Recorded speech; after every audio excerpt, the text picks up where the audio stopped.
Chapter 1. With a blink of an eye, Gu Qing found himself reborn from 2024 back to the 1980s. Beijing, here I come.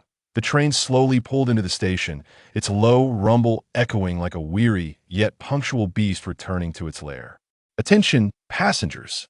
The train is approaching its final destination, the capital of our great motherland, Beijing. Beijing is our country's. The platform trembled as travelers eagerly crowded toward the edge, searching for familiar figures, anticipating the moment the train doors would open. Alone in Beijing, Gu Qing had no one to greet him. Fresh fruits, peanuts, and sunflower seeds. Upon stepping outside the station, he was met with a throng of people, the air filled with shouts and calls. With the dawn of reform and opening up, the entire nation was bustling with economic activity, and Beijing was particularly vibrant. What's happening up ahead?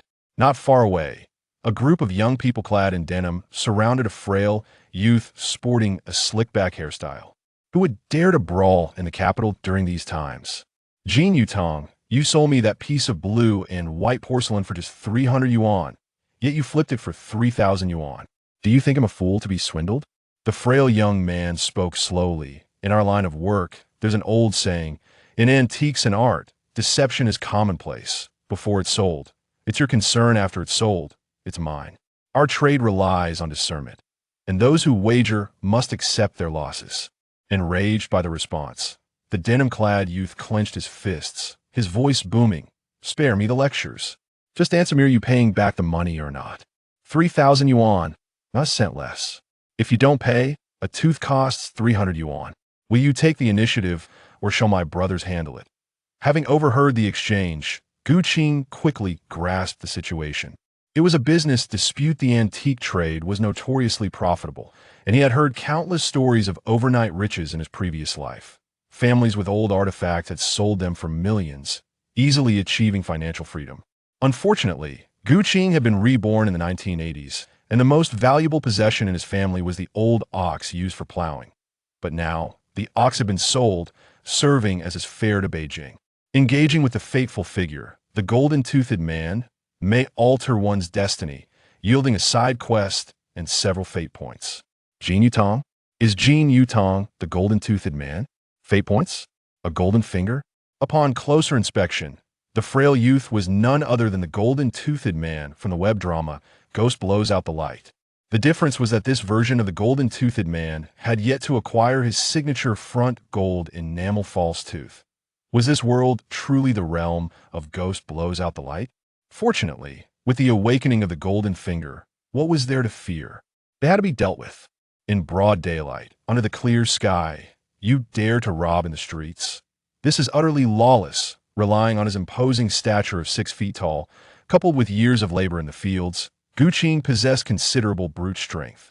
The leading young thug blocking Gu Qing's path was swiftly propelled 2 meters away by a forceful shove, landing unceremoniously on the ground, unable to rise for some time. As the saying goes, the early bird catches the worm. With his overwhelming might, Gu Qing eschewed any formal technique and swung his fist towards the thug's face, determined to leave him with a bruised visage. The opponent, startled and terrified, retreated several steps into the crowd. Ji Yu Qing's intervention created an opening in the encirclement surrounding Big Gold Tooth. Impressive skills. This young man must be a veteran soldier returned from service, the onlookers exclaimed, commending Gu Qing for his boldness in confronting the group of thugs. They even speculated about his background. However, Gu Qing was well aware that he was no lone wolf capable of taking 100 foes. What are you standing there for? Run! Before the young thug could react, Gu Qing seized Big Gold Tooth and dashed towards the outskirts of the crowd, inquiring about the nearest hat uncle as they ran. This brat dared to push me. After them. We must teach them a lesson today, the leader of the thugs bellowed, rallying his gang to pursue Gu Qing and his companion relentlessly. The thugs, emboldened by their numbers, knocked over several vendors as they charged through the bustling crowd at the train station, forcing pedestrians to scatter. It wasn't until a patrolling hat uncle appeared that the lead thug, begrudgingly, called for a retreat. The thugs cursed and dispersed into the throngs of people nearby the train station. Hero, are you all right? I'm fine. After running for about 10 minutes, Big Gold Tooth, who suffered from congenital asthma, found himself utterly exhausted. As the thugs ceased their pursuit, he collapsed onto the ground. "May I ask your esteemed name, hero? I am profoundly grateful for your timely assistance today. In the future, should you require my aid, do not hesitate to call upon me. You are too kind, Gold Master. My name is Gu Qing. I have just arrived in Beijing from my hometown, eager to carve out my own path in this city." Upon learning of Gu Qing's recent arrival and his lack of a place to stay, Big Gold Tooth kindly offered him refuge at his residence. After settling in, Big Gold Tooth treated Gu Qing to a meal at an old Beijing hot pot restaurant to welcome him and help him acclimatize. The establishment was packed with patrons, and the aroma of lamb hot pot wafted enticingly, filling the air. Having been reborn in the 1980s, this was Gu Qing's first experience savoring this flavor, evoking a deep nostalgia for the self-service hot pot of his past life, where one could freely select an array of meat rolls. Gu Master, I am immensely grateful for your gallant intervention outside the station today. Had it not been for you, I would surely have lost my teeth. The Liu Gang operates in the Panjian area, engaging in lending and debt collection. Their leader, Liu Biao, is a ruthless individual notorious for breaking limbs during debt collection. Having crossed paths with them today, it seems we shall encounter incessant troubles if we wish to conduct stable business here in the future. To be candid, I have learned a valuable lesson today. To thrive in business, mere wealth is insufficient. One must also have capable allies. If you, Master Gu, have yet to determine your course, perhaps you could assist me for the time being. Rest assured, at Jin Yutong, we shall not neglect a lifesaver. I can offer you this sum every month. 100 yuan a month? Truth be told, the wages at Big Gold Tooth's establishment are considered the pinnacle for laborers. In this era, the average salary hovers around 30 to 80 yuan. The legendary 3 transformations and a ring. A Shanghai all-steel watch costs 120 yuan. A Phoenix brand bicycle is priced at 168 yuan, and a Butterfly brand sewing machine at 175 yuan, while a relatively affordable 4-tube semiconductor radio is merely 32 yuan. For an ordinary male worker in the city to acquire the 3 essential items, it would require 1 to 2 years of savings. Master Jean, your offer is exceedingly generous. I cannot accept remuneration without merit. Ah, but we share a bond forged through adversity. It is not the same. Tomorrow, let us recruit a few more individuals. These treasures at home require guardianship to prevent Liu Biao and his men from causing chaos. With your assistance, Master Gu, I shall have the confidence to conduct my business. What do they view me as a security team? I recall in the drama Ghost Blows Out the Light, Big Gold Tooth had several subordinates who serve as his enforcers. Without my special ability, I would not mind serving as a security captain by his side, living a peaceful life.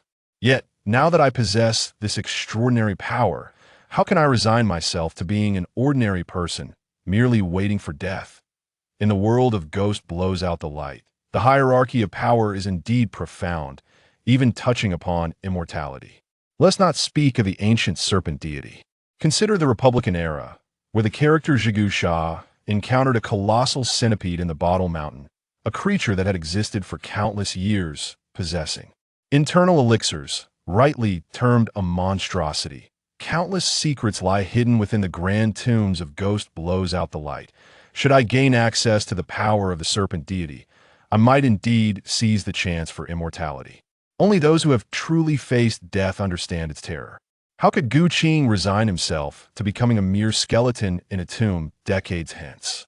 Big Gold Tooth continued his incessant persuasion, urging Gu Qing to assist him. Yet Gu Qing remained fixated on the ethereal panel before him, silent for an extended period as the panel refreshed, revealing a new line of text. Big Gold Tooth was assaulted by thugs, fortunate enough to be saved by the protagonist, preserving his teeth and altering the fate of his golden dental implant, thus acquiring it. A level side, Quest 1, gaining 100 fate points and activating the Destiny map. Destiny bearers alter their fates, absorbing the luck of the masses to empower themselves. In a realm invisible to others, a stream of white fortune emanated from Big Gold Tooth's body, merging into Gu Qing's form. Is this my special ability? Within Gu Qing's consciousness, a scroll gradually unfurled. Upon this grand scroll, myriad scenes subtly flicker, revealing countless figures, myriad demons and spirits, winds and thunder, sparks of stone, flowers, birds, fish and insects, mountains, rivers, and even the cycle of creation and destruction of worlds. All things under heaven drift within the vast river of fate. This fate map, gazing upon this magnificent image that encompasses all realms, Gu Qing finds himself at a loss for words, overwhelmed by astonishment. Name, Gu Qing. Identity, master of the fate map. Realm, none. Fate, none. Divine powers, none. Is it possible to use 100 fate points and in a great fate plot to initiate the reincarnation of all realms? Let us not proceed just yet. The fate map, lacking discernment, remains oblivious to its surroundings, carelessly consuming its meal. It cannot unveil the secret of reincarnation before the public eye. With a silent thought, Gu Qing conceals the fate map deep within his consciousness. The triggering of realm reincarnation leaves Gu Qing devoid of the appetite to continue his meal. Brother Jean, allow me a moment to consider our business. After enduring over 10 hours on the train and assisting you with the task, I long for rest now that I have eaten. My eyelids feel heavy. Let me return for a moment of slumber. Upon hearing this, Jin Yutong slapped his own face, offering an apologetic smile. I take blame for my brother's oversight. Waiter, the bill, please. After settling the account, Gu Qing and Jin Yutong, arm in arm, made their way back. However, upon reaching Jin Yutong's residence, Gu Qing noticed a suspicious thug suddenly vanishing around the street corner. It seems that the ruthless Liu Biao may still have intentions to act against them. With this thought, Gu Qing's intoxication dissipated significantly. The security conditions of the 1980s were far from the state of affairs in 2024 of his previous life. Could one truly gamble on the notion that the adversary would hesitate to commit murder? He bid farewell to Jin Yutong, ensuring not to disturb him in his slumber. Once in his room, Gu Qing lay on the bed, inwardly murmuring, "Initiate realm reincarnation." Upon invoking the reincarnation of all realms, the fate map within Gu Qing's consciousness seemed to awaken. Within the scroll, the river of fate, encompassing all realms, suddenly manifested a swirling vortex at its center, drawing Gu Qing's consciousness into its depths.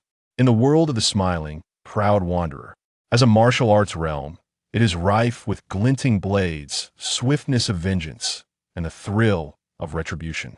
Sanyang Town, nestled between Zhongqiao Mountain and Huashan, lies adjacent to the Yellow River, boasting a dozen martial arts schools, with a prevailing culture of martial prowess, among which is the Xinghua Martial Arts School. Within the school, numerous disciples train vigorously, some practicing foundational stances, others honing their fist techniques to shatter stone, while a few study swordsmanship.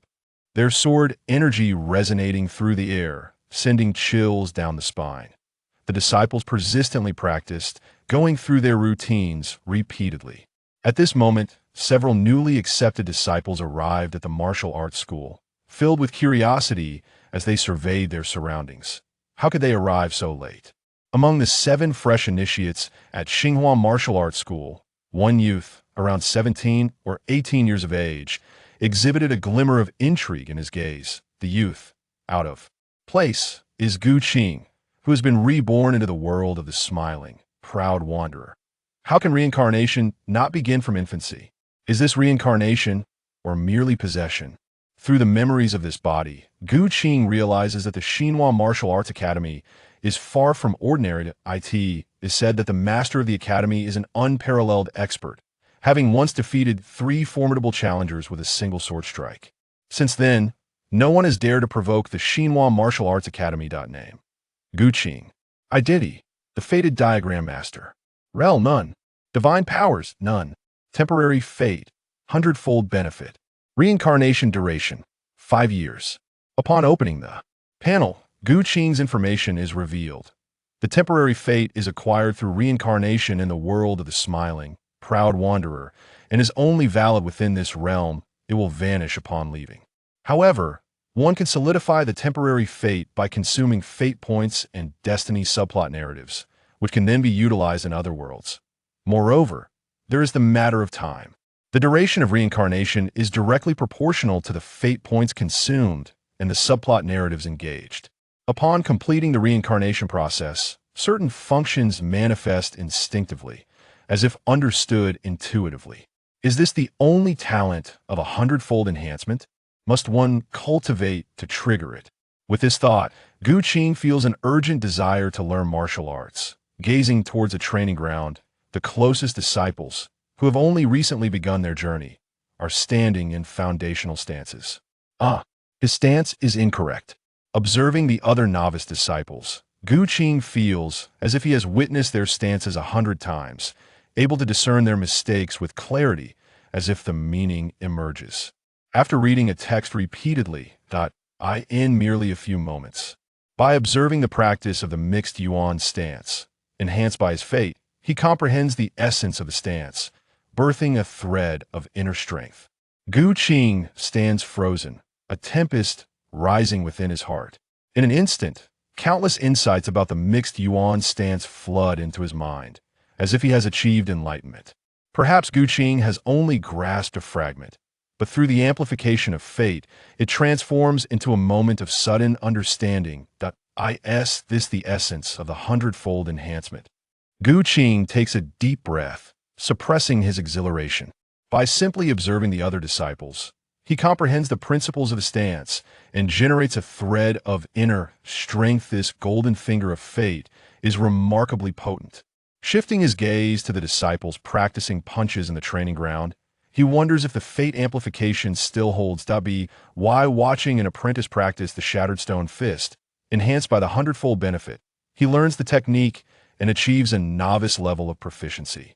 A wealth of martial arts experience floods into Gu Qing's mind, as if he has personally practiced it countless times. Should Gu Qing attempt the shattered stone fist now, he could execute the technique flawlessly. Impressive, truly astounding. This is more than just a temporary fate. Gu Qing cannot help but exclaim internally at the same time. Gu Qing shifts his attention towards the disciples honing their sword techniques in the training ground. The principal narrative of the world of the smiling, proud wanderer revolves around the Five Mountain Sword sect, emphasizing the necessity of mastering the art of the sword. You have observed the apprentices at the martial arts school practicing the fundamental sword techniques twice, and through the enhancement of your fate, you have successfully acquired the basic sword play, achieving a novice level of proficiency. The weapon serves as an extension of one's fists and feet indeed. Mastering the fundamental sword techniques presents a greater challenge compared to the initial stages of hand-to-hand combat, as Gu Qing astonishingly required 2 repetitions to grasp the skill. Upon arriving at the training ground, the 7 newly initiated apprentices commenced their martial arts training. Unlike the other 6 who practiced the mixed yuan stance, Gu Qing chose to wield a wooden sword to hone his basic sword techniques. The senior disciple of the Xinghua Martial Arts Academy emerged from the inner courtyard to assess the apprentices' progress in their training. Upon arriving at the training ground and witnessing the earnest dedication of the students, he nodded in approval. "Well done," he remarked. Although these apprentices may lack exceptional talent, they are diligent in their practice. There are no shortcuts in the martial way. Only through a decade of relentless honing of one sword can one achieve remarkable success, much like our master. As Kong Hong strolled through the training grounds, he meticulously observed his surroundings. Upon reaching the area designated for stance practice, he was taken aback to discover a novice disciple. Barely a month into his training, standing out remarkably as he practiced his swordsmanship in solitude. Who was this audacious youth, so blissfully unaware of the vastness of his ignorance? Who has not harbored dreams of traversing the world with a sword in hand, clad in light garments, riding a swift steed, accompanied by fine wine and enchanting companions, all while striving to become the best in the realm? Yet, to pursue swordplay without mastering the foundational stances is sheer folly. At Xinghua Martial Arts Academy, the emphasis is first placed on stance practice to cultivate one's vital energy and internal strength, followed by the instruction of either boxing techniques or sword techniques, tailored to the disciple's innate talents. What is this? As Gu Qing practiced his swordplay, Kong Hong initially intended to reprimand him, but soon discovered that Gu Qing's technique was increasingly peculiar. During the first iteration of the sword form, Gu Qing appeared to be merely mimicking, akin to a parrot imitating speech.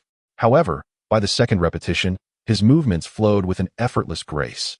What is this? Kong Hong's expression shifted, a sense of alarm creeping in as he observed further. Could this lad be a prodigy in disguise? Was he perhaps an infiltrator sent by another faction? Yet, such a notion seemed implausible. Every disciple admitted into the martial hall had been meticulously vetted by Kong Hong himself. And this batch exhibited no trace of inner strength or martial foundation. Suspicion gnawed at him, and before he could untangle these thoughts, Gu Qing's fundamental swordplay underwent another transformation. Was this still the foundational technique? No, it was indeed the same basic form, yet something about it felt distinctly off. Gu Qing wielded his sword with an elegance reminiscent of an antelope's graceful horns, exuding a natural harmony. The fundamental sword techniques, thrusting, chopping, pointing, lifting, flicking, breaking, and intercepting, seemed to carry an ineffable essence in Gu Qing's hands. As he practiced these basic forms, Kong Hong experienced an inexplicable realization, as if he had awakened to a profound truth. Bound by the limitations of his own mastery, he felt a subtle shift in his understanding of the foundational swordplay. How could this be? This apprentice had only recently embarked on his journey, yet he had elevated the basic techniques to such an extraordinary level. Kong Hong found this astonishing. Even the legendary genius swordsman Ling Huchong of the Huashan Sword Sect, said to appear once in a century, would likely pale in comparison to this apprentice before him. In martial arts, regardless of whether it be fists, palms, or swords, the path from novice to adept and ultimately to mastery demands an immense investment of time and practice, contemplation, and enlightenment. While foundational swordplay is not an esoteric art, perfecting it to a consummate level remains a formidable challenge. His master had once mentioned that achieving perfection in basic swordplay would yield exponential benefits when pursuing advanced techniques. Kong Hong himself had spent a decade honing his foundational skills, barely achieving a minor level of proficiency. Senior brother. The martial arts instructor Nan Shao greeted his senior as he approached, turning to Kong Hong. Is that the newly initiated apprentice? Kong Hong inquired, gesturing towards Gu Qing. Indeed, senior brother. His name is Gu Qing, and he fell gravely ill on his second day at the academy. This is his first time practicing. Ah, Kong Hong gasped, taken aback. He had assumed Gu Qing had been training for a month. He was astonished to learn that this was his initial foray into practice. What kind of prodigy is this? Without further ado, Nan Shao and Kong Hong both fixated their gaze on Gu Qing as he continued his swordplay. After practicing the foundational techniques 100 times and gaining profound insights, he had fully grasped the essence of the art, achieving perfection in his foundational swordplay. With a flourish, he sheathed his wooden sword. Gu Qing closed his eyes, feeling a tingling sensation coursing through his limbs. A thread of internal energy within him seemed to resonate with an inexplicable aura, subtly echoing with the wooden sword he held. Senior brother, fifth senior brother. What is this about? Opening his eyes, Gu Qing found the two gazing intently at him, and he inquired with curiosity. Kong Hong smiled gently, his tone exceedingly warm as he spoke. Esteemed junior brother, would you be willing to formally become my disciple and join the ranks of our martial arts academy? Within the Xinghua Martial Arts Academy, aside from the few senior brothers who taught martial arts and were recognized disciples, apprentices like Gu Qing were merely considered registered students. During the foundational training phase, the senior brothers imparted various martial arts according to each individual's progress and comprehension. Among dozens of apprentices, it was not guaranteed that any would qualify as formal disciples. Could this be a jest? Chosen on the very first day of training by the senior brother? Upon hearing Kong Hong's words, the other apprentices present turned their gazes toward Gu Qing, their expressions revealing envy. Some had trained at the academy for 4 or 5 years without passing the assessment to become formal disciples. This underscored the difficulty of qualifying at the Xinghua Martial Arts Academy. Could it be that this newly initiated junior brother was an extraordinary talent in martial arts? Rare in a century? Many of the attendees began to entertain such thoughts. Replying to senior brother, I am willing to become a formal disciple of the academy. Shall I take you as my master? Ha ha ha. The junior brother misunderstood. Someone of your caliber, I am hardly worthy to teach. The master of the Xinghua Martial Arts Academy is currently in seclusion, and as the senior brother, I am merely taking on disciples on his behalf. In due time, I shall introduce you to our master. In renowned sects akin to those in the smiling, proud wanderer, aspiring to learn profound martial arts upon entry is but a delusion. At Shaolin Temple, one must first undergo 3 years of preliminary training, while other prestigious sects like Huashan also have their respective evaluation periods. Gu Qing has only 5 years' time. The martial arts school remains convenient.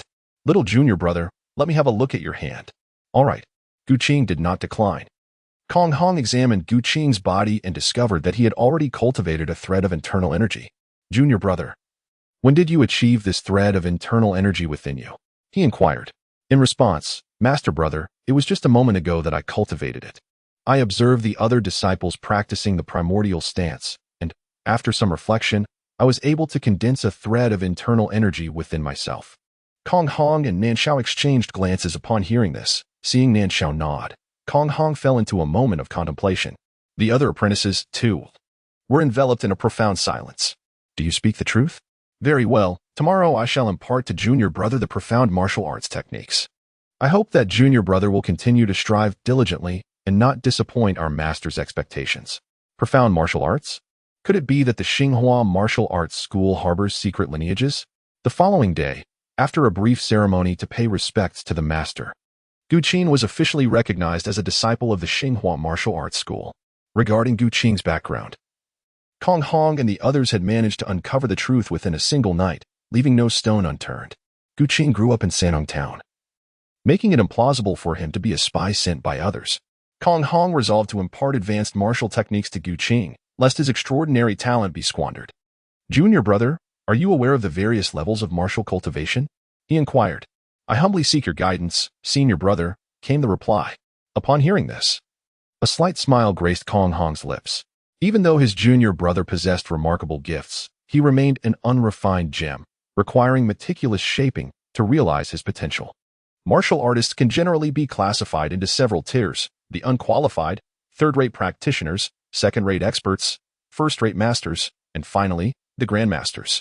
Those engaged in the foundational stage or practicing rudimentary martial techniques are regarded as unqualified apprentices. Practitioners who have cultivated a modicum of internal energy through stances or meditation are deemed third-rate. A third-rate martial artist who successfully opens any of the 12 primary meridians ascends to the rank of a second-rate practitioner. Mastery of all 12 meridians and the opening of any of the 8 extraordinary meridians elevates one to the status of a first-rate expert. In the realm of the smiling, proud wanderer, figures such as Lu Zhengfeng, Tian Boguang, and Ning Zhongzi exemplify second-rate martial artists. Among second-rate practitioners, there exists a spectrum of strength. Senior brother, what defines a grandmaster-level martial artist? Do we have any grandmasters at the Xinghua martial arts school? Upon hearing Gu Qing's question, Kong Hong fell silent. If the Xinghua martial arts school possessed a grandmaster, it would not be confined to operating a dojo in Sanyang Town. Within the martial world, first-rate experts represent the pinnacle of combat prowess. Leaders such as Yu Buqiuan and Zhuo Lingchan belong to this elite tier, serving as pillars of their esteemed sections. In contrast, grandmasters are virtually invincible, holding a decisive advantage over ordinary first-rate experts. Junior brother, focus on your training. With your once-in-a-century extraordinary talent, you are destined to become a grandmaster, thereby elevating our Xinghua martial arts school. He continued, I shall now impart to you the Hunyuan Palm and Hunyuan skill. These are the core techniques passed down through our school and must not be divulged to outsiders. Other disciples who become formal students do not enjoy the same privilege as Gu Qing to gain access to the Hunyuan skill and Hunyuan Palm. One must at least refine the foundational sword techniques to a minor achievement. Even the 5th disciple, Nanxiao, lacks the qualifications to practice these 2 techniques. Kong Hong, however, chose to bend the rules due to his appreciation for Gu Qing's aptitude. Within a day, he had perfected the foundational sword techniques. Such prodigious talent cannot be constrained by convention. The Hunyuan skill and Hunyuan Palm diverge entirely from conventional internal cultivation methods. These 2 martial arts are characterized by their unique approach of cultivating from the outside in. Practicing these techniques poses no risk of falling into chaos, and once mastered, they wield tremendous power. By harmonizing internal and external cultivation, each movement in battle is imbued with innate energy, enabling one to achieve victory effortlessly and overcome adversaries with ease. Although the Hunyuan Palm is a technique for striking, it serves the purpose of internal cultivation, while the Hunyuan skill facilitates internal energy refinement.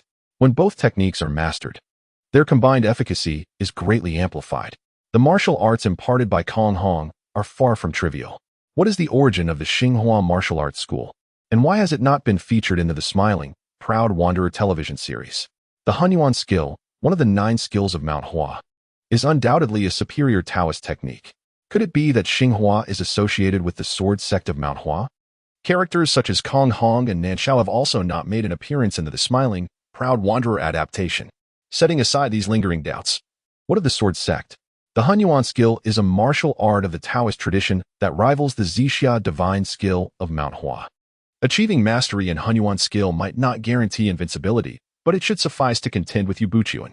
3 months later, Gu Qing, Kong Hong, and Nan Xiao convened in the inner courtyard of the martial arts school to discuss their skills. Unlike other martial arts that involve theoretical discussions, Hunyuan skill is distinct. It is a dynamic practice that harnesses internal energy through Hunyuan palm. Observing Gu Qing, one can see him channeling his internal energy into his palm, as the bones and sinews of his right hand resonate in harmony. The synergy of physical strength and internal energy culminates in a striking palm that penetrates through the stone pedestal, akin to the seamless roots of a plant. The fusion of internal energy and force results in a crisp cracking sound as the stone pedestal shatters into a fine powder, resembling flour. While breaking the stone pedestal is not an insurmountable feat, an ordinary martial artist can achieve this with sufficient internal energy. Gu Qing's ability to reduce the pedestal to powder is a testament to the consummate mastery of Hunyuan palm. This technique, which encompasses the interplay of light and dark energies in its threefold force, reaches its pinnacle when these energies converge. Even the most formidable armor would struggle to withstand an assault from Hunyuan palm. Kong Hong and Nan Xiao exchanged glances, their expressions betraying a twitch at the corners of their mouths. Junior brother, tomorrow I shall take you to meet our master, who will impart to you even more profound martial arts. There is simply no way to compete. In merely 3 months, Kong Hong felt utterly depleted. In fact, it was Gu Qing who had been guiding both of them in the cultivation of Hunyuan skill just a month prior. Gu Qing's qualifications are simply astonishing. While other prodigies can grasp concepts with minimal guidance, Gu Qing is capable of understanding them 100-fold, with just a slight nudge in the right direction. Gu Qing's martial arts prowess skyrockets. In a mere month, Nan Xiao was utterly convinced, and by the second month, Kong Hong had no choice but to concede. Even more astonishing to Kong Rong and his companions was the revelation that Gu Qing excelled not only in swordsmanship but also in various martial disciplines, including barehanded combat and staff techniques, embodying the essence of a martial deity.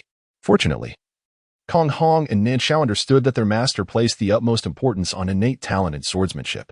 Hence, they refrained from imparting sword techniques to Gu Qing, encouraging him instead to solidify his foundation by focusing on the mixed element skill and the mixed element palm technique. Now, Gu Qing's mastery of the mixed element palm has reached a state of perfection. The internal energy accumulated through the mixed element skill is formidable, boasting a depth equivalent to 25 years of cultivation, far surpassing their decades of training. Among the 12 primary meridians, Gu Qing has successfully opened 6. In truth, the meridians within the human body are naturally unobstructed. Even without the aid of internal energy, they can sustain the flow of energy within. What martial practitioners refer to as opening is essentially a process of reconstruction, akin to building a highway or a canal. The primary objective is to enhance the capacity of the meridians, thereby amplifying the instantaneous output of internal energy. In the face of Gu Qing's extraordinary abilities, Kong Hong and Nan Xiao found themselves utterly at a loss, nearly retreating into a shell of self-doubt, feeling as if they were mere fools. The seemingly simple techniques spoken by Gu Qing require years of arduous practice, often hundreds of repetitions, before they can be truly mastered. Gu Qing continued to guide them, as the two were likely to face the risk of a shattered resolve. The following day, Kong Hong departed from Sanyang Town with Gu Qing. After traversing several miles along the official road, Kong Hong veered off the beaten path, heading towards the towering and desolate Zhangtiao mountain range. Gu Qing adeptly employed the lightness of Yin Wei Chaoyang's agile techniques, closely trailing behind. Before long, Gu Qing encountered a bearded hermit, unkempt and rugged, residing in the deep mountains. This enigmatic figure was engrossed in the practice of swordsmanship, and Kong Hong dared not interrupt. Gu Qing and Kong Hong stood by, observing his sword practice. You witnessed Feng Buping cultivate the Gale Sword Technique, experiencing a 100-fold increase in his destiny and gaining 100 experience points in the Gale Sword Technique. You have mastered the Gale Sword Technique, achieving an entry-level proficiency.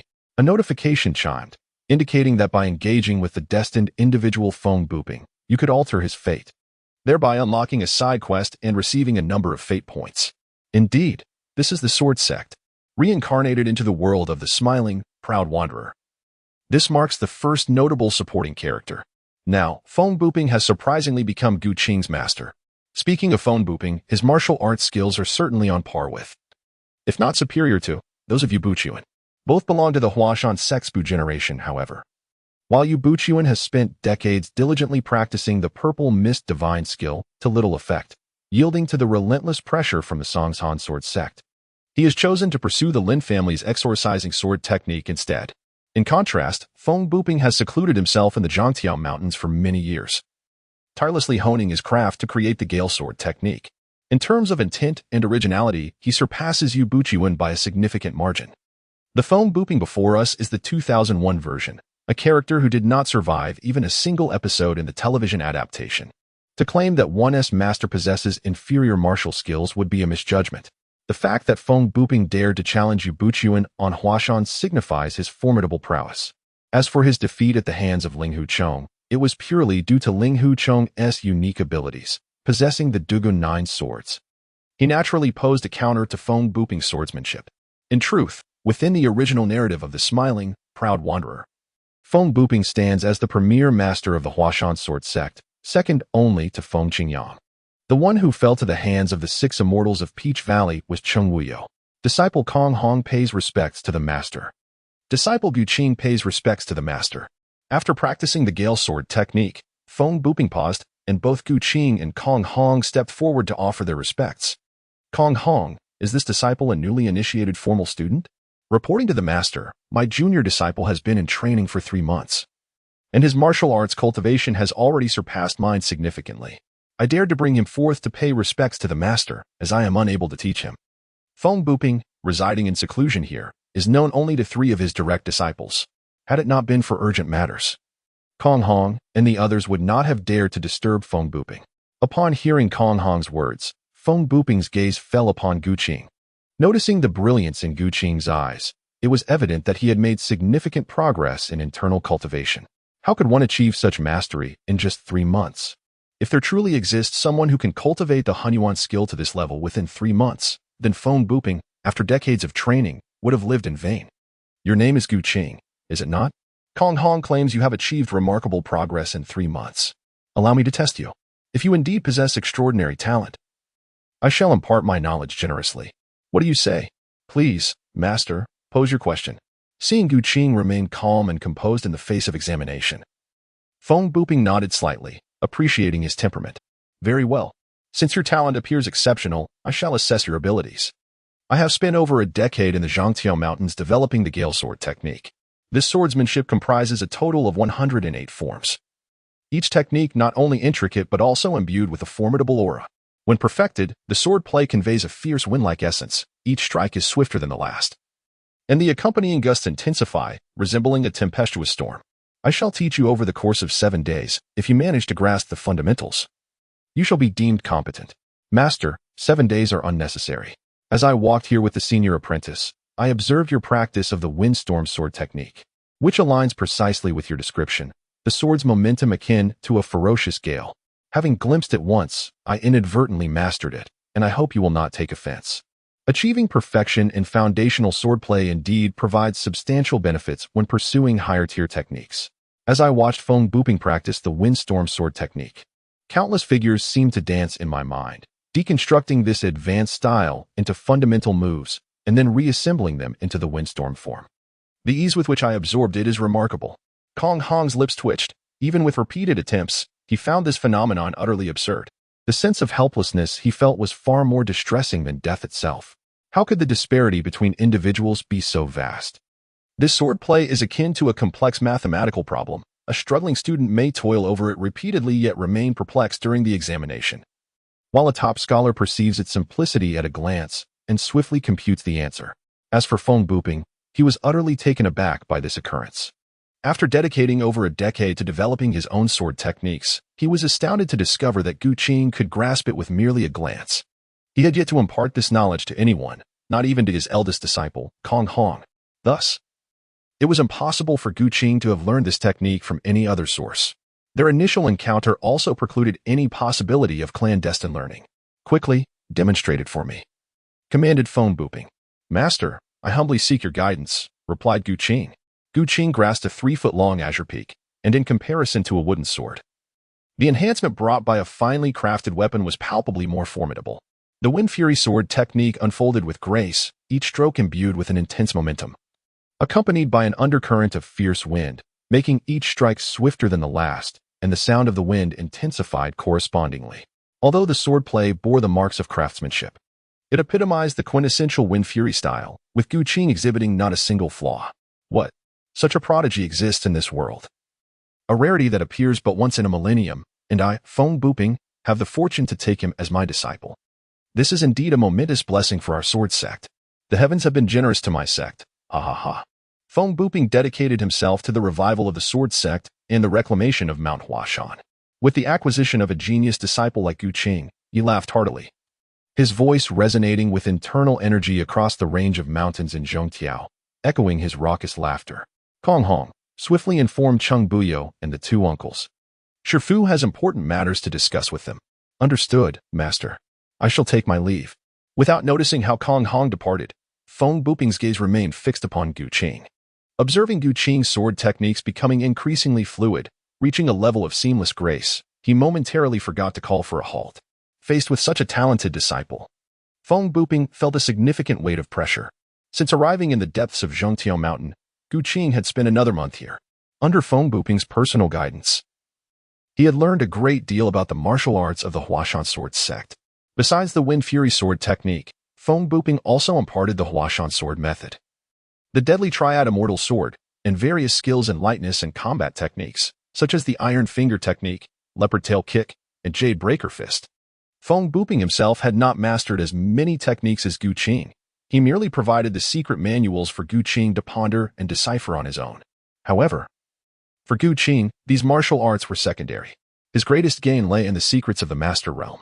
Feng Buping revealed to him that the so-called Master Realm in the contemporary martial world requires the comprehension of the essence of martial arts to attain mastery.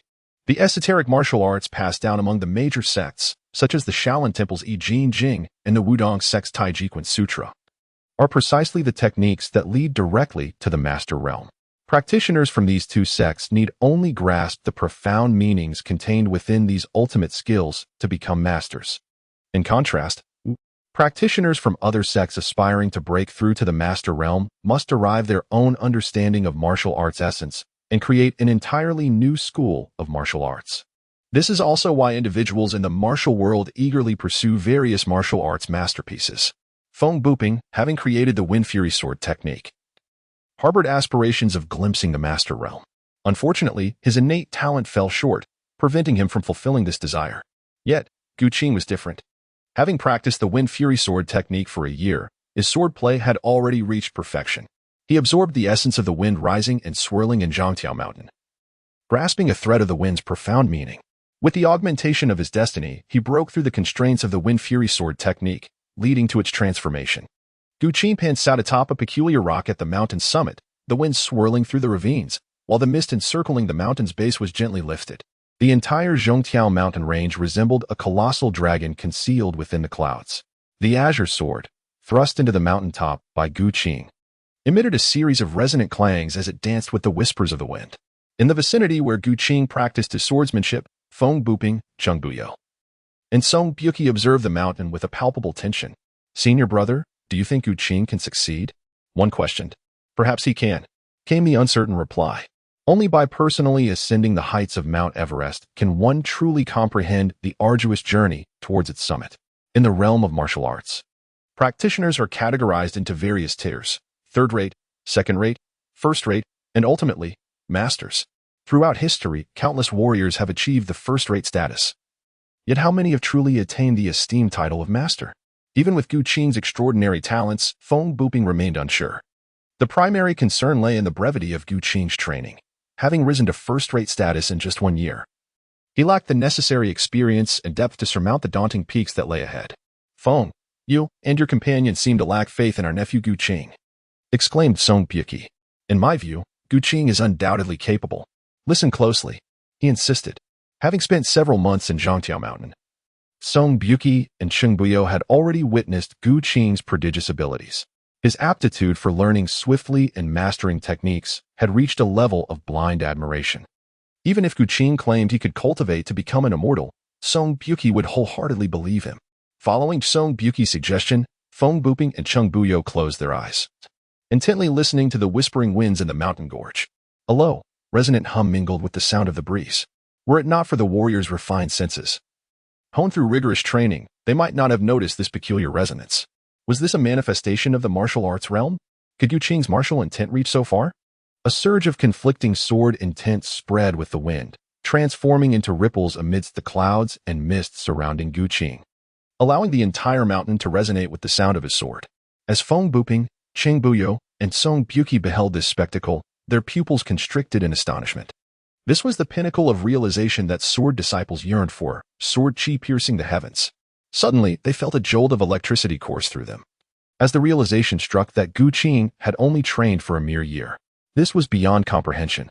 A master at such a young age, only 18, after just 1 year of cultivation? An unbidden thought arose among the three. Was Gu Qing truly human, or was he an immortal? The distinction between a first-rate martial artist and a grandmaster martial artist is utterly profound. A grandmaster embodies the essence of martial arts, harmonizing with the cosmos. And it would not be an exaggeration to say that they transcend into the realm of enlightenment through their martial prowess.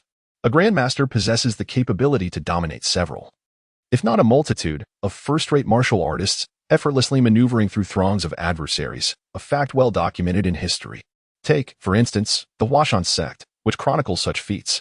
During the Southern Song dynasty, a martial arts grandmaster single-handedly infiltrated an army, vanquishing the Khan of the northern nomadic forces, in the presence of a grandmaster-level warrior. Numerical superiority becomes inconsequential. As Gu Qing begins to truly grasp the profound techniques reserved for grandmasters, Feng Buping still experiences an ephemeral sensation. Given Gu Qing's extraordinary talent, he is aware that Gu Qing is destined to transcend into the grandmaster realm, perhaps in 10 years, or even 5, or possibly 3. Yet, he never anticipated that Gu Qing would accomplish this monumental breakthrough within merely 1 year atop the mountain's rocky summit. Gu Qing sat cross-legged, a multitude of insights swirling in his mind, invigorating his spirit. He became attuned to the flow of the wind in the world around him. The Gale Sword Technique unraveled in his consciousness into its fundamental forms, each sword move reenacting along the path of the wind. Under the essence of the wind, his swordplay quickened, becoming almost imperceptible within its currents. The amplification of his understanding magnified 100-fold the reenacted Gale Sword Technique. Guided by nearly 100-fold essence of the wind, reduced the number of sword strikes, transforming the 108 forms into a singular, elegant sword move.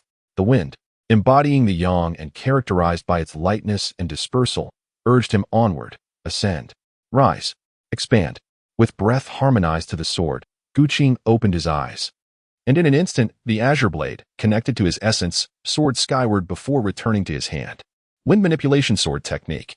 Swift Gale Slash. He executed the strike, instantly depleting nearly 60% of his internal energy. The 3-foot azure blade condensed with intent, darting towards a towering boulder 20 meters away. In the air, a visible transparent gash appeared. The boulder remained steadfast, seemingly untouched by the sword's energy. Only upon closer inspection could one discern a fine fissure forming in the center of the boulder, through which even droplets of water had to seep slowly to penetrate. The sword energy unleashed by Gu Qing penetrated the massive boulder without dissipating. It continued to soar in the form of Sword Qi for 30 meters before exploding amidst the mountain gorge's flowing mist. The exceedingly refined sword energy transformed into countless slender blades, stirring a whirlwind within the mist. It is said that a 40-meter-long blade attack prompts one to flee 10 meters in advance. This technique, the Gale Slash, is equally formidable. Are you all waiting for me? Having undergone a path of enlightenment, Gu Qing's spiritual perception was exceptionally acute, rendering him highly sensitive to the currents of wind. Feng Buping, Cheng Buyo, and the ever-loyal trio remained fixated upon him. He was the first master-level warrior in the illustrious history of the Huashan sword sect, and indeed the entire Huashan school. The expressions on the faces of the three were a tapestry of tension, unease, and anticipation. Considering that Gu Qing had cultivated for merely a year and had already ascended to the rank of a master warrior, their hearts were a whirlwind of emotions. Fortunately, as a disciple of the sword sect, Gu Qing's triumph was also a victory for them, binding their fates together. Master, I appreciate your efforts in safeguarding me. Gu Qing approached the trio, offering a respectful greeting. Have you ascended to the rank of a master-level warrior? As a disciple, I have successfully comprehended the essence of martial arts, which qualifies me as a master-level warrior. Alas, my practice of the primordial art has yet to reach perfection, and my internal strength still requires further refinement. Do you even speak coherently? Within just a year, starting from nothing, you have mastered a sword technique and grasped an aspect of martial arts. Yet, you remain unsatisfied, aspiring to achieve perfection in the primordial art? Cough cough, now that you have become a master-level warrior, let us appoint you as the leader of our sword sect. I, along with my 2 junior brothers, shall serve as elders of the sect. What say you, my esteemed junior brothers? Gu Qing had only recently joined the sword sect, and his time spent learning from them was rather limited. He was certainly not a favored disciple who had been nurtured since childhood. Moreover, Gu Qing was now a master martial artist, a distinguished guest wherever he went. Continuing to confine Gu Qing within the role of a disciple would likely lead Feng Buping to worry that Gu Qing might harbor grievances against the sword sect and the 3 of them.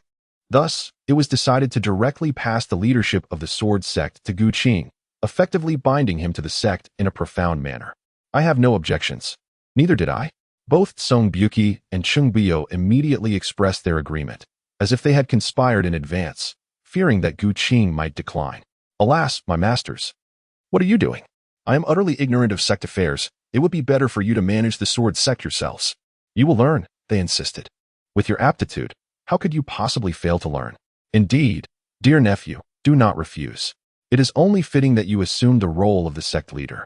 You can lead us back to Huashan and reclaim the sword sect's century-old legacy. Is this truly your genuine intention?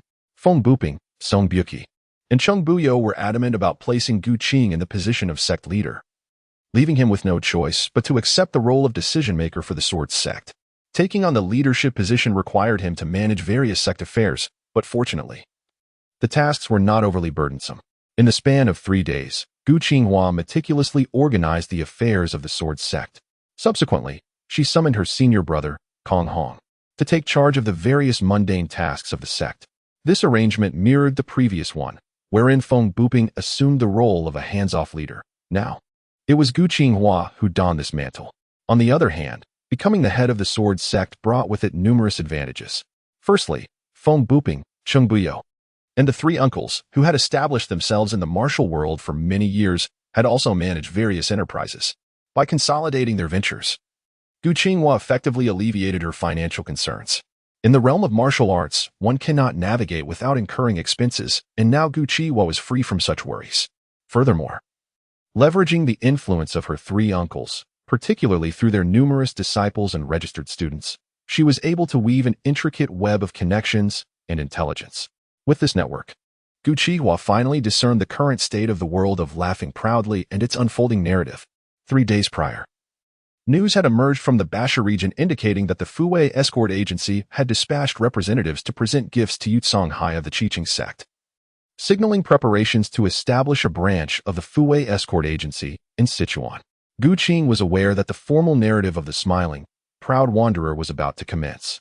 On his second venture deep into Zhangtiao Mountain, Gu Qing had come to provide guidance to Feng Buping, Cheng Wuyo, and Song Buqi, to ascertain whether they could transcend to the realm of the Grandmaster. Master, upon my breakthrough to the Grandmaster level, I have restructured the 108 forms of the Wild Wind Sword Technique, naming it the Wind Control Sword Method. This newly devised swordsmanship encapsulates an essence of the wind's profundity.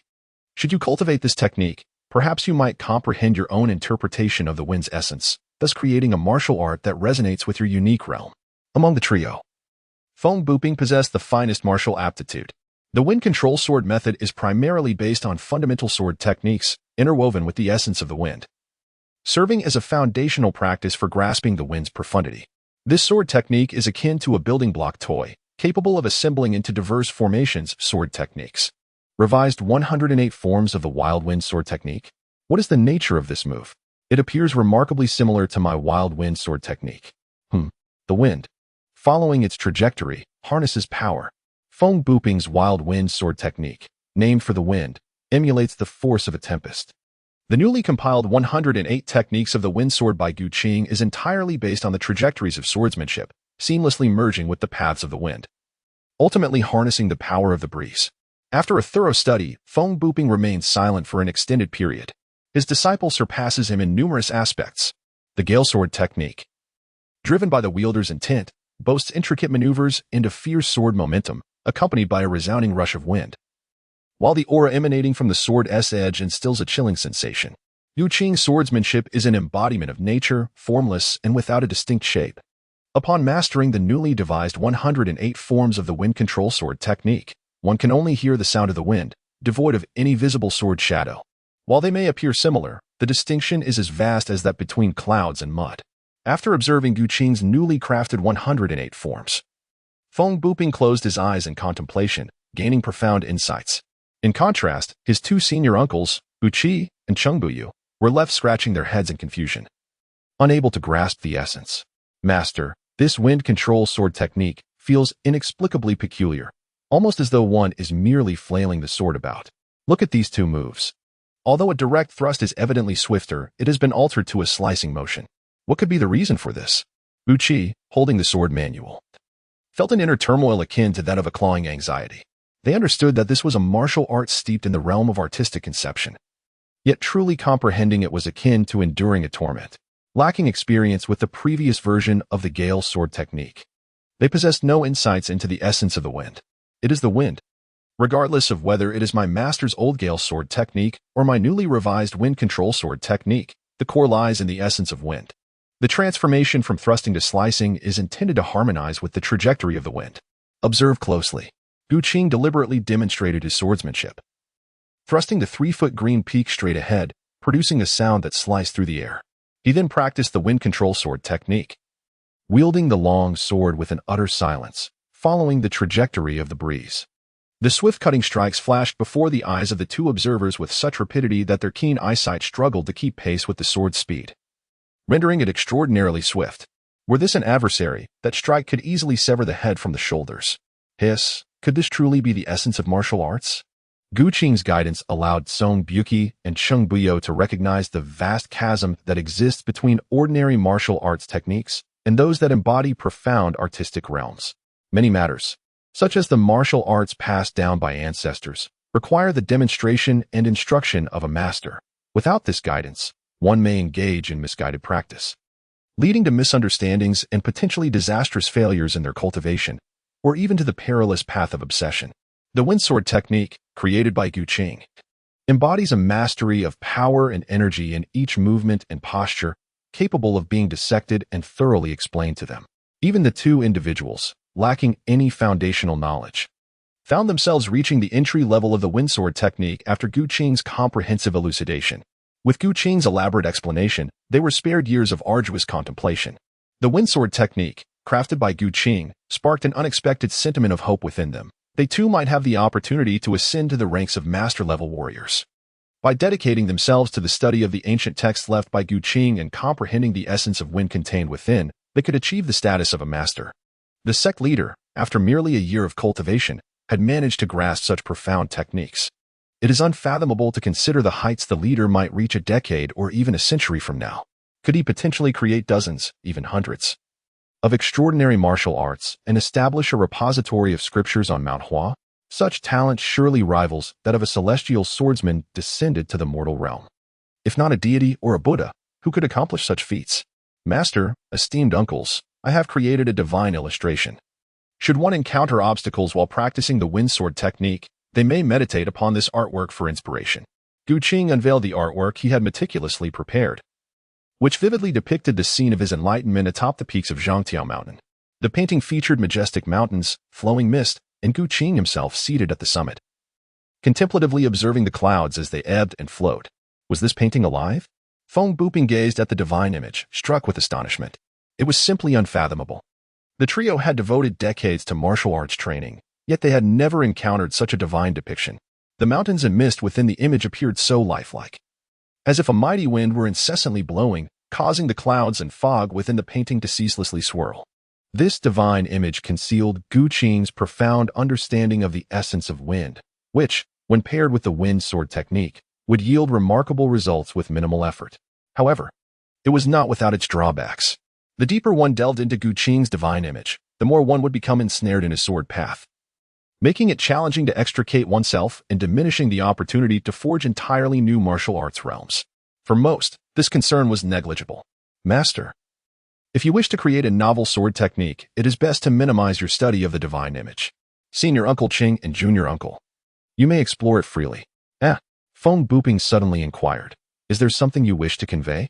Having spent a year with Gu Qing, he had come to understand his habits. In the absence of urgent matters, Gu Qing typically spoke very little.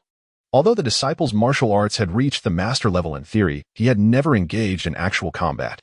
The purpose of this visit was twofold: to leave behind a legacy and to bid farewell to his master and the two uncles. Well, the emotions of Feng Booping and his companions were complex. Had Master Feng been present, he would have surely provided Gu Qing with further guidance.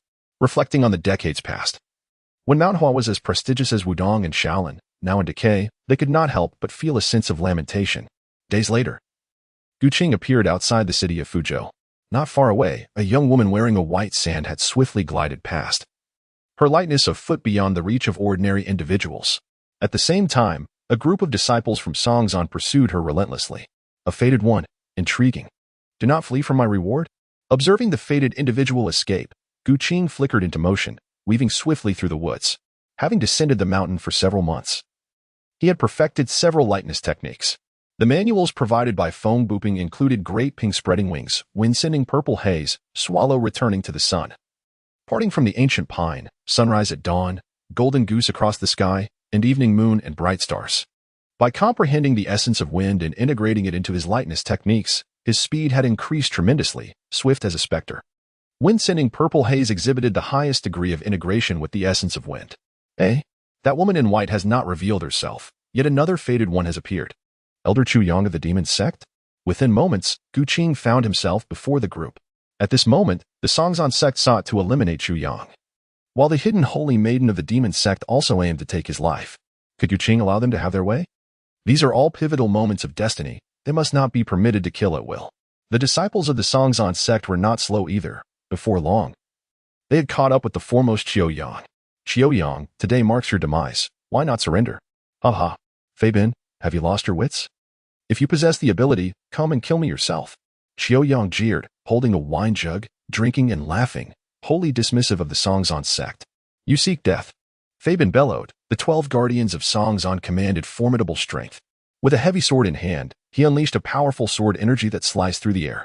Qiu Yang, unwilling to underestimate his opponent, wielded his flute as a sword, employing his renowned skill, the Eclipsing Sun Sword Technique, to engage in combat with Fei Bin. In terms of combat prowess, although Qiu Yang was one of the elders of the Devil Sect, his martial skills were not particularly formidable, allowing him only to contend evenly with Fei Bin. In the blink of an eye, the two battled for over 30 exchanges amidst the woods, where the sword energy reduced flora to mere powder. As the stalemate continued, Fei Bin shouted to the disciples of the Songzhan sect. The elder of the Devil Sect is despicable and shameless. Let us unite to eradicate the vile Devil Sect for the sake of righteousness in the martial world. Haha. This is what the righteous sects are like, utterly hypocritical. Come at me together. My black blood divine needle is prepared to send you on your journey. The disciples of the Songzhan sect, initially surrounding him, were suddenly frightened into retreat. The infamy of the Devil Sect was deeply ingrained in the hearts of the people. And with Qiu Yang being an elder of the Devil Sect, his fearsome reputation preceded him. Do not be afraid. He is but one man. Kill the elder of the Devil Sect and earn a hefty reward from the left sect leader. Kill him, someone shouted. And dozens of disciples from the Songzhan sect surged forward in a frenzy. Qiu Yang wished to launch his black blood divine needle, but alas, he was pressed back by Fei Bin, with no opportunity to use any hidden weapons. A moment's distraction could result in Fei Bin cleaving him in two with his heavy sword. TSK, TSK, TSK. Is this truly the Songzhan sect? Left Ling Chan is not impressive either. The disciples he has trained are merely a rabble. Gu Qing concealed himself among the trees, casually plucking several pine cones. Like a celestial maiden scattering flowers, he effortlessly felled a multitude of disciples from the Songzhan sect. Bang, bang, bang. Ah, my hand. With Gu Qing's current prowess, even the flora and petals could inflict harm upon his foes. The prowess displayed by Gu Qing instantly sent a tremor through Fei Bin's heart. Who might this master be? Could it be a practitioner of the demonic sect? Who are you? To dare to insult our Songzhan sect and disregard its authority, you possess quite the audacity. But do you have the courage to reveal yourself? Confronted by an unknown expert, it was prudent to inquire first, lest one be ambushed from both sides. What is there to fear? I just worry that upon seeing me, you might turn and flee. Aha! With a surge of internal energy. Before Fei Bin and Chu Yang could react, Gu Qing had already arrived before the gathered crowd. What astonishing speed! Both the righteous and demonic factions shared this thought. Neither side had witnessed Gu Qing's martial prowess. Fei Bin assumed the newcomer hailed from the demonic sect. Conversely, Chu Yang, noting Gu Qing's youth, speculated that he might be an inexperienced scion of some family, yet his agility was remarkable. Should the Songshan sect confront the demonic fiends? If this young gentleman is not of their ilk, I implore you to withdraw swiftly. Otherwise, you would be complicit in their malevolence. How bold of you to cast such aspersions. You have already paved your path to demise.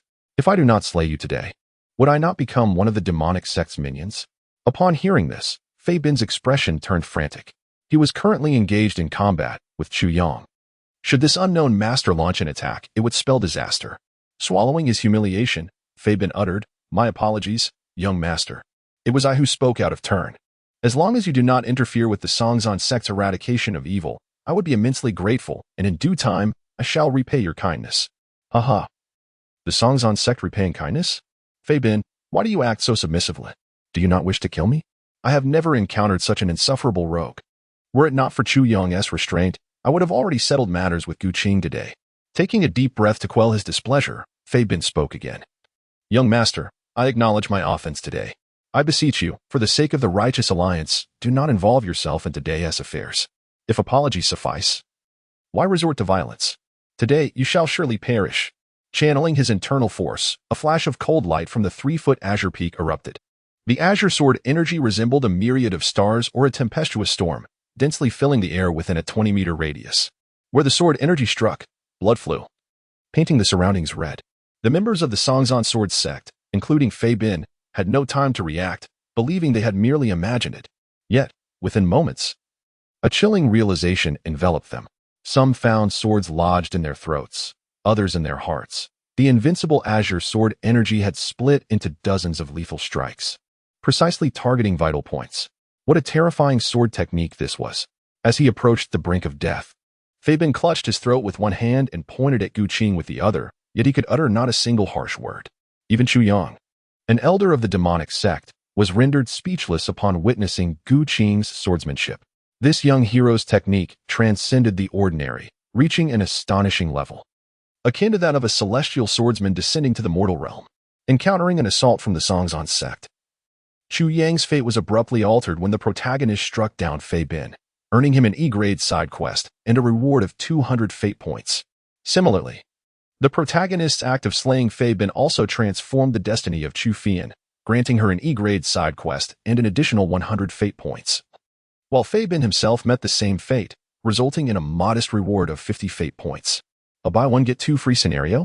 Indeed, Chu Fian, the granddaughter of Chu Yang, had also fallen victim to Fei Bin's treachery. By vanquishing Fei Bin, the course of Chu Fian's destiny was inevitably altered as well. Chu Yang expressed his profound gratitude to the young hero for saving his life. Not at all. I merely detest the hypocritical facade of the Songshan sect, Gu Qing replied. They preach righteousness and morality while indulging in the most sordid of deeds. Indeed, came the affirmation. The young woman who had previously brushed past Gu Qing now stepped forward. I am here on behalf of the Holy Matron. The Holy Matron? The young woman before him, the heroine of the martial world, piqued his curiosity. What rewards awaited for altering her fate? Even through the veil, the allure of the Holy Matron was palpable, a testament to her status as a socialite in the capital, possessing both grace and poise. Are you here to deliver the musical score, Elder Chu? Indeed. I owe the Holy Matron a piece of music that I have yet to teach her. Remember well, are you not Lu Jingfeng, the one whose name was tarnished? Unlike others from the righteous sects, he was genuinely formidable, embodying true character. The treachery of the Songshan sect was evident in their swift and ruthless actions. Ren Yingying cast a glance at Gu Qing. Gu Qing extended his assistance, mistakenly believing he was Lu Jingfeng. After all, Ren Yingying had never encountered Lu Jingfeng before. The other party was quite young. Could this be what they referred to as a friendship across generations? The Master of Fate exhibited resolute decisiveness akin to that of the Songshan sect, which increased Ren Yingying's fondness for him by 2 points. With the 100-fold enhancement of fate, her admiration surged by an astounding 200, reaching the level of harmonious affinity.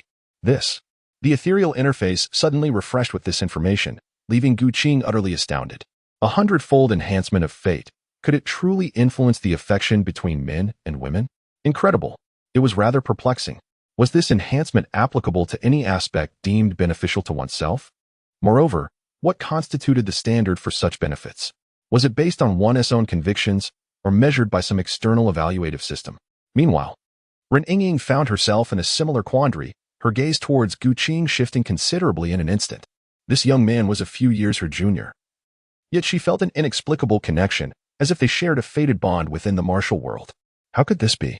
Despite being the holy maiden of the demon sect, she suppressed this odd sensation within her. Master Chu, if you can persuade Lu Zhangfeng to submit to our sect, I shall personally make a trip to Blackwood Cliff to implore Uncle Dongfeng to spare your lives. What say you? Ren Yingying pondered. Lu Zhangfeng possessed formidable strength and held an inexplicable fondness for her. Perhaps it would be wise to recruit him to the demon sect. Holy maiden. He is not Brother Lu, merely a wandering hero. Not Lu Zhangfeng? Ren Yingying narrowed her enchanting phoenix eyes, scrutinizing Gu Qing from head to toe. Even though she felt an inexplicable fondness for him, she remained vigilant. That feeling had not yet escalated to infatuation. Her intellect remained intact. Haha. Gu Qing of the Huashan Sword Sect had encountered the Holy Maiden. The Sword Sect had vanished from the martial world over 2 decades ago.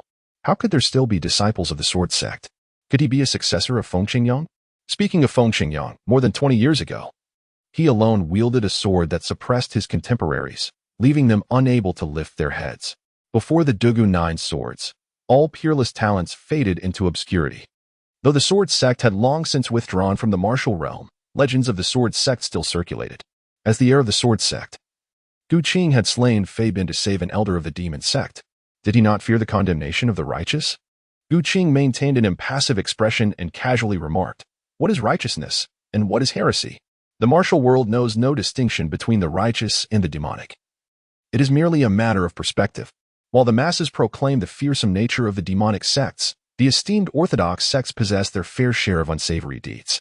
In the original narrative of Laughing Proudly, the controversy surrounding the sword energy of Mount Hua is likely orchestrated by the monks of Shaolin. With my sword in hand, who dares to question my integrity? We shall see whether it is his obstinacy or the sharpness of my blade that prevails. Ren Yingying greatly appreciates Gu Qing's words. It is no wonder she feels an inexplicable fondness for him. It turns out he possesses genuine character. Ah, what a remarkable young master of the Sword Sect. I am acting under Uncle Dongfeng's orders to execute Elder Chu. Young Master Gu, I implore you not to interfere in the affairs of the divine sect. Hold on. I saved Elder Chu. Your intention to kill him is simply unacceptable. Gu Qing called out to Ren Yingying. And both Chu Yang and Ren Yingying turned their gazes towards him. Young Master Gu, I am prepared to face death. I implore you not to make things difficult for Saintus. The gratitude for your life-saving intervention I shall repay in my next life. What on earth? Is there no one sane in the Sun and Moon Holy Cult? Seeing that Gu Qing did not respond, Ren Yingying questioned, "Why do you insist on saving Elder Chu?" As if it needed to be asked, the answer was, of course, tied to destiny and fate points. This reasoning could not be shared with the two of them. So he fabricated a plausible excuse. The Sword Sect is re-emerging into the world, but its reputation has yet to be established. I have heard that Lu Zhangfeng is holding a ceremony to wash his hands of the past. It would be the perfect opportunity for Elder Chu to go to Hengshan and convey this news to the various sects of the martial world. If you truly wish to die, then declare the Sword Sect's return before all the martial factions and sever your ties in front of the myriad heroes. To sacrifice the life of a demon cult elder to pave the way for the Sword Sect? A sudden thought emerged in the minds of Chu Yang and Ren Yingying. No, Elder Chu could only perish at the hands of his own cult. Witnessing Ren Yingying's resolute words, Gu Qing felt a strong urge to slap her face. Saintus, do not speak so definitively. I know you are searching for someone and wish to uncover the truth, even if it means exchanging Chu Yang's life. Young Master Gu, do you know the whereabouts of my father? Ren Yingying was taken aback, astonished at how Gu Qing could possibly know this secret and even the whereabouts of her father. The answer she had sought for years was now before her, and her emotions surged violently, fearful that Gu Qing's intelligence might bring ill tidings. Young Master Gu, do you truly know of my father? Indeed, just as you suspect. Gu Qing provided an affirmative response. Ren Yingying's hand trembled. Nearly losing her grip on the sword, her entire being quaking with visible emotional turmoil.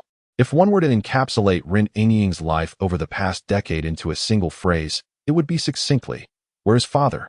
Very well. I shall comply with your request.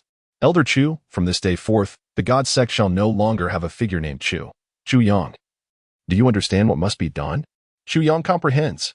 Having received the consent of Gu Qing and Ren Yingying, Chu Yang departed with his Gu Qing towards Hengshan to seek out Lu Zhenfeng, fulfilling Gu Qing's directive. Ren Yingying meticulously surveyed the area within 100 meters, sparing no living creature, not even the birds and beasts. Only after all signs of life had vanished did she feel secure enough to engage in the forthcoming conversation. Young Master Gu, may I request a more detailed discussion regarding your earlier statements? There is no need for anxiety. It is not unfavorable news for you. Your father is still alive. The person known as Dongfang Bubi has imprisoned your father in the Meizhuang of Jiang'an. Given your martial prowess, it is unlikely you would be able to rescue him. Should you alarm the enemy, Dongfang Bubi may resort to lethal measures. I advise you to enlist the help of a trustworthy individual and devise a meticulous plan. Let Chu Yang disrupt Lu Zhengfeng's retirement ceremony at Hengshan. As for Ren Yingying, eliminating her would minimally impact the narrative. Through Ren Yingying's connections, one could also influence the fates of others within the Sun Moon Holy Cult. With the fates of these two pivotal characters set in motion, Gu Qing turned to depart from that place. In the forest, Gu Qing moved like lightning, advancing with the swift winds while remaining vigilant of his surroundings. The following day, Gu Qing encountered two men with a Sichuan accent along the official road. Judging by their attire, they appeared to be disciples of the Qingqing sect. Could it be? Was Yu Songhai, the leader of Qingqing, also nearby? Yu Songhai, a first-rate master and gatekeeper. In the original narrative, this individual annihilated the Fu Wei escort agency and engaged in a fierce battle with the untrained Yu Buchuan, later to be vanquished by the learned Lin Pingxi. Gu Qing had reached the level of a master yet had not yet faced the top experts from the smiling, proud wanderer. Thus, he contemplated seeking out Yu Songhai to test his swordsmanship. With this thought, Gu Qing remained calm. Yu Songhai was currently scheming with the Lin family to acquire the evil-repelling sword technique, and a visit to the Lin family would surely lead him to this individual. After walking a short distance, he encountered an eatery, where a group of people wielding shovels were digging graves in the woods outside. Ha! How amusing. The disciples of Huashan, Ling Huchong and Yu Lingshan, were surprisingly operating an eatery in such attire. Yu Buchuan was also preparing to enter the scene to compete for the Lin family's evil-repelling sword manual. The unfolding scene mirrored the initial plot of the Smiling Proud Wanderer CCTV version. As fate would have it, just upon arriving, the destiny map suddenly refreshed with several messages. Among this crowd, there were indeed 5 individuals marked by destiny, 2 from Huashan, Ling Huchong and Yu Lingshan, and 3 from the Fu Wei escort agency, including Lin Pingxi and 2 other notable characters. You speak nonsense. How could my father possibly commit such deeds? Since you are aware of our identities, why would you slander the Huashan sect and my master? I urge you to retract your words, lest you provoke my ire. With her identity revealed, Yu Lingshan removed the pockmarked mask from her face, revealing her enchanting visage as the little sister of Huashan. Ling Huchong first cupped his fists in respect to Gu Qing before delivering a stern warning. Do you know Yu Buchuan well? As the saying goes, one may know a person's face but not their heart. Sister Yu, no, that is incorrect. Yu Buchuan harbors deep thoughts and is willing to endure humiliation for the sake of strengthening Huashan. To call him a hero would not be an exaggeration. As for the title of the Gentleman's Sword, I find it rather unbefitting. If he were to truly obtain the evil-repelling sword technique, henceforth, he shall be known as Sister Yu. Ha! Seeing that Gu Qing not only refused to apologize, but escalated his defamation of Yu Buchuan, Ling Huchong could no longer hold back and resorted to the sword for discourse. If you insist on insulting my master, do not blame me for being impolite. With that, he drew the long sword concealed within the eatery, took a deep breath, and leaped forward to execute the technique White Rainbow, piercing the sun in the blink of an eye. Ling Huchong's sword was before Gu Qing. Observing Gu Qing's lack of evasion, a flicker of doubt crossed Ling Huchong's mind. Could this person be unskilled in martial arts? Never mind. He resolved to teach him a lesson without taking his life. Ling Huchong tempered his strike from a thrust to a slap. However, Gu Qing's response was swift. In the face of the gleaming sword, Gu Qing merely extended 2 fingers. Clang. How is this possible? Gu Qing effortlessly pinched Ling Huchong's long sword between his 2 fingers. Not only was Ling Huchong taken aback, but the onlookers from the Fu Wei escort agency were also left dumbfounded, even neglecting to continue burying Yu Renyin. Yu Lingshan was understandably terrified. for her senior brother was the third most skilled master of Mount Hua. In the presence of this individual, he had no means to retaliate. Lin Pingji, witnessing this scene, recalled his earlier impulsive intervention that had led to the tragic death of another for Yu Lingshan's sake. It now seemed evident that the Mount Hua sect harbored ulterior motives. Ling Hucheng was indeed superior to him, and yet Yu Renyan had dared to tease Yu Lingshan, compelling him to endure the storm of repercussions. As for Gu Qing, had he not provided a timely reminder, Lin Pingji would still be oblivious to the situation. Ling Hucheng, do you yield? What is this technique of yours? If you possess the skill, let us engage in a sword duel. Upon realizing that Gu Qing bore no murderous intent towards him, Ling Hucheng's eyes glinted with defiance, prompting him to challenge Gu Qing. His audacity to continue seeking a duel stemmed from two motivations: a desire to uphold the honor of Mount Hua and to defend his master's reputation, and a belief that Gu Qing's swordsmanship might not be as formidable, given his reliance on finger techniques to restrain Ling Hucheng's blade. You, a disciple of the Mount Hua Qi sect, wish to compete in swordplay with me? Do you not realize that I am a disciple of the Mount Hua sword sect? Never mind, it would be pointless to bully you. Fuzhou is not a place for you both to meddle. Return and inform Yu Buchuan to safeguard the ancestral legacy of Mount Hua. When I find the time, I shall visit Mount Hua to revive the glory of the sword sect. With a single palm strike, he sent Ling Hucheng flying, disregarding the duo from Mount Hua. He then turned his attention to Lin Pingji, rescuing the 3 members of the Fu Wei escort agency, and would soon reap 3 rewards, if not more. The Fu Wei escort agency had other notable figures, such as Lin Zhongnan, Madame Wang, and other renowned escorts. Lin Pingji, your family is on the brink of catastrophe. Are you aware of this? What? Gu Qing's words carried immense weight, instantly leaving the group of bodyguards in a state of utter disarray. It was the seasoned Zhang Biao who maintained his composure. He procured several taels of silver from Lin Pingji and handed them to Gu Qing, then whispered, "Young hero. The disciples of the Qingqing sect are known for their tyranny over the weak. It is no wonder they meet such a fate. I implore you to seek justice on our behalf. Should you lend your assistance to the Fu Wei escort agency, the chief escort will be most grateful in due time." Lin Pingji, lacking experience in the martial world, failed to perceive Gu Qing's formidable nature. However, Zhang Biao, a veteran of the Jianghu, may not have possessed exceptional martial skills, but his keen insight into character was commendable. You are too naive, he cautioned. Those who wish to act against you extend beyond the Qingqing sect and Yutsonghai. The evil repelling sword technique, wielded by Lin Yuan too, has triumphed over all adversaries. Its renown is a double-edged sword, capable of safeguarding your Lin family for generations. Yet it also brings calamity. Presently, your family's martial prowess is unremarkable. To you, the evil repelling sword technique is akin to a child clutching gold amidst a bustling marketplace. Consider this: since the Qingqing sect has arrived, the Huashan sect is also bound to follow. Consequently, the Songzhan sect, Taishan sect, Diansong sect, and others, any sect with ambition, will undoubtedly seek to partake in the spoils. Gu Qing's words rendered Lin Pingji's face as pale as a ghost. If these statements were indeed true, the Fu Wei escort agency would be facing insurmountable peril. I beseech you, noble hero, to lend your righteous assistance, whatever you desire. The Fu Wei escort agency shall fulfill. With a single knee on the ground, head escort Zheng implored Gu Qing. This young hero, who dared to insult the esteemed Yu Buchuan of the Huashan sect, must possess formidable strength, at least on par with Yu Buchuan himself. With such a hero guarding the Fu Wei escort agency, they would at least be able to withstand the threats from both the Qingqing sect and the Huashan sect. At this moment, Lin Pingji also came to his senses. He knelt upon the ground and spoke earnestly. Noble hero, should you aid the Fu Wei escort agency in overcoming this calamity, I, Lin Pingji, am willing to work tirelessly to repay you. Spare me the toils of servitude. The hero replied, if you would consider taking me as your master, I would not hesitate to personally intervene and eliminate the Qingqing sect on behalf of the Lin family. Lin Pingji, a significant supporting character in the smiling, proud wanderer, occupies a role akin to that of the third male lead. He undoubtedly possesses a considerable amount of destiny points. Altering his fate could commence with the act of becoming a disciple. To take the noble hero as my master? Lin Pingji hesitated, for this young hero exuded immense power, yet appeared to be several years his junior. Noble hero, would you be willing to visit the Fu Wei escort agency? I wish to consult with my parents and hear their thoughts.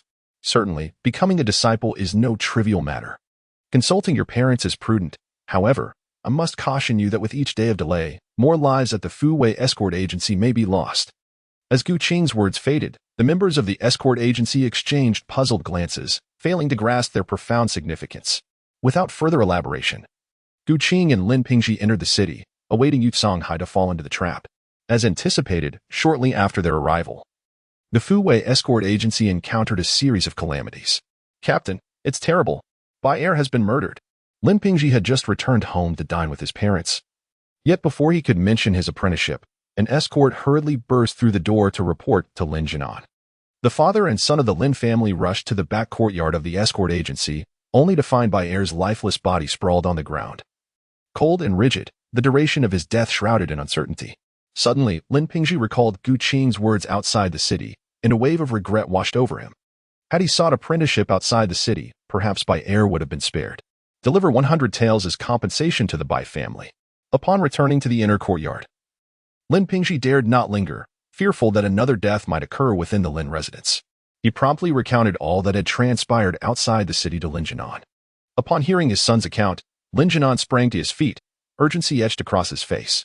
Quickly, let us pay a visit to Sir Gu. We must not delay, lest we offend him. The Lin father and son arrived at Gu Qing's resting quarters, and as they entered, Lin Jinan instructed his son to kneel, while he himself performed a grand gesture of respect, nearly prostrating himself in homage. Sir Gu, my son is inexperienced and has been remiss. I hope you will not take offense. If you are willing to accept him as your disciple, it is a fortune earned over several lifetimes. After today, I shall present a substantial gift of apprenticeship for your gracious acceptance. There's no need for such formality. Gu Qing replied, please rise. Since Pingji wishes to be my apprentice, the affairs of the Lin family shall also concern me. Captain Lin, gather everyone from the escort agency in the largest courtyard. If we remain dispersed, the Qicheng sect will pick us off one by one. The Fu Wei escort agency, with its dozens of personnel, boasted none who were formidable fighters. From their inner energy, it was evident they were merely third-rate experts, lacking mastery of formidable martial arts techniques, sufficient only to deal with common petty thieves. However, to the martial arts sects, these escorts were mere pawns, utilized to garner experience in the Jianghu. In the face of life and death, the escorts of Fu Wei moved swiftly, none daring to act alone. That night, piles of firewood were erected around the courtyard, igniting a roaring blaze that illuminated the entire courtyard as if it were daylight. Gu Qing and the Lin family of 3 were seated in the center of the courtyard, with a platter of seeds and fruits laid out before them. Young Master Gu, do you believe the bandits from Qingqing will return? It is inevitable. They have already woven an intricate net outside, awaiting Yu Songhai to draw it in, to undermine the morale of the Fu Wei escort agency. They will undoubtedly persist in assassinating the escort masters within the estate. Ah, has that not just arrived? As Gu Qing's voice faded, dozens of bodyguards in the courtyard began to glance around anxiously, terrified that they might be the next victim. Where is the enemy? I thought, unable to see anything. I too had not noticed anything. Could it be that the adversary was indeed a specter? It was rumored that malevolent spirits from Sichuan often brought harm. Could it be that the young leader had slain that individual, now returned as a ghost seeking vengeance? The ignorant often attribute such matters to the supernatural. Gu Qing possessed an exceptionally keen sense of hearing. Having grasped the essence of the wind, he could discern even the faintest sounds carried within it. Upon the roof of the Fu Wei escort agency, an individual, with a belt around their waist, lightly tread upon the tiles, producing sounds imperceptible to the average ear. The gentle breeze guides the way. Ah, Gu Qing, with a deft flick of his fingers, silently propelled a translucent force across 20 meters of empty space, striking the cloaked figure atop the roof with pinpoint accuracy. The figure let out a piercing scream, finally revealing his position to the bewildered bodyguards. With a subtle gesture, Gu Qing revealed her formidable prowess, causing the group of bodyguards to grasp the extent of her terrifying strength. With a mere flick of her finger, she subdued the mortal enemy of the Fu Wei escort agency. It is worth noting that when this individual assassinated Bai Er, none of the bodyguards, including the Lin father and son, were able to detect her presence. The prowess of the esteemed Gu is truly formidable. No wonder he dares to challenge the Qingqing sect. At this moment, the members of the Fu Wei escort agency breathed a collective sigh of relief, having been granted a sense of assurance. Chief Escort, allow me to confront this individual, proposed Chui. Go forth. Retrieve him.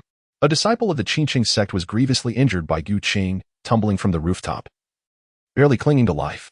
While they lacked the courage for a one-on-one duel, Cui and his companions were certainly emboldened to strike down a fallen adversary. Lin Jinan, dare to move against me. Once my master arrives, none from the Lin family shall escape. How tiresome.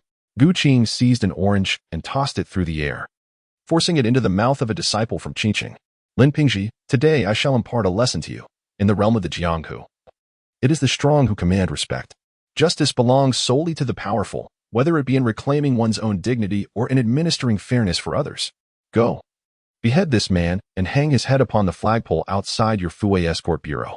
Let us see if any cowardly ghosts from Sichuan dare seek vengeance. When one possesses sufficient strength and malevolence, even ghosts will steer clear. Master this. Lin Pingji, having lived thus far, had only ever killed wild chickens. This would be his first act of murder. In the Jianghu, it is either you kill me or I kill you. Why do you hesitate? Wowa, the disciple of Qingsheng, upon hearing Gu Qing's words, turned pale with fear. Only when death looms does one truly grasp its terror. He struggled desperately, yet alas, he was held down by Cui Biao and others, akin to a pig being slaughtered. Master, take action. Do not disappoint young hero Gu. Consider the deceased by heir. These individuals deserve their fate. Lin Pingji, in the original tale, descended into madness and malevolence because he failed to recognize the true nature of the Jianghu in time. He believed in the triumph of righteousness, yet the reality is a stark, dark jungle. Indeed, one must strike first to avoid being overwhelmed by a multitude of blows. Once the head of the Qingqing disciple was displayed upon the flag of the Fue Escort Bureau, no one dared to disturb them again. The following day, the Fue Escort Bureau became unexpectedly lively, as dozens of men from Sichuan, clad in straw skirts and bamboo cloaks, performed acrobatics outside. Welcome, master. Welcome, master. Dozens of Qingsheng disciples knelt on one knee, calling out loudly. Yu Songhai appeared atop the main gate of the Fue Escort Bureau, surveying the defeated establishment with a sense of satisfaction. The long-conceived, evil-dissipating sword technique of Qingsheng was within reach. Who dares to bring misfortune upon me? Yu Songhai. Damn it. Seeing the head of the Qingsheng disciple hanging from the flagpole, Yu Songhai's face contorted with rage. The one who should be damned is you, Yu Songhai. Who are you? Suddenly, Gu Qing appeared at the entrance of the Fue Escort Bureau like a specter. Yu Songhai was taken aback. The fleeting shadow had caused him to doubt his own senses. The one who shall take your life. What? I have no enmity with you, young hero, nor have I wronged the Qingqing sect. Why must you torment us? Not daring to underestimate the situation, Yu Songhai began to contemplate fleeing, using the time spent speaking to distance himself from Gu Qing. Lin Pingji is my disciple. Do you not understand why I would want to kill you? How can this be? If that is the case, let us settle this with our true skills. How bold you are. Not only do you not flee, but you dare to launch an attack. Witnessing Gu Qing's ghostly agility, Yu Songhai realized that escape was futile, leaving him no choice but to fight to the death. He unleashed his renowned technique, the heart-crushing palm, in rapid succession, sending a flurry of transparent palm strikes toward Gu Qing. Indeterminate windsword. Kill. The wind was unpredictable, oscillating between swiftness and slowness, with a multitude of sword shadows. The seemingly slow yet deceptively swift swordplay disoriented the senses, leaving the Qingqing disciples utterly defenseless. Mistaking it for dark sorcery. What is termed as fast or slow is merely relative. In the eyes of the disciples of the Qingqing sect, Gu Qing's slowness appeared as merely a fleeting shadow. As for his speed, it transcended the realm of visibility, rendering even the shadow imperceptible. To the multitude of Qingqing disciples, the entire street seemed to be populated by an abundance of Gu Qing, no less than dozens. It was akin to the illusion of the doppelganger technique portrayed in traditional operas. Yet, isn't such a technique confined to the realm of theatricality? As the wind began to stir, the door of the Fue escort agency swung open, and Gu Qing confronted Yu Songhai. Lin Pingji insisted on bringing forth the valiant escort who still bore the scars of battle to assist Gu Qing in vanquishing foes. The escorts of Fue cautiously pushed open the door and peered onto the street. To their astonishment, they beheld countless Gu Qings wielding long swords, effortlessly dispatching the disciples of the Qingqing sect. What is happening? Is it possible that the esteemed Yu has been reincarnated as a celestial swordsman? Is this truly the swordsmanship of the mortal realm? The techniques of my master, they are truly extraordinary. If I were to master even a single move, would I not be able to effortlessly contend with Yu Songhai of the Qingqing sect? The encounter between Gu Qing and the Qingqing sect was witnessed in its entirety by the members of the Fuwei escort agency, who were left astounded and even frightened by Gu Qing's swordsmanship. From the release of murderous intent to the sheathing of the sword, it was accomplished in an instant. This was the essence sword technique. During his time away from Mount Zhangtiao, Gu Qing had infused the essence of the wind into his lightness techniques, subsequently merging his steps with his sword strikes to create the essence sword technique, the indeterminate wind sword, with a ghostly speed combined with formidable attacks. The core principle of the indeterminate wind sword lies in its swiftness and the unpredictability of its movements. In the realm of martial arts, only speed is invincible. Utilizing this technique against dozens of Qingqing sect disciples was akin to autumn winds sweeping through leaves. One by one, they fell, quickly and painlessly. Interestingly, Gu Qing is also a philanthropist, unable to bear the suffering of others. Who are you? Lin Jia could hardly fathom how the Lin family could possess such a formidable expert. Was this the legendary evil-repelling sword technique? No, it was unimaginable. Yu Songhai pointed at Gu Qing, blood bubbling from his chest, struggling to comprehend how the Lin family had such a terrifying master. Had he known, he would have steered clear of them. Why was he not dead? Despite having pierced Yu Songhai's heart, the latter could still speak. This defied logic. Indeed. In the 2001 version of The Smiling, Proud Wanderer, Yu Songhai was not a singular entity but a combination of two individuals, one a legless cripple, the other a diminutive dwarf. Had Gu Qing not seen the television series, he might have been deceived. Swift wind slash. A gentle breeze approached. Can one see the wind? No one can see the wind. Gu Qing's sword was light and ethereal, revealing no hint of murderous intent, akin to a gentle breeze caressing the face. Yu Songhai felt a chill that penetrated to his very bones. What a rapid sword! Yu Songhai's eyes widened as the last thought flashed through his mind. Blood rained down as both versions of Yu Songhai met their demise simultaneously. Disciple, come forth to cleanse the ground. Master, Yu Songhai could not withstand your two strikes. Such formidable swordsmanship, and the sword's shadow doppelganger that swiftly vanquished dozens from the Qingqing sect. May I learn this technique? The overwhelming victory laid before them made Lin Pingji forget his earlier doubts regarding Gu Qing's youth. He had presumed that even if Gu Qing was impressive, how formidable could he truly be? However, strength is the most weighty language. Alas, he had not anticipated that Yu Songhai was a combined entity. Had he paid a little more attention, the first strike alone could have annihilated dozens from the Qingqing sect. It was indeed a lapse in his master's caution. He felt truly ashamed. Lin Pingji and the other escort members were at a loss for words. Their master, though exceptional in every regard, was anything but ordinary. Whether in martial prowess or in principles, he deviated entirely from the norm. Thanks to Gu Qing's intervention, the entire Lin family had survived. Thus, under Gu Qing's interference, the original plot trajectory of the Smiling, Proud Wanderer underwent a dramatic transformation. 3 days later, at the Lu Manor in Hingyang, the grand ceremony for Lu Zhongfeng to wash his hands of the world commenced, drawing a multitude of martial artists to Hongshan. At last, Ling Huchong arrived at the Lu Manor just before the ceremony began. In addition to the 5 mountain sword sects, including Huashan, Taishan, and Hongshan, there were also other notable sects present, such as Wudong and Shaolin, to offer their congratulations.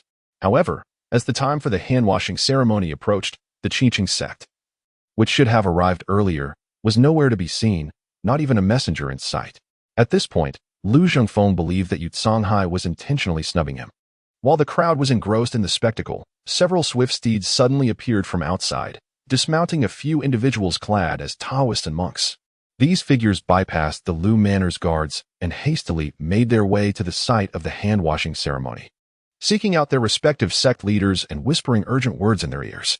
Upon receiving news from Fuzhou, the leaders of the prominent sects widened their eyes in disbelief. Just who was this young man named Gu Qing? He had obliterated Qingqing, gaining notoriety throughout the land. Not only were the righteous sects astonished, but even Renying, outside the city of Luoyang in Suizhou Alley, was taken aback. A few days prior, she had learned of her father's whereabouts and the enmity between him and Dongfang Bubi. To verify the information, she had contacted her father's most loyal subordinate, Xiang Wentian. Uncle Xiang, is the news about Mei Village true? Ying, the news is indeed true. Unfortunately, Mei Village is heavily guarded, watched over by the 4 great lords, making it exceedingly difficult for outsiders to infiltrate. Any misstep could jeopardize the leader's safety. To rescue the leader, we must deliberate carefully and avoid alarming the enemy. Xiang Wentian and Renying had searched for Ren Wuxing for over a decade, and now, With concrete leads finally at hand, how could they not feel exhilarated? Upon confirming her father's situation, Ren nearly wept tears of joy. Yet now, knowing her father's location but being unable to rescue him, the image of Gu Qing surfaced in her mind. If it were him, what would he do? Uncle Xiang. Recent news from Fuzhou has mentioned the disciple of the Huashan sword sect, Gu Qing, whom I mentioned to you before. After he killed Fei Bin of the Songzhan sect, he went on to slay Yutsong Hai at the Fuwei escort agency. His reputation within the righteous path is dismal, rendering him an enemy of the righteous sections. Could we possibly invite Gu Qing to join our cause? Xiang Wentian pondered for a moment, weighing the various advantages and disadvantages in his mind, before finally nodding in agreement. Dongfang Bubi wields control over the sacred cult, and Ren Wuxing's former subordinates are nearly extinct, with the purges led by Dongfang Bubi's favored aide, Yang Lianding. There are no reliable allies left. If Gu Qing's strength is indeed as formidable as the reports suggest, having him by our side would significantly enhance the prospects of rescuing the leader. However, how shall we extend this invitation? Regardless of the circumstances, Gu Qing is indeed a disciple of the Huashan sword sect. Will he join the divine cult? Allow me to travel to Fuzhou and test the waters. Perhaps I can persuade him. The mere mention of Gu Qing suddenly conjured the image of their last farewell in Ren Ying's mind. Gu Qing's hand seemed to once again rest upon her face, causing Ren Ying to feel a warmth enveloping her neck and ears. What could this possibly signify? The destruction of the Qingqing sect has thrown the martial world into turmoil. For decades, even centuries, the Five Mountain Sword sect and the Sun Moon Holy Cult have been embroiled in fierce battles without any sect facing annihilation. Yet now, due to the actions of a single individual, Gu Qing, the entire realm of martial arts is engulfed in an atmosphere of trepidation, with everyone living in fear. Gu Qing Yuan, currently in Fuzhou, remains unaware of the profound transformations he has instigated within the martial realm. At present, he is dutifully fulfilling his role as a mentor, imparting martial arts knowledge to Lin Pingji. Frankly speaking, Lin Pingji's aptitude is rather lacking. In the television adaptation of The Smiling, Proud Wanderer, Lin Pingji struggles to make significant progress in the Huashan sword technique, even with the assistance of Yu Lingchan, thus highlighting his concerning potential. If he cannot master the fundamental sword techniques of Huashan, how could he possibly excel in the more advanced Yufeng sword art? Therefore, Gu Qing has resolved to adopt a tailored approach to his instruction. In the original narrative, shortly after acquiring the evil-resisting sword technique, Lin Pingji is capable of defeating both Yutsong Hai and Mu Gaofeng, indicating that he is well suited for this particular martial art. To alter Lin Pingji's fate, it is imperative that he does not follow the traditional path of self-castration to enhance his swordsmanship. Gu Qing must enable Lin Pingji to practice the evil-resisting sword technique without resorting to such drastic measures. To address this conundrum, Gu Qing finds it necessary to intervene personally and rectify the inherent drawbacks of the self-castration associated with the technique. To cultivate divine skills, one traditionally must resort to self-castration. Without this, the internal energy becomes tumultuous and erratic. Even if the heat within reaches a peak, the body remains injured. After self-castration, true energy is naturally generated, converging within the Dantian. At the Fuwei escort agency, Gu Qing diligently practices the evil-resisting sword technique, which is characterized by its peculiar maneuvers. Without a special internal force to enhance its impact, the technique's power remains moderate. He refrains from searching for the evil-resisting sword sutra, relying solely on the few incantations he gleaned from the television series to contemplate the martial essence of the technique. Undoubtedly, the evil-resisting sword technique, which shares lineage with the Sunflower Manual, is also a form of martial artistry steeped in profound meaning. In contrast to the wind-based Yufeng sword art, the essence of the Sunflower Manual and the evil-resisting sword technique is derived from the practitioner's own being. The unique advantages conferred by self-castration facilitate rapid advancement and cultivation.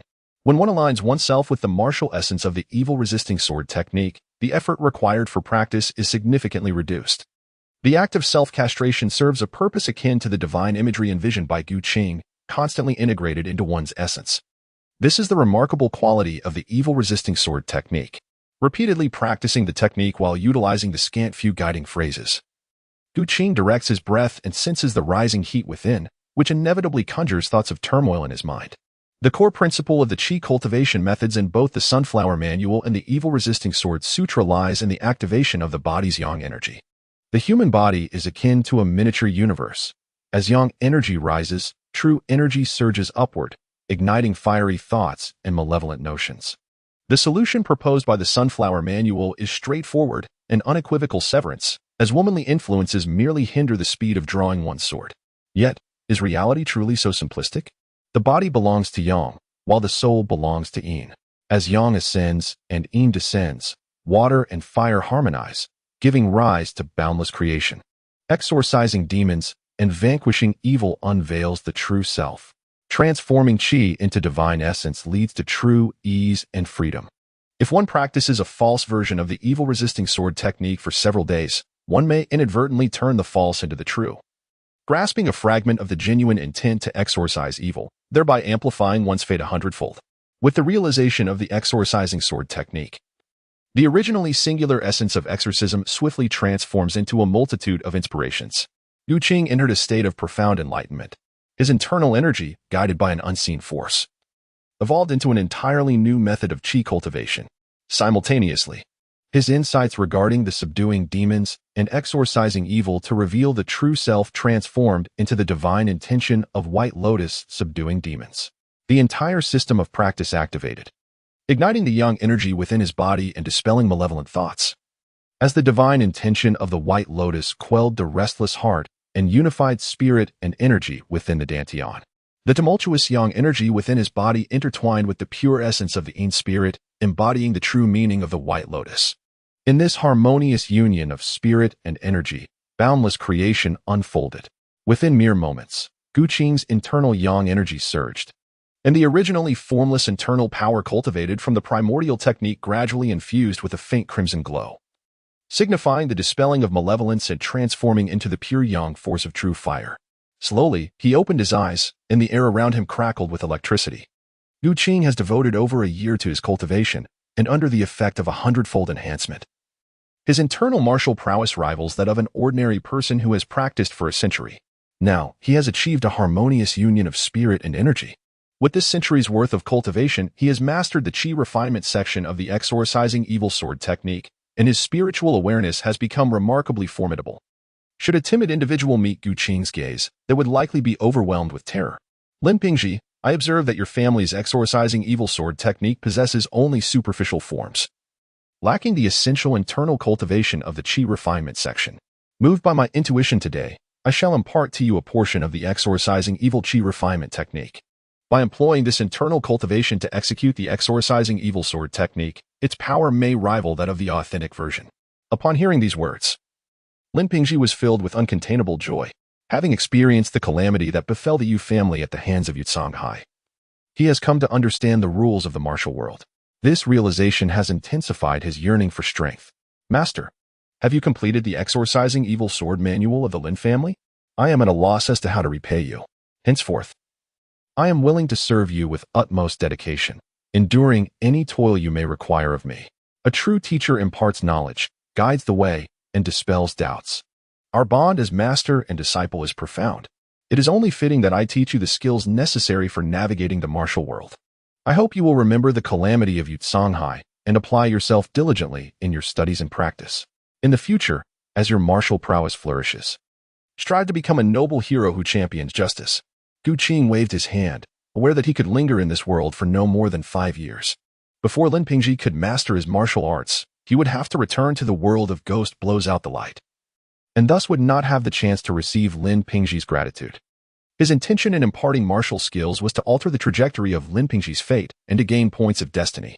3 days later, under Gu Qing's guidance, Lin Pingji successfully entered the realm of the exorcising evil Qi refinement technique, achieving mastery in internal strength. The internal cultivation method is akin to the engine of a car, while the ancestral exorcising swordplay practiced by Lin Jinan and Lin Pingji resembled a luxury vehicle devoid of an engine. Now, Gu Qing had completed the internal cultivation method. Although the original exorcising swordplay remained unknown, the current exorcising evil Qi refinement technique was more than sufficient to execute the exorcising swordplay. As Lin Pingji unleashed the exorcising swordplay once more, it finally embodied the essence that martial arts should possess. In the training grounds of the Fu Wei escort agency, Lin Pingji brandished his sharp sword and suddenly lunged forward with the swiftness of a hare.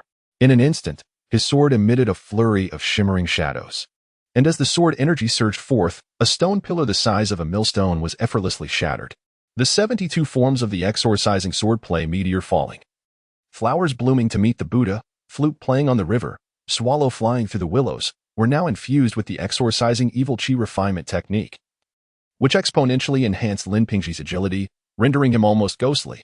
The 72 forms of the exorcising sword play featured bizarre moves and unexpected attack trajectories that left opponents utterly defenseless. The essence of this swordsmanship lay in its unparalleled speed. Pingji, cease your assault. Gu Qing interjected. The exorcising evil Qi refinement technique is my original creation. While the true sword manual of the Lin family resides within the Buddhist hall of the old residence on Xiangyang Alley, the grace of my master's teachings shall forever remain engraved in the hearts of his disciples. He revealed to Lin Pingji the location of the true exorcising swordplay for 2 reasons. Firstly, once Lin Pingji acquired the authentic exorcising swordplay, he would comprehend that the method devised by Gu Qing was not a mere imitation of the Lin family's sword manual. Secondly, with the Lin family in possession of the true sword manual, Lin Pingji might ascend to greater heights, utilizing the internal moves of the exorcising swordplay to refine his techniques, thereby adapting the 72 forms to align with the exorcising evil Qi refinement technique. While Gu Qing was imparting martial skills to Lin Pingji at the training ground, he noticed Lin Jinan hastily approaching with a letter of greeting in hand. Upon reaching Gu Qing, Lin Jinan spoke, "Young hero Gu, there is a Miss Rin outside seeking an audience. She claims to have important matters to discuss with you." The only woman known to Gu Qing by the surname Rin is Rin Yingying. Upon receiving the invitation presented by Lin Jinan, Gu Qing welcomed Rin Yingying in a secluded courtyard of the Fuwei escort agency. "Miss Rin, what brings you to Fuzhou today?" "I have brought you a taste of the renowned Dahong Pao from Wui Mountain as a token of appreciation. The Lin family possesses considerable wealth, and during Gu Qing's stay, father and son Lin Jinan have spared no expense to ensure Gu Qing's comfort, providing only the finest tea.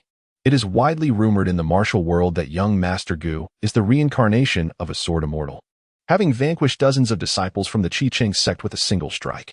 Young Master Gu, do you entertain ambitions of claiming the title of the world's foremost expert?" Ren Yingying inquired, lifting her cup to take a delicate sip, a smile gracing her lips. She refrained from directly mentioning her plan to rescue her father, instead seeking to gauge Gu Qing's intentions and desires. If this esteemed young master harbored aspirations of supremacy, she could propose an alliance under the guise of cooperation to confront Dongfang Bubi. This would also allow her to rescue her father, Ren Wuxing, from Meizhuang in the West Lake before facing Dongfang Bubi. Ren Yingying's thoughts were not difficult to decipher, prompting a chuckle from Gu Qing. "Miss Ren, who else but I could claim the title of the world's foremost expert?" His unwavering confidence compelled Ren Yingying to scrutinize him once more. This young hero, indeed, possessed an air of arrogance that soared to the heavens. As a revered figure in the demonic sect, she had encountered many outstanding men, yet in Gu Qing's presence, she felt as though he regarded her with indifference. Such a man naturally drew one closer, igniting a desire to unravel the veil of his pride and discover the truth beneath. With a formidable presence and an extraordinary charm, Gu Qing's appeal to Ren Yingying increased significantly, elevating her fondness for him to a profound level. As Gu Qing sipped his tea, he paused momentarily before gently setting down the cup. "Is this all? The holy maiden of the demon sect has fallen for me. What shall I do?" Noticing Gu Qing's unyielding composure, she felt a twinge of urgency and sought to bridge the gap between them. "Young Master Gu, I am a few years your senior. Henceforth, you may call me Qing Di." Seeing no opposition from Gu Qing, Ren Yingying continued, "To vie for supremacy in the world, we must confront Dongfang Bubi. His formidable strength is undeniable. If you assist me in rescuing my father, we can unite against Dongfang Bubi. What do you think?" Should Gu Qing acquiesce to her proposal, they would share a common interest, enabling them to tackle the formidable Dongfang Bubi of Haima Cliff together. "Haha, Miss Rin, your calculations are astute, yet your sincerity is lacking." "Lacking sincerity?" she echoed, her brow furrowed in slight confusion as she gazed at Gu Qing. As his eyes met hers, her expression shifted from mild irritation to a series of contemplative changes, ultimately yielding to reality. "Young Master Gu, what do you desire? You just called me Qing Di, and now you speak with such formality. Miss Rin, you surely wouldn't wish for old Rin to suffer at the bottom of Westlake, would you?" Gu Qing rose to his feet, surveying the woman before him from a position of superiority. The ruthless holy maiden of the demonic sect still sought to use him as a mere pawn. Today, she would learn the unique and unparalleled technique of the Gu family. The Overlord's spear, devoid of a spearhead, could still deliver a fatal blow. "Are you not from the Washan sword sect?" How can you resort to such despicable tactics? Ah, Miss Rin, do not tarnish my reputation. I have not coerced you. You are free to leave, and I shall not hinder your departure. As the protagonist, Ren Yingying finds herself the object of Gu Qing's desire. What is the world of martial arts? It is where one drinks the strongest liquor, rides the swiftest steed, and engages with the most enchanting women. Unfettered in action, one revels in the boundless freedom of the celestial devil. Through Ren Yingying, he aims to seize control of the sun and moon holy cult, to awaken the power of the world while indulging in the beauty of a woman. Furthermore, he seeks to extract the star absorption technique from Ren Wuxing. The star absorption technique possesses both flaws and merits. This martial art is highly practical, enabling rapid accumulation of inner strength. However, perhaps using it solely for the cultivation of internal power is not its intended purpose. Gu Qing harbored a conjecture deep within, believing that only upon acquiring the incantation of the star-absorbing technique could this hypothesis be validated. The intricate calculations within Gu Qing's heart were beyond Ren Yingying's comprehension. In the secluded courtyard, an hour later, before Gu Qing lay a transparent screen that suddenly refreshed with a line of prompts. The master forcefully conquered Ren Yingying, raising her favorability by 10.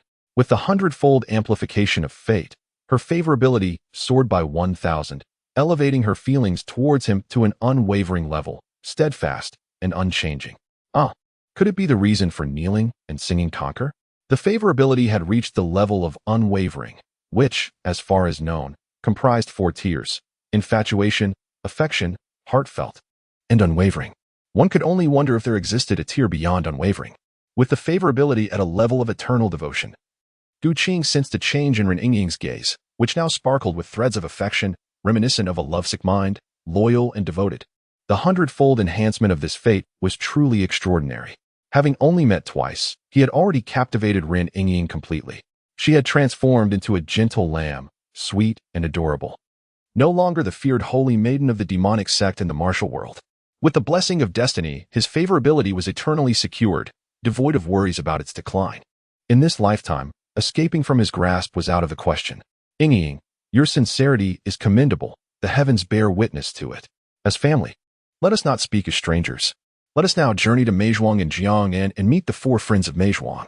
My dear Qing, once we rescue my father, I shall mention our matter to him. When that time comes, Ren Yingying's voice grew softer, her cheeks flushed deeper, and one could only speculate what thoughts danced in her mind. Resolving to visit Meizhuang and Jiang'an, Gu Qing sought out Lin Pingxi and his father to bid farewell.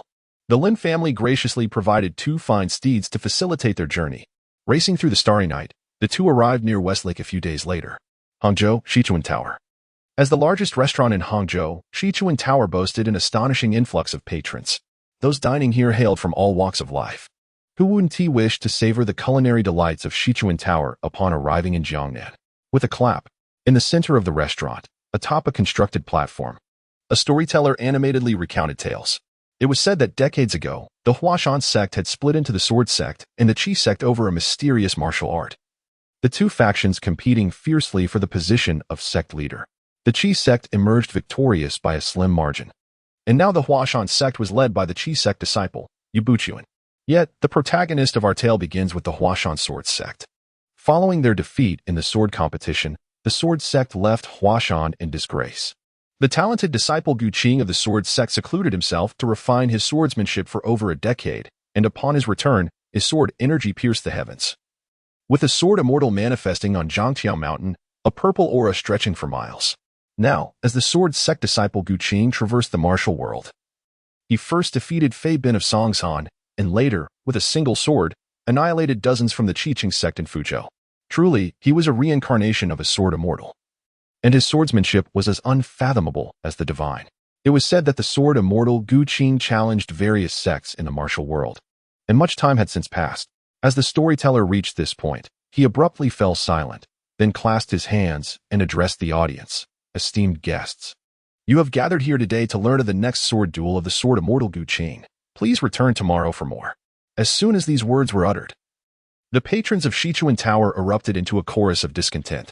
They had been captivated by the tale of Gu Qing, who had vanquished the Qingsheng sect with a single sword strike months prior, a feat that reverberated throughout the realm.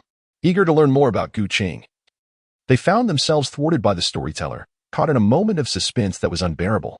This is your reward. Please continue, urged a nobleman wielding a sword, tossing a silver ingot before the storyteller. One by one, others followed suit, eager to hear of the exploits of the sword immortal Gu Qing. In a secluded chamber of Shichuan Tower, Gu Qing could faintly hear the tumult outside, and with his internal cultivation, even the storyteller's narration reached his ears. To think that his actions outside Fuzhou had been woven into a narrative, listening to the exaggerated tales of his life spun by the storyteller. Gu Qing could not help but shake his head and stifle a laugh. What nonsense! 10 years of secluded sword practice?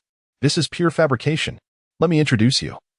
Uncle Xiang, this is the valiant Gu Xiaojia, Ren Yingying said. Qing, this is Uncle Xiang, Xiang Wentian.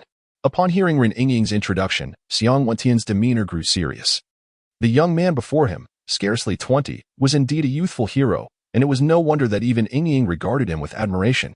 Surely, once the leader emerged, he would soon be blessed with a dragon son-in-law. Seeing Ren Yingying's demeanor, Xiang Wentian discerned the depth of their relationship and remarked with a smile, "Haha, I have long admired the renowned name of Gu Xiaojia. It is an honor to meet you today.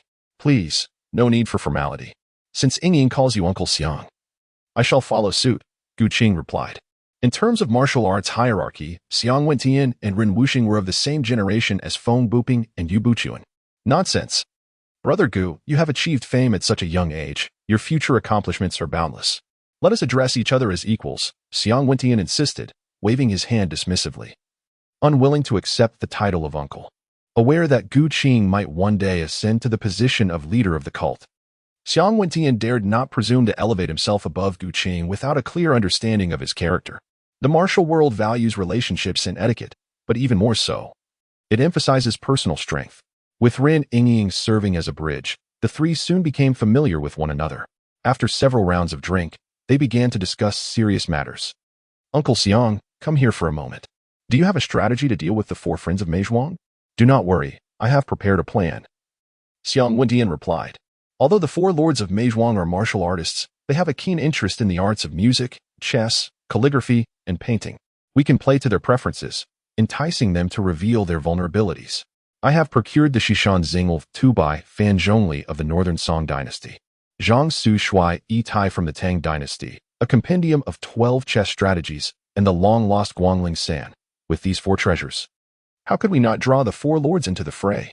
Xiang Wentian pondered a strategy akin to those depicted in television dramas. However, unlike the shows, the individuals involved in the rescue of Ren Wuxing had changed. They were now Gu Qing, Ren Yingying, and Xiang Wentian himself. Yingying and Brother Gu, what do you think of this plan? Noticing Gu Qing's silence, he first sought the opinion of Ren Yingying. Ren Yingying furrowed her brow, recalling that during Xiang Wentian's previous visit to Meizhuang to gather intelligence, he had learned of the formidable defenses that surrounded it.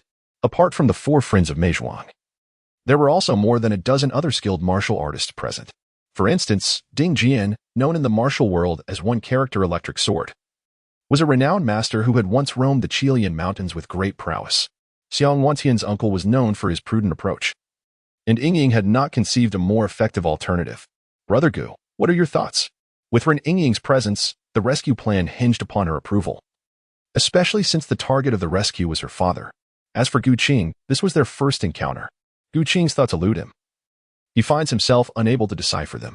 The martial world widely proclaims that Gu Qing's swordsmanship is unparalleled, yet he remains unaware of the true extent of its excellence. The plan, however, is indeed commendable. Gu Qing nodded, and upon witnessing this, Wen Tian felt a slight improvement in his mood, breathing a sigh of relief. In a collaboration among three, mutual suspicion is the most detestable. Gu Qing approved his plan, allowing the three of them to join forces and direct their efforts towards a singular goal. However, Gu Qing shook his head once more. However, what was it? A pang of anxiety gripped Xiang Wentian's heart. Could it be that there was a flaw in his meticulously crafted plan? This scheme was overly complicated. For merely the four friends of Jiangnan, was it truly necessary to expend such effort? Gu Qing's gaze was tranquil. After more than a year of diligent training, he had even devised 2 sets of profound martial arts. If dealing with the four friends of Jiang proved so troublesome, had his efforts in martial cultivation been in vain? Troublesome? It took Xiang Wentian a moment to grasp the situation. The plan he had devised was as straightforward as possible, requiring minimal effort to resolve matters with the four friends of Jiangnan. How could it be troublesome? Was he expected to simply walk into Meizhuang and demand their release? The strength of the four friends of Jiangnan was formidable indeed. I believe the four friends of Jiangnan are not unreasonable individuals. Tomorrow, I shall visit Meizhuang and personally articulate my reasoning to them. I am certain they will allow me to meet with Elder Ren, he asserted. Ren Yingying and Xiang Wentian exchanged puzzled glances, their minds filled with questions, utterly speechless. After all, the four friends of Jiangnan were subordinates of the invincible East, and Meizhuang was heavily fortified to safeguard Renwuxing. Now, Gu Qing claimed that the four friends were reasonable. Was that truly plausible? Seeing Gu Qing's cryptic demeanor, they refrained from pressing him further. The following day, Gu Qing approached the exterior of Meizhuang, armed with only a sword, while Ren Yingying and Xiang Wentian concealed themselves in the shadows, prepared to assist if necessary. He strode purposefully towards Meizhuang, and upon reaching the entrance, took a deep breath before calling out loudly to the interior, "I am Gu Qing. Having heard of the martial prowess of the four friends of Jiangnan, I have come today to seek your guidance." When Gu Qing uttered the first word, it was relatively normal. However, from the second word onward, his voice gradually ascended in pitch, and by the fifth word, a terrifying sound wave surged forth, spreading wildly in all directions. When the final word fell, the area of Mei Manor reverberated like a thunderclap, as if the heavens themselves were collapsing. Boom, boom. In that instant, Gu Qing's accumulated mastery of over a century infused the sound waves, engulfing the entire vicinity of Mei Manor in a terrifying auditory assault. The fish in the pond all floated to the surface, belly up, rendered unconscious. Among the guards of Mei Manor, dozens of mediocre experts felt their ears ringing, their consciousness fading. Even esteemed second-tier masters like Ding Jian found their limbs weak, as if their bones had been extracted, collapsing to the ground. The first-tier masters, such as the four friends of Jiangnan, attempted to channel their energy to resist the insidious sound. Yet they could barely endure for a breath's time before their breath became chaotic, their internal power dissipating, leaving them as helpless lambs awaiting slaughter. In the span of a single utterance, the intricate web of defenses set up in Mei Manor became mere decoration. The once formidable defenses, devoid of any semblance of battle, left only a few individuals still conscious. Defense successfully neutralized. Is this what Brother Gu meant by reason? Indeed, it is high and unyielding. Who would dare defy it in the presence of Brother Gu? Xiang Wentian and Ren Yingying lurked in the shadows. Gu Qing did not deliberately target the two, yet they remained ensnared by the sonic assault. Xiang Wentian shook his dizzy head and opened his mouth wide. He finally comprehended the essence of Gu Qing's reasoning. Within the confines of Mei Manor, the four friends of Jiangnan stood together. Even the usually reclusive master of the manor made a rare appearance outside his chamber. "Brother, what formidable entity produces that terrifying sound? How does it compare to your seven mysterious formless sword?" The fourth master, the weakest among the four friends of Jiangnan, wiped the blood from the corner of his mouth and inquired of the strongest, the master of the manor. The greater one's strength, the deeper the resistance, and thus the greater the damage inflicted by Gu Qing's earlier sound. The master could scarcely believe that such a powerful being existed in the world. That person's power. A frog in a well cannot discuss the ocean, confined within its limitations. I study the art of melody and see him as a mayfly gazing at the heavens. Yes, what shall we do now? Upon hearing this, the other three brothers were instantly thrown into a state of panic. The four of them had secluded themselves in Mei Manor, rarely concerning themselves with the affairs of the martial world. The name of Gu Qing had yet to reach the ears of the four friends of Jiangnan, leaving them in the dark about the true prowess of this formidable figure. Nevertheless, one must not underestimate the strong. The chief of the estate took a deep breath and addressed his three brothers. "Let us go forth together to greet this esteemed elder, hoping that he will not trouble us." With hearts heavy with trepidation, the four friends of Jiangnan appeared at the entrance of the Mei Manor, where they soon laid eyes on Gu Qing. Upon seeing the four estate masters, Gu Qing clasped his hands in greeting, introducing himself. "I am Gu Qing. Having heard of the commendable martial prowess of the four friends of Jiangnan, I have come today to seek your guidance." How could the elder who had just unleashed a terrifying sonic attack appear so youthful? The overwhelming internal energy he exuded was something the four friends had never encountered in their lives. Observing the four standing dumbfounded at the entrance, Gu Qing furrowed his brow and immediately released the restrained aura of his immense power, which surged forth like a mighty river, enveloping the four men. "Pray, Master Gu, show us mercy. Your extraordinary skills are beyond our capacity to contend with." The four estate masters hastily prostrated themselves, a testament to the rigorous training imparted by Renwuxing and Dongfang Bubi. Both leaders of the Sun Moon Holy Cult were known for their grandiose claims of invincibility, boasting of their everlasting reign over the martial world. Why kneel so swiftly? How can I even make a move? Gu Qing thought to himself. Since they were all spineless, he felt no obligation to hold back. With this in mind, he pressed on. Your martial arts indeed leave much to be desired. Given this, I shall not make it difficult for you. I have heard that a certain martial elder is imprisoned in the dungeons of Mei Manor, someone who has roamed the martial world with few equals. Today, I have come to test my sword, and I must draw it. If you four are incapable, then release this individual. Otherwise, I fear my sword shall taste blood. At these words, the faces of the four friends of Jiangnan turned even paler. If they were to allow Ren Wuxing to be freed, how could they possibly survive? The chief of the estate trembled and spoke. Master Gu, this matter is ill-advised. You may not be aware, but the person held in the dungeon is a ruthless killer. Releasing him would undoubtedly unleash a torrent of bloodshed in the martial world. I implore you to reconsider. Gu Qing's countenance darkened, and he spoke in a chilling tone. This is unacceptable, and that is also out of the question. Do you wish to challenge me to a duel? The aura of his sword intent radiated, enveloping the area with a cold gleam, mingling with the gentle breeze. The four friends of Jiangnan sat uneasily, as if they had fallen into an icy abyss, the chill penetrating to their very bones. Such a terrifying murderous intent. This individual was not jesting, under the immense pressure. Beads of cold sweat began to form on the foreheads of the four. Please, young hero Gu, temper your wrath. Observing Gu Qing's increasingly grim expression, the four masters hastily offered their apologies and continued. If young hero Gu insists on dueling with that person, it can be arranged. We can set up a duel for you in the dungeon. What do you think? A dungeon duel? The martial prowess of that individual is truly formidable. With me present, what do you have to fear? Though feigning indifference, the four friends of Jiangnan inwardly lamented. You may be unafraid, but we, your four brothers, are indeed terrified. If Ren Wuxing emerges, our demise is certain. Not only would he seek to eliminate us, but Dongfang Bubi would not spare us either. Alas, we humbly request young hero Gu to show mercy. The four brothers, unable to contend with Gu Qing, were compelled to plead once more. Gu Qing chuckled inwardly. Humans often prefer compromise.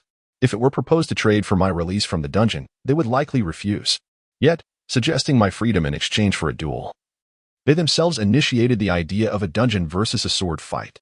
Of course, more forceful measures could be employed, but three of the four possess unyielding spirits, the kind that would rather perish than submit. If they do not surrender the unique key, unlocking the subterranean water prison could prove quite troublesome. Never mind. I shall not press you further. Please, lead the way. Ah, Gu, the young swordsman, paused. We shall fetch the key at once. The four secretly breathed a sigh of relief. As long as they did not allow me to emerge, there remained a possibility for retreat. Upon entering Mei Manor, the four, armed with the dungeon key, ventured down a sloping underground passage through the rockery, arriving at the Westlake dungeon, where Gu Qing encountered Ren Wuxing, the esteemed master. Huang Zhong spoke up. Mr. Ren, Huang Zhonggon and the four friends of Jiangnan have come to pay you a visit. Today, a rising star from the martial world has arrived at Mei Manor, whose swordsmanship rivals that of the venerable Feng Qingyang of Mount Hua. Gu Qing, having heard of Mr. Ren's illustrious reputation, had come specifically to engage in a duel. Ren Wuxing let out his signature boisterous laugh, a sound imbued with a peculiar sonic wave that caused countless small stones to dislodge from the stone walls. Upon slight observation, Gu Qing discerned the immense accumulation of internal energy within Ren Wuxing, a rarity indeed. Were it not for the hundredfold enhancement of his fate, it would likely be exceedingly difficult to rival Ren Wuxing's formidable prowess. You four wretched jailers, do you wish for me to assist you in fending off a formidable foe? Ren taunted. Dream on, ha ha ha. I haven't wielded a sword in over a decade, and my skills have been thoroughly forgotten. Now be gone. Alas, this was challenging. Ren Wuxing remained uncooperative, and to extricate him, one would need to employ certain strategies. It was said that the elder had been wronged by Dongfang Bubi, and rumors in the martial world proclaimed Dongfang Bubi to be the mightiest under heaven. I, Gu Qing, seek to test my mettle against the best in the world, with Dongfang Bubi as my ultimate target. It seems that Mr. Ren would hesitate to engage, likely believing his skills do not compare to those of Dongfang Bubi. You speak nonsense, Ren retorted. Had it not been for Dongfang Bubi's ambush, he could never have bested me. Youngster, do you court death? If so, I shall oblige you. Release me. The four masters of Mei Manor hastily produced the key, unlocking the mechanism and lowering the golden cage that hung suspended in the air. Gu Qing picked up 2 swords and approached Ren Wuxing, offering one of them to him. As Ren Wuxing grasped the sword, he suddenly noticed a hidden token within Gu Qing's palm. In an instant, he understood Gu Qing's intentions. Maintaining a facade of composure, Ren Wuxing then spoke, "Come forth. Young brother, let me witness the extent of your prowess." "Very well, senior. To be cautious." Gu Qing was equally eager to assess Ren Wuxing's capabilities. Channeling his internal energy, Gu Qing launched an offensive, the sword energy coalescing upon the blade. After 12 years of confinement, Ren Wuxing had not merely been idle. Upon witnessing Gu Qing's fierce assault, he became earnest.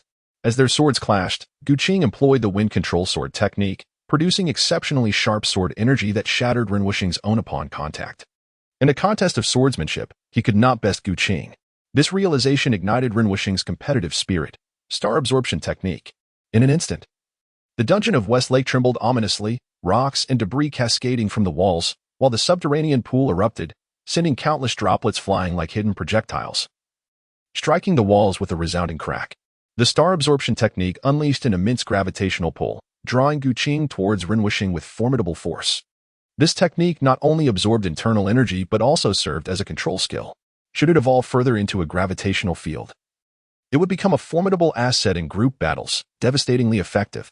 Truly, Ren Wuxing's star absorption technique was formidable, earning Gu Qing's admiration. Ha ha, ha ha. Upon hearing this, Ren Wuxing erupted into wild laughter. His mirth grew increasingly unrestrained, the sound waves reverberating throughout the dungeon, causing the 4 friends from Mei Zhuang to quickly succumb to unconsciousness amidst his manic laughter. "Ren, your companions Ying and Brother Xiang are waiting outside Mei Zhuang for you. Now is the perfect opportunity to escape. Please, senior, make haste." "Very well, I am grateful for your assistance, young brother. In due time, I shall repay this kindness manifold." Gu Qing contemplated. "Your daughter has already paid the price." Ren Wuxing, having endured the tribulations of imprisonment, was eager to escape at once. Gu Qing intentionally lagged behind, waiting for Ren Wuxing to leave the depths of the prison before entering the golden steel cage. There, he meticulously recorded the incantation of the star absorption technique etched upon the iron pillar, subsequently erasing the inscriptions. The coveted star absorption technique was now in his grasp. Just as he was about to depart, Gu Qing glanced at the unconscious 4 friends of Mei Zhuang, realizing he had yet to loot their belongings. After a thorough examination, he discovered 4 extraordinary martial arts techniques on them. Exiting the dungeon, Gu Qing arrived at the entrance of Mei Zhuang, where Ren Wuxing's eyes were covered with a black blindfold. Upon seeing Gu Qing, Ren Ying rushed into his embrace, her demeanor transformed after having been utterly conquered by the demonic sect. "Qing, I am so relieved you are unharmed. If you didn't come out soon, I would have ventured in to find you."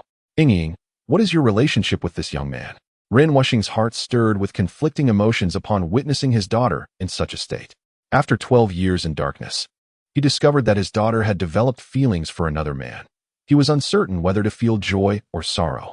Fortunately, having just encountered Gu Qing in the depths of the prison, he recognized the young man's formidable skills, deeming him worthy of being his son-in-law.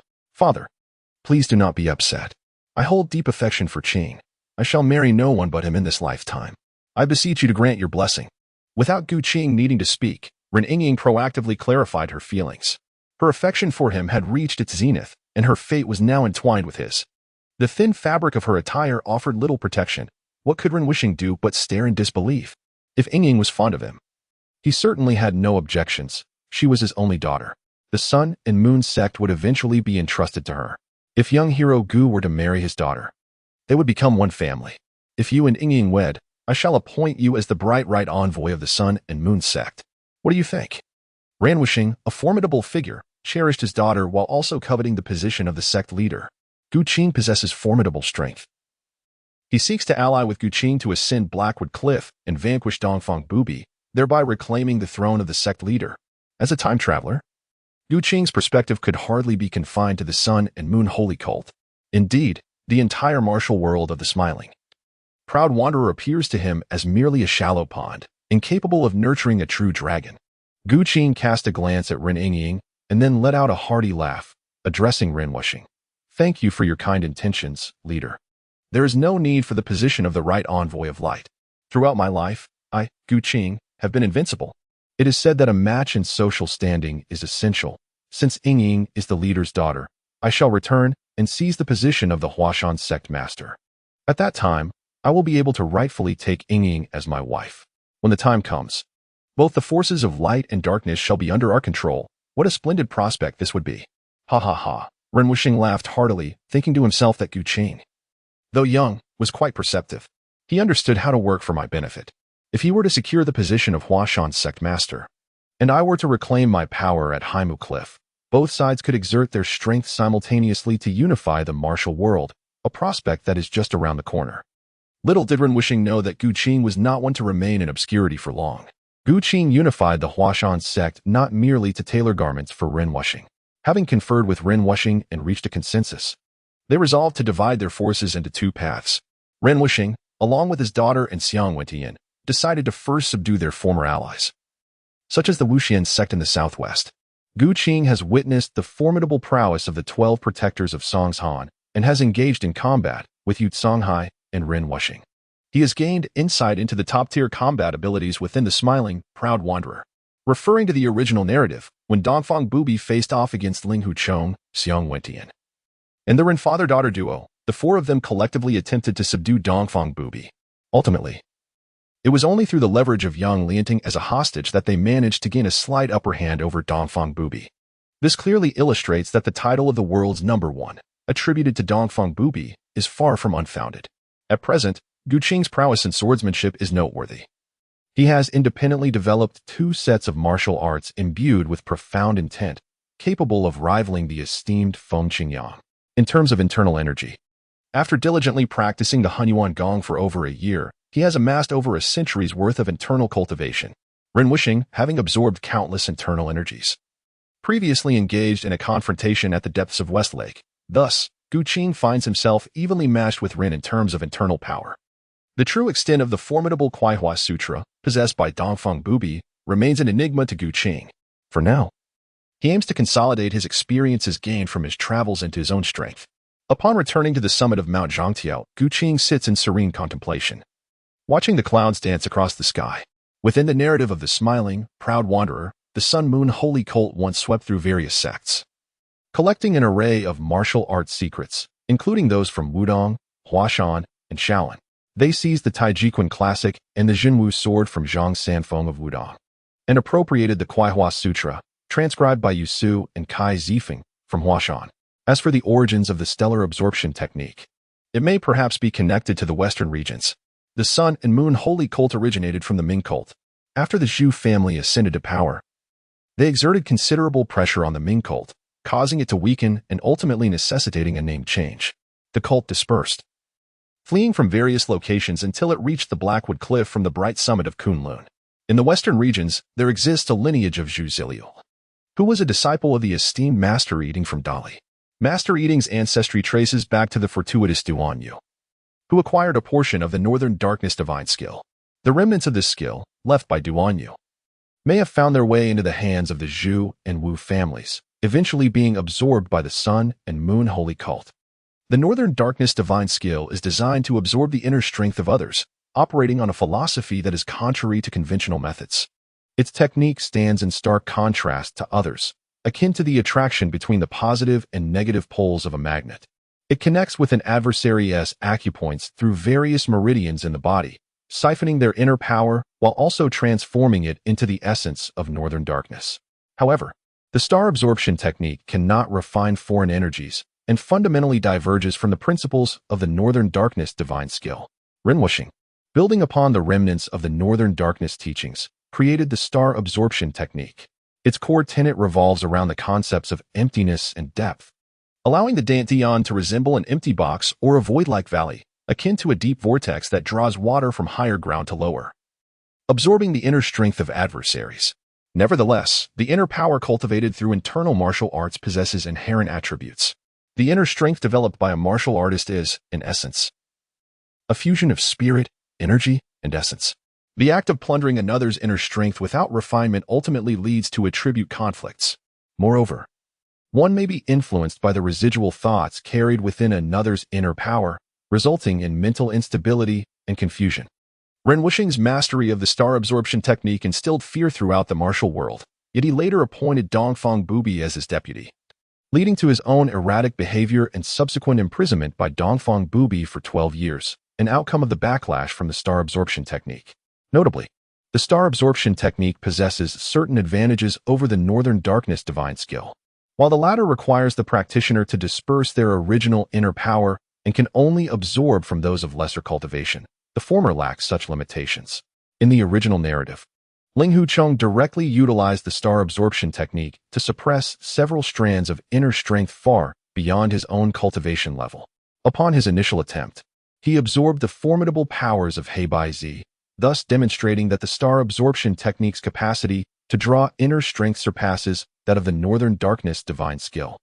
Albeit with the drawback of being unable to resolve foreign inner energies, Gu Qingpin sat atop a peculiar rock at the mountain summit, meticulously attuning himself to the intricate pathways of the star-absorbing technique. In the absence of drawing upon the internal energy of others, this technique serves merely as a unique method for enhancing one's fortune. The speed at which one accumulates internal strength through this practice is on par with that of the primordial power. Gu Qing opened his eyes, gazing towards the eastern slopes of Zhongtiao Mountain. At that moment, the sun was rising from the east, and amidst the swirling clouds, the mountains appeared like islands adrift in a vast ocean. The horizon gradually brightened, and a delicate hue of purple emerged from the billowing sea of clouds. Without extraordinary eyesight or exceptional spiritual perception, one would undoubtedly be unable to detect the morning's purple aura. Fortunately, Gu Qing practiced the Exorcism Qi refinement technique, enhanced by the White Lotus demon-subduing realm, endowing him with a mental prowess that far surpassed that of ordinary individuals. He could even project a faint thread of spiritual energy. His gaze fixed upon the purple aura at the horizon, he unleashed the star-absorbing technique at its maximum potency. Gu Qing's entire being transformed into a swirling vortex amidst the mountains and mist, akin to a colossal whale lurking beneath the depths of the northern sea. The auspicious purple aura of the rising sun was drawn into his body through the star-absorbing technique, causing him to emanate a radiant purple light. The purple energy first arrived at the Dantian's energy sea, situated in the tranquil valley of emptiness. Subsequently, strands of purple energy suffused his Dantian, rendering it a vast ocean of violet hues, teeming with celestial energy of an unparalleled quality, far beyond the mere internal strength of martial practitioners. An overwhelming sensation of expansion surged within the energy sea. Such formidable energy could only be absorbed by one of innate realms. However, employing the star-absorbing technique to forcibly gather this energy, Gu Qing's corporeal vessel struggled to accommodate such capacity. What should he do? As he practiced the Exorcism Qi technique and envisioned the divine intent of the White Lotus vanquishing demons, Gu Qing's mental acuity transcended ordinary limits, prompting him to attempt perceiving the world through his spiritual force. Yet, he discovered that within the realm of the smiling proud wanderer, there existed no so-called spiritual energy. It remained uncertain whether this was due to his innate talents, spiritual root, or if this world simply lacked such energy. The only essence that invigorated Gu Qing was the auspicious purple aura of the rising sun. This aura, derived from the golden crow sun and all living beings, manifested as a unique energy born from the interplay of yin and yang, brimming with vitality. However, when Gu Qing endeavored to absorb the auspicious purple aura using his spiritual force, he found it impossible to perturb the violet energy. Thus, his intrigue towards the star-absorbing technique deepened. It now appeared that his suspicions were indeed correct. The star-absorbing technique, in conjunction with spiritual perception, could indeed harvest the purple aura. Yet, the energy entering his body lacked any means of refinement. In Gu Qing's mind, various thoughts clashed fiercely, as concepts of cultivation and methods of refining qi from both past and present collided in a whirlwind of cognitive sparks. The star absorption technique draws an internal energy, akin to a serene valley that devours. The universe, with its stars and black holes, consumes. In comparison to the notion of an empty box, akin to a serene valley, it is the gravitational pull of a cosmic black hole that embodies the ultimate force governing the stellar realms. The essence of martial arts lies in harmonizing human intent, will, with the principles of nature, natural laws. The wind sword technique exemplifies this, as does the evil extermination qi refinement method. Star absorption technique, transform for me. As one practices the star absorption technique, one comprehends the evolution of celestial bodies, perceives the movement of cosmic energy, and grasps a fragment of the devouring essence. With an enhancement of one's fate, one breaks free from the shackles of the star absorption technique, undergoing a metamorphosis in the art. The star absorption technique absorbs internal energy, dispersing it throughout the meridians, creating a serene valley-like realm within the Dantian's Qi Sea. Gu Qing attained a profound understanding of the evolution of celestial bodies, channeling his inner energy to undergo a remarkable transformation. After a century of diligent cultivation, he directed all his amassed inner strength back into the reservoir of his Dantian, where it whirled like an immense nebula of energy. This energy spun, converged, and compressed, propelled by a mental acuity that far surpassed ordinary capabilities. At the core of the Dantian, the dense inner force coalesced into a liquid form. In an instant, the Dantian emanated an unimaginable gravitational pull. What was once a mentally guided reservoir now resembled the birth of a universe, as the laws of nature emerged, establishing a natural flow within. All inner strength began to rotate in harmonious order, with the pale red energy gathering at the center of the Dantian, transforming into a fireball that appeared almost tangible. This fireball, forged from inner strength, ensnared the chaotic violet energy swirling within the Dantian, akin to capturing errant meteors. The violet energy plunged into the fireball, where the blazing righteous energy acted like a stellar forge, refining this essence. As the violet energy descended, the flames of the star forge intensified. In a thunderous surge within the Dantian, the first strand of violet energy was refined, infusing the inner strength with a hue of violet, which erupted like high-energy particle jets from a black hole. These two streams of energy coursed through the Dantian, entering the Ren and Du meridians, and subsequently dispersing into the physical body and the sea of consciousness. In that moment, Gu Qing felt an enveloping warmth, invigorating his spirit. He could distinctly sense the transformation of his physical form, particularly in the augmentation of his strength. In terms of his spiritual consciousness, the visualization of the White Lotus, a symbol of divine intent, also underwent a transformation. The White Lotus blossomed into its second tier, solidifying his spiritual resolve and significantly enhancing his mental prowess. With the refinement of the first strand of violet energy, it seemed as if a rain of violet meteors descended upon the Dantian. Each violet meteor fell from the heavens, with the refined violet energy nourishing both body and soul, further fortifying his physique and elevating the quality of his cultivated inner strength. This inner strength, a process of refining essence into energy, ultimately translates the vital essence of the physical body into the bioenergy wielded by warriors. Gu Qing, through the infusion of purple qi into his corporeal form and soul, cultivates a formidable inner strength, which naturally enhances his physical prowess. This newly conceived martial art, which harmonizes the three essential elements of qi absorption, body refinement, and soul fortification, represents the pinnacle of his achievements following his reincarnation into the world of the smiling, proud wanderer. It amalgamates the strengths of various martial disciplines to create an unparalleled technique that nearly transcends the limitations of this realm. Should this world indeed lack the celestial and earthly energies, the invention of this technique, which harnesses the essence of purple qi, would be the sole path to surpass the master level in martial arts. Let us name this profound art the star-devouring technique. Upon successfully crafting this new martial art, Gu Qing did not immediately emerge from his seclusion. Instead, he continued his hermetic practices on Mount Zhongtiao.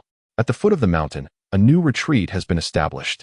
Feng Buping, Chengbu, and Song Buxiu reside here, diligently training while refraining from disturbing Gu Qing during his meditation.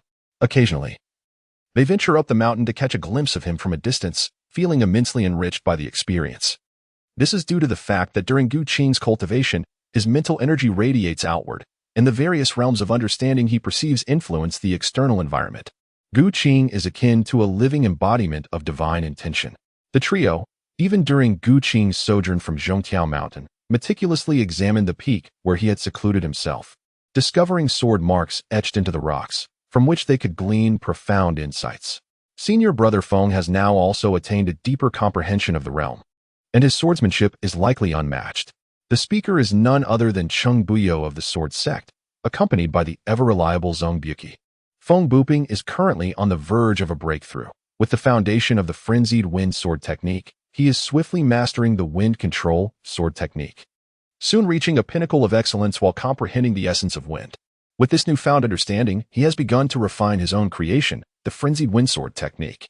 Its transformation, empowered by the essence of wild winds, produces a sword aura that is as formidable as a tempest. Under Gu Qing's guidance, Feng Buping ascended to the master realm, giving birth to an entirely new martial art steeped in profound essence, a commendable achievement for the Sword Sect. With the esteemed leader presiding, what need is there to speak of adversaries? Our learning is derived from the martial arts created by the sect leader, supplemented by our modest insights, making it challenging to transcend the framework set by the leader's teachings. Zhong Buqi shook his head, not allowing the recent year of advancement to inflate his ego. One cannot articulate it so simplistically. The wind control sword technique crafted by the sect leader resembles a sapling, while the new sword technique created by senior brother Feng is akin to a branch sprouting from that sapling. As the branches multiply, the sword sect's legacy can flourish into a towering tree. Upon hearing Qing Buyo's words, Zhong Buqi cast him a surprised glance and nodded in agreement. Your words hold merit. Just as the two were discussing the sect's development, a disciple from the Xinghua martial arts school approached from a distance. Master Cheng, senior brother. The disciples have disseminated the news regarding the Huashan Sword Conference to the major sects within the martial world. Shaolin, Wudong, the Beggars sect, and the other 4 factions of the 5 mountains have all consented to attend and witness the event at Huashan. Excellent. The sword sect re-emerges into the world. At Huashan, anxiety permeates the air. Ever since the news of the sword sect's disciples venturing forth spread through the martial world, Yu Buqiuan has found himself restless. A few months prior, Yu Buqiuan had intended to send Ling Huchong and Yu Lingshan to Fuzhou to establish connections with the Lin family, only to discover that Ling Huchong encountered Gu Qing outside the city. Initially, he believed Gu Qing to be a mere disciple, perhaps slightly stronger than Ling Huchong, but not by a significant margin. However, mere days later, shocking news emerged from Fuzhou. The young man named Gu Qing from the sword sect had single-handedly annihilated the entire Qi Qing sect, including their leader, Yu Songhai. Upon hearing this news, Yu Buqiuan was utterly astounded. Yet, the more devastating blow came from the tidings brought forth by Ling Huchong. Gu Qing once expressed to Ling Huchong his intention to return to Mount Hua. 3 days prior, Yu Buqiuan received a missive from the sword sect regarding the martial arts contest at Mount Hua. Despite his decades of cultivating inner peace, he found it impossible to remain composed at this moment. After all, the rumors surrounding Gu Qing were exceedingly alarming. The only strategy he could conceive to combat Gu Qing was to enlist the support of the righteous sects within the martial world. From a conventional perspective, Gu Qing's actions slaying Fei Bin of the Songzhan sect, annihilating the Qi Qing sect, and, a few months ago, liberating Ren Wuxing from the depths of the Westlake prison, rendered him indistinguishable from the forces of evil. Before long, his junior sister Ning Zhangzi arrived, prompting him to inquire immediately, "Sister, what did Master Feng Zheng of Shaolin say? Does he agree to join forces to eliminate the great demon Gu Qing?" In an effort to connect with the righteous sects of the martial world, Yu Buqiuan even sent his wife to personally visit various sects. Engaging in what could be termed diplomacy by spouse, brother, Ning Zhangzi replied, "Master Feng Zheng stated that the conflict between the 2 sword sects is an internal matter of Mount Hua, and thus it would be inappropriate for Shaolin to intervene." Upon hearing her words, Yu Buqiuan's furrowed brow deepened, and he pressed further. "What of the Wudong sect? Are they unwilling to act as well? Must we allow the sword sect demon to grow unchecked?"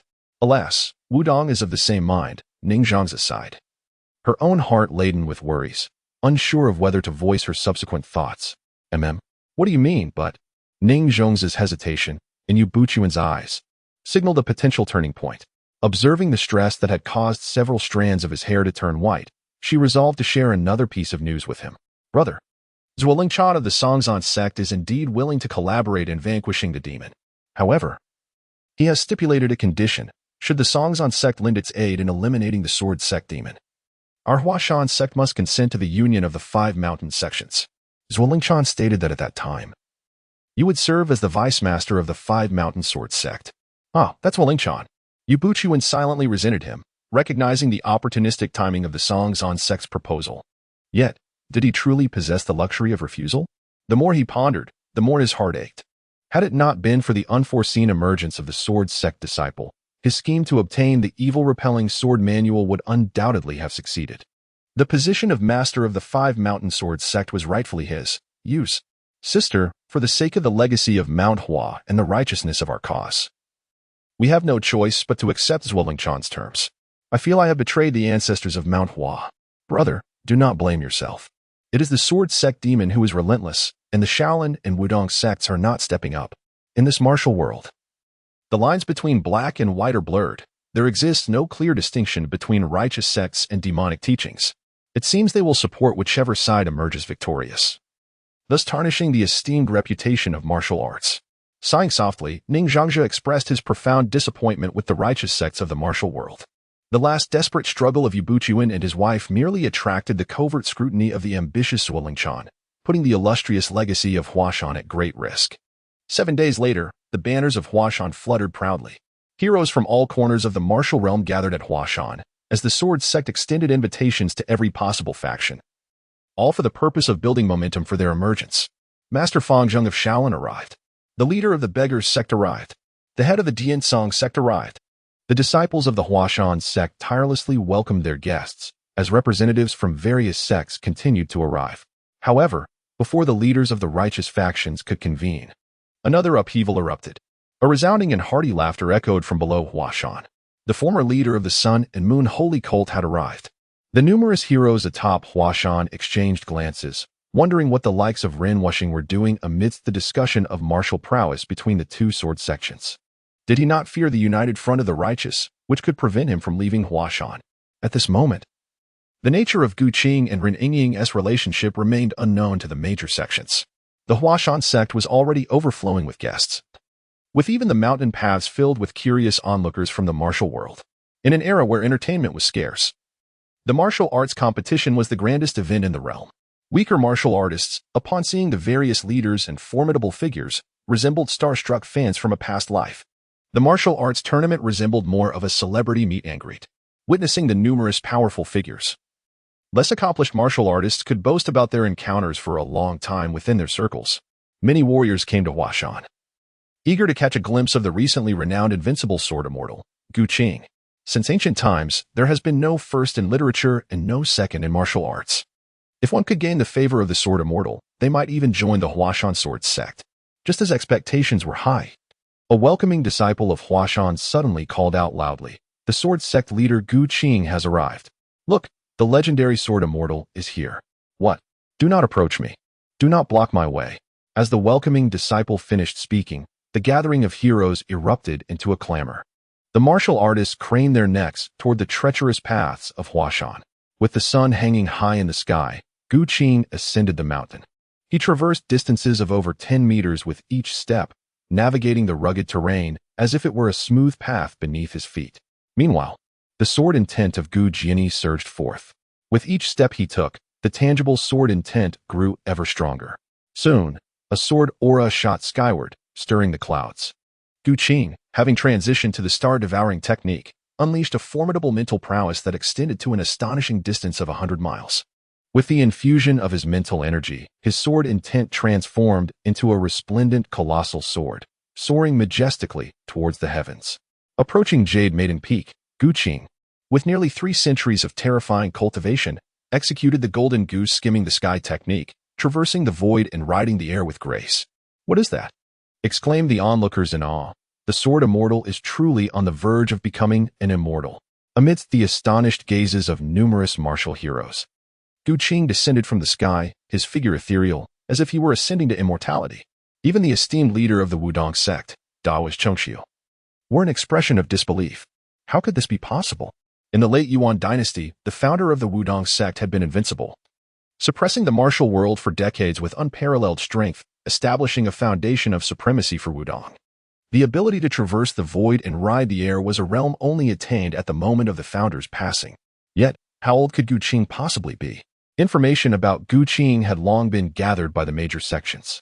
This young hero, at most, was only 20 years old. How could such a feat be conceivable? Both the Wudong and Shaolin sects had produced extraordinary figures in their histories, not to mention the legendary Bodhidharma of Shaolin.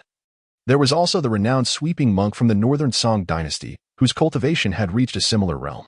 However, according to the records of both sects, the individuals capable of such achievements were invariably grandmasters of martial arts who had surpassed the century mark, able to traverse the void and ride the air. Yu Buqian was also present among the crowd at Jade Maiden Peak, and his shock at Gu Qing's descent was no less profound than that of the others. Gu Qing arrived to issue a challenge. As the leader of the Qi sect, if he wished to retain his position, he must confront this challenge. Yu Buqian, step forth. Young hero Gu Qing, your sword sect has long since withdrawn from Mount Hua, and is no longer affiliated with the Hua Mountain School. Why then must you return? If you were to establish your own sect and achieve success in the martial world, I, Yu Buchuan, would hold you in high regard. However, your presence here today, sowing discord upon Mount Hua, has thrown the entire martial realm into turmoil. What place is left for our fellow practitioners? The Yu Buchuan's martial skills may be rather mediocre after decades of training. His understanding of the principles of the martial world is quite profound. If he believed that his knowledge of these principles could secure his position as the leader of Hua Mountain, it would indeed be a grand joke. Were his skills not rendered futile? Witnessing Yu Buchuan's pompous declarations, the accompanying disciples of the sword sect could only regard his words as utterly odious. Gu Qing shook his head. With such a demeanor as Yu Buchuan's, there was no need for a duel. In his current state, his spirit had waned, rendering him akin to a mere shadow of a man.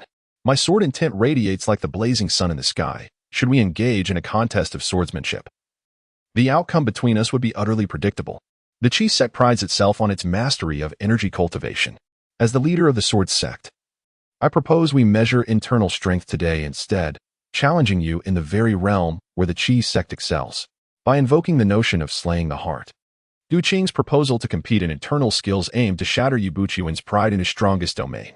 Upon hearing Gu Qing's words, Yu Buchuan felt no joy whatsoever. Gu Qing had just traversed the void, soaring through the air with his mastery of Qi. The prowess he demonstrated was such that, while one could not claim he was invincible in this era, none would dare to assert dominance in his presence. Hold on. The contest for the leadership of the Huashan sect is not solely determined by your faction. Gu Qing was taken aback, wondering who was speaking. As his thoughts drifted towards the source of the voice, he discovered it was Zhuo Lingchan, the leader of the Songzhan sect. Rather than confronting him, Zhuo had chosen to emerge himself. Did he desire his own demise to come swifter? Zhuo Zhangmin, what insights do you possess? Speak them forth. It may amuse us all. You. Observing Gu Qing's utter disregard for his presence, the other disciples of Songzhan, once 12, but now reduced to 11, brimmed with indignation. The Five Mountain Sword Sect is like branches of the same tree. As a disciple of the Sword Sect, you have slain my junior brother Fei Bin of the Songzhan sect, followed by the massacre of dozens from the Qiqing sect, leading to their annihilation. You not only turn against your fellow sect members but also the righteous allies. Furthermore, you release the infamous demon Ren Wishing from the depths of Westlake. Your actions are no different from those of the demonic sections. How can you face us in the contest for the leadership of Huashan? Should you ascend to that position? Would the Five Mountain Sword Sect not become the laughingstock of the martial world? You wish to tarnish the reputation of the Five Mountain Sword Sect. I, Zhuo Lingchan, shall be the first to oppose it. Haha. Blinded by greed and consumed by ambition, Zhuo Lingchan seems to have lost his sanity. Ladies and gentlemen, do you find the jest of Zhuo Zhangmin amusing? With a smile, Gu Qing addressed the assembly of martial artists present. Upon witnessing Gu Qing's formidable prowess, even the sects of Wudong and Shaolin refrained from taking the initiative. Their awareness of his capabilities rendered them hesitant to provoke him. Only the brash Zhuo Lingchan, lacking the depth of his sect's heritage, dared to stir trouble. Ahem. Zhuo, the leader, declared that the Five Mountain Sword Sect held grievances against him and inquired whether the Hongshan and Taishan sects shared similar sentiments. I, Gu Qing, am not unreasonable. If there are objections, feel free to voice them. I have no objections, spoke the Taishan sect as Tianmin Daoist, the first to express his agreement. Nor do we, added the representative from Hongshan. Master Mo, seasoned and astute, recognized that Hongshan's strength rendered them ill-equipped to engage in the rivalry between the sword sects. Conversely, the expression of Master Dingxian from Hongshan grew grave. Having witnessed Gu Qing's terrifying strength, she reflected on his three actions in the martial world, which bore a resemblance to those of demonic sections. After a moment of contemplation, she stated, the Hongshan sect does not wish to ally with those of the demonic path. However, if the young hero can uphold justice, we are willing to place our trust in you. Thank you for your trust, Master Dingxian. In the original narrative of the smiling, proud wanderer, Master Dingxian of Hongshan stands as one of the few leaders who uphold righteousness. In Gu Qing's eyes, she possessed more integrity than Yu Buchuan. Alas, her strength was somewhat lacking in the ever-turbulent martial world. An unwillingness to compromise in the face of weakness often led to one's downfall. Seeing no further opposition, Gu Qing beamed at Yu Buchuan and Zhuo Lingchan. These two ambitious individuals had actually conspired against him. Master Zhuo, Mr. Yu, this duel is a matter internal to the Five Mountain Sword Sect. Given Master Zhuo's intervention in the affairs of Huashan, after this contest, the Songzhan sect shall merge with the Five Mountain Sword Sect. Accepting guidance from the Huashan sect and dutifully returning the Five Mountains flag to Huashan, "You're being rather presumptuous," retorted Zhuo who had mastered the cold ice true Qi and was confident in his martial prowess. He believed that even against the upright Shaolin or the ethereal Wudong, he could hold his own without losing ground. Gu Qing, however, regarded him with utter disdain, inciting my ire. Alas, the frog in the well remains oblivious to its plight. What a pity. You Buchuan and Zhuo, join forces if you must. Do not squander my time. In a mere moment, he left behind a fleeting shadow, and before the onlookers could comprehend the situation, Gu Qing had already ascended the stage. Hiss! Is he not too swift? The spectators, had Gu Qing not paused, would have been unable to discern his true position. With such velocity, it is no wonder Gu Qing claimed that challenging him to a duel was merely to toy with Yu Buchuan. Contemplating this, the crowd gazed at Yu Buchuan with eyes filled with pity. His position as leader was surely untenable. Make your move. Otherwise, you stand no chance. Yu Buchuan and Zhuo Lingchan exchanged a glance, and the two, who were destined to battle to the death, found themselves compelled to unite against a common adversary. Zixia Divine Skill, Cold Ice True Qi. With a resounding cry, they unleashed their ultimate techniques. In an instant, Zhuo Lingchan expelled a tangible frost from his palm, emitting an extreme chill as moisture in the air crystallized into icy mist directed at Gu Qing. Yu Buchuan also summoned the Zixia Divine Skill to its maximum potency. His visage enveloped in an aura of violet energy. Gu Qing extended both hands to firmly withstand the frontal assault of the two adversaries, remarkably refraining from employing any protective energy. How intriguing, he remarked. Do unleash any remaining secret techniques. What? The three engaged in a contest of inner strength. With Yu Buchuan's Zixia Divine Skill and Zhuo Lingchan's icy true energy clashing like forces in an uninhabited realm, seamlessly penetrating Gu Qing's being. Before either of them could savor their triumph, they found their inner power surging back towards Gu Qing, akin to rivers returning to the sea. Have you also mastered the star absorption technique? You vile practitioner of the demonic arts, may you meet a wretched fate. As their palms met, Yu and Zhuo felt as though they were ensnared beneath the weight of Wuzishan, utterly unable to withdraw or retreat. How could Gu Qing possibly employ the star-absorbing technique to siphon inner strength? Instead, he utilizes his own meticulously crafted martial art, the star-eating formula, to absorb the inner energies of two individuals, thereby evaluating its efficacy. He seeks to ascertain whether there are any flaws within the star-eating formula, particularly those inherent defects associated with the star-absorbing technique. Ultimately, he aims to determine if it can effectively resolve the lingering remnants of others' inner power, thereby preventing these remnants from contaminating the soul. The human body resembles a miniature universe, with the meridians akin to flowing rivers and the dantian representing the vast ocean. In the heart of Gu Qing's dantian, the star furnace spun with a mesmerizing motion. The immense gravitational force it emitted transformed into a black hole capable of devouring galaxies. The internal energies of Yu Buchuan and Zhuo Lingchan surged into Gu Qing's dantian, yet they failed to inflict any damage. Instead, the foreign internal forces were torn apart into minuscule energy particles, incapable of even sustaining a gaseous form. The star furnace, a vessel of returning to the essence, allowed martial artists to refine their vital energy and blood into internal power through rigorous training. Upon reaching the mastery stage, the focus shifts to the realm of martial intent. The essence of this intent lies in the martial artist's soul energy grasping the profound truths of the universe, like the slicing of wind or the explosion of fire. These manifestations are mere reflections. As a master-level martial artist refines their internal power, their martial intent intertwines with it, representing the fusion of soul energy and internal force. The star furnace's formidable ability to pull and consume tore Yu Buchuan and Zhuo Lingchan's internal energies into energy particles. The furnace returned to its essence, refining these into droplets of gold and silver liquid. What purpose do these droplets serve?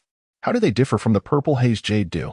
The two refined essences of energy erupted from either end of the star furnace, coursing through Gu Qing's dantian into the Ren and Du meridians. The golden energy permeated the physical body, while the silver energy penetrated the sea of consciousness. What is this? Is it an obsession? A delusion? One could sense a slight enhancement in physical strength. However, within the sea of consciousness, the silver energy extracted from you and Zhuo's internal forces echoed with cryptic murmurs. It seemed to repetitively chant fragmented thoughts of being the world's number one and the unification of the five mountains.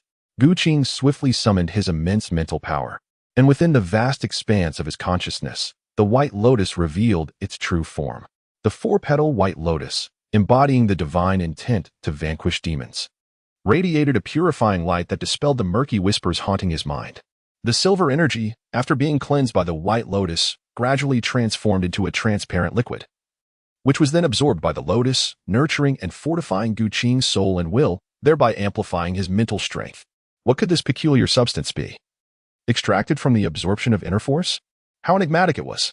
If the cryptic murmurs could not be entirely eradicated, large-scale absorption of martial artists' inner force would remain unattainable. This mysterious power evidently harbored significant risks. At the very least, a method to contain this energy must be devised. In comparison to the refined purple essence produced from the transformation of purple Qi, the liquid droplets distilled from martial artists' inner force exhibited considerable flaws. Were it not for the hundredfold enhancement of fate, Gu Qi would not hesitate to absorb the inner force of others to swiftly elevate his realm. Under the augmentation of fate, the speed of cultivating with the rising purple Qi was not particularly slow. As the star-devouring technique ceased its refinement, the inner force of Yuzhuo and his companion was forcibly returned, causing them to falter and collapse onto the arena. Why did these two appear so aged before their time? Upon closer inspection, Gu Qing noted that their hair had turned significantly grayer, and their faces bore several deep wrinkles, resembling the withered bark of an old tree. Could it be that the energy absorbed by the star-devouring technique not only encompassed inner force, but also their vitality? Perhaps even their souls were affected? The star-devouring technique was far too domineering, whereas the star-absorbing method merely consumed inner force. The star-devouring technique seemed intent on devouring everything. From their aged appearance, it was evident that their physical essence had been forcibly transformed into inner force, consumed and refined by the star-devouring technique, resulting in golden droplets representing the vitality of their bodies. Such an ability was akin to directly consuming a person. No wonder there was a mysterious backlash within the sea of consciousness. Perhaps, in the unseen realms, a greater, nameless presence scrutinized all life. Ahmed Bha, young hero Gu, you have triumphed in this contest. I beseech you to refrain from unnecessary slaughter. Master Fangzheng of Shaolin clasped his hands in reverence and bowed to Gu Qing. Observing the stage where Yuzhuo and his companion faltered under Gu Qing's prowess, the various figures from the martial world trembled in trepidation. The star-absorbing method may not have been able to contend with the Shaolin Se Jin Jing, but for martial practitioners from other sects, they were mere novices in the face of the star-devouring technique.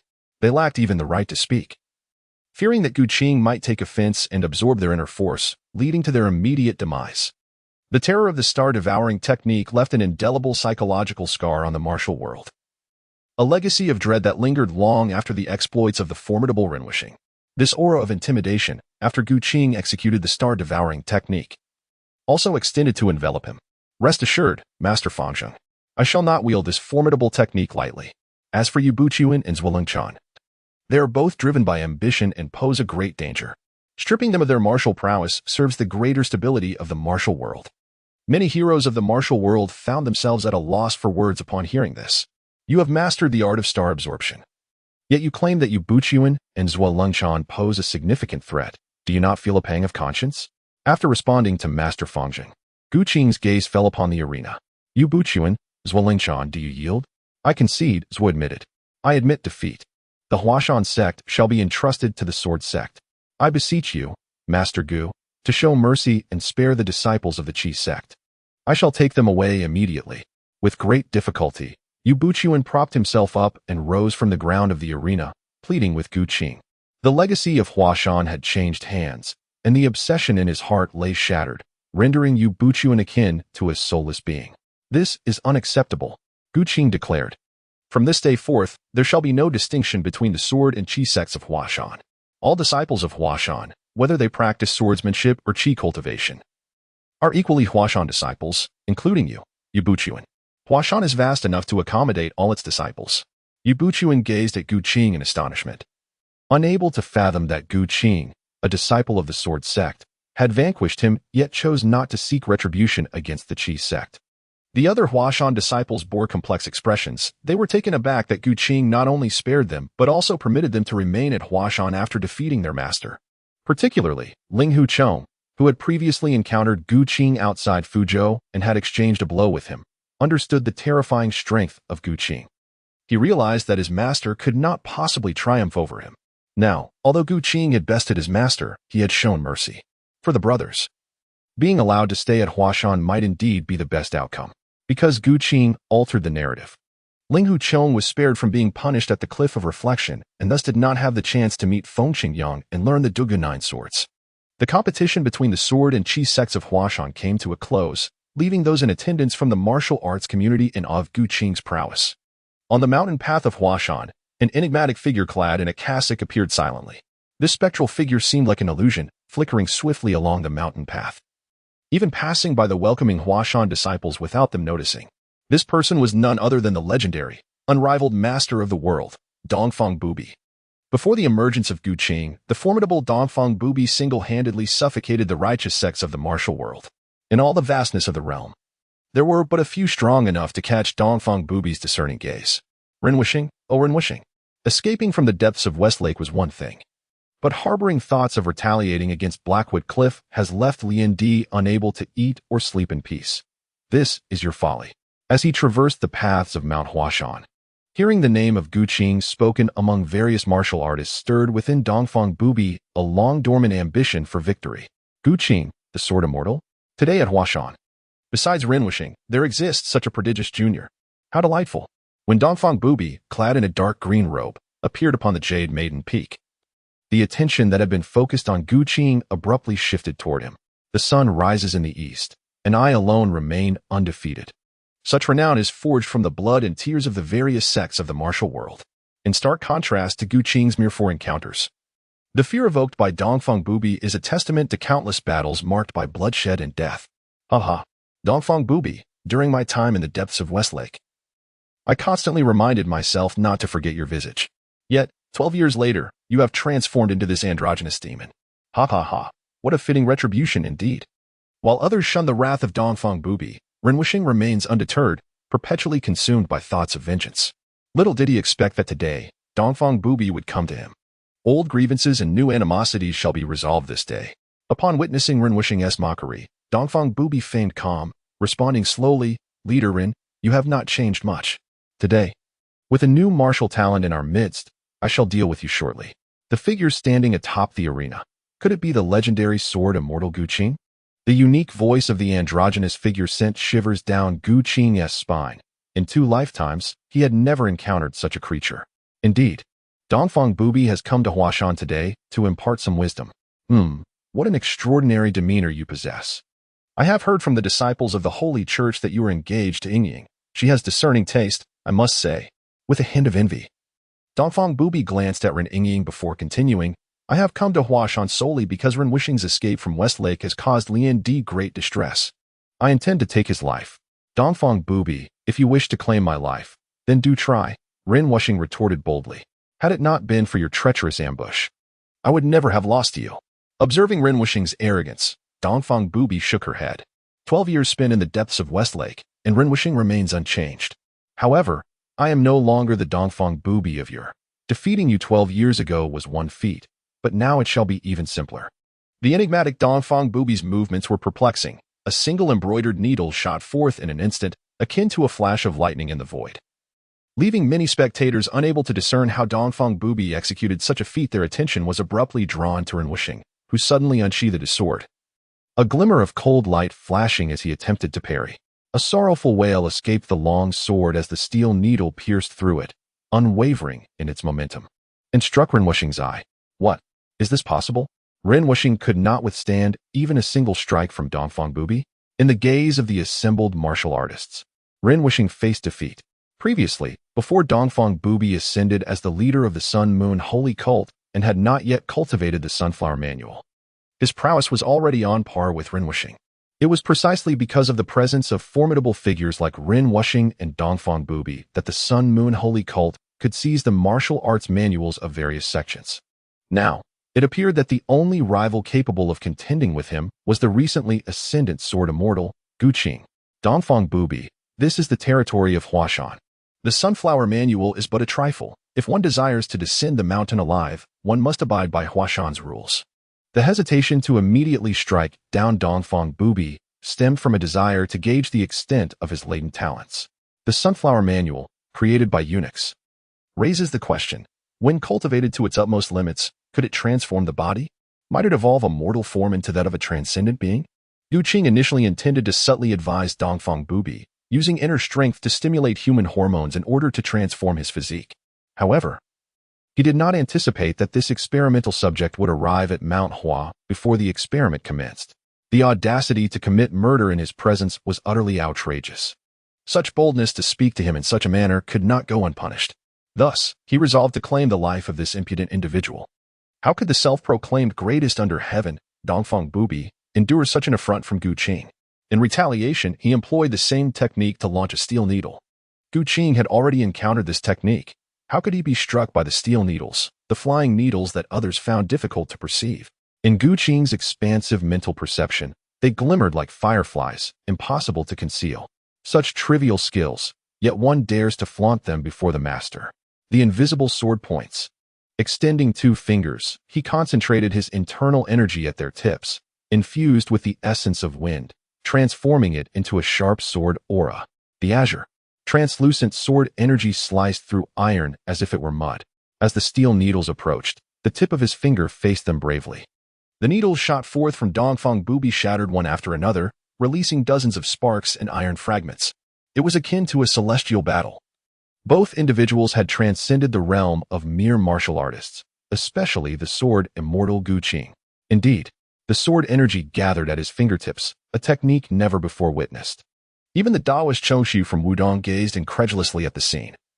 Turning to Master Fangjung of Shaolin to inquire, it is said that the sweeping monk of Shaolin during the Northern Song dynasty condensed his vital energy like a wall of bronze and iron. Does your esteemed temple possess any records regarding sword pointing?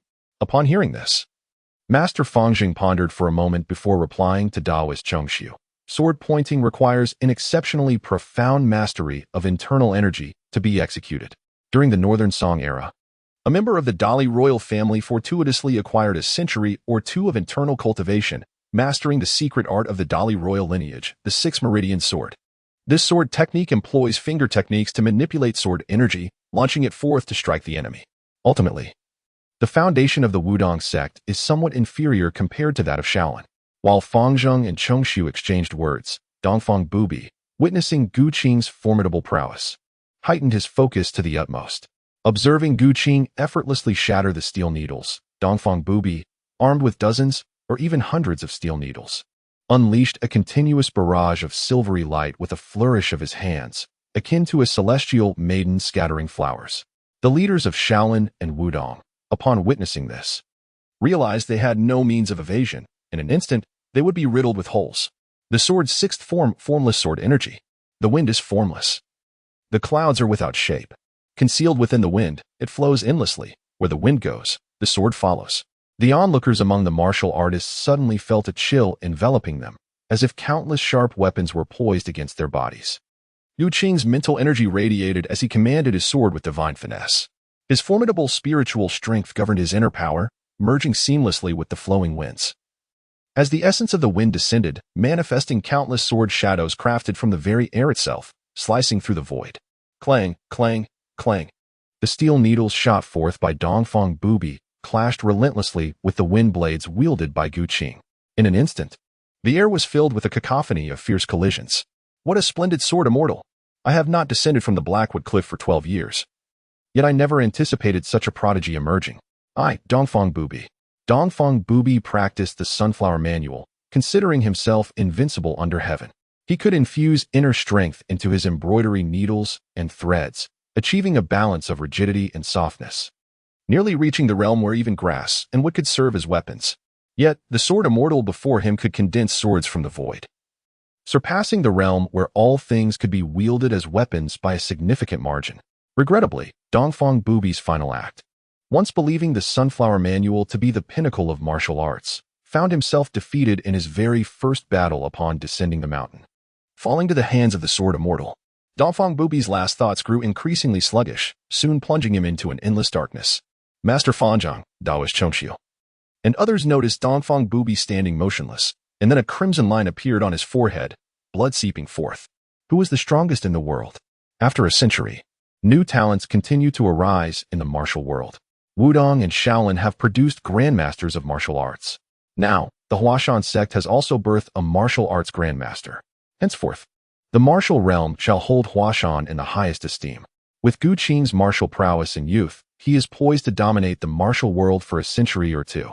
The key is that Gu Qing is merely 20 years old. With such cultivation at such a tender age, it is not inconceivable that he could achieve further breakthroughs, ultimately attaining the true realm of earthly immortals. Gu Qing's prowess could be deemed the most formidable among all grandmasters throughout history. This notion resonated within the minds of Fang Zheng and Cheng Su as they witnessed Gu Qing wielding his formless sword energy. Through the chronicles of the two sects regarding grandmasters, they even entertained more terrifying speculations. Perhaps the sword immortal had transcended the realm of grandmasters, reaching an unprecedented pinnacle. Both Fang Zheng and Cheng Su felt a shiver coursing through their bodies. Since the Qin and Han dynasties, spanning over a millennium, grandmasters have unequivocally held the foremost position, possessing the power to influence the rise and fall of nations. They epitomize the ultimate realm sought by all martial artists. The two men scarcely dared to contemplate what lay beyond the realm of grandmasters. It was akin to pondering the reason behind the sun's eternal brilliance. A line of thought devoid of significance for them. However, now that Gu Qing had dispatched the previously unrivaled Dongfang Bubi with a single sword technique, who had reigned over the martial world for over a decade, they were emboldened to speculate that Gu Qing had indeed ascended to a realm beyond grandmasters, the pinnacle of martial arts. Upon beholding Gu Qing, it was as if a frog at the bottom of a well had glimpsed the moon. Esteemed guests, the duel has concluded. Dongfang Bubi is dead. Here, I wish to convey an announcement. I have resolved to wed Ren Laoxian's daughter, Ren Yingying. Henceforth, the Sun Moon Holy Cult shall no longer be deemed a demonic sect. The Sun Moon Holy Cult will, like all others, be merely an ordinary martial sect within the rivers and lakes. As Gu Qing's words resonated, the leaders of various sects widened their eyes in unison, their gazes fixed upon Ren Wuxing and Ren Yingying. It was no wonder that Ren Wuxing and his companions had also partaken in the Huashan sword debate. It seemed that they were bound by a familiar relationship.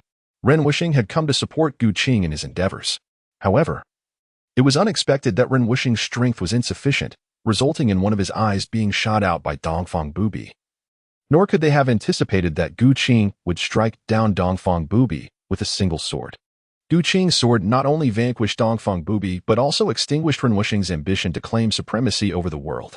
How is this possible? The sword immortal Gu Qing has truly colluded with the Sun and Moon sect. The unification of Mount Hua and the Sun and Moon sect heralds a monumental shift in the realm. One wonders how the esteemed figures in the Forbidden City perceive this. Countless thoughts burgeoned within the hearts of the onlookers, yet none dared to voice them before Gu Qing. A month later, on an auspicious day, Gu Qing wed his beloved within the pages of the smiling, proud wanderer. The amalgamation of the Mount Hua sect and the Sun and Moon sect's provincial powers, coupled with the influence of his disciple Lin Pingzhi's fortune and Midas court agency, rendered Gu Qing's word an unassailable decree throughout the land. Even more potent than the edicts of the 6 doors of the imperial court, the martial world experienced no further upheaval. The sword immortal Gu Qing was revered as the leader of the martial alliances, adjudicating disputes among the various sections. Half a year later, Gu Qing established the Martial Alliance. Utilizing the foundations of the Mount Hua sect, the Sun and Moon sect, and the Fortune and Midas court agency, he relocated the headquarters from Mount Hua to Songjiang Prefecture and founded a martial arts academy there to disseminate martial knowledge across the realm. The 5 mountain sword sects and the martial arts collected by the Sun and Moon sect were made accessible to all students. Concurrently, based on the Fortune and Midas court agency, he established a commercial network spanning the entirety of the land. Furthermore, he recruited skilled craftsmen to construct ocean vessels, ushering in an era of maritime trade. With martial prowess as their safeguard, the influence of the Martial Alliance expanded into Northeast Asia, Southeast Asia, and even South Asia, encountering Western colonizers heralding the age of exploration. The continuous influx of wealth from trade transformed the Martial Alliance from a martial force into a capital entity capable of rivaling the Zhou family dynasty. Coupled with unparalleled combat strength, the Zhou family could only watch helplessly as the Martial Alliance grew ever more formidable. Brother Qin. At the headquarters of the Martial Alliance in Songjiang Prefecture, Ren Yingying, heavily pregnant, appeared beside Gu Qing. As the Martial Alliance flourished, Ren Yingying became its de facto leader. Known for her decisive nature, had Gu Qing not appeared, her later life would have been spent in seclusion amidst the verdant hills, accompanied only by the sound of the Gu Qing. Yingying, I entrust all matters of the Martial Alliance to you from now on. My time is limited. Brother Qing, you. Upon hearing these words, a foreboding feeling arose within Ren'Ying, leaving her at a loss for words. Over a year of marriage had revealed Gu Qing's extraordinary qualities, which were almost overwhelming. At times, Ren'Ying felt as if this reality were but a fleeting dream, fearing that one day she might awaken to find everything vanished. Ying, this is a good omen. With my current cultivation, this realm feels like shallow waters. As my mastery continues to ascend, this world shall no longer accommodate me. The realm of immortality seems tantalizingly within reach. Gu Qing could only remain in this world for a total of 5 years. From the rise of the Huashan sword sect to dominating the martial world, initiating maritime trade across the divine land, and preventing the eventual submergence of the nation centuries later. All of these plans consumed nearly 4 years of Gu Qing's time. The true reason for his actions, of course, could not be disclosed to anyone. Not even to his spouse, Ren'Ying. He could only explain it under the guise of ascending to immortality. How much time does Qing Di have left? He pondered. I still have her child. He reached out to caress Ren'Ying's cheek. She paused for a moment, recalling how he had done the same on their first meeting. Do not worry, he reassured her. I must ensure that our child is born. He intended to return to Huashan, seclude himself, and delve into the martial arts, leaving behind a legacy for their child. I understand, she replied, as they embraced and gazed together at the mighty river flowing eastward. Gu Qing had never anticipated that in the world of smiling, proud wanderer, he would marry a beautiful and affluent woman, thus ascending to the pinnacle of his life. The following day, Gu Qing embarked on a solitary journey back to his ancestral home, Mount Hua. His return to Mount Hua did not create much of a stir. Only a few elders stationed there were aware of his arrival. Feng Buping, Song Bai, and Sheng Buyo had all cultivated their skills in the wind control sword technique and ascended to the level of master martial artists. The three of them remained stationed at the ancestral grounds of the Hua Mountain sect, fulfilling their long-held aspirations and successfully reclaiming Mount Hua. Mount Hua, the Cliff of Remorse. Gu Qing ventured to this place to seek enlightenment for 2 reasons. Firstly, the martial arts teachings preserved within the Cave of the Cliff of Regret have been meticulously reorganized and restored, now transformed into the scripture pavilion of the Huashan sect. Secondly, the reclusive Feng Qingyang, who has been dwelling at the Cliff of Regret, has yet to make an appearance. One wonders if it is due to the alterations in the narrative that Feng Qingyang has chosen to retreat elsewhere, or if he is facing troubles of his own. In the original tale, Feng Qingyang, while imparting the Duga 9 swords to Ling Huchong, had ominously declared that he had but a few years left to live, perhaps nearing the end of his lifespan. The Huashan disciple Gu Qing humbly requests to meet with Master Feng. As the words echoed forth, rippling through the air, they reached every corner of Huashan. In the Sword Qi Hall, Feng Buping and his companions stood momentarily bewildered. Master Feng remains in Huashan? At last, he has made himself known. It seems he prefers not to reveal himself without an invitation. Gu Qing extended his spiritual sense across the Cliff of Regret, discovering an elderly man with hair as white as snow hurrying up from the mountain below. Disciple Gu Qing respectfully greets Master Feng. The results of the spiritual investigation indicated that Feng Qingyang's condition was indeed dire. His vitality flickered like a candle in the wind. At any moment, it could extinguish. It was unexpected that Feng Buping had taken such a prodigious disciple under his wing. It could be seen as a blessing from the ancestors of Huashan. One could only ponder what the sect leader desires from this old man, who is on the brink of the grave. In these years, the tides of the martial world have shifted with such rapidity that even an old hand like Feng Qingyang finds it hard to predict. All of this stems from the young man before him. Feng Qingyang, acknowledging his inferiority in martial prowess and strategy compared to this youth, chose to remain uninvolved in Huashan affairs. Master Feng, Gu Qing began, I apologize for intruding upon your tranquility today, but I wish to discuss 2 matters. First, I have reinterpreted the Huashan Zixiao divine skill and derived a new technique known as the Chaoyang Ziki method. This method harnesses energy to refine the spirit, potentially extending one's lifespan. Today, I present this technique to you, Master Feng, with the hope that you will consider residing at the Cliff of Regret within the Scripture Pavilion, thereby allowing the younger disciples to express their filial piety, not to mention Feng Buping, Song Bu, and Wu Yu, as disciples of the sword sect. Surely long for your presence. Alas, the sect leader replied, your intentions are commendable, but my time is scant. Observing Gu Qing's success in unifying the sword techniques of the 2 sects and elevating the Huashan sect to prominence as the leader of the martial world, Feng Qingyang felt a swell of pride within. Regrettably, it would have been preferable had Gu Qing appeared a decade or two earlier. Rest assured, Master Feng. The Chaoyang Ziki method is a secret technique designed to transcend the Great Master realm. With your accumulated wisdom and experience, achieving this breakthrough should pose no challenge. Once you surpass this pivotal stage, your lifespan will increase, allowing you to live for several more decades without difficulty. In the world of the smiling, proud wanderer, there exists no spiritual essence.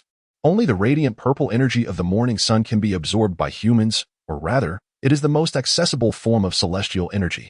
By harnessing the essence of the heavens and the earth, one can fortify their divine spirit and nourish their body, thereby transcending the limits of human potential. This is the secret of the great masters. Having said this, Gu Qing presented a tome. Feng Qingyang, without hesitation, accepted it. After all, who would willingly embrace death when life is at stake? Upon carefully perusing the text, one finds that its contents primarily elucidate the characteristics of the morning sun's purple energy. In terms of techniques, it requires the cultivation of inner strength in conjunction with breath control methods.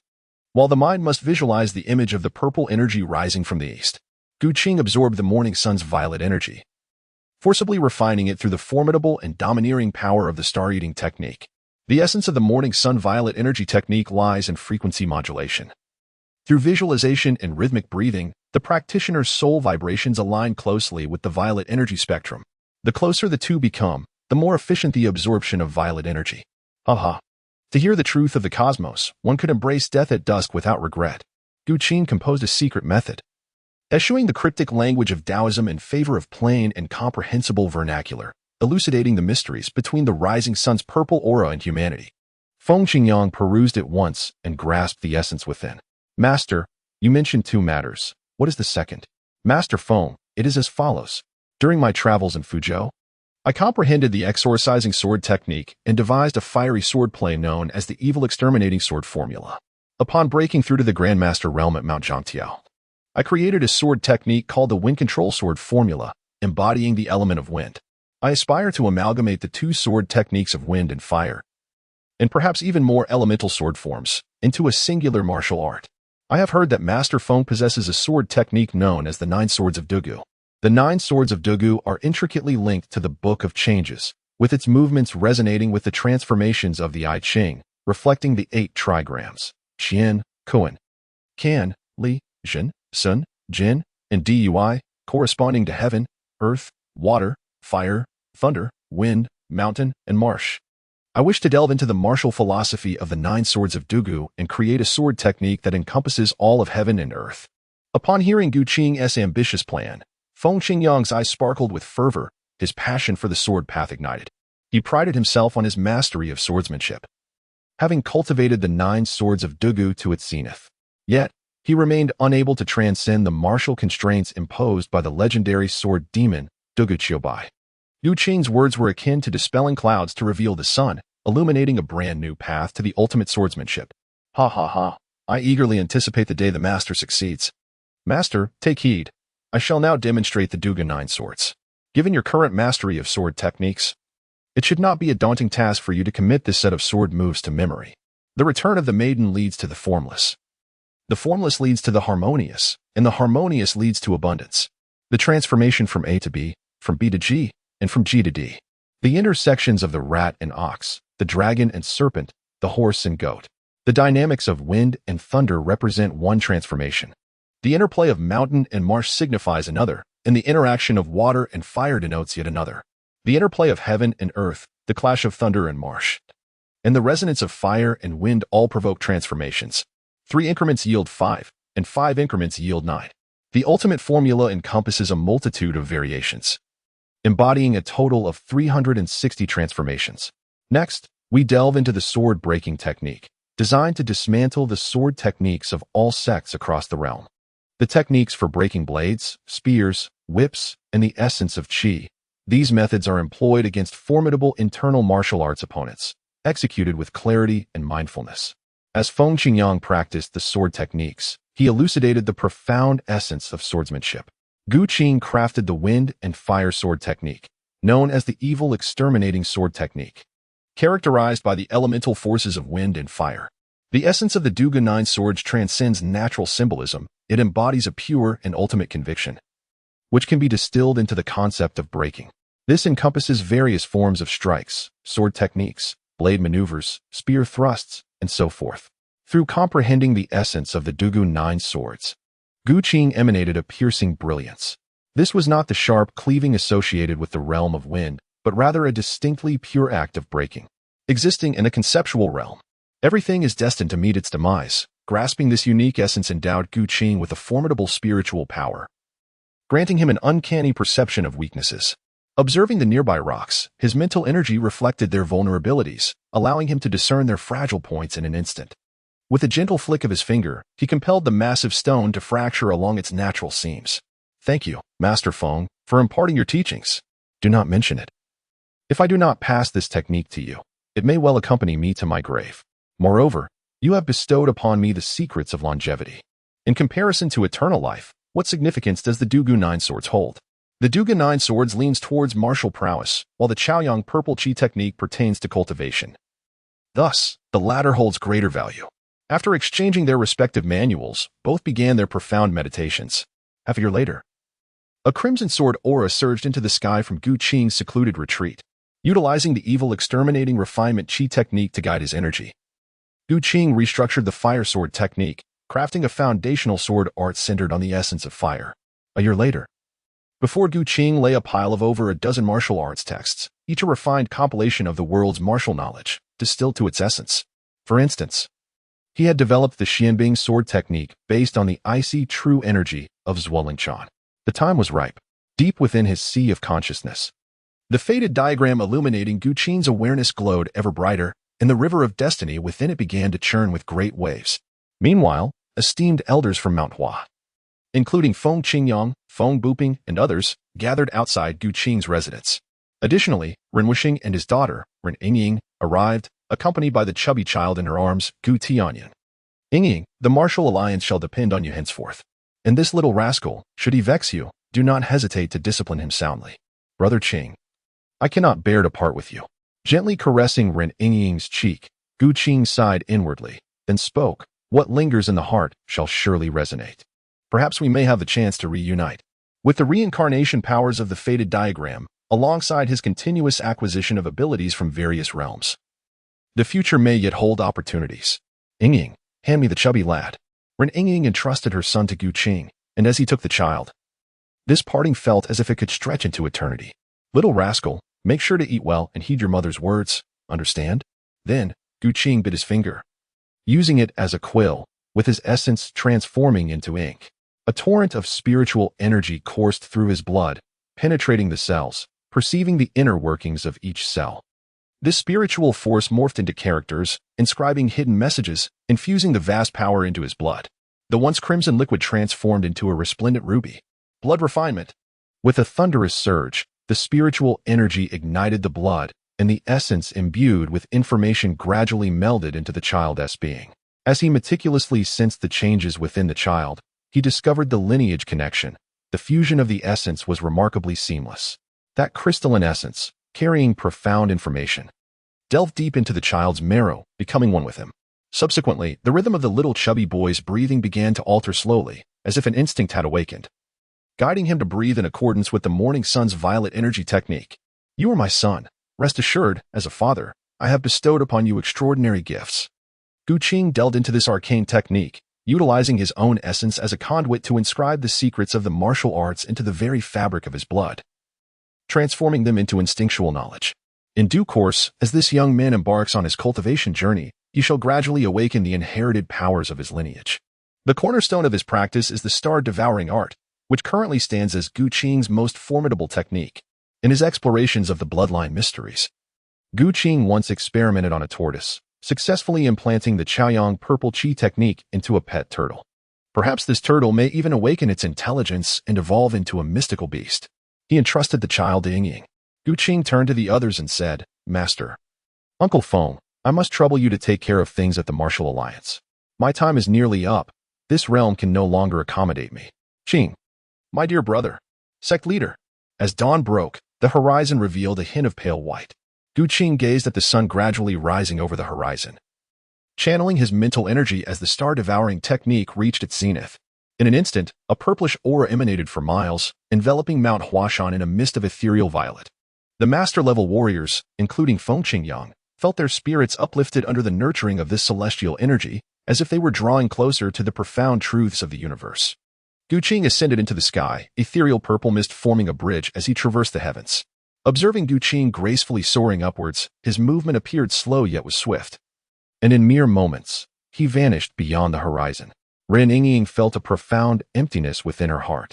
Centered around Mount Hua, a stream of purple mist flowed eastward, compelling the local populace to gaze skyward.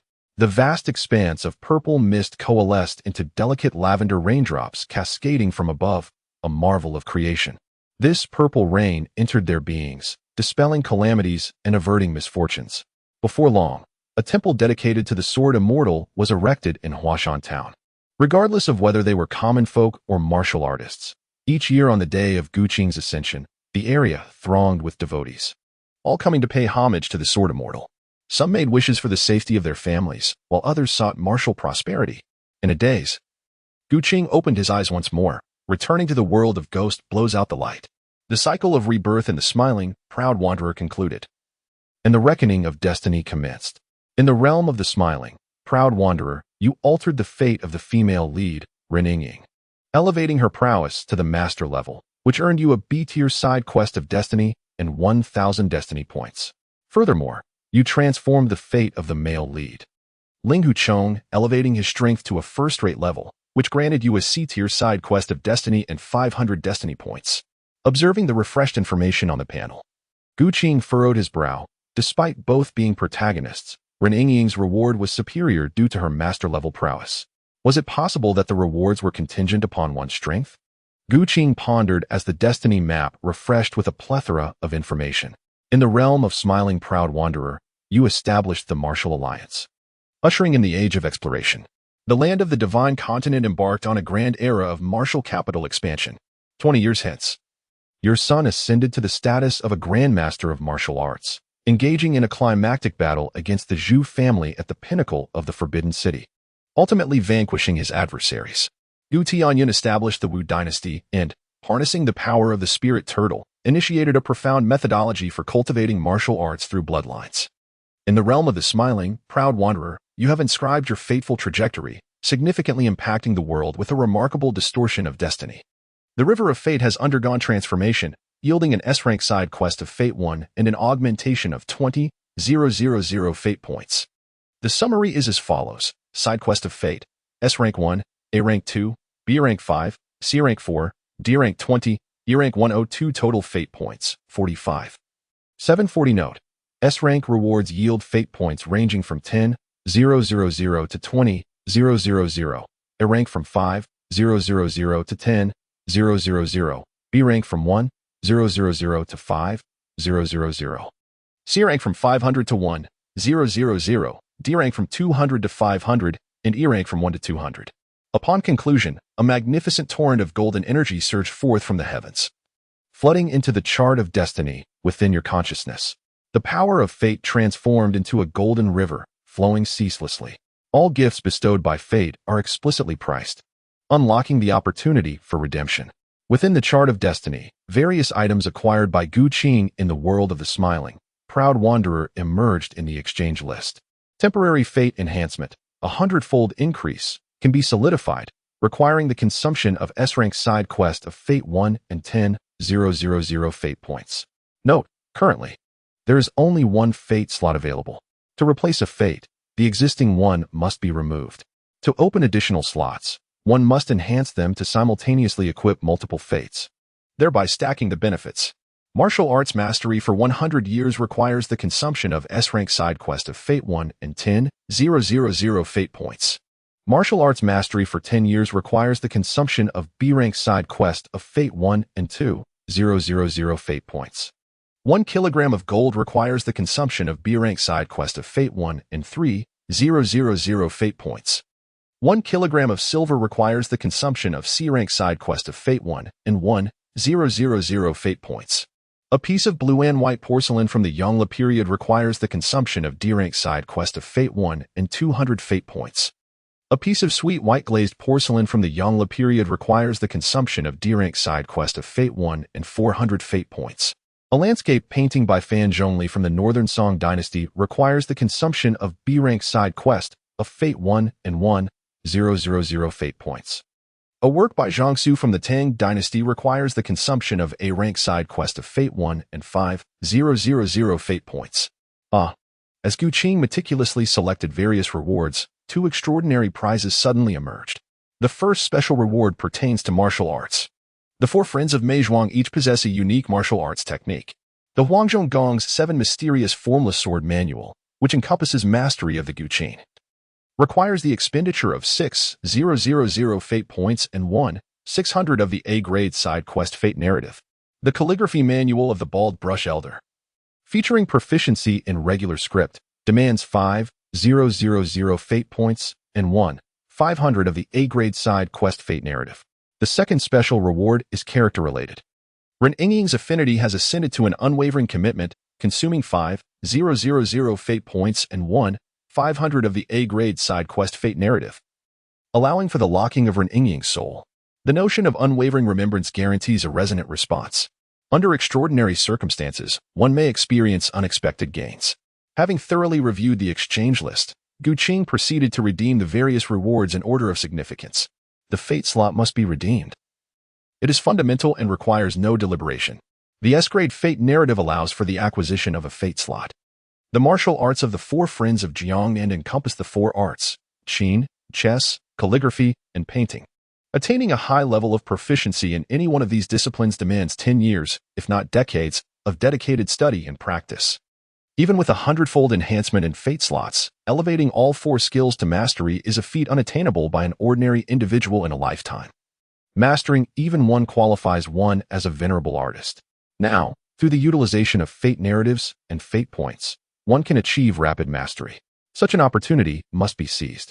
Side quest Fate narratives can be exchanged. 3 E-grade narratives can be exchanged for 1 D-grade narrative, with all exchanges operating on a ternary basis.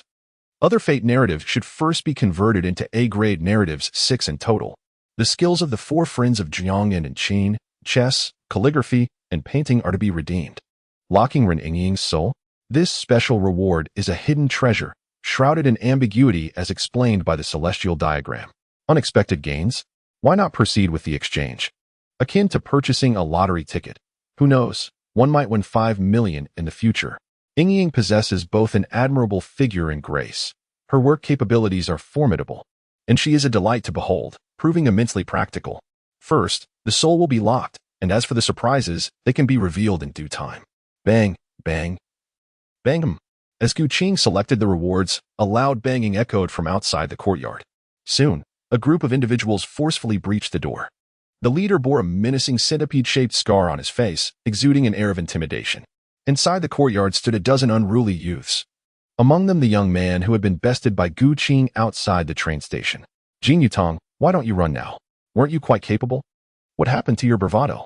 Not only do I want 3,000 yuan, but you also need to bring out that pauper who dared to lay a hand on us.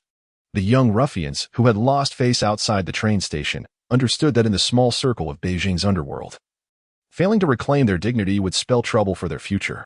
Jin Yutong discreetly glanced towards Gu Qing's sleeping quarters, relieved to see that Gu Qing remained undisturbed. However, despair lurked within him. He knew he could not contend with Lu Biao and his entourage. Lu Yi, your men are rather unscrupulous in their dealings. In business, we adhere to the principle of trust. Once a deal is struck, responsibility ceases. You speak wisely, Jin Yutong. In our line of work, trust is paramount. I detest those who lack integrity. Therefore, the blue and white porcelain belongs to you. However, since you have harmed my brother, we must settle this matter properly. I am not asking for much. Simply provide 3,000 yuan for medicinal expenses, and we can consider the matter resolved. Otherwise, do not blame me for being unkind. Of course, we could also call your friend out to discuss this. After all, he was the one who struck first. Justice must be served, and I am not unreasonable. Lu Biao regarded Jin Yutong with a smile, as if he were a cat playing with a mouse, fully confident in his dominance over Jin Yutong. In stark contrast, Jin Yutong's expression shifted repeatedly. Not only did the adversary seem assured of his own business acumen, But he had also deftly twisted the situation to imply Jin Yutong's culpability in the matter of the assault. With such a division of blame, it became impossible for Jin Yutong to maintain his standing in the Beijing circles. Very well, Lu Yi. Today, we acknowledge our fault. I apologize on behalf of my brother. This 3,000 yuan shall be considered compensation on his behalf. Shall we call it even? Realizing that there was no escape from this predicament. Even if he were to awaken Gu Qing, the two of them could not possibly contend against more than a dozen assailants. Jin Yutong understood the wisdom in conceding. For a true hero does not suffer loss in the face of immediate adversity. Gu Qing concealed himself within the confines of the room. Observing as Jin Yutong willingly offered 3,000 yuan rather than betray him, Gu Qing nodded in acknowledgement.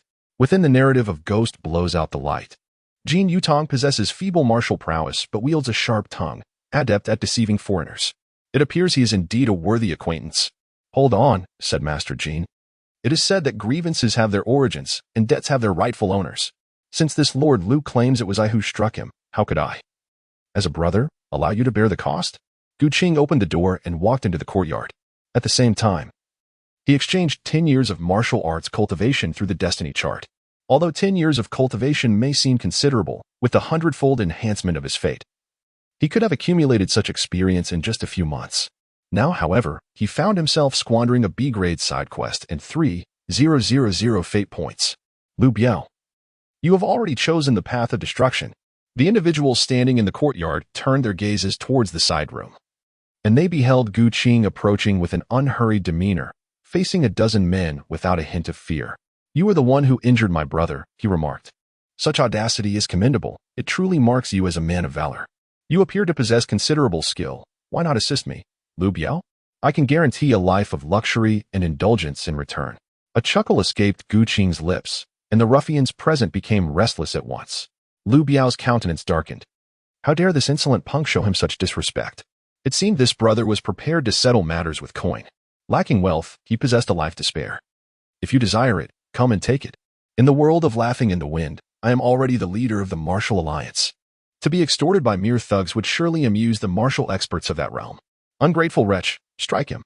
Lu Biao, a ruthless man by nature, had risen to become the leader of a band of ruffians and had even ventured into lending business since his time in prison, where he had learned various tactics from others. Faced with Gu Qing, the threats and temptations turned into mere farce. Lu Biao returned to his familiar reliance on brute force. Yet this time, he had bitten into iron. Two of Lu Biao's lackeys swung thick wooden clubs towards Gu Qing's head, believing that a solid hit would leave him dazed.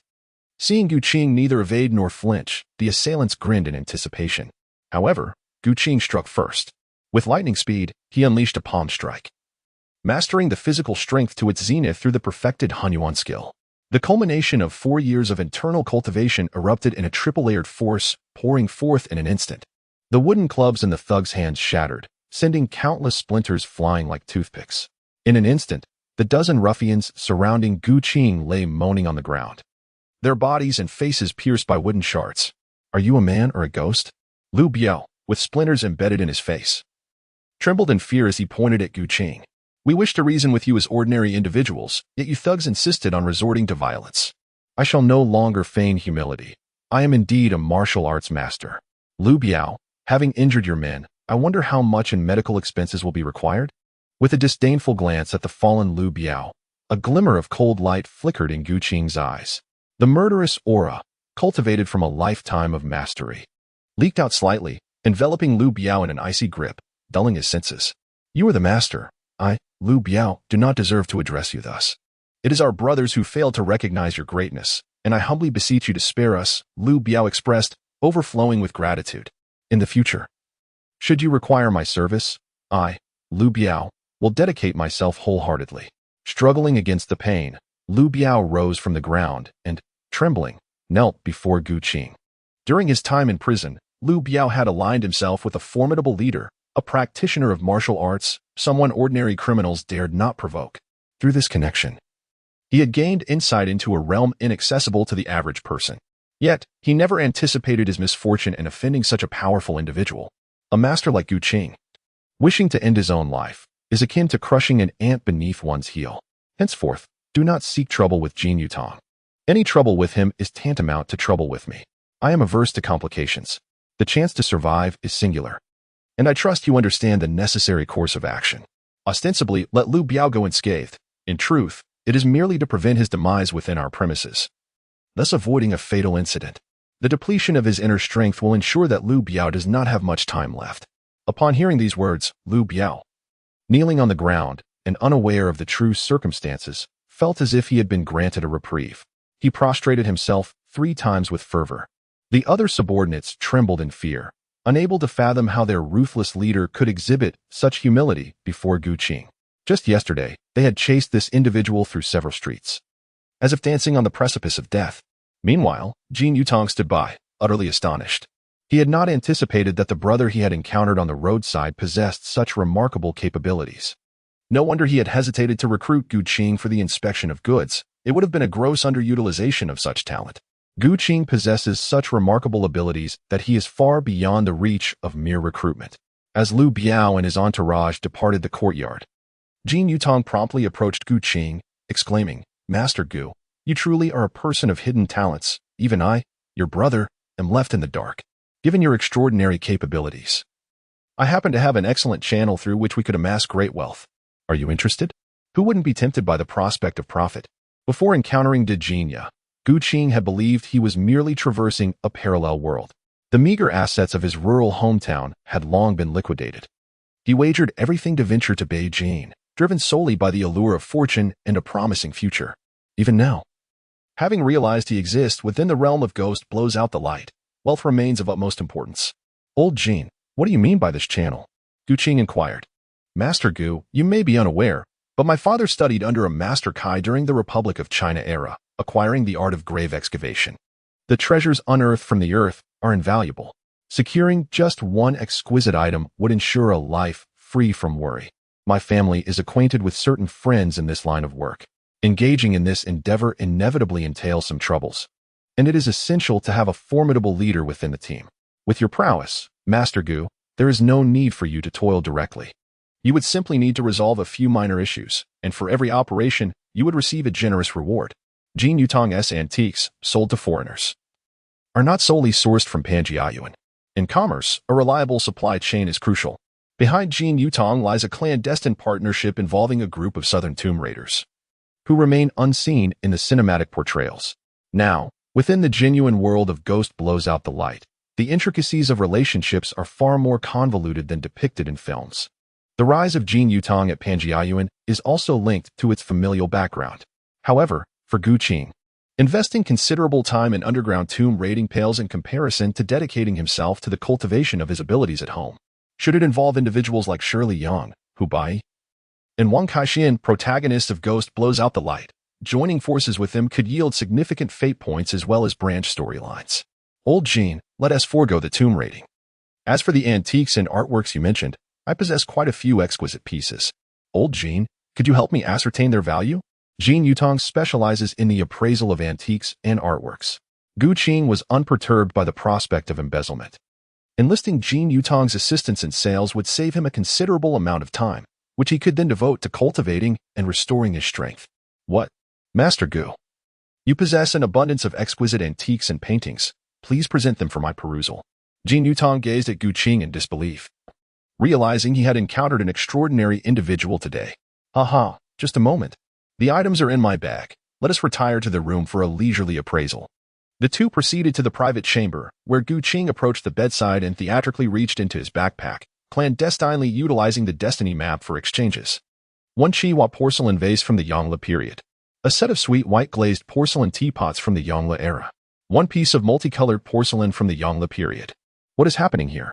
As Gu Qing extracted one exquisite piece of porcelain after another from his backpack, Jin Yutong found himself at a loss for words. How could that seemingly deflated backpack contain so many treasures?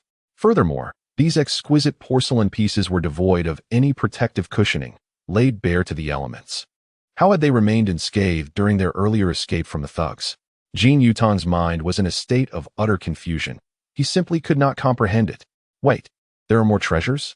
A landscape travel painting by Fan Zhongli of the Northern Song Dynasty. A casual piece by Zhang Su from the Tang Dynasty. My goodness. The exchange list indicates that the fate tokens are the most precious, followed by rewards for special characters, and finally, martial arts cultivation and various exquisite antiques. At present, Gu Qing required an initial capital infusion to establish his business in the world of Ghost Blows Out the Light. Overall, the realm resembled the 1980s of his previous life. Once he secured his first round of funding, Gu Qing could strategically position himself and construct a vast commercial empire to support his pursuit of transcendent cultivation. Old Jean, could you provide an appraisal? Master Gu, these exquisite porcelain pieces and the two paintings are of a caliber I have never encountered before. Allow me to examine them closely. Jin Yutong was no mere small-time trader in Panjiayuan. He was a person of subtlety, possessing genuine channels and wealth far beyond the reach of ordinary individuals. Merely trading a single exquisite antique could easily fetch tens of thousands, particularly in the context of the 1980s. Master Gu, your porcelain pieces are all exquisite items from the Yongle period, and they are from the official kiln. Ah, observe the luster, the craftsmanship, how splendid. These are all of tribute quality, showcasing an imperial style that is incomparable to mere folk kills. Presently, the most valuable items in the market are porcelain. The exquisite pieces you hold, Master Gu, are all of royal provenance. Westerners are particularly enamored with nobility. If these were to be sold to foreigners, the price would be exorbitant. I can offer you a guaranteed price of at least this amount, in U.S. dollars. Jin Yutong raised 2 fingers, and Gu Qing silently calculated the exchange rate, which hovered around 1.17 for RMB to USD. 34,000? It is quite satisfactory. At the very least, one can acquire 1 or 2 traditional courtyard residences, finally securing a place to call home. In the 1980s, a courtyard residence in Beijing was priced around 10,000, with more desirable locations commanding higher prices. However, even a courtyard near the Forbidden City would only cost around 20 to 30,000. Taking into account the fluctuations in real estate prices in Beijing from a previous life, it would be prudent to amass several courtyard residences now. In 4 to 5 decades, their value will likely soar to several million, or even reach a billion. Compared to other investments, the appreciation of courtyard residences is undoubtedly a means to earn substantial wealth effortlessly. My dear Gu, it is not $20,000, but rather $200,000. $200,000? That amounts to 340,000 yuan? Just one exquisite piece of porcelain commands such a sum. Exchanging porcelain through the mandate chart is far more advantageous than trading for gold. This money comes too easily. Possessing 300,000 to 400,000 in the 1980s essentially equates to achieving financial freedom. In the antiquities trade, quality trumps quantity. The combined worth of a few of Gu Qing's exquisite items nearly rivals the entire fortune of the Jin Yutang. Lao Jin, you are the expert in antiquities. How about I consign these items to you, and for each sold piece, I shall grant you a 3% commission. Oh, Gu, I am indeed fortunate. 3% is quite generous, simply 2% will suffice. Gu Qing's methods are inscrutable. The techniques he employed outside the courtyard not only instilled fear in Liu Biao and his associates, but also astonished Jin Yutong, who was equally taken aback. He realized that deceiving Gu Qing could lead to a grave misunderstanding of his own fate. After a moment of contemplation, Jin Yutong continued, Master Gu, among your treasures, the true gems are undoubtedly these 2 paintings. They are the work of renowned masters. Regrettably, there are few foreign buyers who can appreciate such art, and they often lack the discernment to recognize its value. Selling to foreigners could very well result in a significant undervaluation. This statement holds undeniable truth. In a previous life, Gu Qing had encountered certain news articles stating that the 8-Nation Alliance had come to Beijing, acquiring numerous books and paintings carelessly discarded in basements. To these individuals, they were no different from mere clutter. Reflecting on historical trajectories, it is anticipated that in 4 to 5 decades, the Celestial Empire will experience a comprehensive resurgence. As national strength ascends, the value of indigenous antiques and artworks will far surpass their current worth. Old Jean, those 2 paintings are no longer for sale. You may proceed to sell the porcelain instead. Knock, knock, knock. Gu Qing had just put away the 2 paintings when a knock echoed from outside the courtyard. Who could it be this time? Gu Qing and Jin Yutong exchanged glances, and a hint of hesitation appeared on Jin Yutong's face as he slowly spoke. Could it be that Liu Biao and his gang have returned? Upon hearing this, Gu Qing shook his head and resolutely replied, I doubt they would lament the length of their lives. Ultimately, who it is will become evident once we step outside and take a look. With a creaking sound, the gate of the courtyard slowly swung open, revealing a tall, strikingly fashionable woman standing behind it. Her attire starkly contrasted with that of the people of this era. making her particularly eye-catching. Upon encountering this unfamiliar lady, Jin Yutong promptly approached her and inquired politely, "May I ask who you are looking for?" Jin Yutong was well acquainted with the regular patrons of the antique shop, yet this woman was clearly not one of them. It was quite rare for a new client to visit alone. The woman smiled gently and replied softly, "Hello, I was sent by Professor Chen. My name is Shirley Yang." Upon hearing Professor Chen, Jin Yutong's demeanor instantly transformed into one of warmth. He quickly rose to greet her, smiling as he said, "Ah, Miss Shirley, welcome, welcome." He was acutely aware of the close friendship between Professor Chen and his father, and he understood that a guest introduced personally by Professor Chen must possess an extraordinary status. Thus, Jin Yutong did not dare to show any negligence towards Shirley Yang. In the depths of her heart, Gu Qing chuckled. After all, the individual hailing from America had their given name placed before their surname. Shirley Yang, caught between laughter and tears, had no choice but to clarify, "My surname is Yang, and I am a Chinese American." "Miss Yang, I apologize." Jin Yutong had initially assumed the other party was Chinese, but upon realizing her nationality, he understood the blunder he had made. "It's quite all right. Professor Chen mentioned that you have a vast network in the antique business. Might Mr. Jin be able to introduce a few capable assistants?" Shirley Yang was organizing a team for an expedition to the Taklamakan Desert, seeking the remnants of the ancient city of Jinjue, while enlisting the support of Professor Chen and other official resources was one avenue. As the granddaughter of a renowned treasure hunter, she was also aware that there were many skilled tomb raiders across the vast expanse of China who understood the art of locating treasures. Jin Yutong was acquainted with numerous individuals, yet Shirley Yang's request was rather vague, prompting him to inquire further, "Miss Yang, what exactly do you mean by capable assistants? Those who possess exceptional skills to protect others, or those who are adept at locating ancient tombs buried deep beneath the earth?" Upon hearing this, Jin Yutong nodded thoughtfully. After a moment of contemplation, he responded, "It seems that Miss Yang is in need of someone skilled in locating tombs. Ordinary individuals would hardly catch your discerning eye. However, there is indeed a formidable person, though they may be far away, yet close at hand." Following Jin Yutong's gaze, Shirley Yang turned her attention to Gu Qing, who stood nearby. "I am Gu Qing, possessing a modest understanding of martial arts and weaponry." Gu Qing briefly introduces herself, determined to win over the female protagonist of Ghost Blows Out the Light. Shirley Yang, an American, boasts considerable wealth in the United States. Her grandfather, a notable figure during the Republic of China, journeyed across the ocean to establish a trading company in America, earning respect even among Wall Street magnates. Securing Shirley Yang would grant access to initial resources, the four essential elements of cultivation: law, wealth, partner, and land, would be significantly bolstered by acquiring both wealth and partnership through her. Martial arts? Shirley Yang scrutinizes Gu Qing carefully. In this day and age, hand-to-hand combat has nearly been rendered obsolete by modern weaponry. Even the martial arts passed down through the mountain-moving lineage remain only partially mastered by her. A graduate of the United States Naval Academy, she possesses a profound understanding of modern combat tactics with firearms, exhibiting remarkable marksmanship. "Mr. Gu, it is not that I doubt your abilities. Mr. Jin has spoken highly of your martial prowess, yet exploring the perilous terrains of the western regions demands a deeper comprehension of danger. Ordinary martial arts may prove insufficient in the face of formidable threats. I kindly request that you demonstrate your skills to enhance our mutual understanding." Gu Qing smiled faintly and clasped his fists towards Shirley Yang, saying, "Miss Yang, your family's scholarship is profound. I have embarrassed myself, and I kindly ask you to take heed." After Gu Qing finished speaking, he waved his hand towards the distance, and the star-eating technique was suddenly unleashed, releasing an invisible gravitational force.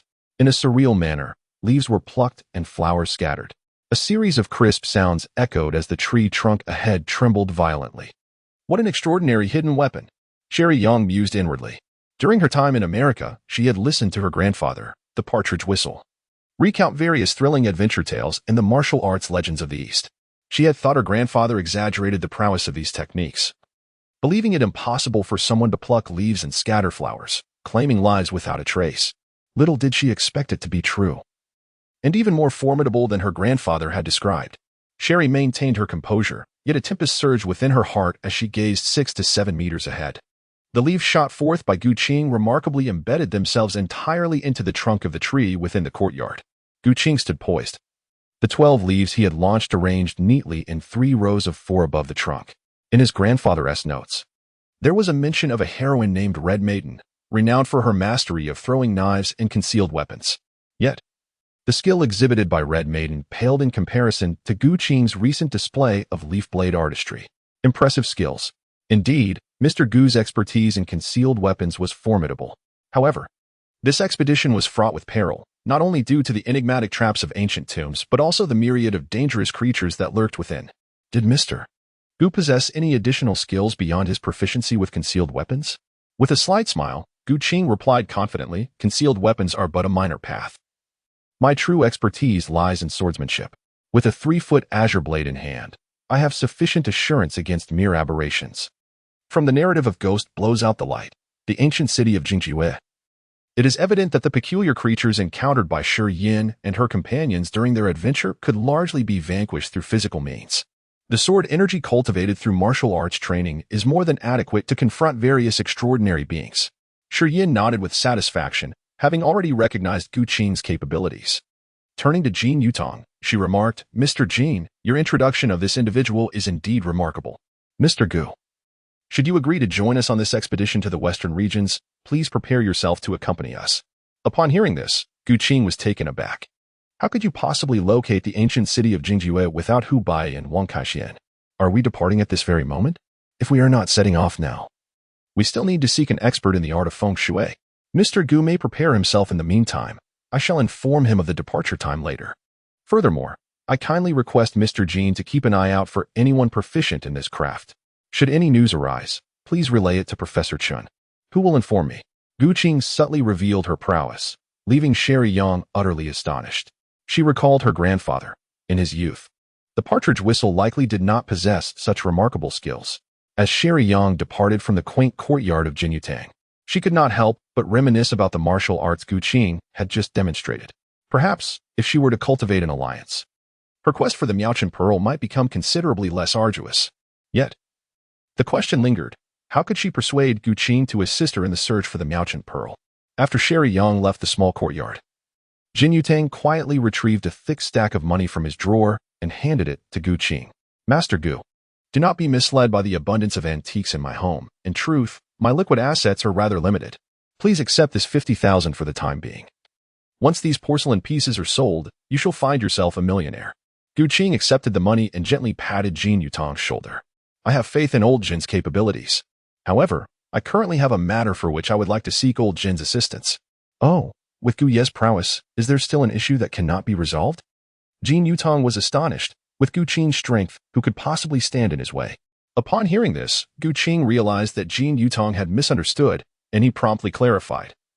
"Old Jin, I have just arrived in Beijing. I cannot possibly impose on your hospitality indefinitely. I am considering purchasing a residence here in Beijing, not merely for accommodation, but as a dedicated space for my cultivation. Living in your home is quite constraining, not to mention the constant comings and goings of other businessmen, which renders my practice exceedingly inconvenient. Any slight disturbance on my part would undoubtedly startle others. It is imperative that I possess ample space to properly validate my martial techniques. As a martial artist gifted with a destiny map, I require a sanctuary of my own. Clearly, it is inappropriate to continue residing with Jin Yutang." Jin Yutang nodded vigorously, acknowledging Gu Qing's rationale. "Indeed, given your stature, you are more than capable of acquiring a larger estate." Being a true native of old Beijing, Jin Yutang was well versed in the intricacies of real estate. In the 1980s, Beijing had just begun to implement private housing policies. During this era, purchasing a property was not as straightforward as one might wish, and selling was fraught with complications. With the nascent private housing policy, acquiring a property necessitated a property ownership certificate. At the time of returning the property, the housing authority had already established its market value. Selling was limited to the housing authority, which dictated the property's market price. Moreover, most properties returned by the housing authority were occupied by other tenants. If a property owner only possessed the ownership certificate, even if the property was attractively priced, potential buyers would hesitate. Acquiring such a property would only grant the right to collect rent each month, alongside the responsibility of ensuring tenant safety and maintaining the property. Fortunately, Jin Yutang's extensive network soon led him to a property that met Gu Qing's criteria.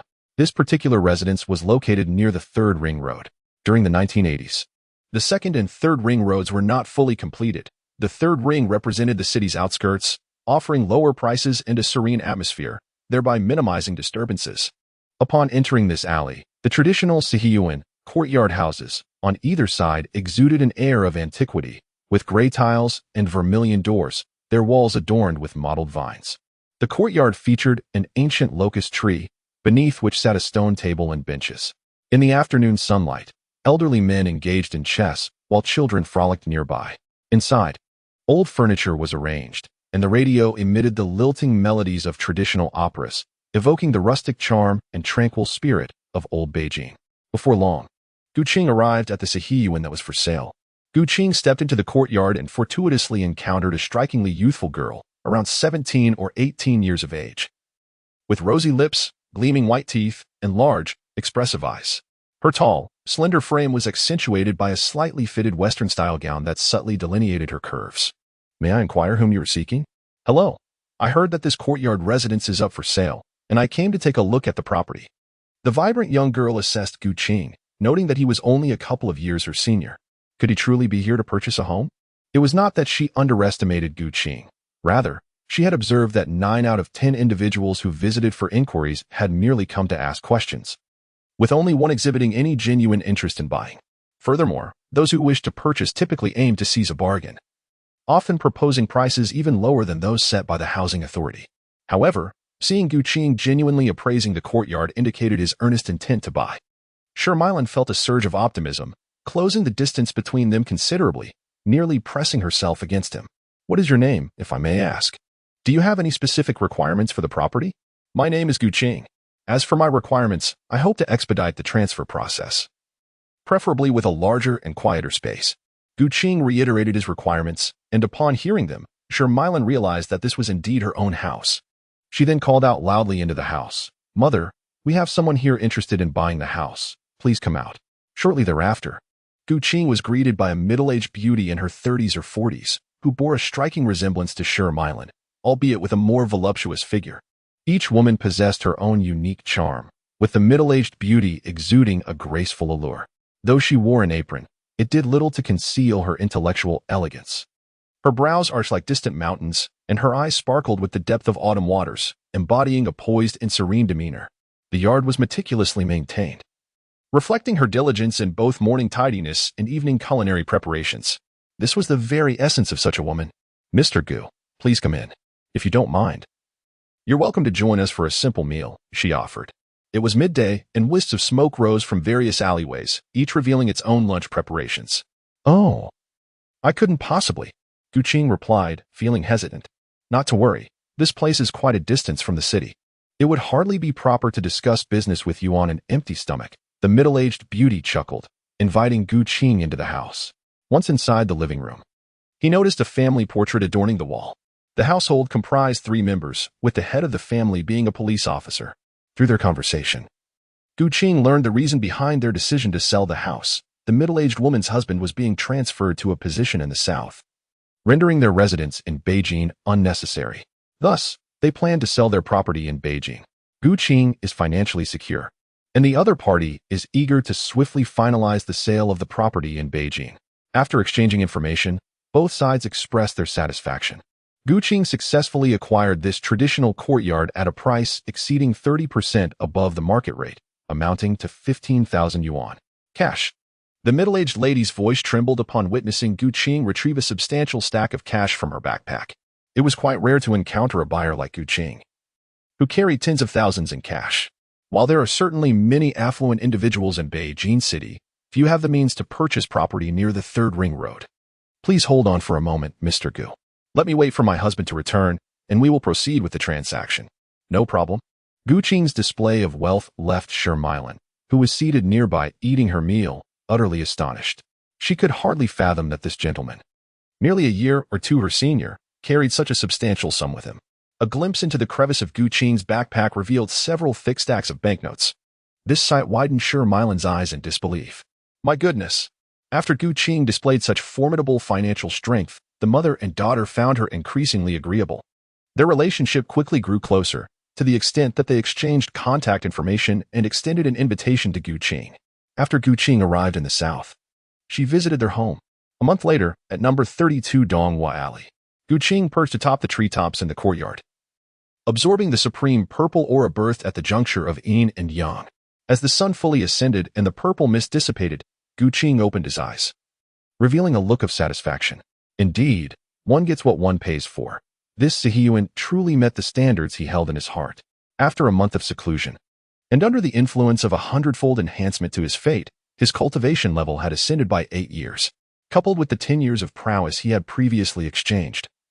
He now possessed a mere 18 years of internal energy, far inferior to the hundreds of years of internal mastery found in the realm of laughing proudly in the world. Within that world, he had forged the Wind Sword Technique, the Fire Sword Technique, and the Profound Ice Sword Technique. To fully unleash the power of these 3 sets of martial arts, one would require a minimum of 100 years of internal energy. Other martial arts simply did not possess the lethality of these 3 sword arts. However, the more formidable the technique, the greater the internal energy required. Perhaps external means could aid in restoring his cultivation. The world of ghost-blowing light was replete with many extraordinary items. For instance, the Rage Clear Chicken, infused with the bloodline of the phoenix, and the 6-winged centipede, which housed peculiar bloodlines, among others. He could even venture to the northeastern regions to collect old ginseng, utilizing it to concoct secret elixirs that would bolster his vital energy and enhance his qi refinement. Within the ancient tombs of ghost-blowing light, numerous bizarre creatures awaited. And during the expeditions of Hu Bai and Shirley Yang, these tombs often met with ruin, rendering such biological resources a precious fortune. With this in mind, Gu Qing found his ambitions multiplying. Exploring alongside Shirley Yang would not only grant him access to subplots of destiny, but also allow him to safeguard various valuable singular oddities. Just as Gu Qing was lost in contemplation, a sudden knocking echoed from outside the courtyard. If you knew he resided here, could it be old Jean? Come in. A young man entered the Sihiyuan and, upon seeing Gu Qing alone, spoke. You must be Mr. Gu. I am Sa Dipling from the archaeological work team. Upon making contact with the destined individual Sa Diping, altering his fate would grant the opportunity to acquire a subplot of destiny and several destiny points. Another supporting character from Ghost Blowing Light, he specialized in archaeology yet had an affinity for extraterrestrial studies. Sa Diping played a peripheral role in the narrative of the ancient city of Jingjue, primarily serving to increase the difficulty of exploration, inadvertently disturbing the fire lantern bugs within the 9-story demon tower, leading to the demise of the accompanying soldier, Jie Hua, in the narrative of Ghost Blowing Light. None of these academically inclined individuals were ever a source of ease. They incessantly danced on the precipice of death. Gu Qing silently lamented. Before responding, I am Gu Qing. May I inquire as to the purpose of your visit? The archaeological team funded by Miss Yang is fully prepared to set forth. We are merely awaiting your presence. Shall we proceed? After a brief tidying up and locking the courtyard gate, Gu Qing and Sa Diping set off together for the archaeological team. Upon their arrival at the team's compound, they were finally introduced to the 3 protagonists of Ghost Blows Out the Light, Hu Bai, Wang Kaixin, and Shirley Yang. The rest of the archaeological crew, Professor Chun, Hao Aigua, Chu Jian, and Yi Yisin, were also present. Mr. Gu, Shirley Yang began, I have heard of your proficiency in swordsmanship. This exquisite sword, a masterpiece forged over a year by a craftsman from Longwan, is humbly presented to you. The members of the archaeological team awaited Gu Qing's departure. And as he arrived, Shirley Yang approached with a finely crafted sword case, personally bestowing the sword upon him. This scene left the others in stunned silence. It is worth noting that even Professor Chen and Hu Bai, who possessed deep knowledge of geomancy, had not received such an honor. Wang Kaixin, standing beside Hu Bai, could not help but whisper, Old Hu, who is this young man? It feels as though the American lady is trying to curry favor. Hu Bai, born in 1950, was a few years older than Wang Kaixin and Shirley Yang. In this lifetime, Gu Qing, born in 1961, is 11 years junior to Hu Bai, making her the youngest among the group. Among them, Gu Qing is particularly youthful. Shirley Yang, a wealthy American, undoubtedly evokes unique sentiments in the other young individuals. However, due to the prevailing societal norms of the era, most individuals from the Middle Kingdom tend to be rather reserved, finding it challenging to express their affections openly. The other men appear to harbor a tinge of bitterness, as if they have bitten into a sour lemon, resenting Gu Qing's special treatment. Yet, Gu Qing herself perceives nothing amiss. Upon receiving the sword box from Shirley Yang and opening it, she discovered a beautifully sheathed sword within. The Longquan sword, also known as the 7-star sword, boasts a lineage that traces back over 2 millennia to the Spring and Autumn and Warring States periods. As she unsheathed the Longguan sword, Gu Qing tested its balance, marveling at its perfect blend of flexibility and strength, its blade exceptionally sharp, with a few elegant flourishes. The blade shimmered with a cold gleam. The sword moved as an extension of her will, seeming almost alive, flickering in and out of visibility beside her. Even without infusing it with internal energy and relying solely on her physical prowess to execute her swordplay, the spectators felt a chill run down their spines, aware that should they find themselves facing Gu Qing, they would likely meet their demise within a single stroke of her sword. Even Hu Bai, a seasoned warrior familiar with the specter of death, felt a prickling sense of alarm when confronted by Gu Qing wielding her sword. As if she had transformed into a ferocious beast, reminiscent of the white-haired wolf king he had encountered in the Kunlun snowy fields. A sense of impending danger loomed, warning him that the person before him was a formidable creature cloaked in human guise. Covering Wang Kaishuan's mouth, Hu Bai whispered urgently, "Fatty, refrain from speaking recklessly. This person is extraordinary." Shirley Yang's eyes sparkled with admiration as she regarded Gu Qing, recognizing her as a practitioner of the martial arts revered in her grandfather's notes, likening her to a terrestrial immortal capable of feats akin to flight and earth evasion, compared to the martial arts passed down through the mountain-moving lineage, which focus on ancient techniques. Gu Qing's prowess seemed all the more wondrous. The mountain-moving school excels in ancient secret arts, including feng shui, discerning fortune from misfortune, deciphering mechanisms, concocting poisons and remedies, employing biochemistry to overcome various challenges presented by ancient tombs. Their martial skills predominantly center around external techniques. While they consider themselves practitioners of the way, they do not excel in the meditative practices of cultivating internal energy. The martial arts techniques employed by Gu Qing are evidently rooted in Taoist mysticism. Mr. Gu's swordsmanship is exquisite. Bestowing a precious sword upon a hero is truly fitting. Gu Qing sheathed his sword, and with the Longquan sword in hand, his journey to the ancient city of Jingjue was rendered considerably safer, for which he expressed his gratitude to Miss Yang. With the lineage of the Mover of Mountains, Sherry Yang understood that Gu Qing was no ordinary individual, and Hu Bai, tempered by the trials of war, also recognized the exceptional nature of Gu Qing. The detailed information about Gu Qing has been investigated by Shirin Yang, including Gu Qing's rural origins. This dossier is kept within the archaeological team's studio, accessible to all. Recently graduated from university, team member Chu Jian holds little admiration for Gu Qing. In this modern era, wielding an iron sword to flaunt one's prowess seems the epitome of a country bumpkin. Engaging in mysticism is no better than a rural shaman performing rituals.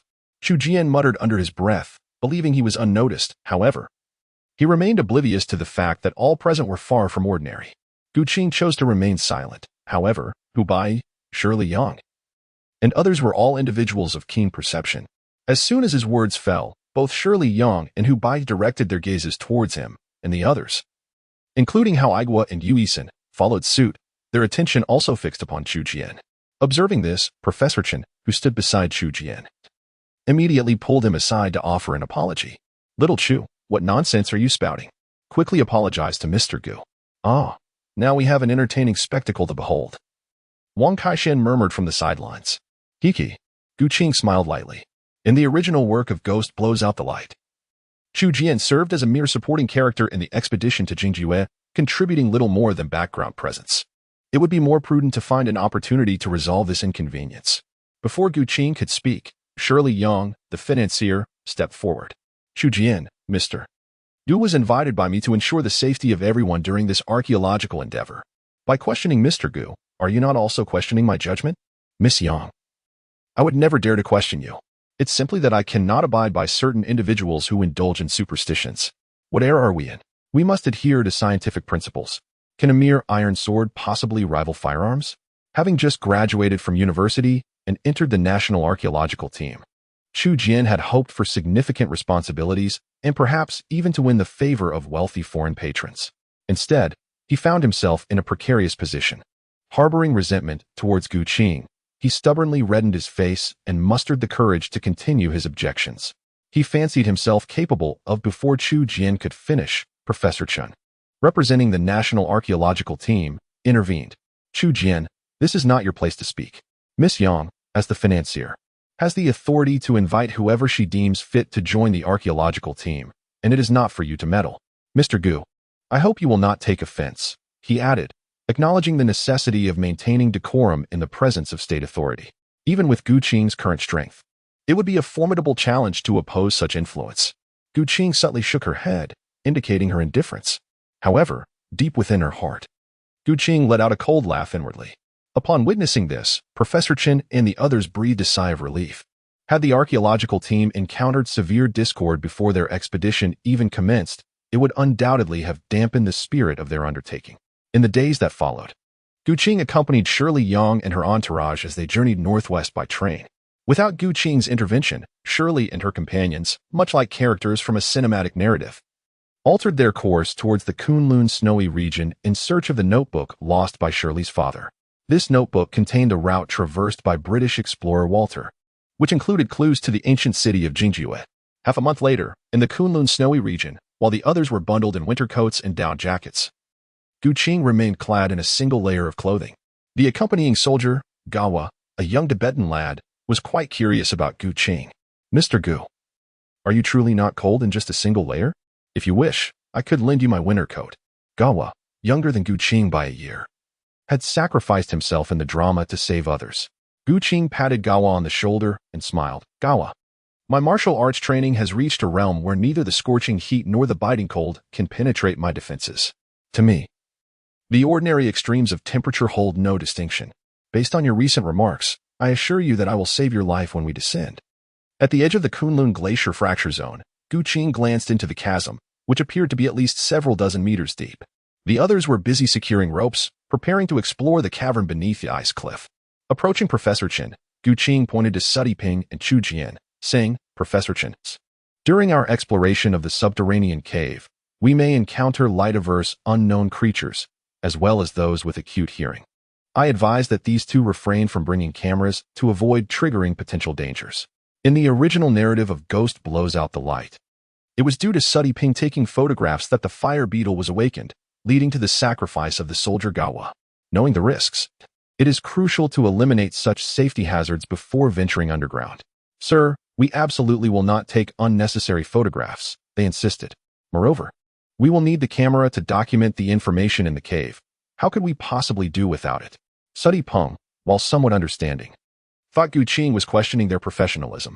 Chu Jian, on the other hand, believed Gu Qing was intentionally creating difficulties for them. Professor Chen, recognizing the importance of archaeological documentation, did not support Gu Qing's suggestion, stating, Mr. Gu, as you know, photography is the quickest and most effective means of recording subterranean data. How about this, he proposed. I will have Professor Hao Igua carry the camera, and it can be handed to others when we need to take photographs. What do you think? If you insist on this approach, I will acquiesce. These obstinate professors seem to only learn through experience, as they shall soon discover the consequences of their stubbornness. Gu Qing remained indifferent. In the television adaptation of the ancient city of Jingjue, only Professor Hao Igua met his demise outside the ancient city, while the others survived. The calculation of fate points is determined by the degree of deviation in the trajectory of the character's destinies. Even if these experts and students recklessly perish near the 9-tiered demon tower, Gu Qing would still be able to harvest fate points, albeit to varying extents. Soon, the group arrived at the cavernous space beneath the glacial fracture zone. Inside the cave, there flowed a warm underground river, accompanied by the inscriptions of the Ghost Hole clan. Gu Qing was aware that the underground river harbored the formidable giant salamander, a potential threat that warranted close observation. Professors Chun and Hao Igua, accompanied by their students, diligently documented the vestiges of the Ghost Hole tribe civilization, capturing photographs of the inscriptions adorning the cave's stone walls. Meanwhile, Hu Bai and Wang Kaixian discreetly monitored Shirley Yang, speculating about her true intentions for conducting archaeological research in Shenzhou. Each member of the archaeological team harbored their own thoughts and agendas. After some time, Professors Chun and his colleagues completed their transcription of the Ghost Hole tribe's writings on the cave walls. The group ventured deeper into the cavern, and after approximately 10 minutes, they were greeted by a flickering blue light emanating from the depths. As the team leader, Hu Bai promptly called for a halt. Approaching Gu Qing, he whispered, Big guy, Jie Hua and Fatty, you three stay here to protect Professors Chen and the others. Mr. Gu and I will scout ahead. Is that acceptable? Of course, replied Fatty. Be careful, old Hu, Mr. Gu, and Brother Gu. Throughout this journey, Gu Qing's remarkable capabilities had already won Fatty's admiration. Gradually, Fatty grew more familiar with Gu Qing. Gu Qing and Huban nodded cautiously as they ventured forward, fully aware that even with knowledge of the unfolding narrative, they could not afford to be careless. Arrogance and bias are the greatest adversaries. In the original text, the blue flames carried by the fire beetles are depicted in the murals of the Grand Phoenix Temple, symbolizing the infinite karma fire possessed by the demon mother, a peculiar flame that scorches the soul. Despite Gu Qing's mastery of various martial arts that allow him to stand proudly in the world, he dared not underestimate the strange flames that directly assault the spirit. Upon reaching the end of the cave, they encountered a vast subterranean chamber. In this dimly lit place, the 9-layered demon tower loomed, resembling a realm of the underworld. Each level of this colossal edifice was adorned with countless peculiar gemstones, while the tower was festooned with an array of corpses, within which lay countless dormant fire beetles emitting a faint blue glow. The gems of the 9-layered tower reflected a soft light, akin to a galaxy, suspended in reverse. The labyrinthine passages within concealed innumerable secrets, with ancient incantations etched upon the walls, narrating the myths and legends of a bygone era. Deep within the cave, a barely discernible whisper echoed, reminiscent of the lamentations of countless souls. This place is a nexus of the Kunlun dragon veins, a convergence of earthly energies, as well as a hiding place for the utmost malevolence of humanity, where greed and misguided thoughts coalesce. Ancient rulers, yearning for immortality, forged the Tower of Death. Stepping inside, each movement was fraught with trepidation. Gu Qing had encountered death before. In the world of the smiling, proud wanderer, he had vanquished enemies numbering in the hundreds, if not thousands. Yet here, in the sacrificial pit of the ominous 9-story demon tower, the dead likely numbered in the tens of thousands. Standing at the edge of the pit, he gazed down at the layers of white bones, densely packed. Old Hu summoned them to take a look. The corpses suspended from the 9-story demon tower were infested with countless fire beetles. Gu Qing fixed his gaze upon these insects, wary and vigilant. Brother Gu, exercise caution. He warned. I know those from Professor Chen's group. Keep a close watch on them. They do not grasp the peril these creatures pose. Among those present, only Gu Qing and Hu Bai understood the true danger of these insects. Professor Chen and the soldier Gawa approached the 9-story demon tower. Upon seeing the multitude of skeletal remains, Gawa was so frightened that he fell to his knees in reverence. The burly warrior, a fellow soldier, could not stand by idly. Gawa, you're still in uniform. This isn't the time for superstitious rituals. You are a proletarian soldier. Get up. Even the normally fearless and boisterous Fatty could not help but murmur. What a dreadful place. So many lives lost. Only Professor Chen, with a scholarly obsession, gazed intently at the perilous tower. This is the legendary 9-story demon tower, the burial site of the ancient monarchs of the demon kingdom. Prompted by Professor Chen, the archaeologist Sa Dipeng recalled some information about the 9-story demon tower.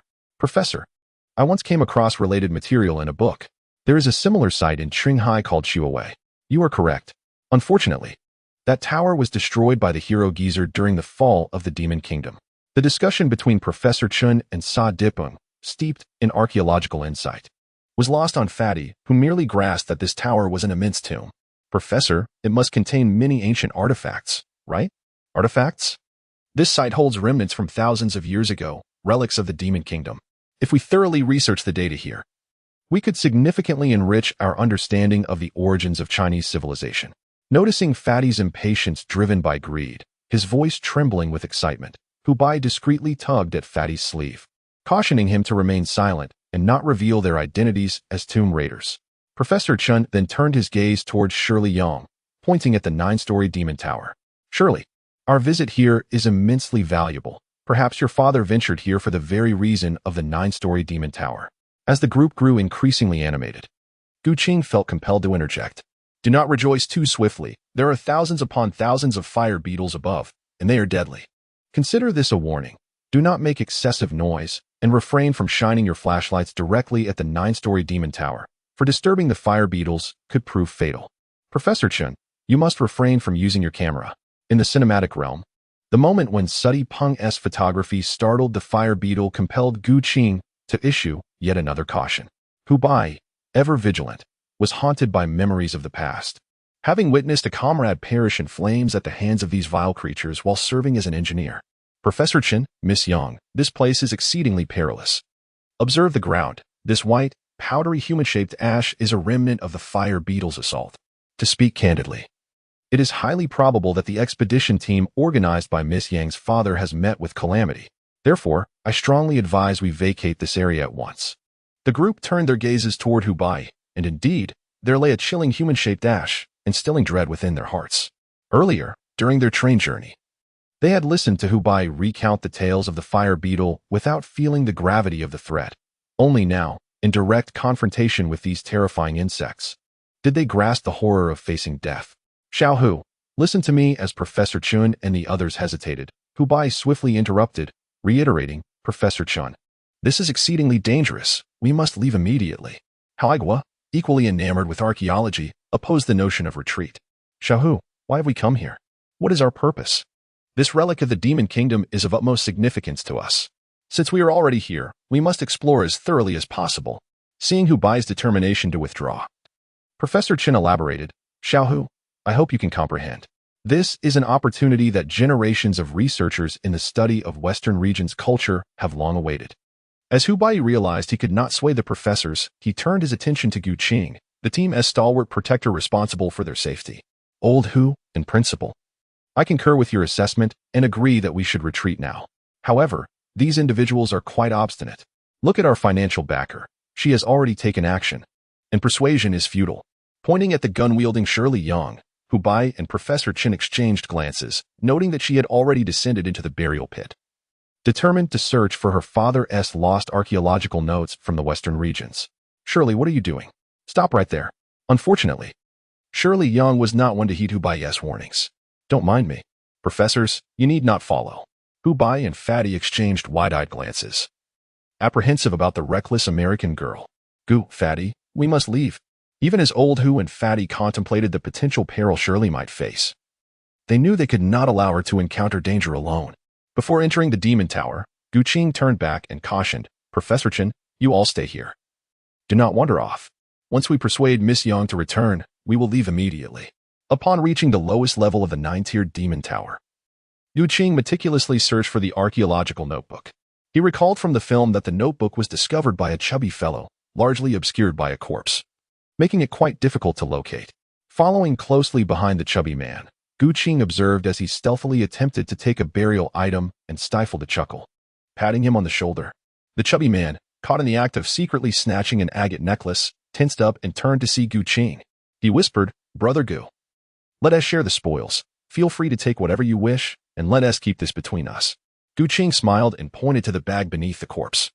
The chubby man instantly understood, retrieving the bag and handing it to Gu Qing. With the bag in hand, Gu Qing ascended to the first level of the demon tower, where he found Hubei and Shirley Yang still searching for the notebook. He extracted the notebook from the bag and displayed it to the two. Hubei sighed in relief, while Shirley Yang eagerly approached, expressing her gratitude to Mr. Gu for finding the notebook and requesting its return. Miss Yang, this place is fraught with danger. I will keep the bag for now and return it to you once we reach the surface.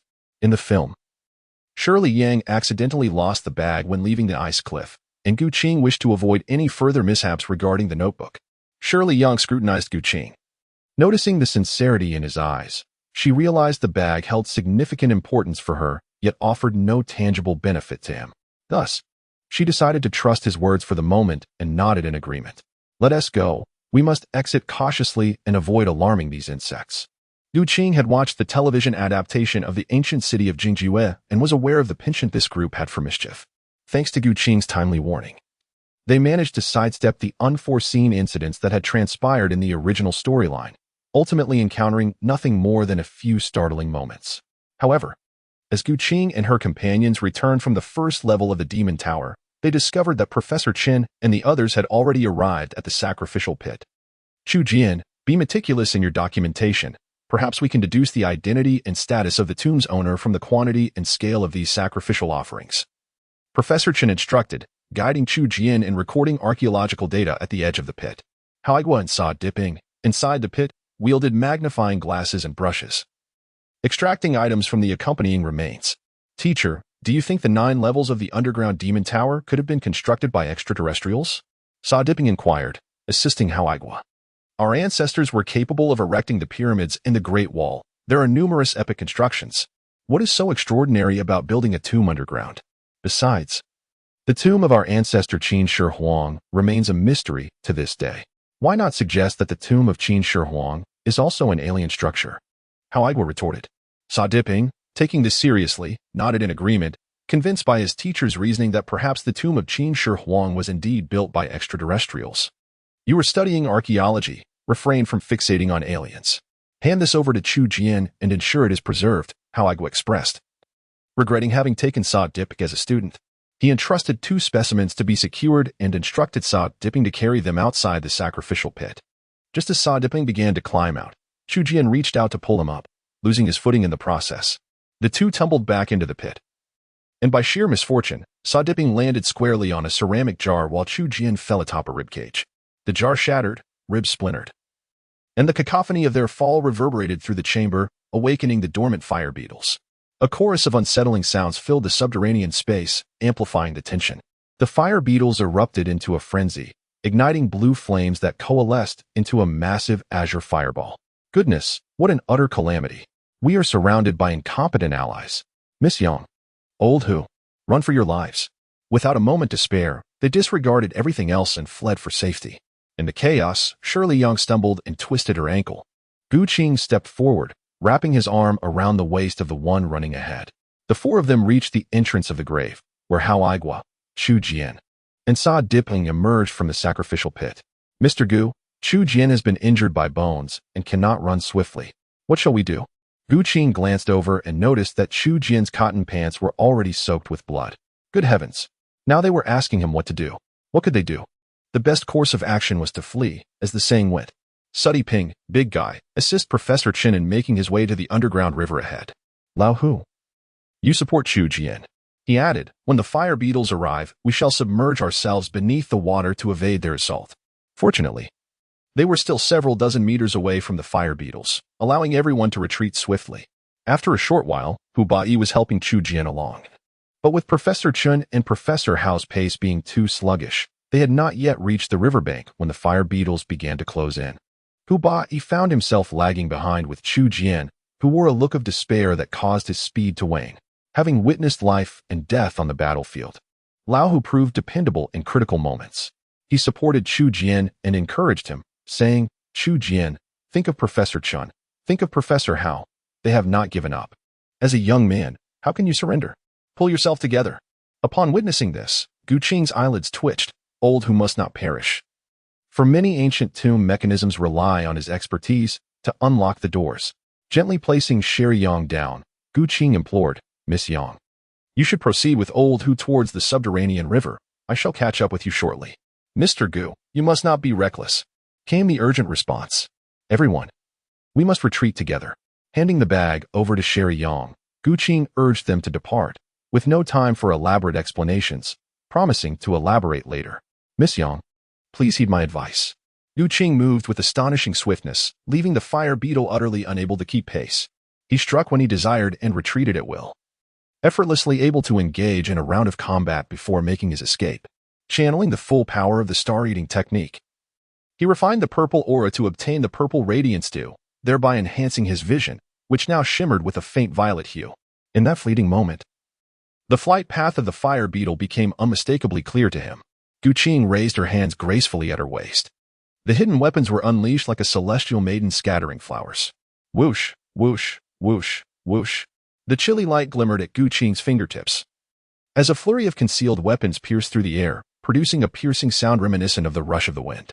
The bone-piercing needle struck down upon the swarm of insects, which had been perilously close to the crowd. One by one, they extinguished in midair, plummeting to the ground a mere 7 or 8 meters from Gu Qing. Was this mere coincidence? How was it that none of those steel needles missed their mark? The stout man, who was diligently escorting the group towards the subterranean river, was suddenly startled by the cacophony of sounds erupting behind him. Unable to resist the urge to glance back, he beheld Gu Qing executing his martial arts, leaving him utterly astounded. Gu Qing exhibited a lethal prowess, unleashing a multitude of steel needles in the blink of an eye, surpassing even the ferocity of a machine gun. A humanoid metal storm. How could this be possible? Fortunately, the stout man demonstrated a degree of intelligence, swiftly realizing the necessity of escaping. He did not disturb the others, but continued to shield them as they retreated. After a few more moments passed, After Gu Qing discharged his darts, he turned and fled, effortlessly covering a distance of 3 to 4 meters in a single leap. His figure darting like lightning. He swiftly caught up with Hu Bai and the others. "Mr. Gu, how's the situation?" "Not particularly favorable. I have eliminated a number of insects, but the quantity of fire beetles is overwhelming, and they will soon catch up. Miss Yang, I apologize. Once again." He scooped up Shirley Yang, racing toward the underground river. Some friction was inevitable. Under the looming threat of death, the group unleashed their latent potential. Swiftly arriving at the riverbank, the young lad and the stout man were the first to plunge into the underground river, followed closely by the tall figure, Sudi Peng, and Professor Chen, with Professor Hao bringing up the rear. Gu Qing embraced Sherry Yang, both ranking second to last. At the very bottom was Old Hu and Chu Jian. The sound of fire beetles flapping their wings echoed behind them, prompting Hu Bai to exert all his strength, pulling Chu Jian forward in a desperate bid for survival. However, Chu Jian, lacking in composure, was overwhelmed by fear upon hearing the approaching fire beetles. Curiosity compelled him to glance back, but in doing so, he failed to notice the pit ahead, leading him to stumble and tumble to the ground, inadvertently bringing Hu Bai down with him. This scene sent the plump fellow into a frenzy. "Old Hu, for heaven's sake, get up. Brother Hu, save me. Don't leave me behind." The sound of the fire beetles drew ever closer.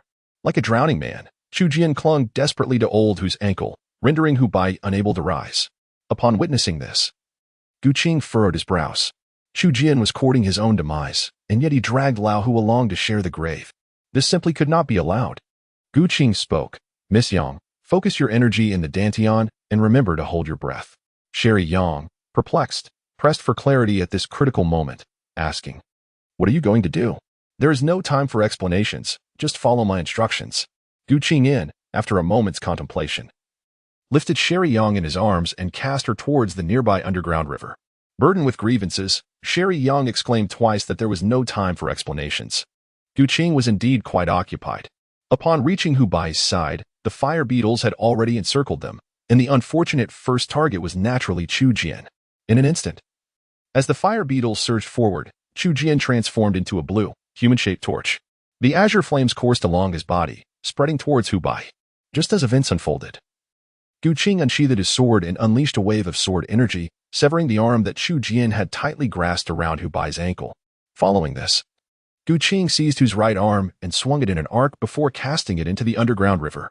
Observing Hu Bai's predicament, Shirley Yang mused that Gu Qing had treated her relatively well. Having rescued Hu, Gu Qing found himself obstructed by the fire beetles.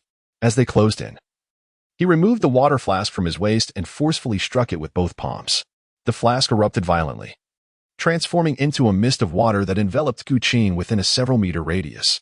The fire beetles approached ever closer, 10 meters, 5 meters, 3 meters. Shebbing True Qi. The sound of cracking echoed as he began to gather the martial arts from the various sects of the Laughing in the Wind universe. The icy True Qi of Zhuoling also fell within the scope of collection, inspiring the creation of the Exorcism Sword Technique. Around Gu Qing, the mist of water instantaneously crystallized into countless deep blue ice shards. The moisture in the air condensed simultaneously. In the center of the underground passage, a dense, hollow cage of deep blue ice formed, adorned with sharp spines. Some fire beetles perished upon these icy spikes, while others found themselves ensnared within the hollow ice. Witnessing Gu Qing's mysterious martial prowess, a wave of bewilderment surged through the hearts of all present. "Breath of frost, this is utterly unscientific," murmured Sudi Peng. "Could it be that Mr. Gu is an extraterrestrial?" "Perhaps," came the reply. "Such abilities were surely beyond the realm of earthly beings." The others nodded in agreement, acknowledging the absurdity of the notion, yet it was the only explanation that could account for Gu Qing's icy breath. Just as the crowd believed the situation was under control, a thunderous sound erupted from behind the ice. A multitude of fire beetles surged forth like a locust swarm, their numbers inciting increasing agitation. "This is dire." Suddenly, blue flames erupted violently, breaking through the icy prison and creeping along the ice toward Gu Qing's arm. The onslaught of blue fire seemed intent on devouring any creature that dared to offend the tomb's master. "This is bad." Professor Chun and the others had reached the underground river, initially thinking Gu Qing had sealed the entrance and quelled the crisis.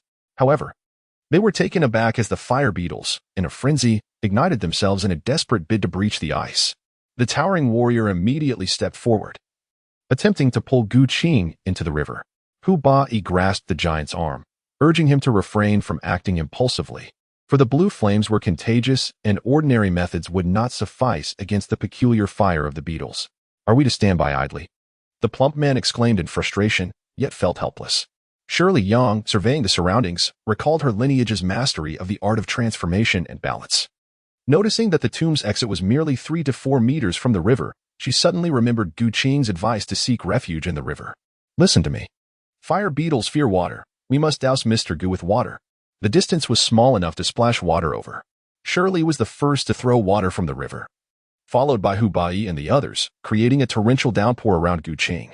As the river water cascaded upon him, Gu Qing summoned his icy true energy, which, upon contact with the water, transformed into deep blue ice orbs of varied sizes, clinking as they fell around him.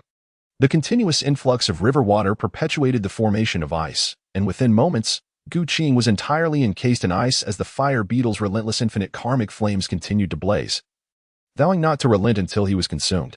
After years of diligent cultivation, Gu Qing has transformed the vast majority of his efforts into profound ice true energy, capable of resisting the sudden surge of the ethereal blue.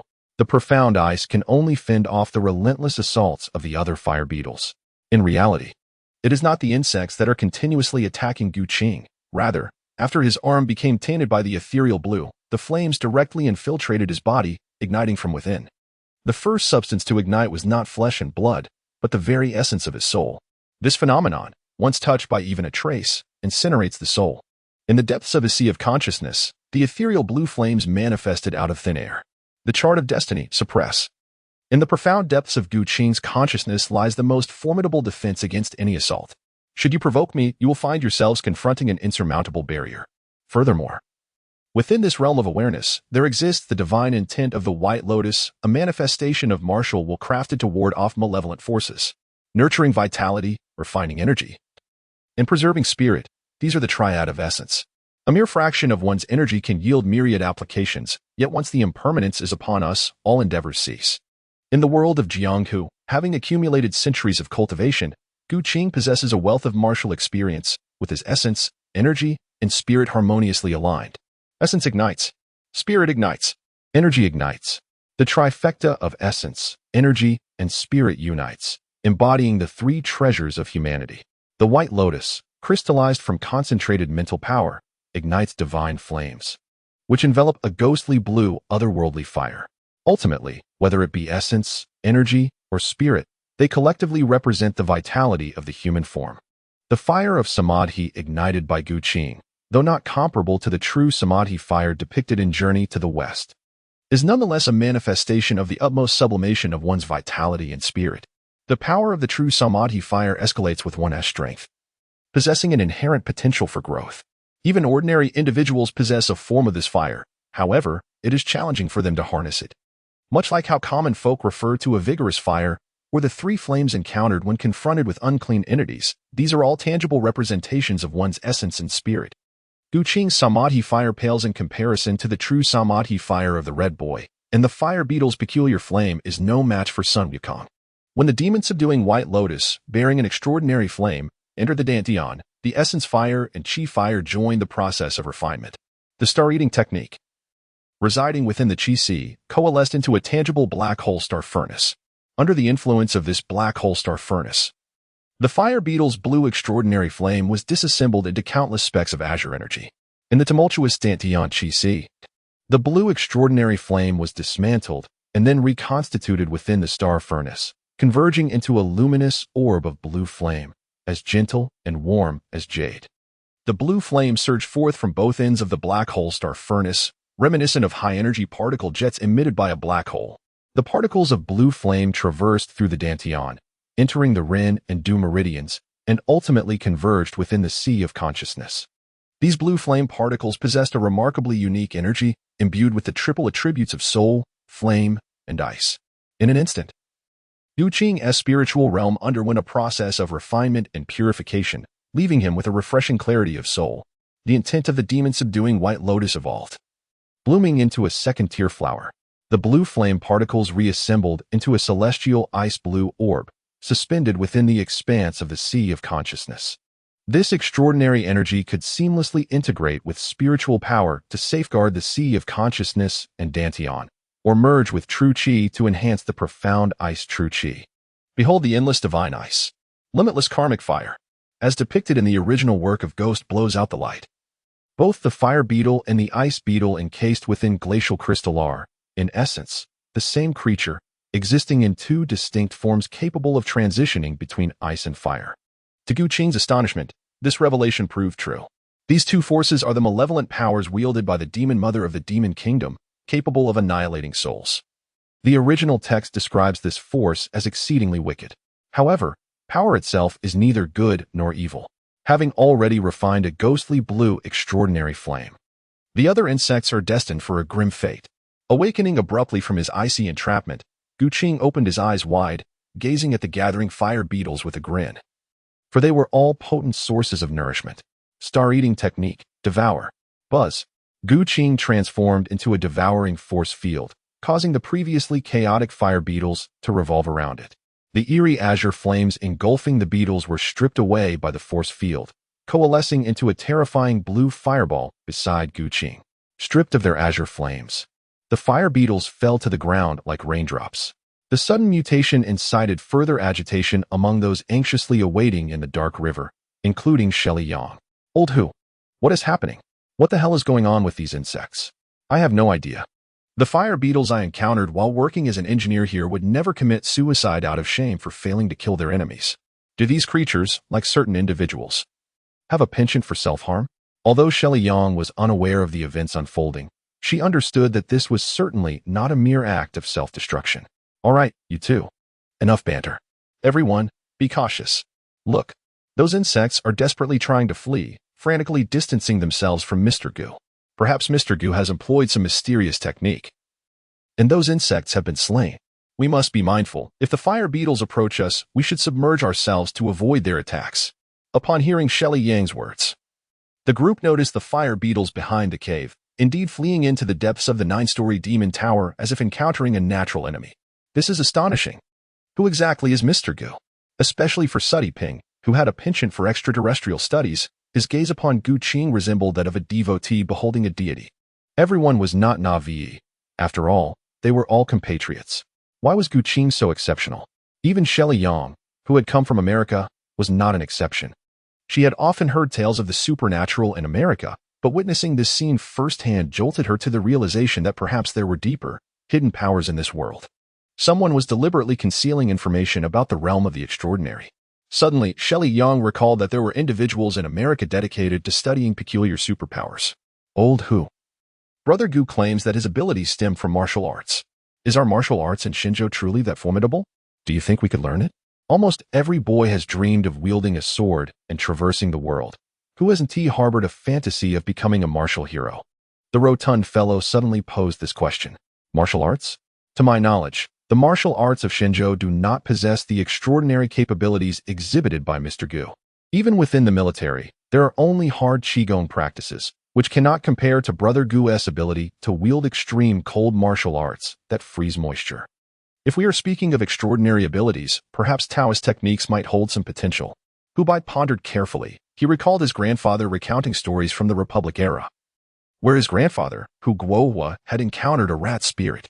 His grandfather's master, Sun Guofu, possessed yin-yang eyes capable of discerning ghosts and monsters. As a child, he thought these were mere tales fabricated by his grandfather, but now it seemed not everything could be explained by science. Reflecting on his own experiences, he recalled the earlier expedition in the Wild Man's Gorge. Not only did they encounter the Grand Zongzi, but also those 2 jade discs, both of which were rewards bestowed upon him and Fatty by the little ancestor. The legacy of scholarly heritage extends beyond Hu Bai. Shelly Yang, as a representative of the mountain-moving lineage, equally possesses numerous traditions regarding martial arts and mystical practices. She suddenly recalled a collection of notes she had perused in her grandfather's study. It is said that the martial arts heritage of the Divine Land has undergone several significant upheavals. The most recent of these occurred after the Qing dynasty's ascension to power, when the Qing court, fearing the Han people might wield military might, confiscated martial arts across the realm and obliterated the majority of these teachings. Profound martial arts have become exceedingly rare. What? Such a thing exists. Even Professor Chun was left speechless upon hearing this. Fatty was stamping his feet in frustration. Had the circumstances permitted, he would have unleashed a tirade against the Qing for their treachery. It has changed, it has changed. Brother Hu, Miss Yang, Mr. Gu. Something has shifted over there. You must look. While others engaged in discussions about the lineage of martial arts, Sudi Ping remained transfixed, staring intently at Gu Qing. As the immense blue fireball at the cave's entrance dissipated completely, he was the first to notice the transformation. The group turned their gaze towards the cave's exit, where the deep blue ice encasing Gu Qing began to crack and creak ominously, fissures emerging across its surface. Within Gu Qing's dantian, an ethereal azure flame converged, resembling a vast celestial nebula that filled the entirety of the dantian space. The black hole star furnace, as the core of the star-devouring technique, functioned akin to a cosmic black hole, voraciously consuming all that came near. The azure flame within the dantian was entirely absorbed into the star furnace, where it was refined into particles of blue luminescence. Subsequently, both ends of the black hole star furnace expelled countless particles of blue flame, their sheer number overwhelming, swirling within the dantian space and coalescing into a magnificent blue star. The flames of this blue star burned with a fire akin to that of the ethereal azure flames on the firefly, sharing a common origin. The soul is the cornerstone. The fusion of ice and fire harmonized three distinct attributes into one. Had one not surreptitiously appropriated and refined this power from the firefly, one's demise would have been inevitable. Gu Qing opened his eyes and gazed upon the lifeless fire beetles scattered around him, a twinge of apprehension blossoming within his heart. The fire beetles, diminutive in stature, were but a fraction of the terror that the ancient demoness of the Magic Kingdom could unleash with such otherworldly flames. Her power would be exponentially more horrifying. Fortunately, in this era, we find ourselves in a time of dwindling spiritual energy, a veritable end of the Dharma. Only peculiar creatures like the fire beetles still possess the faint vestiges of extraordinary fire's might. The flames residing within these insects are akin to seeds of otherworldly fire. And when the cosmos is once again rich in spiritual energy, the fusion of three elemental attributes will yield flames of truly fearsome potency. By refining the fire beetle's extraordinary flames, Gu Qing not only acquired the seeds of this otherworldly fire, but also experienced a remarkable leap in his cultivation, advancing by over a century. Upon meticulously inspecting his body, Gu Qing exhaled a sigh of relief. Meanwhile, Shueli Yang and the others, witnessing Gu Qing emerge from the icy depths, felt a wave of relief wash over them. Having witnessed Gu Qing's formidable strength, they were all eager to see him safe. Shueli Yang approached the riverbank and inquired, "Mr. Gu, are you unharmed?" "I am well. Not merely unscathed, but fortunate to have benefited from this ordeal." "Brother Gu," one among them queried, "can others also cultivate the martial arts you speak of?" "Mr. Gu, you cannot truly be an extraterrestrial, can you?" The portly fellow and Sa Diping, unable to contain their curiosity, approached Gu Qing as well. Sa Diping, known for his frankness, along with the similarly candid portly man, posed their inquiries without hesitation. Seeing the expressions on their faces akin to those witnessing an alien, Gu Qing could not help but chuckle. "Sa Diping, I am a true son of the divine land, both in this life and the previous. As for martial arts, it should be accessible to all from the divine land. However, such teachings must not be shared lightly." Reflecting on it, whether in the world before his transmigration or in the realms of ghost blows out the light or the smiling, proud wanderer, the physiques of those from the divine land are quite similar, all adhering to the principles of yin and yang and the five elements, with comparable meridian structures, as the energy circulation system of the body. As long as this system bears resemblances, it stands to reason that the martial arts from the smiling, proud wanderer could be cultivated by those from the divine land and the ghost blows out the light universe as well. "What's this, portly fellow? Do you wish to cultivate martial arts?" The portly man's eyes lit up with hope. Who would not desire the ability to wield martial prowess capable of striking with mere gestures? Even Sa Diping and Professor Hao, esteemed scholars of archaeology, displayed glimmers of anticipation in their eyes. "O master, allow your disciple to pay homage." The portly man, in a moment of whimsy, promptly knelt to pay his respects, eager to learn. Even Hu Ba Yi could hardly contain himself. "Portly fellow, you are rather indiscreet. There are proper rites to observe when bowing to a master." Gu Qing smiled gently, extending a hand to support the stout man, preventing him from kneeling. She gestured towards the ashes of Chu Jian and solemnly remarked, "Martial arts training is not akin to dining in elegance. It is not a pursuit of poetry or painting, nor does it possess the refinement of embroidery. Martial arts embody the art of combat, traversing the delicate boundary between life and death, confronting the great terror of mortality, and striving for transcendence beyond the limits of existence. Stout man, have you truly considered this? In the original narrative of Ghost Blows Out the Light, the stout man is not characterized by unwavering determination or steadfast perseverance. His predominant thoughts revolve around acquiring wealth. The phrase "men die for riches, just as birds perish for food" captures his essence most accurately. Hubei, maintaining a composed demeanor, discreetly removed the severed limb from his ankle. The survivors, having narrowly escaped calamity, were filled with joy. Yu Qing's mention of death prompted everyone to recall Chu Jian, and a profound silence enveloped the group. Professor Chen instructed Sudi Peng to secure Chu Jian's ashes. As the archaeological team mourned, a colossal shadow stealthily approached them from the depths of the dark river. Suddenly, a blood-red tongue, several meters in length, emerged from the water, ensnaring the towering sentinel at the periphery and swiftly dragging him beneath the surface. Help! The group, having narrowly escaped an attack from a fire beetle, immediately tensed once more. Sudi Peng, trembling and pointing at the creature in the river, stammered. What manner of beast is that? Its size is immense.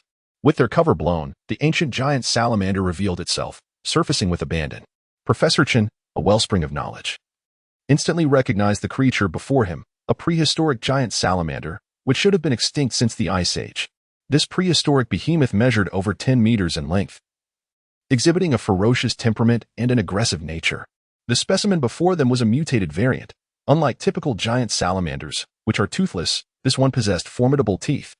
Its gaping maw spanned 3 to 4 meters wide, capable of crushing even a giant like their comrade in a single bite. One such encounter would surely spell doom. Upon witnessing this, Hubei urgently called out to Gawa, "Gawa, shoot now." When the situation bore no ties to religion, Gawa transformed into a paragon of valor, firing his machine gun with the precision of a sharpshooter, unleashing a barrage of bullets towards the prehistoric giant salamander's head.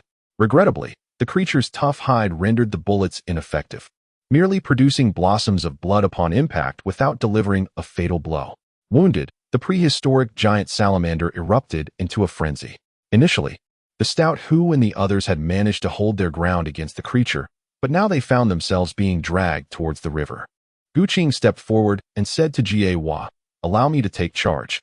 Mr. Gu, the creature is far too massive. It would be challenging to withstand its might through mere martial prowess." "It is better that I take this on," replied Shui Liyong, brandishing her handgun. United in their efforts, she could not bear to witness the giant being devoured. Gu Qing, wishing to avoid further mishaps, deemed it prudent to depart from the icy precipice without delay. With a flourish, he unsheathed the Longguan sword from his back and remarked with a smile, "The sentiment behind Miss Yang's gift of the sword must not be overlooked. Aside from my proficiency in martial arts and concealed weapons, I possess a modicum of understanding in the art of swordsmanship as well." As Gu Qing's voice fell, his demeanor underwent a remarkable transformation, resembling a divine weapon being unsheathed, radiating an overwhelming brilliance. Wind Sword Technique. Swift Wind Slash. The formless wind, guided by the sword, coalesced into an unparalleled sword energy within the 3-foot green peak, arriving in an instant. In the air, a visible transparent cut appeared, and the prehistoric giant salamander in the river froze in that moment, ceasing its struggle as if it had become a lifeless statue. The green sword energy flashed by, and to the keen eyes of Hubei, Shirley Yang, and others, Gu Qing's movements were imperceptible. They only noticed that the ferocious prehistoric giant salamander had suddenly halted. Meanwhile, Gu Qing had already sheathed his sword. "Jie Hua, what is happening?" "Keep shooting." The stout man and Lao Hu pulled the tall figure back, bewildered by the situation unfolding behind them. However, they understood that the prehistoric giant salamander had ceased its assault, presenting a rare opportunity. The two clung tightly to the tall figure, retreating. Suddenly, the giant salamander's enormous tongue relaxed. Lao Hu, the stout man, and the tall figure tumbled backward, collapsing in a heap. "Jie Hua, what is going on?"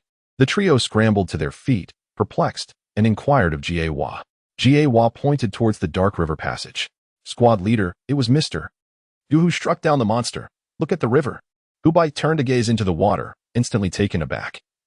The once ferocious prehistoric giant salamander had been cleaved in two. Even its toughest teeth and head were no exception.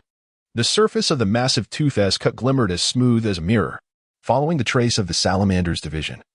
It extended all the way to the opposite bank of the underground river, where a colossal boulder had also been split in half, with one portion rolling into the water.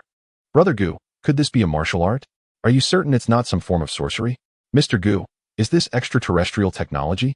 Surely Yang and Hu Bai, witnessing Gu Qing wield the wind sword technique, felt as if they were observing a mythic figure. As for Sa Diping, he remained adamant that Gu Qing was an extraterrestrial being. Hee. Gu Qing smiled gently and continued, whether it be spells or divine abilities.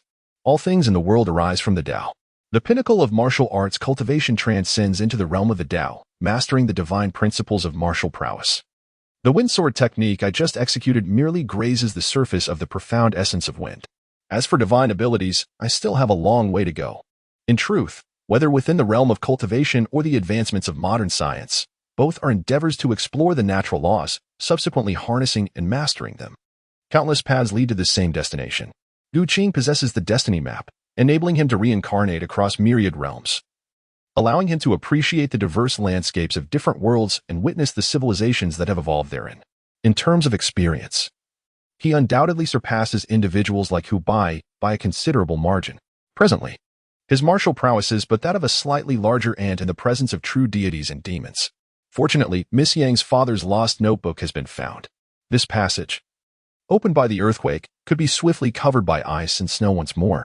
It is imperative that we retreat from the depths. Brother Gu is right. We must make haste, Hu Bai concurred. The underground space is fraught with peril. Even with Gu Qing's vigilance, no one can guarantee that there will be no casualties.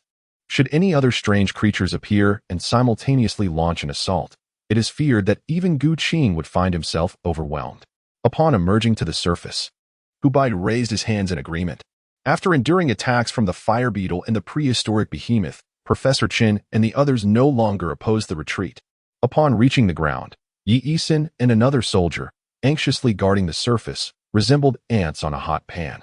The young soldier promptly reported, "Captain Hu, we have received the latest weather forecast. A blizzard is imminent. We must evacuate swiftly." This meteorological update had been received just over an hour prior. Hu Bai felt that the wind's intensity had significantly increased since their arrival. The tent flapped noisily, and the ropes securing it were taut, threatening to be whisked away by the gusts. Brother Gu, Miss Yang, Professor Qin, the blizzard approaches. We must retreat immediately and cannot afford any delay. All right. You are the expert in this matter. Gu Qing has not yet grown so arrogant as to challenge the might of heaven and earth. This is the Kunlun snowfield, situated at an altitude of several thousand meters, where even a slight calamity is difficult to withstand by mere human strength. Fortunately, the group encountered no unforeseen circumstances thereafter and returned to their base to recuperate.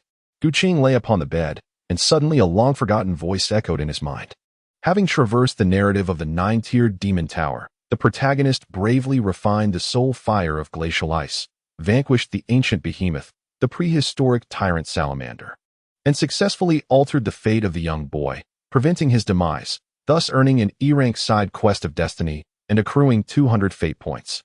In another instance within the same tale, the protagonist intervened in the storyline, resulting in the death of the archaeologist Chu Jian, irrevocably transforming Chu Jian's fate, which granted him an E-rank side quest of destiny and an additional 100 fate points.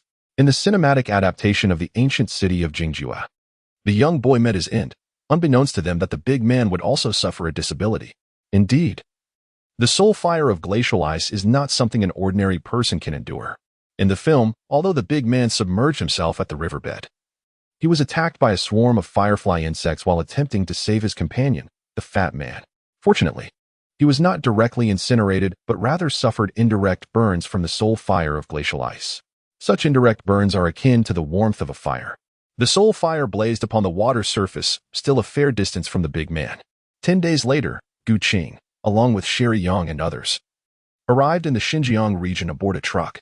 Under the guidance of Enlightenment, they ventured deep into the desert. They journeyed along the ancient riverbed traces of the Peacock River, where remnants of the river existed prior to its rerouting. In certain areas, the riverbed had not entirely dried, and the surrounding sands were shallow, dotted with small lakes teeming with life, such as red-billed gulls and other creatures. Along the Peacock River lay patches of verdant oasis, where date palms, poplar trees, and various unnamed shrubs thrived. Gu Qing's recognition of the poplar tree stemmed from a lesson in his previous life, where a textbook featured a dedicated passage on the poplar. Beyond the bends of the Peacock River, the true expanse of the desert awaited. The Peacock River curved southwards, leading toward Lulon, the Lopner, and the Danya. Gu Qing and his companions ventured southwest, delving into the legendary Black Desert. In his 2 lifetimes combined, it was Gu Qing's first visit to Xinjiang. Without the guidance of Enlightenment and Hubei, he would have undoubtedly been lost in the shifting expanse of sand. Within the Black Desert, the winds howled, the dunes constantly reshaped, and the landscape transformed daily. Devoid of any distinguishing features, ancient riverbeds had long since vanished. Their journey relied entirely on Enlightenment's navigation, as he discerned the direction from the fragmented traces left in the desert.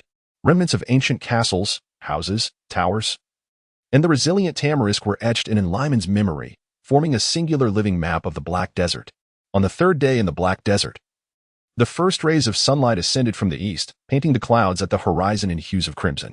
The undulating dunes were bathed in a warm glow, while the desiccated poplars and undulating yellow sands were transformed into a tapestry of golden-red colors, reminiscent of an exquisite oil painting crafted by nature itself. To evade the scorching midday sun, the group journeyed through the night, and as they beheld the breathtaking spectacle, they found themselves entranced by the beauty of nature. Shirley Yang, riding her camel, approached Gu Qing and remarked, "Mr. Gu, why do you not gaze upon the beauty of this desert? That tamarisk tree resembles a golden dragon amidst the sea of sand." With that, she produced her camera to immortalize the scene. As the sun rose fully, Gu Qing opened his eyes, a hint of purple luminescence concealed within his pupils. Even while perched upon the camel's back, he absorbed the morning sun's energy. "Miss Yang, rather than capturing this fleeting beauty in a photograph, I prefer to embody eternity. The present generation cannot witness the moon of ancient times. Yet that moon once illuminated our forebears. My pursuit is to shine alongside the sun and moon, to share longevity with heaven and earth." Seeing Gu Qing's earnestness, Shirley Yang found herself momentarily at a loss for words. Could one truly attain immortality by shining alongside the celestial bodies? The Zaklama tribe rarely lived beyond 50, burdened by a curse passed down through millennia. This thought stirred a pang of sorrow within her. Meanwhile, at the front of the group, Enlightenment observed the dawn's crimson glow, a vague sense of unease creeping into his heart. The heavens seemed to bleed. A tempest was brewing in the Black Desert, poised to engulf the greedy adventurers. Gazing towards the horizon of yellow sands, he noticed the western winds advancing, howling fiercely as the sands roiled like a turbulent sea, transforming the sky into a murky yellow. The sunlight faded, eclipsed by the encroaching tempest that swept towards Gu Qing and his companions with an ominous ferocity. Hubei, having once trained deep within the desert during his military service, possessed some knowledge of its climate. He rode his camel closer to Enlightenment and inquired, "Old man, how can the weather change so swiftly and drastically? What shall we do now? Such a fierce wind could raise walls of sand to obstruct us. At present, the only course of action is to hasten along the path, for ahead lies the ruins of the ancient city of Xie, where one might find refuge from the ferocity of the sandstorm." Upon hearing this, Hubei felt a sinking sensation within. This could spell disaster. The journey to the ruins would take the better part of a day. Should any mishaps occur and delay their progress, they would find themselves in grave trouble. Moreover, having journeyed through the entire night, everyone was utterly exhausted, especially Professor Chen and the elderly, women, and children. How could they possibly endure the harshness of the day while battling the wind and sand? Flustered, Hubei's mind raced as he rushed over to Sherry Yang and Professor Chen to discuss the dire challenges that lay ahead. Meanwhile, Old Master Enlightenment leisurely dismounted from his camel, retrieved a blanket, and unhurriedly laid it upon the golden sands. Kneeling on the blanket, he closed his eyes, his expression reverent, and extended his hands toward the heavens, only to cover his face moments later, praying in a voice laced with the aroma of lamb, "Heavenly Lord, grant us your protection." Witnessing this, the stout man could no longer contain his temper and felt compelled to confront Enlightenment. How could he be so nonchalant at such a critical moment? Before he could stride forward, Old Hu intercepted him, cautioning him to remain composed, for they were reliant on Enlightenment to guide them. However, before Enlightenment could finish his prayers, the desert storm intensified, casting a shadow over the land, as if the heavens themselves were enraged. Sensing the impending peril, Enlightenment swiftly folded his blanket and clambered back onto his camel, setting off at once. Observing this, Gu Qing silently mused about the comical absurdity of the situation. Old Hu, stop gawking. Quickly assist Professor Chen and the others onto the camels, and follow Enlightenment. After Enlightenment's prayer, he seemed to be wound up like a toy, letting out a long whistle. Hurry, hurry. If we delay, We shall be swallowed by the sands. Just as Professor Qin and the others managed to mount their camels, and Lyman had already covered a distance of 10 meters. The stout man, incensed by the old man's selfishness at such a critical juncture, thought, "This old fool." As the leader, Hu Bai felt a surge of urgency upon witnessing Lyman's retreat. If he were to escape alone, the rest would be left to flounder in the desert. Thus, he called out to the stout man, "You must catch up with Lyman. Do not let him run off alone. Fear not, old Hu. If I fail to catch him, I cannot account for it to the organization," the stout man replied, still managing to jest as he took off. Once everyone was mounted on their camels, old Hu turned to Gu Qing, saying solemnly, "Brother Gu, you are the last line of defense for the safety of our group. Ensure you remain at the rear to prevent Professor Qin and the others from falling off their camels. I will stay in the middle, maintaining communication and ensuring no one gets lost in the storm. Keep a vigilant eye in both directions." "Rest assured, old Hu," Gu Qing replied. As the leader, Hu Bai was responsible for guiding the team. In the vast and desolate desert, Gu Qing was equally disoriented, focusing solely on his duty of protection. The entire caravan galloped through the arid expanse, confronting the relentless approach of a ferocious sandstorm.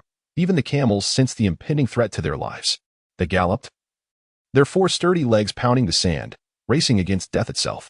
Normally, riding camels across the desert felt pleasantly swaying, but when the camels panicked, the jolting became severe. Everyone clung tightly to the humps, fearful of losing their grip and tumbling off. The fleeing caravan stirred up a colossal yellow cloud. Trailing behind them was a tumultuous sea of sand. The situation grew increasingly dire. Unfortunately, the wind and sand were so fierce that opening one's mouth resulted in a mouthful of dust. Realizing the peril, the only recourse was to cover their noses and mouths with headscarves and other cloths. They maintained a relentless pace until noon, but the camels began to falter, and fatigue weighed heavily upon the humans. Observing this, Lyman urged everyone to halt, to consume some provisions and hydrate, taking a moment to recuperate. Yet, the scholars and experts were not in robust health. Professor Chun, jostled on the camel's back, gasped for breath, unable to utter a word. The youngest student, Yi Sin, took a sip of water only to violently regurgitate it. The others fared slightly better. As males, their physical stamina naturally exceeded that of Yi Sin. As for Shirley Yang, a graduate of the U.S. Naval Academy, her physical prowess was comparable to that of an average man. Resting for scarcely a few minutes, a gentle breeze swept over the dunes, stirring the fine sands, while the horizon darkened ominously as the sandstorm surged toward them like a cataclysmic wave. Lyman bellowed, "The wind is upon us. We can't rest any longer. By the grace of God, with so many of us, let us flee swiftly." The archaeological team, weary yet resolute, mounted their camels once more, disregarding the animals' exhaustion, urging them forward. Having traveled only a short distance, Gu Qing, positioned at the rear, noticed Professor Qin swaying perilously on his camel, at risk of falling. The wind howled with increasing ferocity, the swirling sands enveloping everything in a dark yellow haze. Concerned that Professor Qin might suddenly plummet, Gu Qing approached him, seeing he was nearly unconscious, and said, "Professor Qin, I'm going to secure you with a rope to prevent you from falling. Is that agreeable?" "That would be most appreciated, Mr. Gu," Professor Qin replied weakly. "No worries. My duty is to ensure everyone has safety." Retrieving a rope from the toolbox strapped to the camel, Gu Qing secured Professor Qin before calling out to Wang Kaixin ahead. "Old Hu, come back here for a moment." Gu Qing harnessed his inner strength, allowing his voice to pierce through the howling winds of the sandstorm, reaching Hu Bai's ears. Before long, old Hu slowed his pace to fall in line beside Gu Qing. "Brother Gu, what brings me to your side?" he inquired. "Professor Chun and Yi Sin are in poor condition. If we continue at this pace, they may not endure much longer. If they do not perish in the storm, they will surely be jostled to death by the camels. I shall advance to the front of the line to seek a suitable refuge from the wind and sand." The rotund figure glanced at Professor Qin, ensnared atop the camel, then turned to Gu Qing, exclaiming loudly, "In this sandstorm, visibility is scarcely 20 to 30 meters. How do you propose to find shelter?" "Rest assured, I have my methods," Gu Qing replied confidently. Soon, he reached the forefront of the procession. He recalled a scene from a film where Professor Qin fell from his camel, leaving the group trapped within the Black Tempest. There should be remnants of a small ancient city nearby. Amethyst vision. Upon uttering these words, Gu Qing's eyes transformed. His black irises shifted to a deep violet, radiating a purple glow. In the midst of the swirling sandstorm, where ordinary eyes could barely discern beyond a few dozen meters, Gu Qing could see clearly over 1,000 meters ahead. In the world of the smiling, proud wanderer, Gu Qing had studied the secrets of the Purple Mist Manual, discovering that this martial art could enhance both hearing and sight. Through prolonged training, these sensory abilities far surpassed those of the average person. Building upon this foundation, he developed the amethyst vision technique, which refined his sight, alongside another technique to amplify hearing. After continuing for approximately half an hour, a cluster of crumbling walls emerged in the southeast, with towering rammed earth walls providing a barrier against the howling sandstorm. Years of relentless winds and sands had eroded the walls into peculiar shapes, resembling a twisted forest of stone. Spotting Enlightenment and Hu Bai, Gu Qing pointed into the distance, saying, "Old Hu, Eldarin, there is a sheltered spot in the southeast. Follow me." "Brother Gu, you jest, surely? The ancient ruins of Xia City are still quite a distance away. In such a fierce storm, how could you possibly know?" they questioned, their vision obscured by the swirling sand. With the power of amethyst vision, Gu Qing's extraordinary sight went unnoticed by the others. "Do not worry. I will not lead you astray. Eldarin, keep close. Old Hu, assist those at the rear. Ensure they do not get lost." The group followed Gu Qing, navigating around a towering sand dune until they encountered a segment of a dilapidated city wall, beneath which lay a fortress constructed from rammed earth. This area was the remnant of a small ancient city. Most of the structures were buried beneath the golden sands. Some buildings had collapsed entirely. While only the sturdiest walls still rose above the surface, the passage of years in this desert, battered by wind and sun, was unimaginable. In many places, the color had faded to resemble that of the dunes, and from a distance, one might mistake it for a vast sandhill. Without approaching from the side, one would never discover this small remnant. Inside the ruins, they found the largest and most intact rammed earth house, where they settled the camels. And everyone entered to seek refuge from the wind and sand. It was only at this moment that the tension in their hearts began to ease. Once inside, the physically weakened Yi Isin and Professor Chen immediately laid down on the ground. "God bless," exclaimed the fatty, unable to contain his relief. However, Hu Bai, a close friend with experience in desert survival, cautioned him, "Don't celebrate too soon, fatty. With such strong winds and sand, this house has numerous openings. If the sand blocks our exit, we could suffocate within. Thus, we must take turns keeping watch to prevent any unforeseen incidents. Additionally, due to the drastic temperature fluctuations in the desert, we needed to prepare sufficient fuel for the night." Upon entering, I noticed that the corners of the nearby houses were overgrown with sagebrush, which we could gather later to provide warmth for everyone. The group rested briefly, regaining some strength. Fatty and Enlightenment continued their lively banter, but thankfully, Hu Bai mediated their exchanges, while Gu Qing chose to remain indifferent to these trivial matters. Soon, night fell. Trapped within the dark sandstorm, everyone's spirits were low, casting a pall over the atmosphere. Shirley Young approached Gu Qing, pulling him aside to whisper, "Mr. Gu, I sense that everyone has lost their fighting spirit. Could you devise a way to uplift their morale and invigorate them?" Gu Qing was secretly astonished. In her previous life, while watching the television series about the ancient city of Jingjue, this task should have been assigned to Old Hu. How did Shirley Young come to seek her out? Could it be that she has now supplanted Old Hu in Shirley's esteem? "Miss Young," she said, "this task extends beyond the realm of safeguarding others.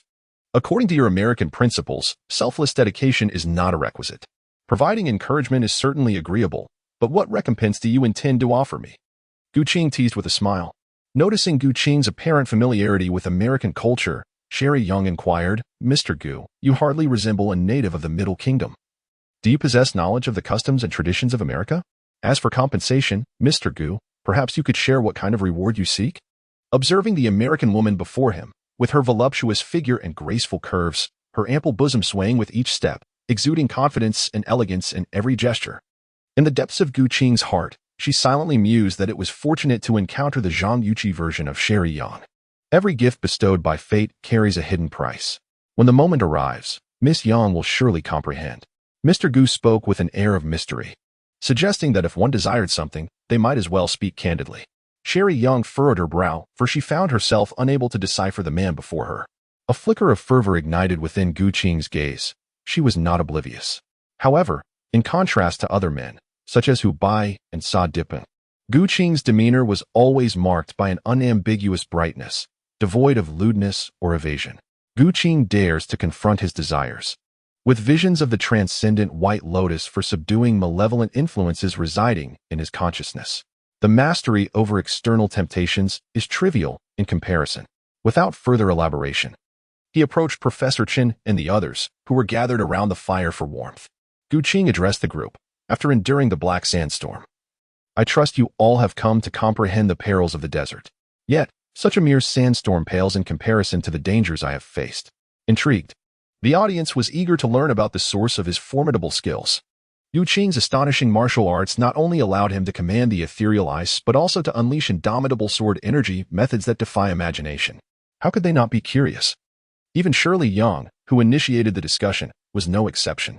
As Gu Qing observed the crowd drawing closer, he commenced recounting a tale filled with exhilarating twists and turns from his fervent past. In a previous life, I resided in a realm known as the continent of combat Qi. This land was devoid of flamboyant magic. Instead, it was characterized solely by the pinnacle of combat energy. Warriors who cultivated this combat energy ascended from the feeble to the formidable, progressing through ranks such as combatant, combat master, grand combat master, combat spirit, combat king, combat emperor, combat sect master, combat venerable, combat sage, and combat sovereign. The audience listened with rapt attention, yet it was Sa Diping who, unable to restrain himself, interjected, "Mr. Gu, did you not previously mention that the cultivation of martial arts in the Kunlun snowfield involves inner strength? What, then, is this combat energy?" Gu Qing sighed inwardly at the boy's obstinacy, yet he earnestly expounded, "Combat energy and inner strength are fundamentally identical. Both are manifestations of bioenergy that emanate from within the human body.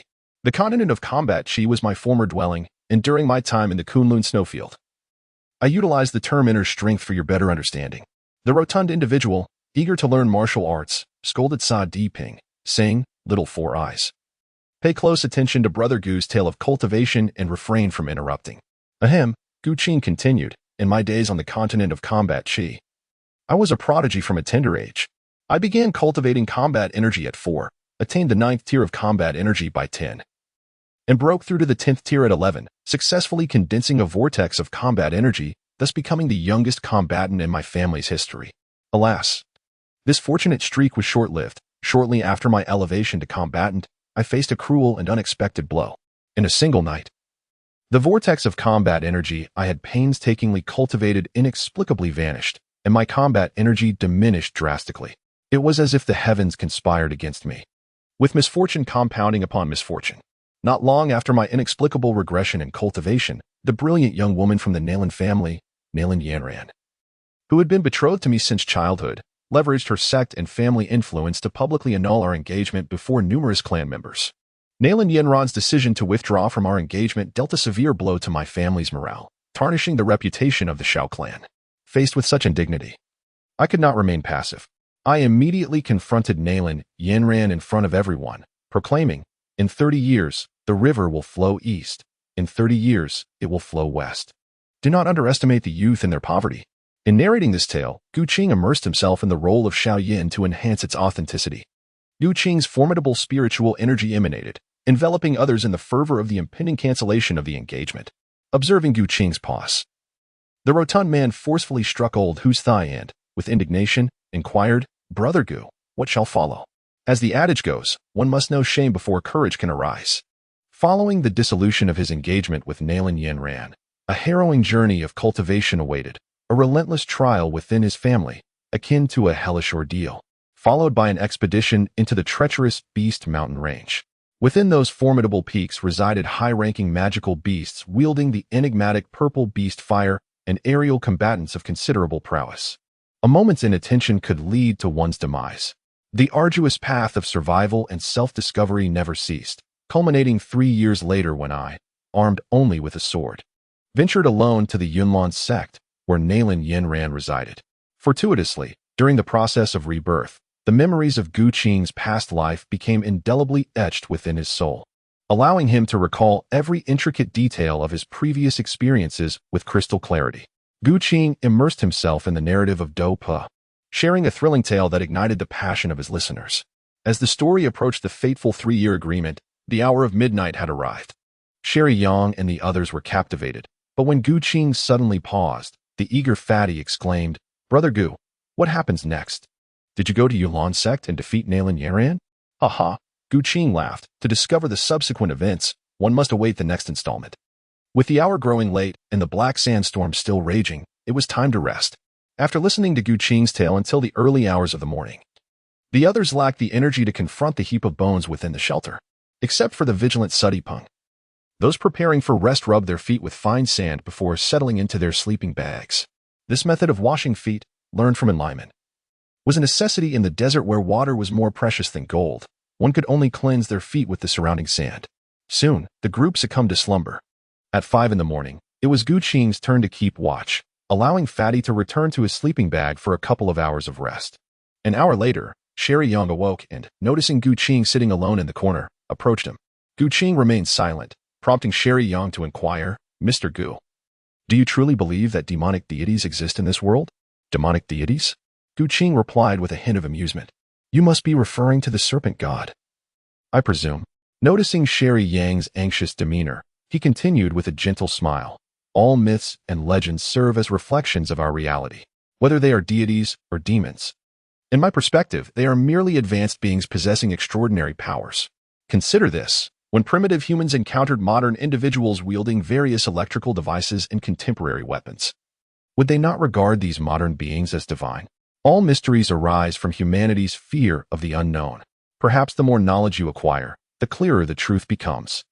These so-called demonic deities are not fundamentally different from ordinary people. They too experience emotions and desires. The adoration of countless beings is, after all, a particular form of desire, akin to the lust for imperial power. It embodies a distinct force, capable of influencing the material world through special rites. Your lineage, the mountain movers, harbors a curse within its bloodline. This power emanates from the ancient serpent god.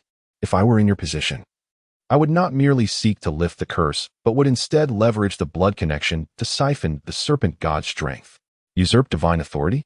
Sherry pondered, reflecting on the fact that the members of the Zakalama tribe rarely lived beyond 50 years. For generations, they had sought the elusive Maxian pearls solely to break the curse. Yet, Gu Qing's thought process deviated significantly from that of the ordinary. His focus was not on lifting the curse, but on seizing divine power. Moreover, how did Gu Qing possess knowledge of the hidden truths surrounding the mountain movers? "Mr. Gu, how did you come to know about the Zakalama?" Gu Qing secretly chuckled to himself. In his previous life, he had watched numerous adaptations related to Ghost Blows Out the Light, and he knew that the elusive Imo Chunju, fervently sought by the Zaklama tribe, resided within the depths of the Bug Valley in Yunnan. Naturally, such a revelation could not be shared with Shirley Yang. Instead, he concocted a tale, claiming that in his youth, he had encountered a gravely injured member of the Zaklama tribe who had shared some insights regarding their people. Regrettably, this man, despite being in his 40s, succumbed to his injuries. "Ah, I see." Gu Qing remained unaware that the Zaklama were cursed by the serpent god, with all tribe members doomed to die before the age of 50. My journey to the land of the divine was driven by the desire to explore ancient tombs, seeking the means to unravel this dreadful curse. Gu Qing, of course, was aware of this information. However, their relationship had not yet reached a level of complete openness, and certain intelligence could not be prematurely disclosed to Shirley Yang. It is within human capability, and I firmly believe that as long as one becomes formidable enough, they can withstand any curse. Curses, whether they manifest as physical attacks or assault the very essence of the soul, operate in a manner akin to a virus, infiltrating the body and disrupting its internal mechanisms. The stronger one's constitution, the greater their ability to resist such viral incursions. If Miss Yang is inclined, she might consider engaging in more cultivation to enhance her physique, invigorate her blood circulation, and fortify her foundational essence. Cultivation? Strengthening the essence? Once again, as Gu Qing spoke of cultivation, Shirley Yang was suddenly reminded of her grandfather, Jigu Xiao. In the past, her grandfather had engaged in a fierce battle against a six-winged centipede on Bottle Mountain, inadvertently consuming the inner elixir accumulated by the centipede over a millennium. Her grandfather lived into his 70s, far surpassing the average lifespan of the Zakrama people. Could this be related to the inner elixir of the six-winged centipede? Might it truly be possible to cultivate and evolve, to resist curses, even to surpass the ancient serpent deities? As Shirley Yang and Gu Qing whispered in the corner, others gradually began to awaken. They concluded their discussion regarding the Zakrama people. The next day, the black sandstorm persisted until after 9 in the morning before it subsided. Thanks to Gu Qing's intervention, Professor Chen and the others remained oblivious to the colossal stone statue buried beneath the yellow sand in their dwelling. After gathering their belongings, the group continued deeper into the Black Desert in search of the legendary city of Jingjue. In the following days, they discovered the tomb of Prince Gumo and a stone tomb that had been blasted open by Soviet tomb raiders. As they drew closer to the ancient city, Gu Qing suddenly felt a tremor in his sea of consciousness. Ding! The master of the map had entered the territory of the Magnetic Mountain, a pivotal node in the geological veins of the western regions, tasked with altering the fate of these veins and initiating the Fate slot mission. Fate slot mission? At last, the Fate task had been activated. After experiencing a reincarnation across the myriad realms, Gu Qing had solidified a 100-fold enhancement of his fate from the world of the smiling, proud wanderer. Each reincarnation came with a temporary fate, which could only be utilized within the realm of that reincarnation to employ the fate entries in reality. The temporary fate must first be solidified, and subsequently, the Fate slot must be activated. The initial task at hand was a prerequisite for perforating the Fate slot to safeguard the geological nodes of the western regions. In the film adaptation of Jingjue, Hu Bai and his companions used explosives in the tomb of the Queen of Jingjue, destroying the passage into the burial site, leaving Shirley Yang and Hu Bai trapped inside. Later, the prophecy of the Zakrama seer came to fruition, as the Zakrama mountain split open, allowing them to escape. Could it be that Zakrama mountain is indeed the geological node? Inferring various factors from the narrative of the film remains too vague. One must personally traverse the tomb of the Queen of Jingjue to unravel the intricacies involved. With this thought in mind, Gu Qing resolved not to squander any more time. They must expedite their search for the ruins of the ancient city of Jingjue. The purple glowing jade eye. The internal energy circulates, entering the delicate meridians near the eyes, bestowing vitality upon them. In an instant, vision pierces through the vast expanse of the sandy sea, where the undulating dunes rise and fall like waves, obstructing the sight of all. Gu Qing surveyed the surroundings, and in the distance, he discerned a distinctive mountain range with undulating peaks. To the ordinary eye, this range would appear indistinguishable from mere sand dunes. However, Gu Qing perceived it with clarity. The mountains were black. It seemed as though the spine of the range had been severed by a divine hand, transforming what was once a continuous expanse into two vigilant sentinels amidst the sea of sand. The sunlight cast upon the black mountains rendered them particularly somber and solemn. Is that the Magnetic Mountain? Old Hu and Miss Yang, I believe I have located the Zakaram Mountains you were searching for. What? The weary group, nearly depleted of their water reserves, initially thought they were experiencing auditory hallucinations upon hearing Gu Qing speak. Miss Yang, Professor Chun, I have discovered the Zakaram Mountains. You previously mentioned that in Mr. White's notes, the English explorer, there are references to two black magnetic mountains situated outside the ruins of the ancient city of Jingjue. If you gaze towards the 9 o'clock direction, the magnetic mountains lie in that vicinity. Following Gu Qing's, Hu Bai and Shirley Yang, along with the others, could only make out vague silhouettes of undulating forms in the distance, unable to discern whether they were mountains or something else entirely. Fatty, known for his forthrightness, remarked that finding the ancient city of Jingjue would be worth an additional $10,000, a statement he deemed inappropriate under the circumstances. Brother Gu, this is no jest. How did you perceive it when we could not?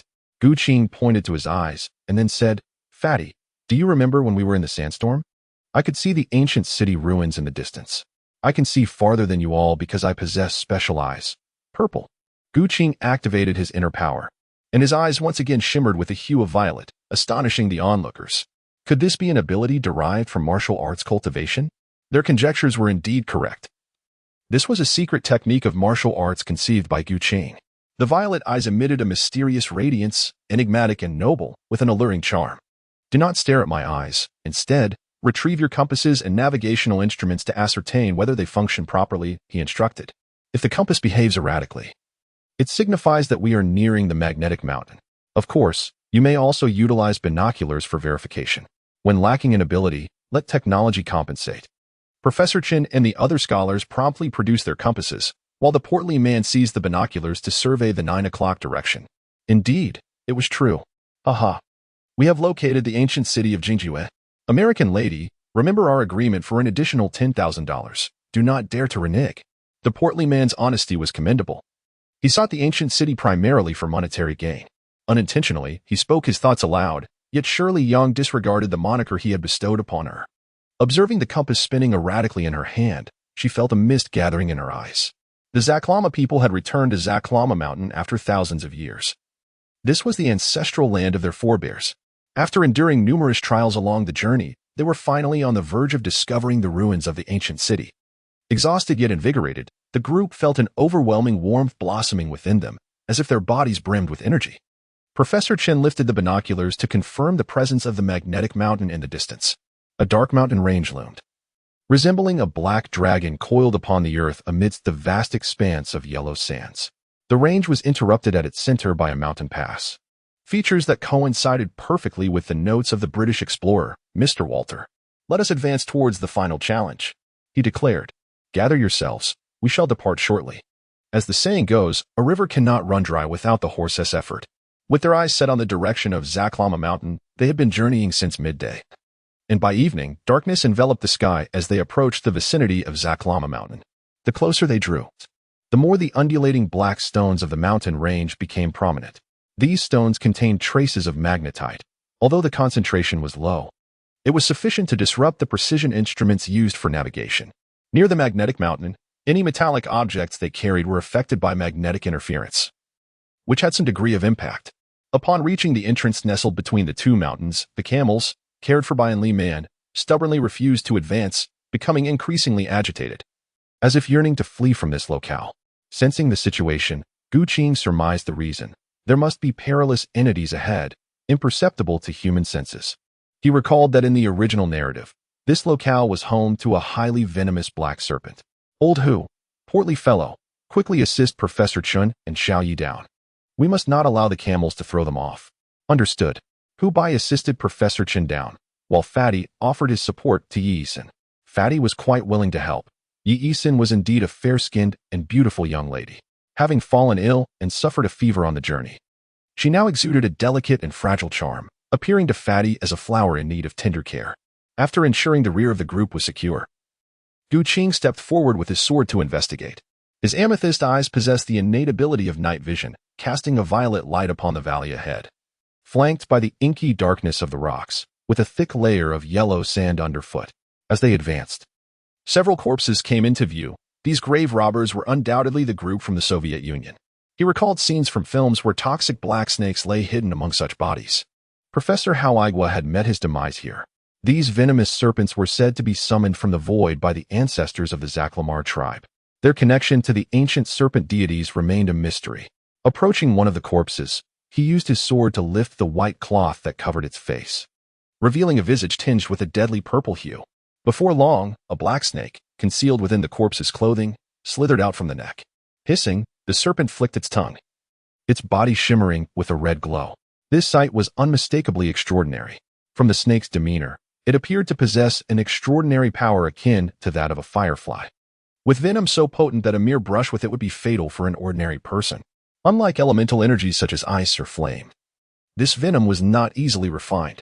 Should he be bitten, it was likely he would meet the same fate as those who had come before. Gu Qing dared not to be careless. In an instant, the black serpent shimmered with a crimson glow, its fleshy crown unfurling atop its head. The serpent's body recoiled like a coiled spring, then lunged towards Gu Qing's face like an arrow. In the blink of an eye, with violet light illuminating his jade-like pupils, he maximized his dynamic vision.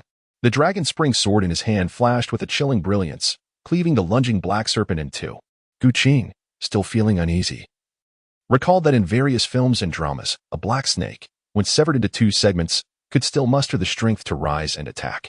Therefore, he decisively struck again, cleaving the head of the black snake in half from the front. Subsequently, he attended to the other corpses, eliminating every concealed black snake in the vicinity. Old Master and Lyman observe whether the camel is now willing to proceed further inside. And Lyman, holding the lead camel, noticed that the previously restless creature had calmed, seemingly sensing the imminent danger posed by the black snakes. With the snakes vanquished, the camel finally began to advance into the ruins of the ancient city of Jingjue. Have we moved on? Yes, we have. Huda has permitted us to continue forward. Hiki. Gu Qing smiled, and then led everyone to the side of the corpse of the Soviet tomb raider. He addressed them, Old Hu Miss Yang. Within the ruins of the ancient city of Jingjue, there exists a species of black snake, whose venom is exceedingly lethal. No one can assure us that such black snakes do not lurk within the ruins. We must exercise utmost caution once we enter. Gu Qing vanquished the Black Serpent. And the narrative has since undergone a transformation. The events depicted in the film and television adaptations serve merely as a reference, pointing to the fallen Tomb Raiders. Gu Qing continued, "Old who? Fatty, these Soviets are armed with AK-47s and explosives, which are unfamiliar to me. Assess for yourselves and procure what you deem necessary. I'll inspect the Soviet goods." Fatty handed the shotgun to Suddy Ping and approached the Tomb Raiders to rummage through their belongings. After a thorough search, they hastily entered the ruins of the Jingjue ancient city, seeking a safe spot to rest for the night, preparing for the official exploration the following day. As dawn broke, the sun emerged from the horizon, its light transitioning from soft to vibrant, casting a golden sheen across the desert, transforming it into a shimmering expanse of golden sand. With the sun illuminating the land, the ruins of the Jingjue ancient city unveiled their majesty. A vast expanse of crumbling structures lay scattered. Brick, wood, earth, and stone formed various edifices, with the most striking feature being the leaning black tower at the city's center. Towering high, Shirley Yang produced a black and white photograph from an English explorer's notebook. Decades had passed, yet the image perfectly mirrored the scene before them. After several hours of exploration within the ruins, Hu Bai, through his analysis of the dragon vein water method, conjectured the location of the Queen of Jingjue's tomb. Subsequently, the group sought the entrance to the temple at the heart of the ruins. In a twist of fate, Fatty, leading the way, accidentally slipped down a sand dune, inadvertently uncovering a stone staircase buried beneath the yellow sand. Reflecting on the analysis of the dragon vein water method, Hu Bai hesitated. "Professor Chen, could this location be the entrance to the ancient city?" Shirley Yang, more exhilarated than the others, immediately inquired, "Professor Chen, could this be the entrance to the temple?" Among them, only Gu Qing knew the truth. He was aware that they were on the verge of entering the tomb of the Queen of Jingjue, which housed a trove of treasures. Fatty forged ahead, and with a shriek, he slipped through the temple entrance. One by one, the others followed him into the subterranean sanctuary. The ground and columns were shrouded in darkness, exuding an eerie aura. Xiao Wang, the materials used to construct the temple were transported from Magnet Mountain. "So it's no surprise it appears ominous," remarked one of the group. The carvings on the stone columns were remarkably lifelike, showcasing the exquisite craftsmanship of the artisans from the kingdom of Jingjue. Professor Chen, having devoted decades to studying Jingjue culture, was fervently captivated by everything surrounding him. Hu Bai, however, was more intrigued by the symbolism of the stone columns and posed a question. "Professor Chen, these columns are layered. The lower columns differ greatly from those above. What does this signify?" "I too have pondered this matter," the professor replied. "However, I currently lack a clear direction. Let us ascend a few more levels to investigate." Unbeknownst to them, Professor Chen and Shirley Yang had unwittingly advanced to the forefront. Before long, Professor Chen thoroughly examined the several layers of stone columns within the temple and began to expound on the essence of the Jingjue culture. "Xiaohu, come and take a look. Typically, temples are guarded by deities. However, this place is entirely different. I surmise that the arrangement of these stone columns likely symbolizes a form of spirit and identity, exhibiting distinct hierarchical characteristics. The sequence of the columns, ascending from lower to higher, signifies a transition from the base to the esteemed. In the foremost row, we find representations of livestock. The second row consists of common folk, including all the Hu people from the western regions, whose status is barely above that of cattle, essentially akin to slavery. Beyond this row, there exist statues of the Giant Eye people, unmistakably characterized by features of Jingjue culture. As we ascend, the status increasingly elevates. Observe this stone statue, accompanied by a monstrous serpent, exuding an aura of malevolent authority, serving more as a deterrent. It seems to represent a guardian deity, adorned with an eye-like emblem atop its head. It appears that within the Jingjue culture, the eye is the very source of all power. Given the high regard for the eye in Jingjue culture, it stands to reason that the eyes of the Jingjue queen possess supernatural capabilities beyond ordinary comprehension. Shirley Yang had witnessed various extraordinary abilities demonstrated by Gu Qing along their journey, such as ice manipulation and sword energy. She now firmly believes in the existence of supernatural powers in this world. After hearing the words of Professor Chen and Shirley Yang, Fatty suddenly posed a question. "Brother Gu, you previously showcased your purple eyes in the desert. How do they compare to those of the Jingjue queen?" His inquiry swiftly captured everyone's attention, directing their focus towards Gu Qing. It is likely that the eyes of the Jingjue queen are indeed more formidable. According to the legends of Jingjue civilization, the queen's eyes are said to connect with the enigmatic virtual space, endowed with spatial abilities that can cast living beings into alternate realms. In contrast, my purple jade eyes possess extraordinary dynamic vision, night vision, and an observation range several times greater than that of an average person. Extraordinary dynamic vision?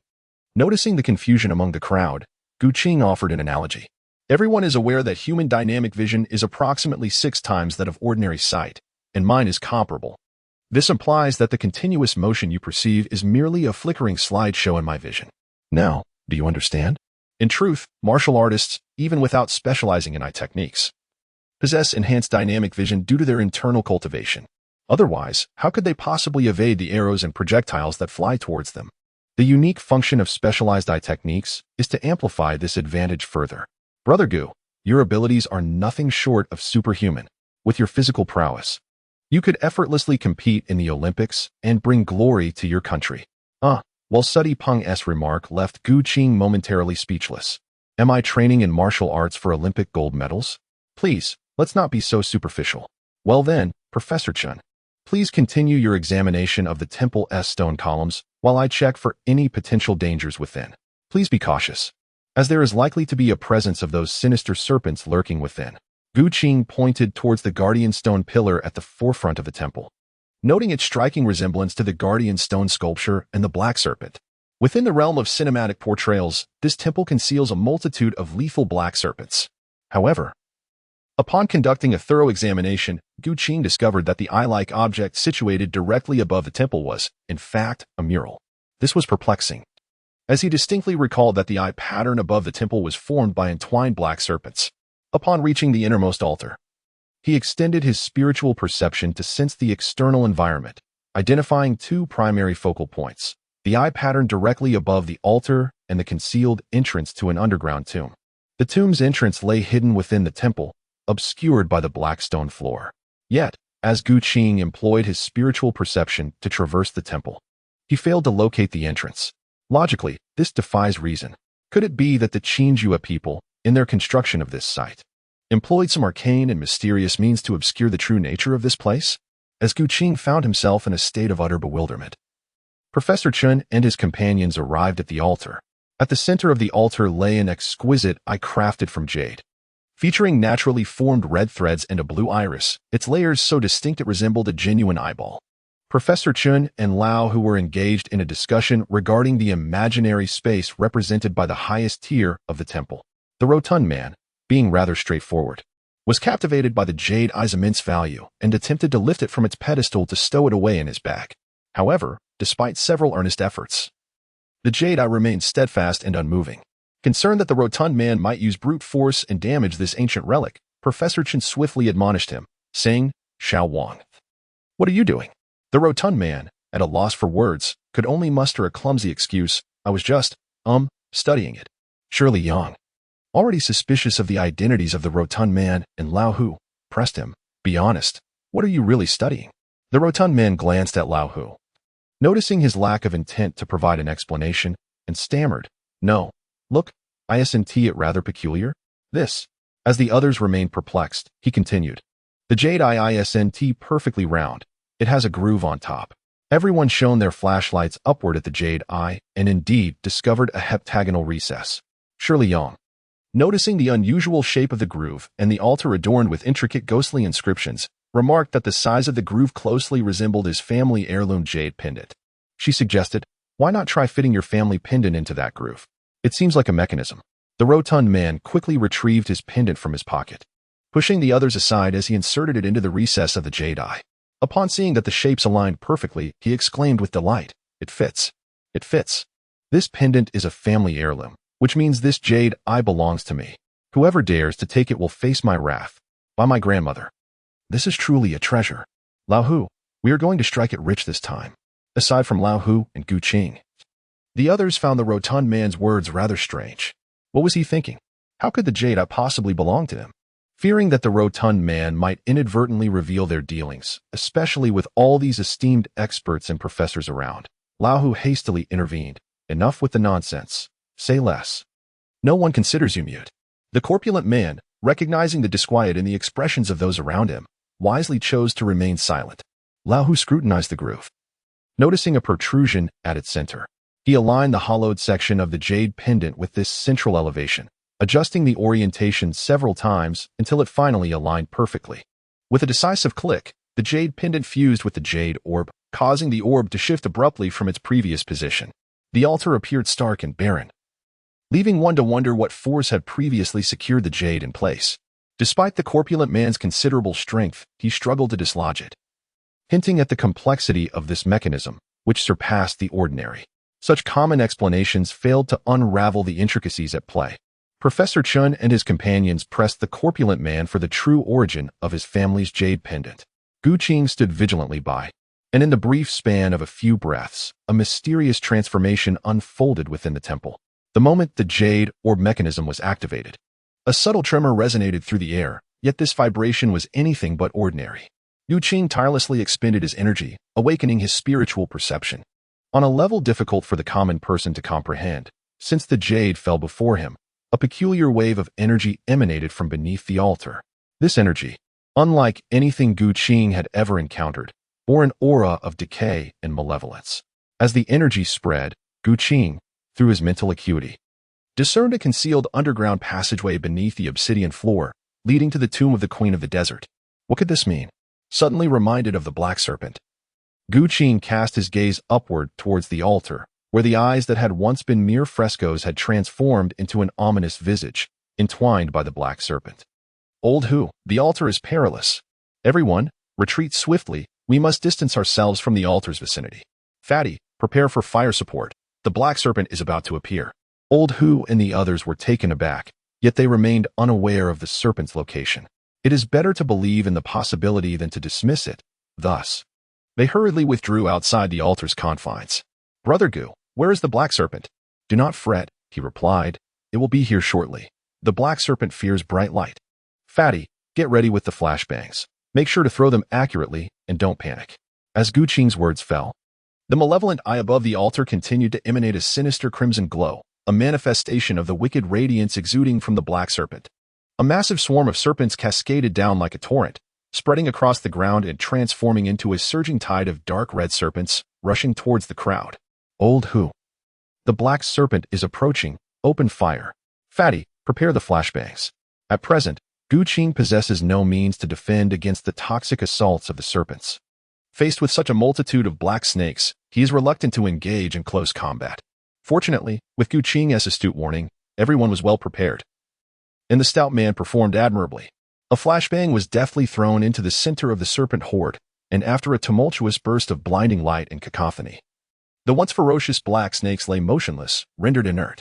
Nature's law of dominance prevailed. Despite the black snake's lethal venom, they thrived in the depths of darkness, where their fatal vulnerabilities were exposed. Coupled with the extensive impact of the flashbang, they were swiftly dispatched. With the black snakes neutralized, Gu Qing finally exhaled in relief. Subsequently, based on the arrangement of the 16 stone pillars of the temple, Old Hu deduced that the altar's mechanism resembled the Grand Gate formation, thus unlocking the mechanism. Eagerly, the group ventured into the burial passage, seeking the underground river, where the walls were adorned with various bizarre patterns. Gu Qing remained vigilant, his mental perception ever alert. After taking only a few steps, his expression drastically changed. The decaying and malevolent aura within the tomb passage grew increasingly potent, capable of silently infiltrating the sea of consciousness and implanting false illusions in the subconscious. This was indeed a realm of deception. Everyone, remain still and withdraw from the tomb passage. This place is tainted. As the team leader, Hu Bai bore the responsibility for everyone's safety, especially since Yi Sin had exhibited signs of dehydration 3 days prior. Brother Gu, do you sense anything unusual? There seems to be the sound of flowing water ahead. If we can locate a water source swiftly, little Yi can recover soon. The rotund man paused, feeling a surge of trepidation upon overhearing Gu Qing and Old Hu's conversation. Unable to restrain himself, he tugged at Old Hu's sleeve. Old Hu, I believe what Brother Gu says is correct. There is no sound of water. I haven't heard anything at all. Are you two merely acting? Countered Shui Liang. While Professor Chen, Professor Hao, and Sa Di Peng exchanged puzzled glances. No need for contention, since neither I nor the fatty have heard the sound of water. There must be an issue at hand. Let us first retreat from this place. I possess a secret method to ward off external malevolence. Once we exit, I shall employ this technique, and I cannot believe you will still hear the sound of water." The corrupt and evil energy within the tomb was difficult for others to perceive, rendering further explanation futile. Fortunately, since the group had just entered the tomb, the implanted illusions had not yet taken deep root, and their obsessions and desires remained unamplified. Moreover, the strength Guqing had displayed throughout their journey instilled confidence in his judgment. Once they returned to the surface, Shueli Yang hurriedly inquired, "Mr. Gu, what is the secret method you just mentioned? Will it delay our entry into the tomb of the Queen of Jingjue?" "Miss Yang need not worry. It will not take much time. The divine intention of the demon-subduing White Lotus, as the core of the evil exorcising Qi refinement technique, can refine external malevolence and quell inner demons. While it cannot be hastily mastered, I shall employ a cunning method. Of course, this cunning came at a cost." They would become Guqing's puppets henceforth. Returning to the shrine, Guqing spoke, "Miss Yang, old Hu, I shall now implant a seed of visualization within you. Please observe any differences. Brother Gu, feel free to proceed."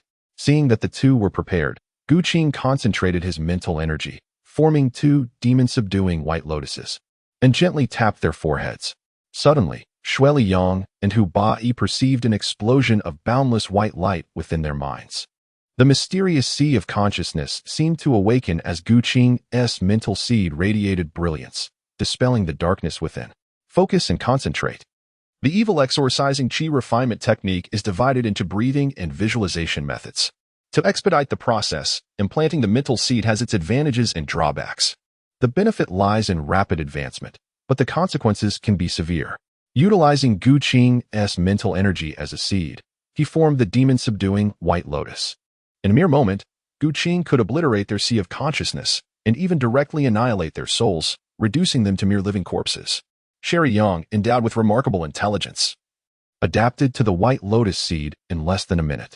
The demon-subduing White Lotus, once radiant with brilliance, now dims as if a divine artifact has concealed its light.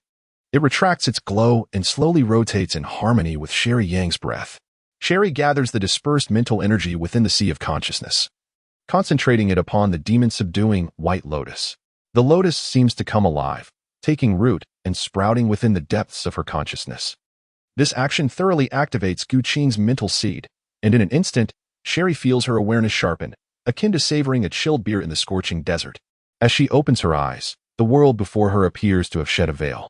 Where ordinary people see mountains as mere mountains, Sherry, having activated her mental power, now perceives the mountains as something beyond. Gazing at the tomb passageway in the center of the temple, she senses a faint external energy. Aware that her sea of consciousness is under constant, unknown siege, it feels as though a terrifying presence whispers incessantly in her ear, distorting the essence of reality. Reflecting on how everyone had previously entered the underground tomb without any sense of danger, an uncontrollable fear arises within her. Fortunately, Guqing accompanies her with this thought. Her gaze returns to him. This man is like a shroud of mist. Although she has activated her mental power, Guqing appears even more enigmatic in her eyes. "Mr. Gu, I have successfully activated my mental power." "Excellent. It seems Miss Yang possesses remarkable talent. With further cultivation, she may very well attain the realm of a grandmaster in martial arts." The demon-subduing White Lotus implanted within their sea of consciousness is, in essence, an embodiment of the martial arts realm, paving their path of cultivation. Ascending to the grandmaster level will present no obstacles. Minutes later, Hu Bai also opens his eyes. "Old Hu, how about you?" "I've succeeded as well." Witnessing the effectiveness of this expedited method, Guqing calls the others over and implants the mental seeds into them. After waiting for nearly an hour, it becomes apparent that the others do not possess the same aptitude as Hu Yang. Among the remaining few, only Fatty and Professor Chen managed to successfully activate their mental seeds. The remaining individuals find their mental seeds dissipating gradually within their sea of consciousness. Among them, Yui-Sin possesses the weakest aptitude. Upon examination, it is revealed that the demon-subduing White Lotus in her sea of consciousness can only sustain itself for about 3 hours. Professor Chen, Miss Yang. This tomb passage is constantly emanating a peculiar energy, which spreads into the temple. The space we occupy is enveloped by a special hallucinatory realm. Within this realm, it manifests various false notions based on each person's obsessions and desires, confusing their senses. When you first entered the tomb passage and heard the so-called sound of water, it was merely a product of your own generated illusions. Reflect on it. Weren't you all thinking about finding an underground river at that time? I was indeed thinking about the underground river, seeking a water source. This doesn't add up.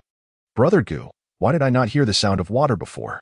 Seeing the puzzled expression on the chubby fellow's face, Gu Qing felt a twinge of embarrassment and, after clearing his throat, countered, Fatty, what were you thinking about when you first entered the underground tomb passage? The chubby man scratched his head, chuckling awkwardly, and chose not to elaborate further. The group re-entered the tomb passage, reaching the spot where they had previously heard the sound of water, yet this time, there was indeed no sound to be found. This passage was lengthy, constructed with Western region sky bricks, rectangular. Pale yellow earthen bricks traditionally used for building city walls in ancient times. The ceiling arched overhead, and the walls were adorned with bizarre and vivid murals. The most prevalent motif in the murals was that of eyes, both large and small, some wide open and others closed. Some depicted merely the eyeball, while others included eyelids and eyelashes.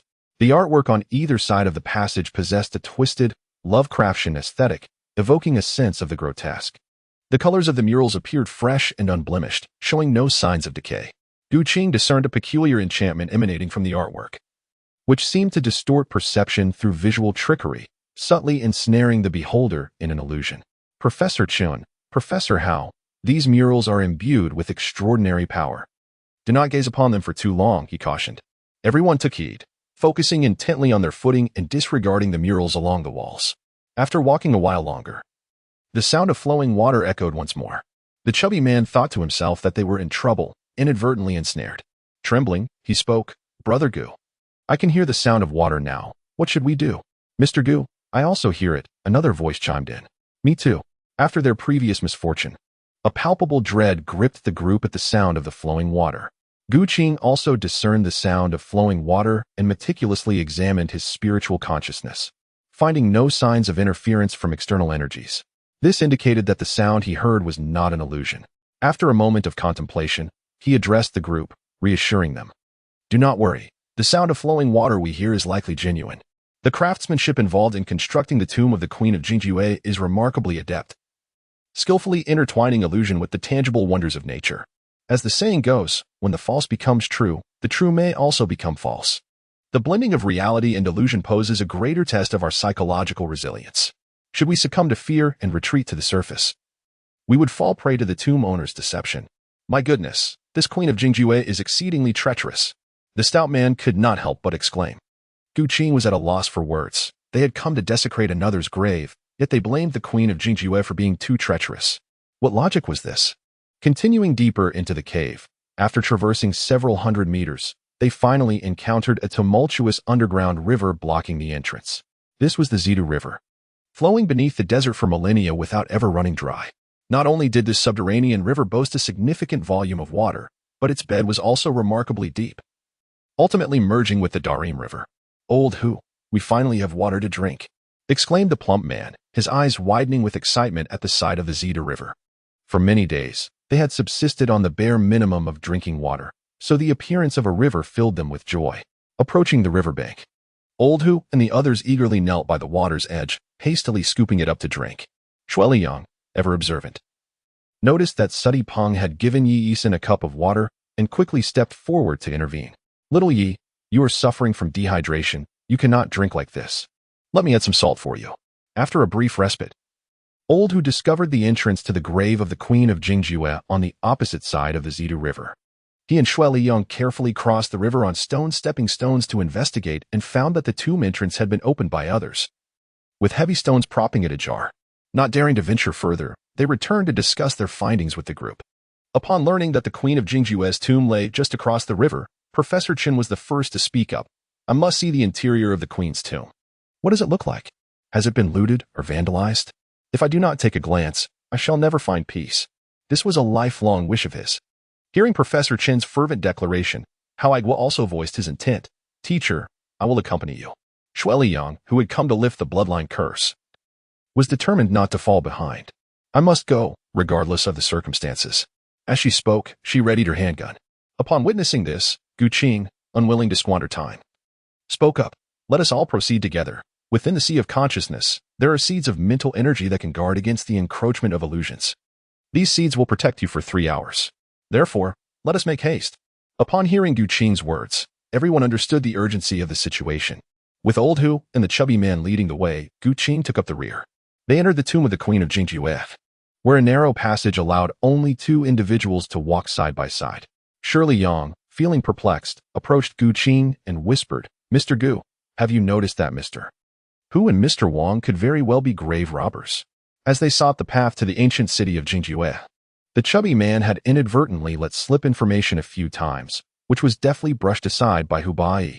While Professor Chun and the other scholars remained oblivious to any irregularities, Shirley Yang, hailing from a lineage of mountain movers, was acutely aware of the implications. Now that they had located the royal tomb of the Queen of Jingjue, she felt the need to be cautious of the two men. With Gu Qing being remarkably skilled and tasked with the group's protection, she quietly approached him to discuss strategies. "Miss Yang, your intuition is astute. They have indeed ventured into tombs before. However, their natures are not malevolent. You see, they are simply not destined for wealth. The money they earned from their forays into tombs was largely used for benevolent deeds." "Grave robbers performing good deeds?" Shirley Yang inquired, perplexed. "Indeed," Gu Qing continued. "Hu Bai and the chubby man initially began as rural youths. Later, Hu Bai enlisted in the military. After his discharge, he and the chubby man entered a tomb once, earning a modest sum. Yet, before the money could warm in their hands, they donated most of it to the families of Hu Bai's fallen comrades, and even helped to extend electricity to their hometown, allowing the villagers to enjoy television and electric lights." Shirley Yang had not anticipated this background. Walking alongside Gu Qing, she couldn't help but scrutinize him, pondering how he was so knowledgeable about Hu Bai and the others' pasts, especially given that Gu Qing was younger than them.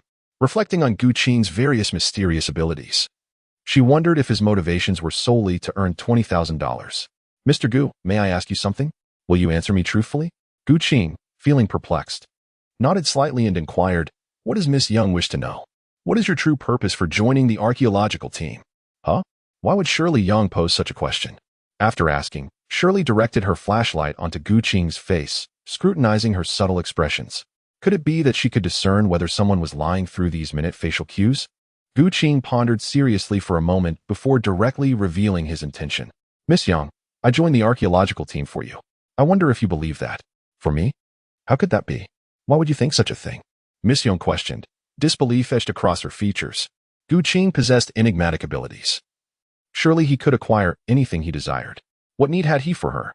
It was impossible, absolutely impossible.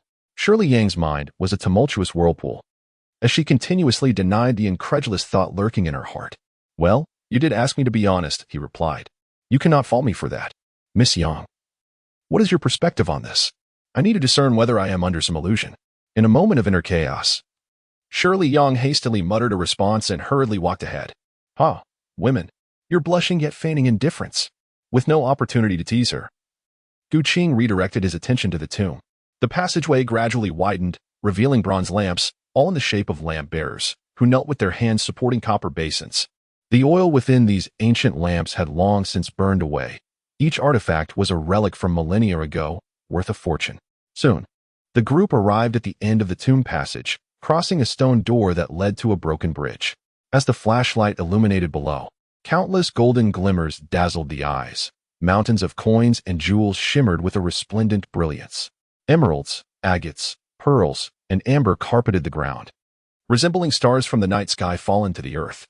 Ancient stone columns and statues stood guard, silently safeguarding the secrets of the exquisite ancient kingdom. Carved upon the columns were mysterious serpent-like totems, recounting glories from thousands of years past. The treasures within the vault represented not merely wealth but also a testament to the artistry and wisdom of the ancient civilization, encapsulating the magnificent saga of its culture through the sands of time. Even Gu Qing, standing atop the mound of treasures, felt his heart race with desire.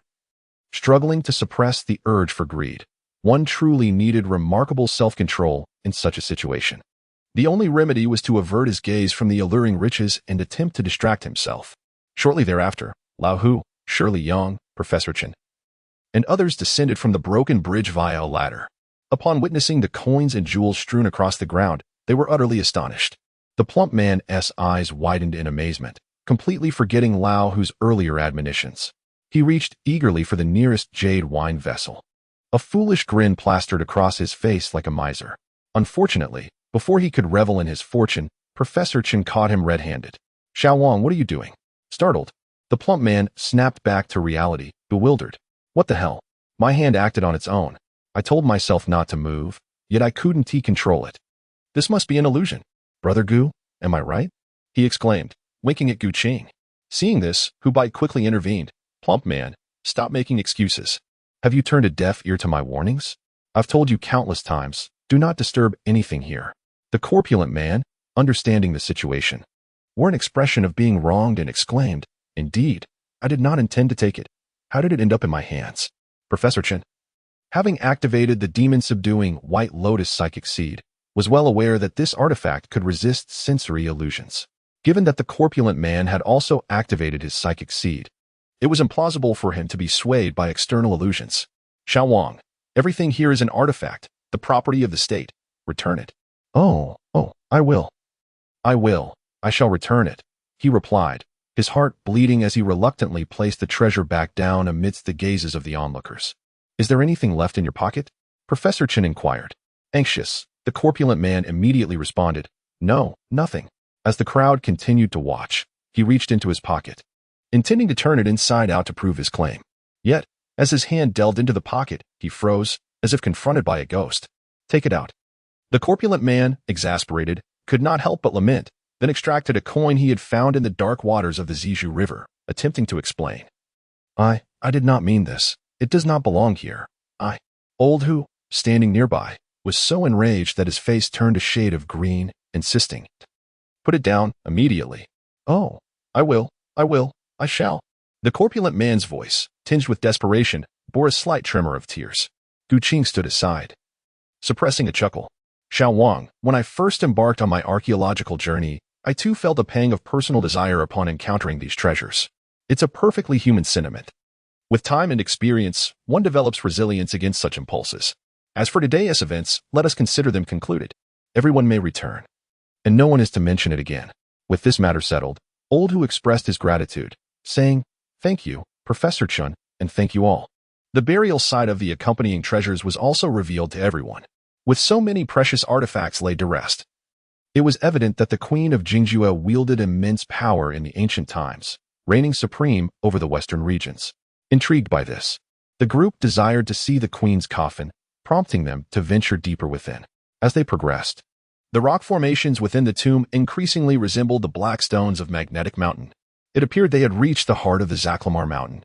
After walking for a while, they stumbled upon a vast chamber, which their flashlights failed to illuminate adequately. Fortunately, the archaeological team had brought powerful lighting equipment, weighing a total of 8 pounds. A portable searchlight capable of illuminating up to 2.5 kilometers in an interference-free environment. Hu Bai, having served in engineering corps, was well acquainted with such devices. After a brief period of tinkering with the equipment alongside his companion, they set up the light and directed its brilliance across the expansive underground space. As the searchlight swept across the cavern, it revealed that the opposing rock formations were also the characteristic black stones of Zaklamar Mountain. This subterranean cave, approximately a kilometer in diameter, was considerably larger than the bottomless abyss depicted in films. Encircling the seemingly infinite cavity was a spiral staircase. Sherry Yang tossed a cold flame stick into the abyss. Watching the stick descend into the cavern, they quickly lost sight of its glow, and no sound of it reaching the bottom could be heard. This must be the sacred site of the kingdom of Jingjue, and the name Ghost Cave Tribe likely originated from this very place. Old Hu listened, bewildered by the esoteric discussions of the experts. Coupled with his own series of supernatural encounters, a chill crept into his heart. Was this truly a ghost cave, possibly connected to the underworld? The sight was indeed dizzying.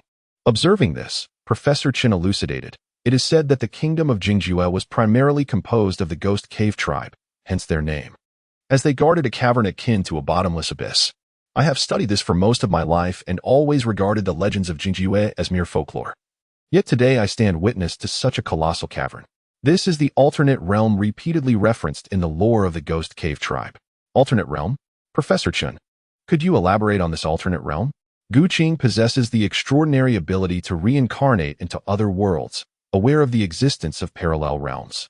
Could it be that the vast cavern before him serves as a gateway to another dimension? What lies beyond, in that enigmatic world?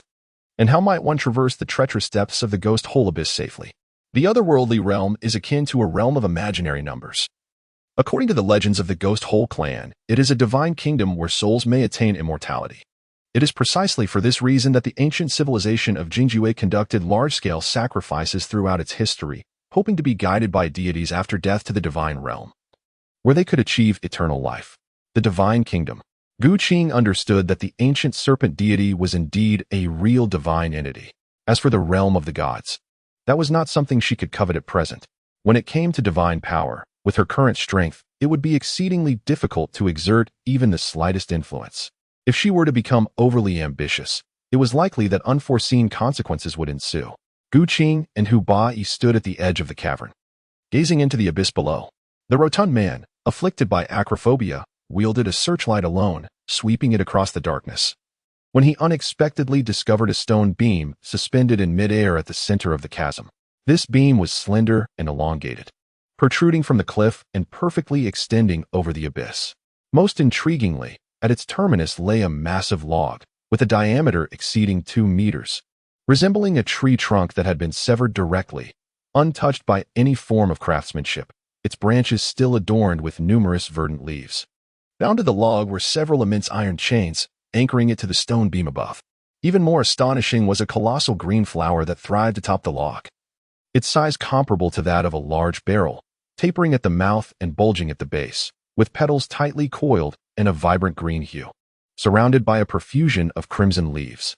The roots of this extraordinary flower appeared to be parasitic, entwined with a massive timber. Kunlun divine wood. Corpse fragrance tuber. What? As Gu Qing uttered these names, Professor Chen, Old Hu, and Shirley Yang simultaneously gasped in astonishment. It was well known that Gu Qing's vision far surpassed that of ordinary individuals. The trio could discern little in the dim light. The rotund man, sensing the presence of a treasure yet unfamiliar to him, inquired, Old Hu, what are you talking about? Please share something I can comprehend. I had heard from my grandfather that the finest material for coffins was the wood of the ancient tree, and among the rarest of the rare was the Kunlun divine wood, a substance scarcely encountered, recorded solely in ancient texts. Legend has it that even a fragment of Kunlun divine wood, removed from soil, water, and sunlight, would never wither. Though it ceases to grow, it retains its original form indefinitely. Should a corpse be entombed within Kunlun divine wood, it would remain incorruptible for millennia. Could it be that the remains of the queen of the ancient city lie within this Kunlun divine wood? Shirley Yang, filled with excitement, exclaimed that they had finally located the coffin of the queen of the ancient city, her voice trembling with anticipation. It cannot be mistaken. This is indeed a coffin crafted from Kunlun divine wood. Ancient texts from the Mount lineage recorded that this tree dates back as far as Kunlun Mountain itself. Even Qin Shi Huang sought the Kunlun divine tree to fashion a coffin. It is evident that the queen of the ancient city possessed a remarkable legacy, as no other coffin in history could surpass hers in value. Brother Hu, Miss Yang, you mentioned Kunlun divine wood, but what exactly is the corpse fragrance tuber that Mr. Gu just mentioned? Sudi Ping and Yu Yisan, both participating in such a thrilling archaeological venture for the first time, were astounded by the emergence of mythical artifacts. What purpose could the corpse fragrance tuber serve? Professor Chen glanced at his students and elucidated. During my studies of ancient Western region civilizations, I encountered references in some surviving murals and historical texts. The corpse fragrance tuber originally flourished in the country of Huyushan, having traversed the Silk Road into the Central Plains. But due to the unsuitability of the local environment, it has become extinct, though it can thrive within ancient tombs. It is said that it can ensure a corpse remains uncorrupted and emits a fragrant aroma, making it exceedingly precious. However, this flower, despite its rarity, is fraught with danger. Legend has it that the corpse fragrance arum is inhabited by malevolent spirits. Once it reaches maturity, the living must not approach it. Rarely does a coffin crafted from the sacred Kunlun would allow the ancient magic flower, the corpse fragrance arum, to flourish in such an environment. After listening to Professor Chen's explanation, Shirley Yang glanced at the abyss cave, seemingly resolute. She approached Mr. Gu, saying, "You may find it hard to believe, but I have been dreaming the same dream for a long time. The place in my dream is right here. I do not understand why or how it relates to me, nor its connection to the curse of the Zaklamar tribe. I must uncover the truth. I need to see the coffin of the queen of the lost city. This is my final opportunity. I implore you to assist me, Mr. Gu." Before Mr. Gu could respond, Haoigua's student, Yi Yisan, burst forth with enthusiasm, holding a flashlight and pointing to the inscriptions on the stone beam. "Professor, there are inscriptions in ghostly script upon the stone beam. These characters undoubtedly have a significant connection to this ghost cave and must contain crucial information. I wish to ascend and transcribe these inscriptions. Professor, I too wish to go up. Professor Chen, uncertain, first glanced at Shirley Yang, the financier of this archaeological endeavor, whose opinion certainly warranted consideration. Then he looked at Sa Diping and Yi Yisan, both exemplary juniors. Finally, he turned his gaze to Mr. Gu, inquiring, Mr. Gu, with your unique vision, could you assess the stone beam for any dangers? If it poses a significant risk, we shall refrain from proceeding. I must prioritize everyone's safety. Observing that everyone was eager to ascend the stone beam, Mr. Gu remained indifferent, thinking that if they wished to court peril, it was their fate to do so. Thus, he decided to facilitate their endeavor. Amethyst Light Eye. Gu Qing gazed across the stone bridge, his eyes awash with a violet haze. What could this be? Through his jade-like pupils, he perceived an extraordinary scene unfolding at a distance atop the bridge, where ghostly inscriptions seemed to form an enigmatic array. This phenomenon had not been depicted in the cinematic portrayals of the ancient city of Jingjue. Confronted with an unknown peril, Gu Qing was neither reckless nor careless. He turned to the others and declared, "Please wait for me a moment." Since entering the tomb of the Queen of Jingjue, he had maintained a constant awareness of his spiritual energy, necessitating the replenishment of his mental stamina. He settled into a meditative position, invoking the star-eating technique to refine the accumulated supreme violet energy into Taoist essence, which possessed the capability to transform Qi into spirit. As he cycled through 36 celestial circuits, his mental energy was restored to its original state. Within his sea of consciousness, a second-grade demon-subduing white lotus radiated a resplendent glow, warding off the decaying malevolent energy that seeped from the abyss. Furthermore, the internal energy within his dantian remained in an optimal state. His essence, spirit, and vitality were in perfect harmony. Gu Qing opened his eyes, and a radiant purple light emanated from his pupils, astonishing those around him. Yu Yisan, Sa Diping, can you sense the depths of the sea of consciousness? Observe how many seeds of mental energy I have left behind. The two failed to activate the demon-subduing white lotus divine intent, and the seeds of mental energy left by Gu Qing would gradually dissipate. The seeds transformed into a disposable protective talisman. Upon leaving the ancient city of Jingjue, they would revert to being ordinary individuals. Mr. Gu, I have 2/3 remaining. I have less than half left. Sa Diping, your thoughts are burdened with desires. To my surprise, this stout fellow with prominent features, who is fond of studying extraterrestrials, is merely a facade. In the realm of sensory illusions, the more convoluted one's thoughts and the deeper the emotions, the more potent the unique energy overflowing from the abyss, which can incite and awaken the delusions buried within the subconscious, hastening the consumption of mental energy seeds. Naturally, the duration is also contingent upon individual physical constitution and willpower. When we initially implanted the seeds of mental energy, Yu Yisan had the shortest duration due to her considerably inferior physique and resolve compared to the others. Let me restore the seeds of mental energy in your consciousness. When you approach the stone bridge, you must focus solely on one thought, transcribing the Ghost Cave script.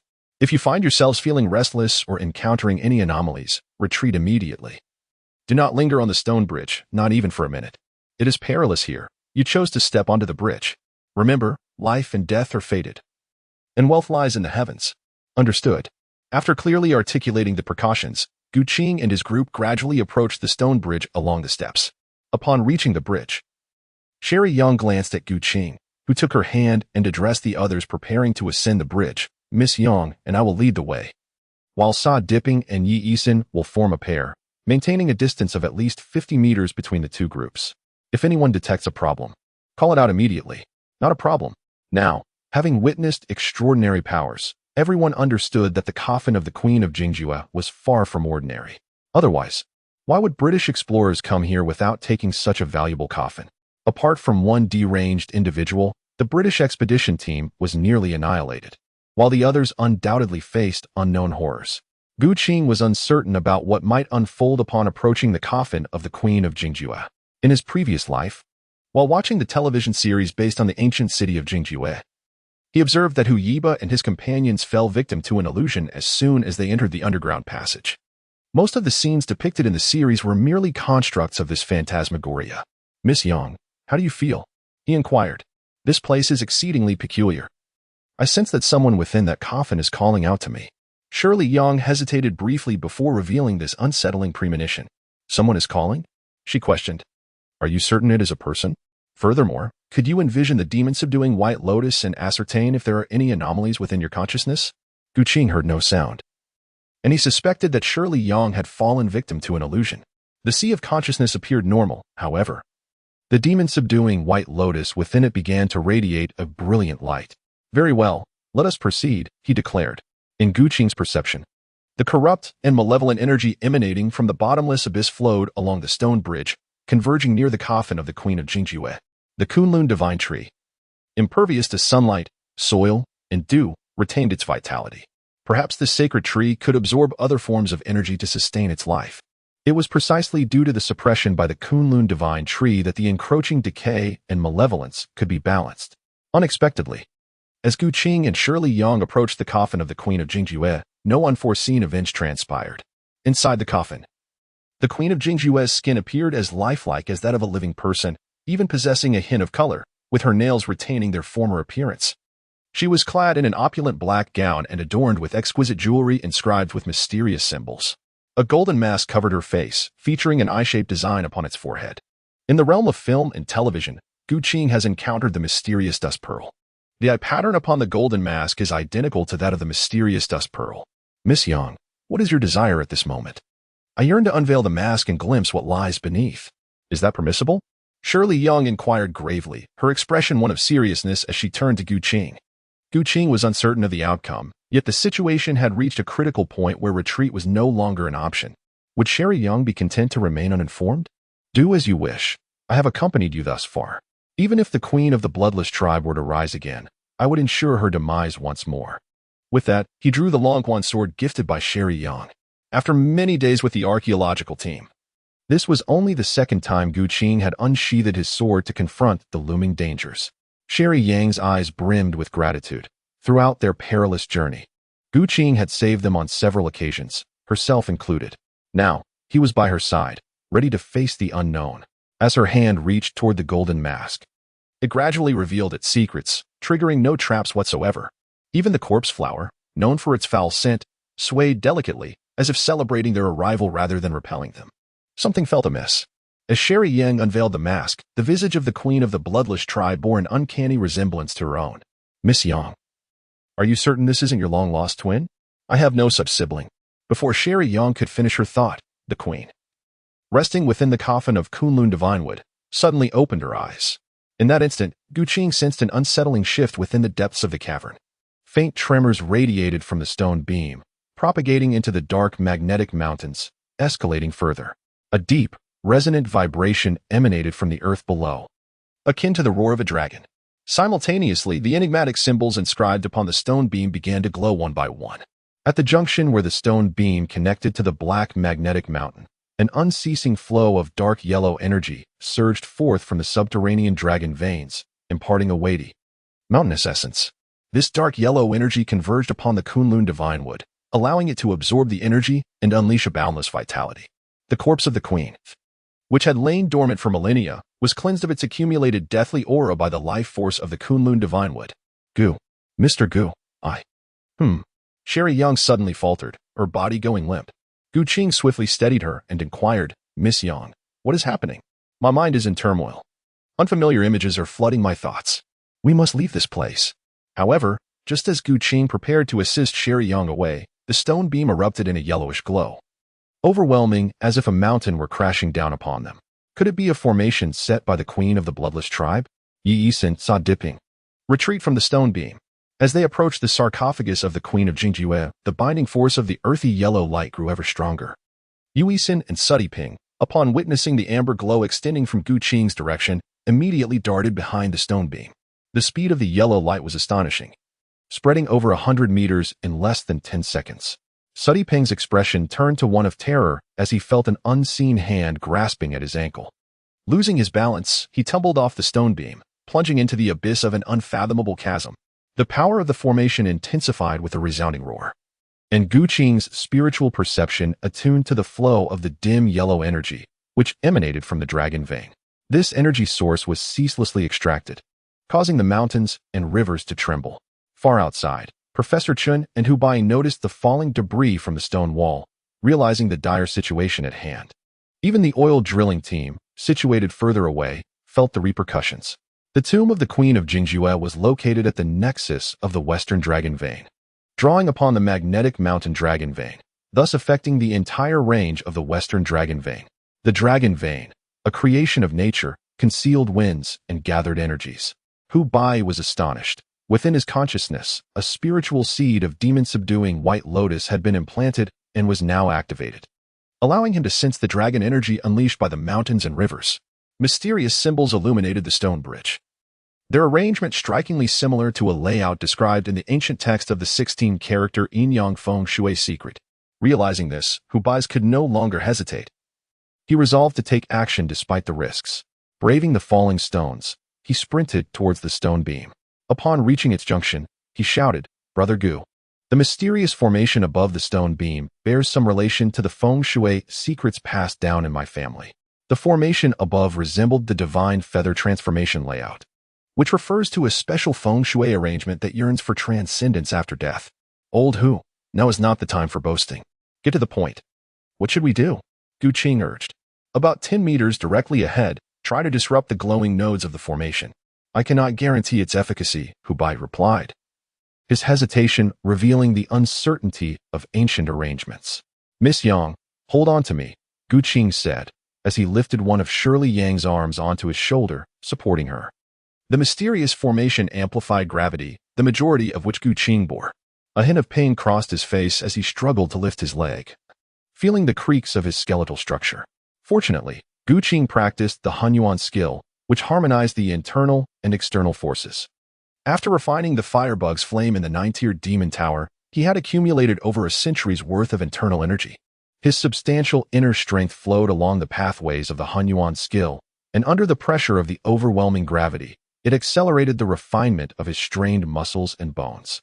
As Shirley Yang was supported, she suddenly felt a sticky sensation in her palm. Turning her gaze, she saw that Gu Qing's arm had split open, blood streaming forth. "Gu Qing, let me down," she exclaimed. "Ah, woman, do not underestimate me." Gu Qing has traversed through time, now facing a crisis that may prove to be the most formidable trial yet. Reborn into the world of Xiaoao Jianghu, he possesses a destiny infused with a 100-fold enhancement, effortlessly dominating this realm. In the world of Gue Chui Ding, he initially believed himself to be a formidable figure, endowed with a century's worth of cultivation during this age of dwindling magic. Little did he anticipate that the mere residual might of divine and demonic forces would plunge him into peril. "Move, you scoundrel." The supergravity array activated upon the stone bridge rendered him as leaden as if he were a rusted automaton. The mysterious formation, converging the dragon veins and earthly energies, only intensified the pressure he faced. This was not merely a test of physical endurance, but a crucible for his mental fortitude. The martial foundation accumulated in the world of Xiaoao was being pushed to its zenith at this very moment. Buzz. The sword of the void resonates. The martial intent distilled from rigorous practice manifests under overwhelming duress. Besides the demon-slaying White Lotus, a sword intent forged from his spiritual energy appears alongside Gu Qi as if it were tangible. For ethereal sword shadows, each a different hue, red, blue, green, and white, each corresponding to the fire sword technique, the ice sword technique, the wind sword technique, and the destructive essence conjured from the Dugan 9 swords, whirl around him. These sword shadows pulsate with vibrant sword energy, their melodic whispers creating unique ripples in the void, as though the very fabric of space is responding, unleashing extraordinary strength to counter the pressure exerted by the stone bridge's formation. As you cultivate the primordial skill, the mysterious array accelerates the refinement of your technique. Your bones, flesh, and skin begin to metamorphose. With the 100-fold enhancement of your fate, you embark on a transformative journey, purging and renewing your very essence. Cough. Is this fortune born of misfortune? Observing the information displayed on the luminous screen, a smile breaks forth. Even amidst overwhelming pressure, he grits his teeth to endure. Blood seeps from the ruptured gums, painting a vivid picture of his grim struggle. Let the flames of transformation ignite. With resolute determination, Gu Qing advanced step by step, leaving behind a trail of crimson footprints. The Hunyuan technique surged into overdrive, utilizing over a century of cultivation to cleanse his marrow and transform his essence. From the ruptured surface of his body, a faint layer of blood fire ignited, its warmth dispelling the malevolent energies that seeped from the abyss of the cave. In Sherry Yang's perception, Gu Qing seemed to embody the sun, illuminating the shadowy realm. 5 meters, 4 meters, 3 meters. At last, he arrived at the node of the formation. Gu Qing infused his attack with the essence of destruction, employing the Dugu 9 swords, a technique devised by the legendary Dugu Qiu Bai, which dismantled all martial arts under heaven, including the breaking Qi style. The energy directed by the sword was, in essence, the martial aura, along with various energies. Empowered by the essence of annihilation, Gu Qing perceived the vulnerabilities in the formation's operation with clarity. Break from me. Buzzing. Gu Qing channeled all his strength into the singular strike. The Longquan sword, forged through countless hammerings, quivered as the blade could scarcely endure the immense pressure. Fortunately, Gu Qing empowered the sword with his sword aura, driving the iron blade inch by inch into the stone beam, effectively severing the flow of energy above. Subsequently, the mysterious grand formation, which had been drawing upon the dragon veins of the western regions, flickered like a faulty circuit. The enigmatic runes upon the stone beam blinked erratically before finally settling into tranquility. Marvelous. We have succeeded. Mr. Gu, your prowess is truly remarkable. With the disruption of the enigmatic formation, the overwhelmingly powerful gravitational field vanished. Moments ago, Gu Qing had been supporting Sherry Yang, but now he relaxed, a profound fatigue washing over him. As Sherry Yang gently tugged at his arm, she witnessed Gu Qing leaning towards her. A tremor coursed through her heart, prompting her to swiftly open her arms. Gu Qing suddenly felt her face come into contact with something soft, completely enveloping her visage, rendering her breathless for a moment.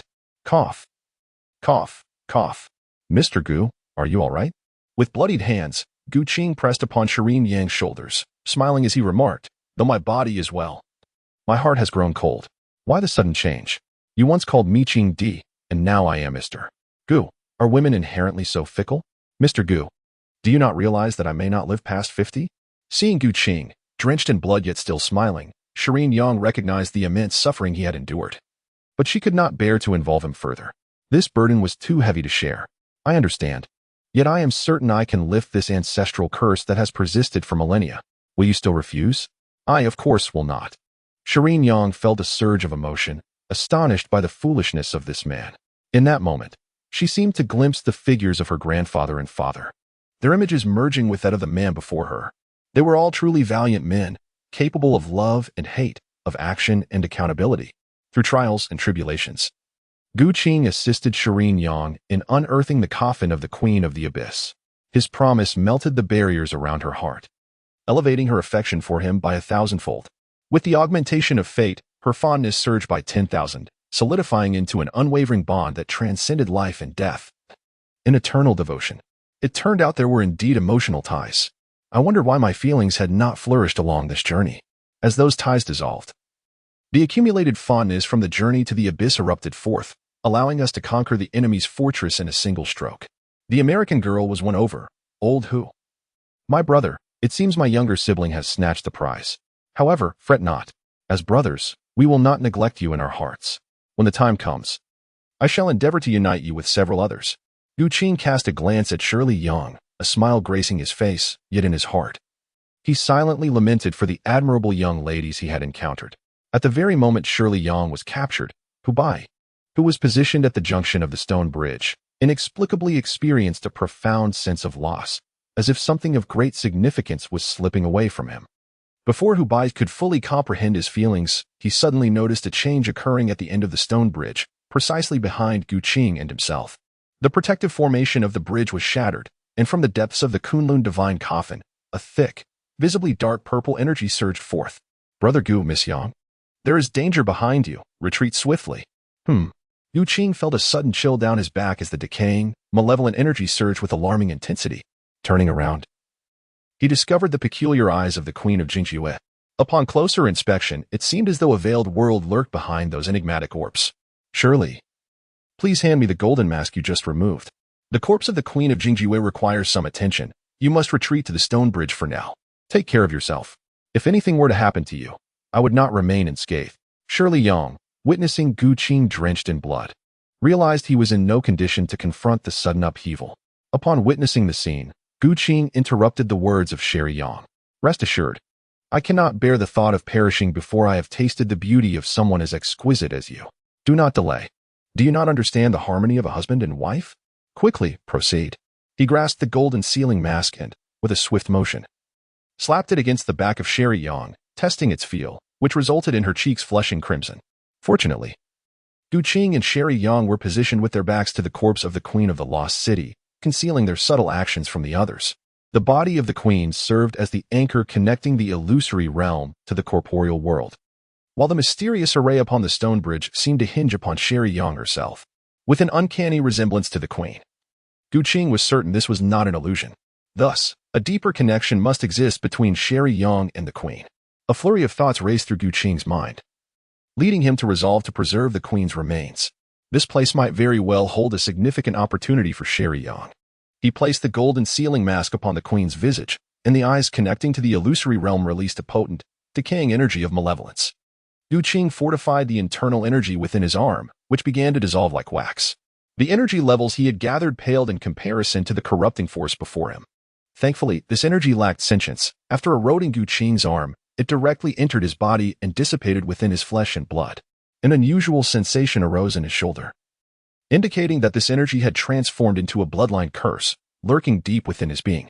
The blood dripping from Gu Qing's arm fell upon the face of the Queen of the Lost City, trickling into her mouth. The lifeless body of the Queen stirred slightly. Yet it was in vain. Gu Qing is engaged in a fierce battle against the malevolent energies permeating from the realm of the imaginary, initially believing it to be a mere normal occurrence. The golden seal mask has been restored to its rightful place, severing the connection between the Queen of the Jingjue and the realm of the imaginary, thereby closing the energy conduit. At last, it is over. After gazing at the lifelike body of the Queen of the Jingjue, he noticed that the corpse flower, a parasitic entity thriving on the Kunlun divine tree, had fully bloomed, its enormous crimson petals swaying gently without posing a threat to him. Although the reasons remained unclear, Gu Qing chose not to eradicate the corpse flower. Its presence provided protection for the Queen's body, preventing potential desecration by others. With increased strength in the future, he would delve into the mysteries surrounding it. Ding! The host has successfully interrupted the invasion from another realm, safeguarding the geologic nodes of the western regions and initiating the fate slot quest. This is a notification from the illusory panel. Subsequently, a mysterious shift occurred in the dragon veins throughout the entire western region. Within this domain, countless beings paused momentarily, as if an invisible shackle had been shattered. The heavens and all living creatures sensed this change, and an abundance of spiritual light coalesced into a peculiar seed, which descended upon Mount Zakrama and entered Gu Qing's body, merging deep within his soul. Soon after, the illusory panel before Gu Qing refreshed once more. Second Fate Slot Trial. Task 1. Elevate the upper limit of beings in this world, increasing the number of first-tier beings by 10. Task 2. The host's own strength must not be below the second tier. Task 3. Gather the fortune of a minor world. Gu Qing was slightly taken aback. The information conveyed by the destiny map indicated that the so-called first-tier beings corresponded to martial artists, specifically those of the innate realm. As for the second tier, it represented a realm beyond that of the Grand Master, having spent 5 years in the world of the smiling, proud wanderer, and with the aid of a 100-fold enhancement of his fate to assist in his cultivation. He had only just begun to brush against the boundaries of the realm beyond Grand Master. Task 3 involved the collection of the fortune of a small world. However, Gu Qing was momentarily at a loss as to how to accomplish this task. Would it involve the encroachment of another world into the realm of ghost blowing out the light? It seemed that this world was indeed perilous. What would occur if, one day, the world of ghost blowing out the light were to be engulfed by a more powerful realm, such as the abyssal world? Upon reading the messages refreshed by the illusory panel, Gu Qing furrowed his brow, contemplating a myriad of possibilities. Nevertheless, he thought, if the sky were to fall, there would be tall individuals to bear the weight. At present, he had not yet reached that level. It was prudent to focus on how to grow stronger. He recalled the moment when the mysterious formation had been activated and the dragon vein energy converging from the magnetic mountain, transformed by the Kunlun divine tree, had released boundless vitality. This demonstrated that the Kunlun divine tree could absorb dragon vein energy to flourish. This entity undoubtedly merited the title of divine wood, rich in life force, capable of even reversing life and death, resurrecting the corpse of the Queen of the Desert, which illustrated its extraordinary nature. After being nourished by the dragon vein energy just moments ago, the Kunlun divine tree, which had previously possessed only a few branches, unexpectedly sprouted several new buds. Gu Qing advanced with his sword, retrieving a newly sprouted twig from the revered Kunlun divine tree. Fortunately, no mishap had occurred. He took out a finely crafted wooden box from his backpack and carefully secured the twig within, choosing to keep it close. On this expedition to the ancient realm of the Queen of the West, aside from the American girl, it seemed that this piece of the Kunlun tree was his most significant acquisition. As Gu Qing descended from the stone bridge, the others gathered to welcome him. Shirley Yang pushed her way to the front, personally assisting Gu Qing, anxious that he might suffer any further mishap due to his injuries. His two mischievous friends, Fatty and Old Hu, exchanged knowing glances, prompting Gu Qing to feel an urge to reprimand them.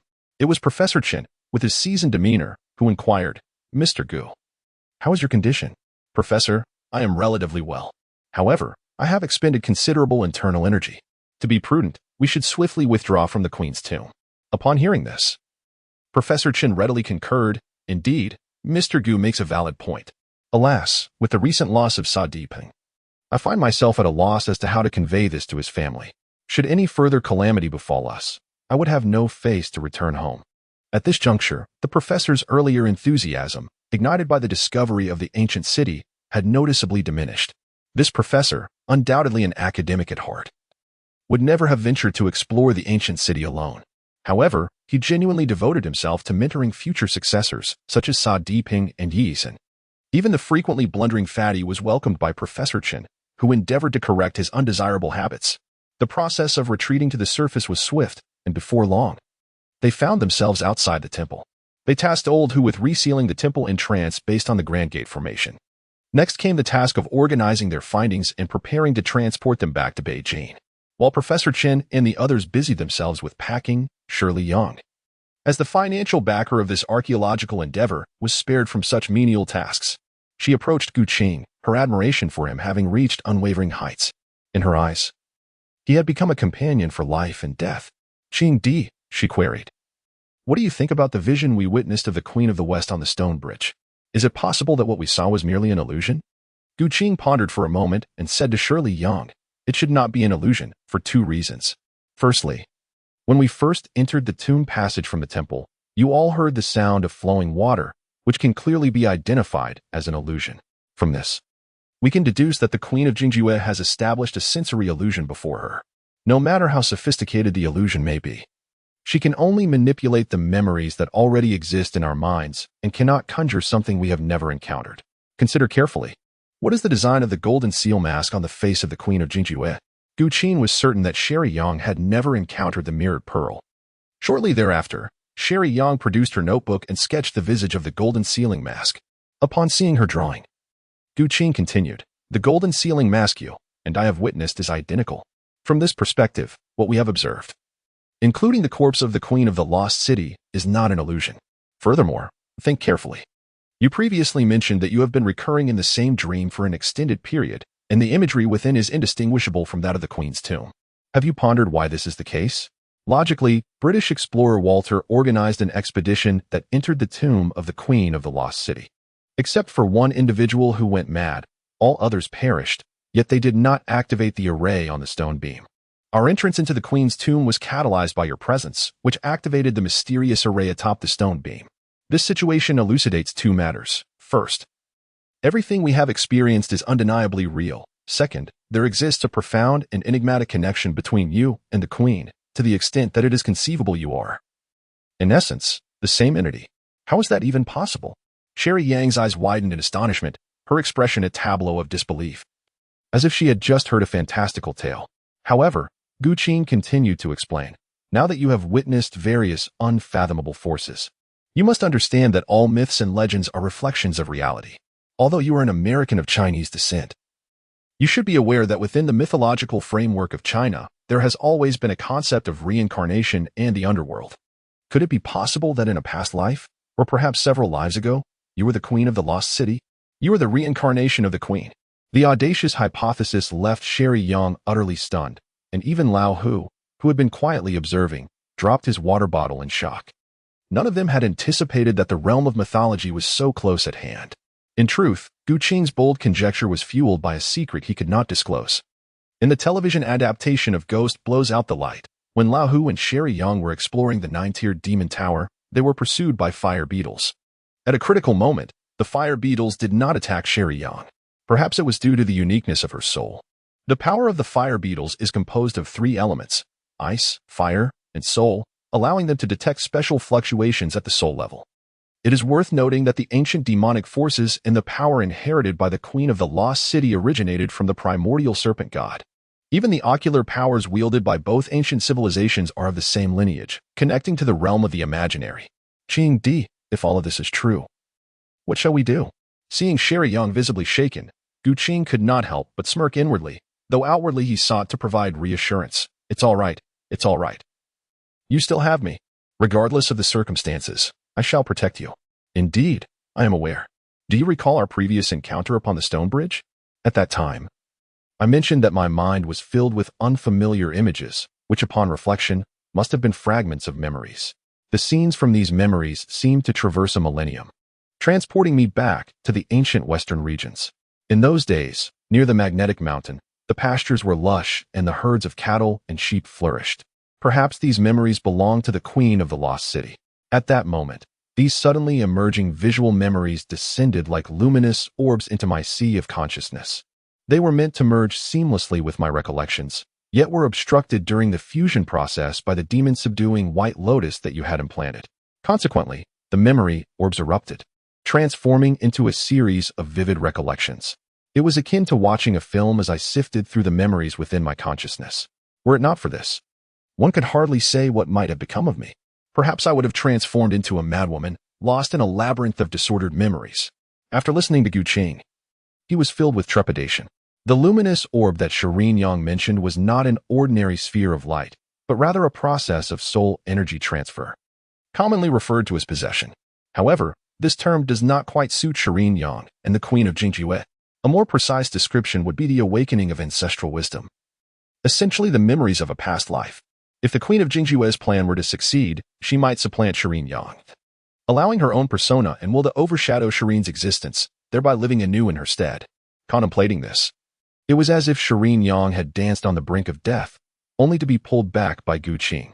Noting the stunned silence enveloping the group, Gu Qing addressed Professor Chen and Professor Hao, urging them to gather their thoughts.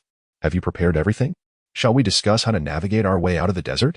Shireen Yang rose beside Gu Qing and turned to Old Master and Lyman, saying, We must rely on your expertise, Old Master. You are the living map of this desert. Let us first heed your counsel. Upon hearing his employer's request, Old Master and Lyman sketched a few lines in the sand and began outlining the current route. We are positioned here. To the south lies the ruins of Naya, though it is quite distant, and our water may not suffice to reach there. To the east is Lopner, which is exceedingly difficult to traverse. To the north is the route we arrived by. And heading west toward the ancient city of Yi is fraught with challenges as we delve deeper into the heart of the desert. The optimal direction is westward.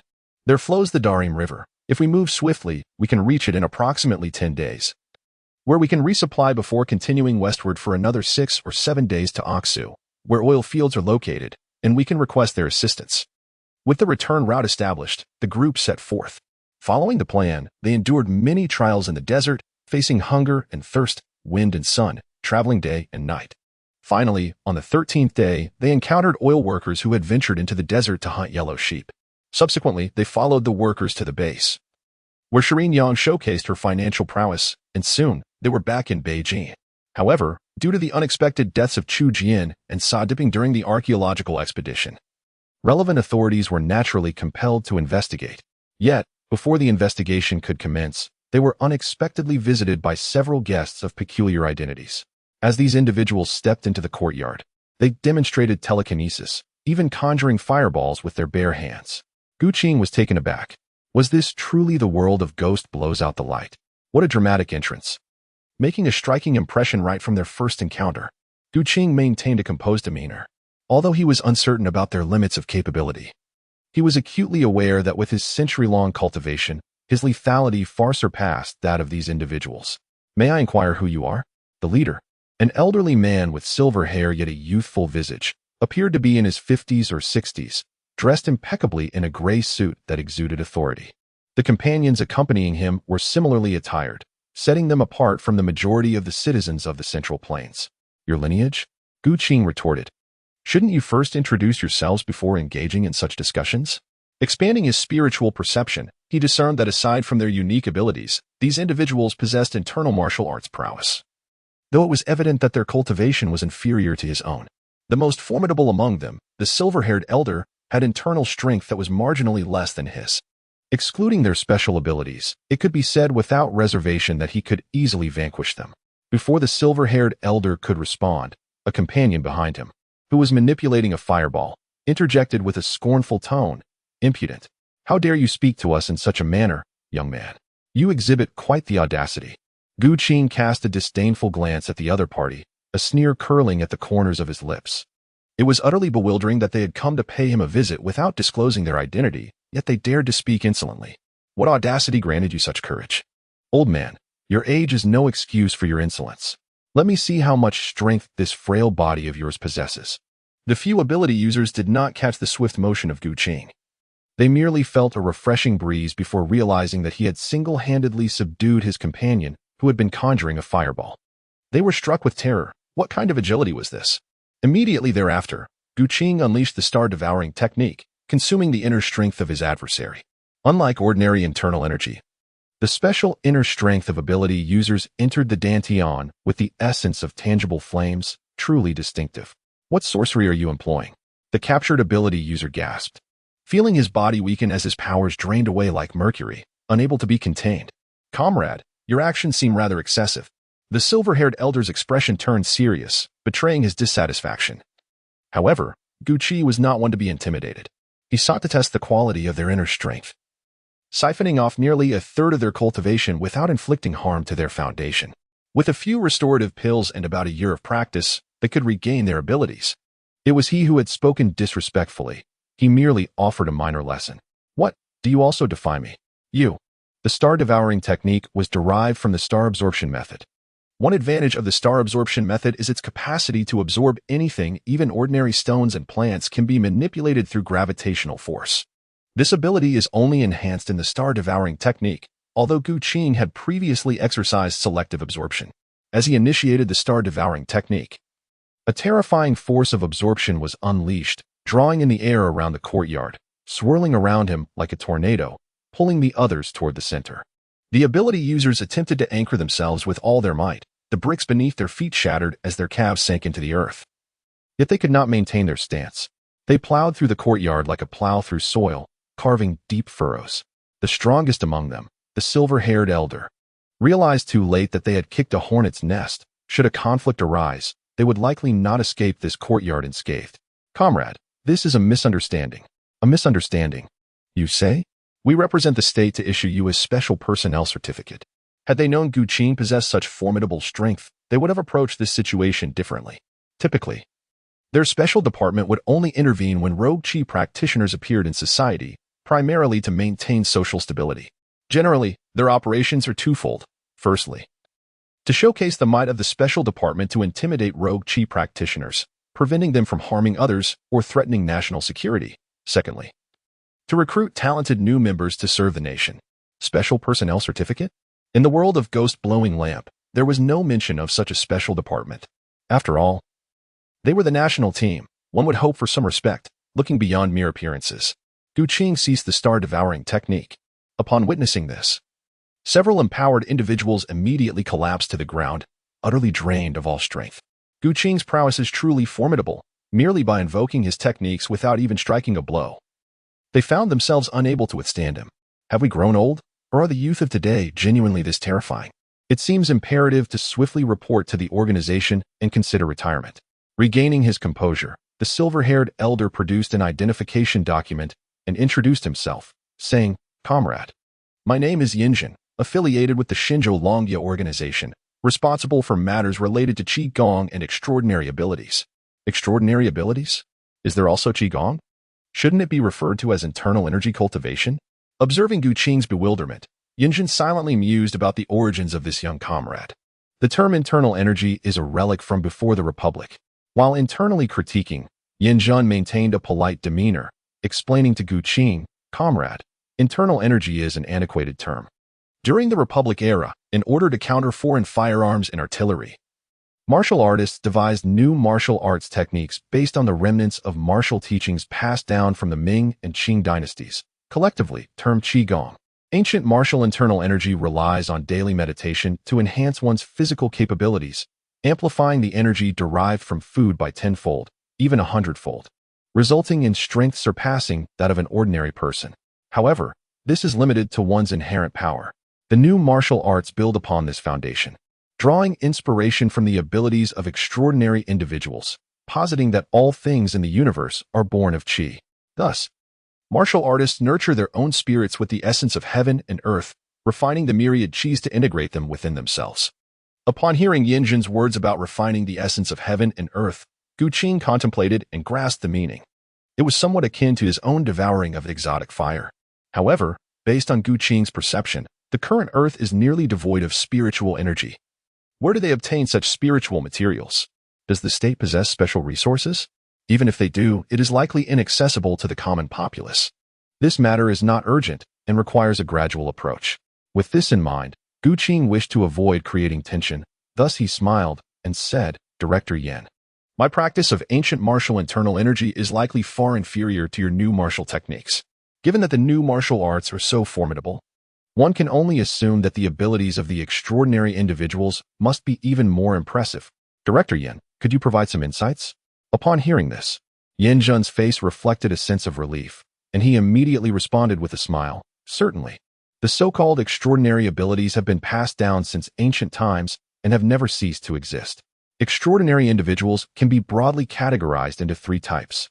The first type consists of elemental extraordinary individuals, whose abilities allow them to manipulate special energies to control the material world, such as wind, fire, lightning, metals, and flora. The second type pertains to physical enhancements, involving mutations of the body to increase strength and stamina, or to transform and acquire the abilities of other creatures, such as becoming beasts or divine beings. The third type can be referred to as creators, whose powers are associated with creation, possessing an innate understanding of many things. According to historical records, during the 100 schools of thought period before the Qin dynasty, the founder of the Maha school, Mozi, was one such creator. What on earth? After listening to Yinzhen's introduction, Gu Qing felt as though the history of her past life had been in vain. Everything imparted to her a sense of ambiguity. Taking a deep breath to steady herself, Gu Qing continued to inquire, "Team Leader Yan, how is the current martial arts system and the classification of abilities divided? What distinguishes an ability user from a martial artist?" Gu Qing suddenly posed several questions, leaving Yinzhen at a loss for words. Gu Qing emanated an aura reminiscent of a wild martial artist emerging from a long-lost corner of the world. However, as the leader of the Qigong Ability Management Association, his duty was to guide the newly emerged wild Qigong practitioners from various regions. In recent years, in response to the tense international climate, the government had decentralized numerous Qigong scriptures to the populace. This led to the sporadic emergence of wild Qigong practitioners across the nation. Martial artists enhanced their physical capabilities through daily meditation, assimilating the energy from food for their cultivation. In contrast, those with supernatural abilities do not rely on sustenance for energy. Instead, they harness external energies through the resonance of their spiritual and soulful vibrations.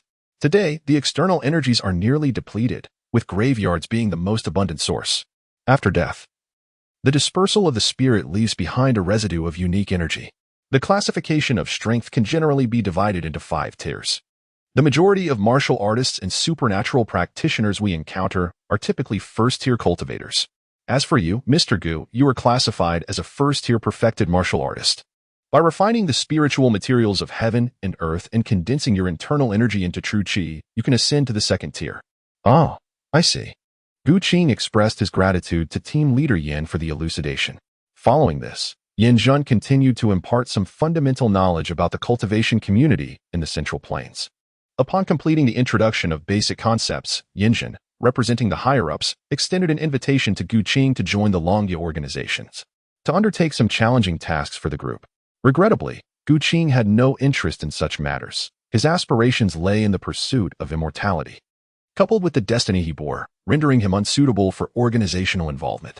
Given Gu Qing's formidable prowess, Yinzhen presented him with a guest token before departing. This token represented his affiliation with Longya yet freed him from the constraints of the organization. The guest status is akin to that of an external member. Gu Qing could take the initiative to contact Longya, offering intelligence in exchange for rewards, or by contributing to the organization, he could claim his due from Longya. For instance, the martial arts manuals or other resources treasured by the Lanya organization. 3 days later, Gu Qing sat cross-legged in the courtyard. Suddenly, he seemed to sense something. Gu Qing's mind delved deeply into the sea of consciousness, where an ethereal golden torrent surged forth, infusing the map of destiny within his awareness. The power of fate transformed into a golden river, flowing with unrestrained vigor. The journey through the ancient city of Jingjue had concluded, and the reckoning of destiny commenced. During this expedition, the protagonist altered the trajectory of Sherry Yang's fate, enhancing her personal prowess and bestowing her with a B-grade side quest Destiny Drama 1. Alongside an increase of 1,000 destiny points. The illusory panel flashed with the settlement information, indicating completion. Side quest Destiny dramas comprised B-grade 3, C-grade 2, D-grade 1, and E-grade 2, with a total of 4,980 destiny points. Note: S-grade rewards yield 10, 000 to 20, 000 destiny points. A-grade rewards yield 5, 000 to 10, 000. B-grade rewards yield 1, 000 to 5, 000. C-grade rewards yield 500 to 1, 000. D-grade rewards yield 200 to 500, and E-grade rewards yield 1 to 200. The 3 B-grade rewards were bestowed by Sherry Yang and 2 other protagonists, while the 2 C-grade rewards were granted by 2 professors. And the D-grade reward originated from Suddy Ping. The 3 E-grade rewards came from Jie Hua, the Big Fellow, and Chu Jian. In the reincarnated world, Gu Qing could freely slaughter to amass destiny points. In the world of Ghost blows out the light, as a permanent realm, Gu Qing refrained from indiscriminate killings to harvest destiny points. Subsequently, the map of destiny, encompassing myriad realms, illuminated with a resplendent golden radiance across all its regions. Gu Qing's heart swelled with joy. Could he truly be reborn once more? The reincarnation ability of the destiny map is not without its limitations. Each rebirth necessitates a period of energy accumulation. This process is manifested as the gradual illumination of the destiny map, culminating in the emission of a radiant golden light. During his initial reincarnation, the destiny map was in an activated state, allowing for direct rebirth. Having returned from the world of Smiling Proud Wanderer, Gu Qing, alongside Shueli Yang and their companions, embarked on a quest for the ancient city of Jingjue, which spanned several months. Furthermore, the higher the quality of the subplot destiny narratives consumed during the reincarnation process, the more illustrious the resulting identity would be. On his first rebirth into the Smiling Proud Wanderer realm, he possessed only an E-level subplot destiny narrative and 100 destiny points.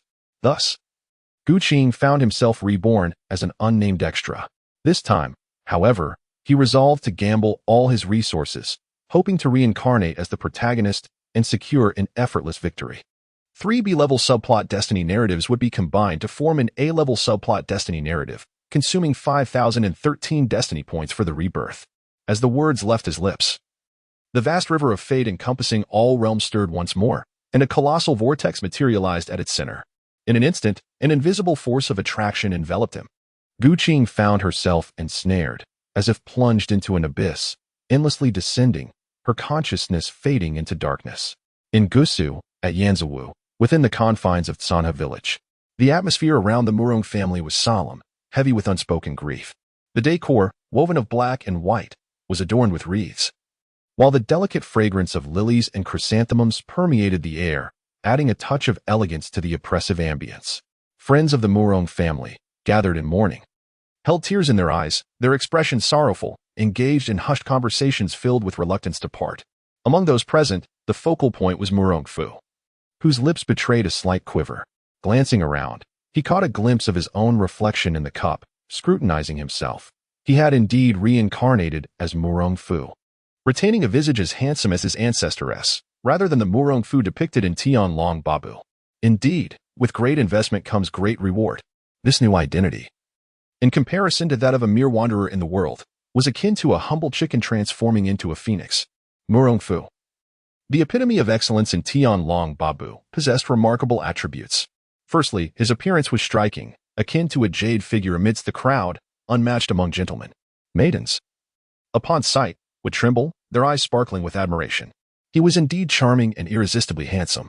Secondly, his martial prowess was unparalleled. With a single move, he could effortlessly rebound damage, vanquishing all adversaries. He was one of the 2 outstanding youths of the martial world in the Song dynasty, consistently dominating the rankings of combatants. Renowned in the Jianghu as the Southern Murong, he possessed both prestige and substance. It was truly a fortuitous beginning. In a word, exhilarating. By all accounts, with such attributes, he had already secured victory from the outset. The only lament was that he had not reincarnated at the onset of the narrative. In the world of demigods and semi-devils, it appears that the storyline diverges from the television adaptation. Based on the memories of my previous self, Murong Bo should have feigned his death over a decade ago. Yet he has only now reached that point.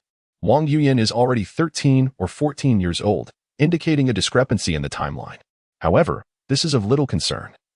For true warriors never lament their circumstances. Upon accessing the ethereal interface, I find my name, Guqing Murongfu, my identity, the Chosen One.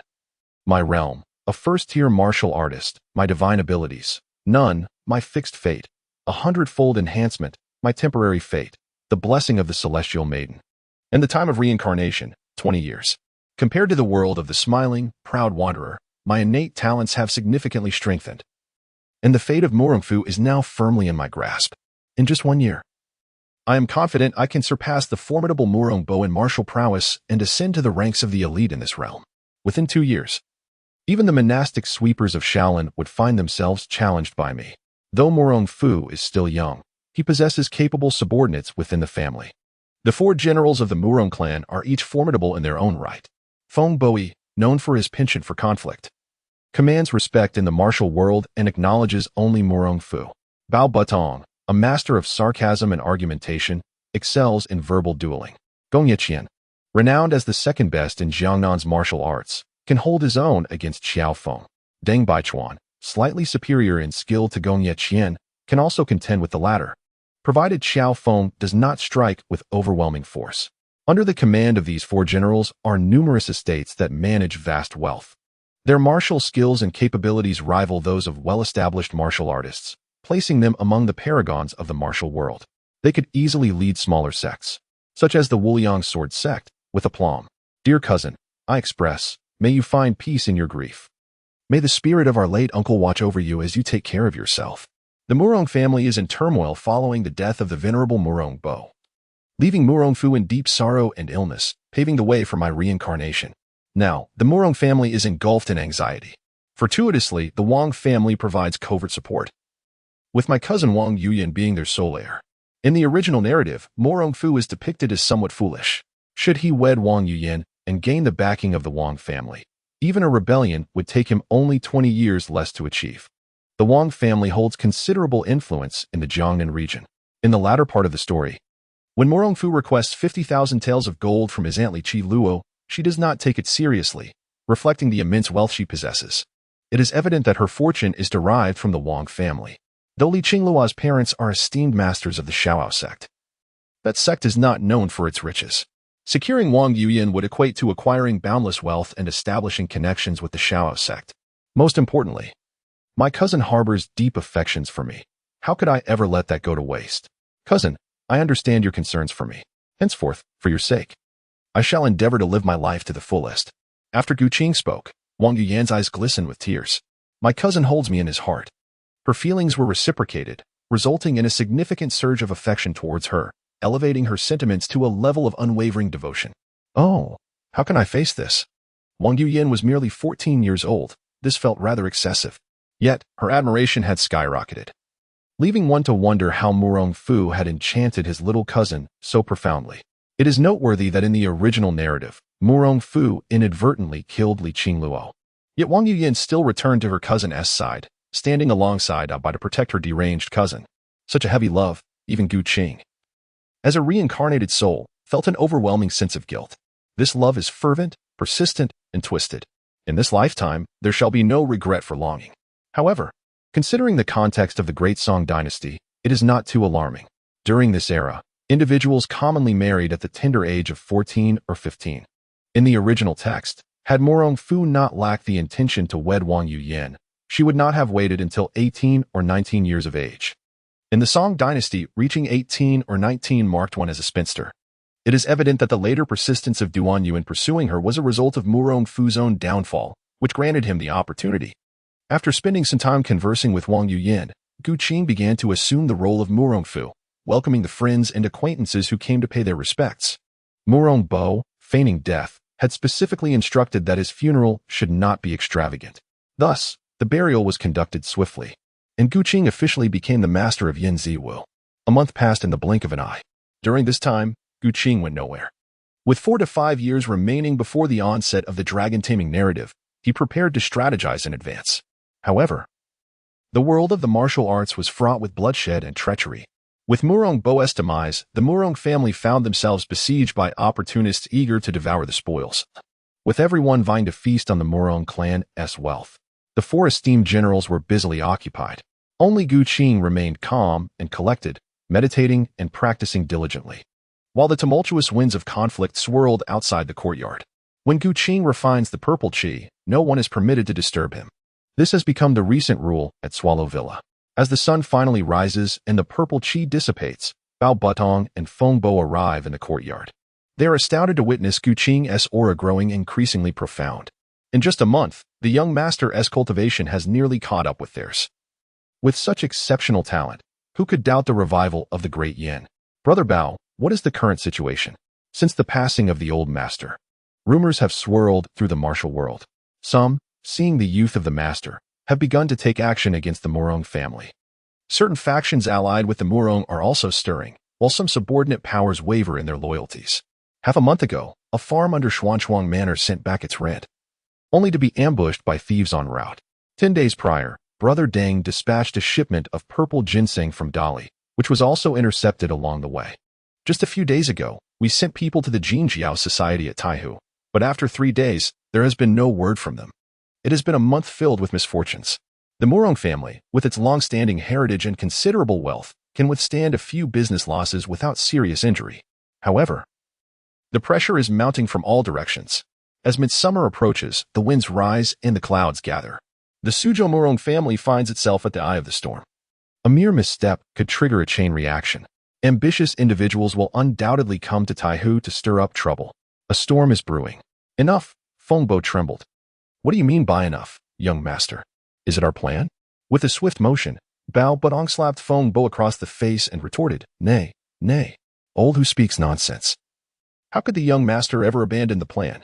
Gu Qing waved his hand, signaling the two not to quarrel.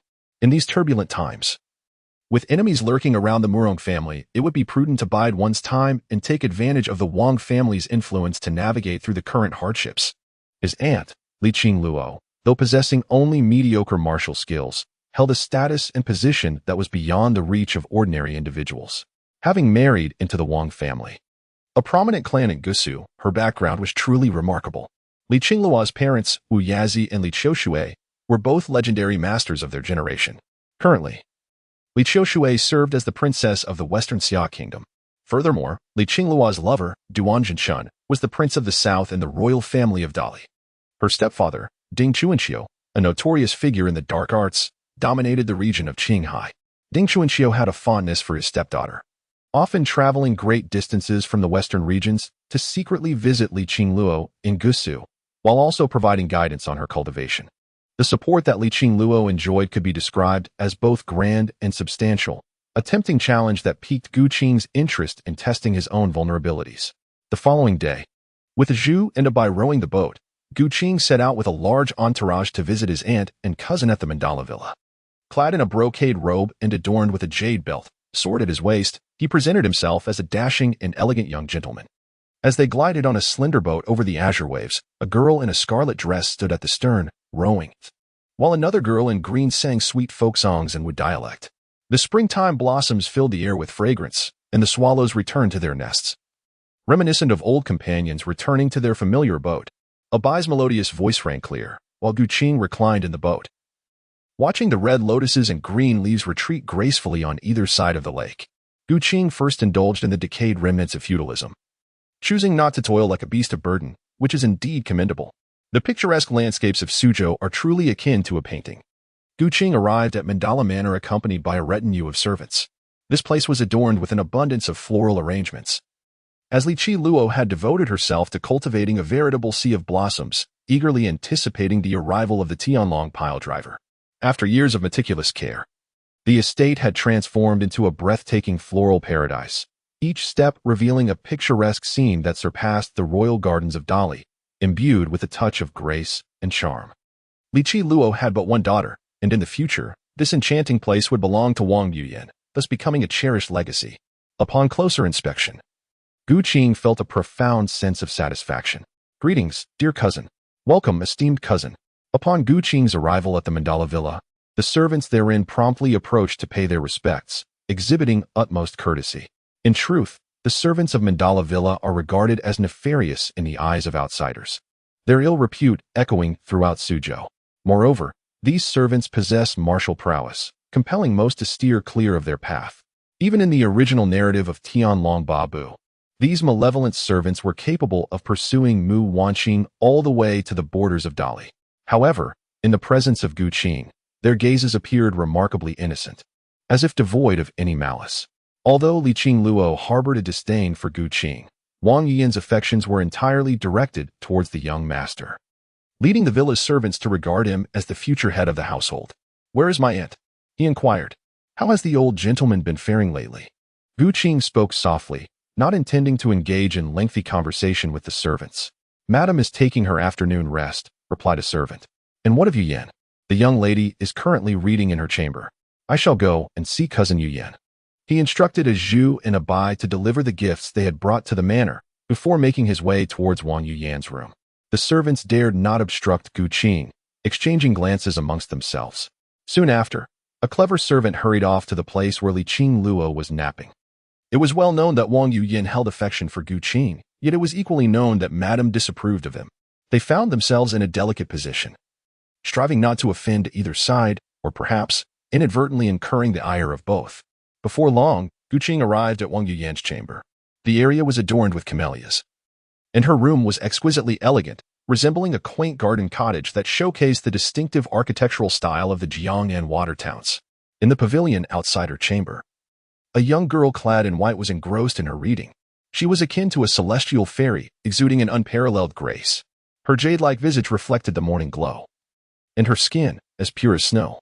Her eyes sparkled like autumn waters, and her lips, the hue of cherry blossoms. A smile graced her face like blooming flowers, captivating both city and nation alike. Her steps released the fragrance of lotus, and her hair was styled with a cloud-like elegance. With a slender waist and a poised stature, she moved gracefully, eclipsing all others. Though a Zhu and a Bai were undeniably beautiful young women, they paled in comparison to their cousin. This enchanting girl in white was none other than Yuyan. In a previous life, Gu Qing could only admire her through a screen, yet now, he could not only behold her, but also appreciate her beauty in detail. A month prior, he had merely brushed past her. Now, he found himself captivated by her elegance. From a distance, Yuyan appeared as a portrait of youthful beauty, reminiscent of a landscape painting. At this moment, Wang Yuyan was immersed in her studies. However, she was not perusing the Confucian classics typically taught in private academies, but rather the martial arts secrets from the Longhuan Jade Cave, specifically the Tsong Sword Technique.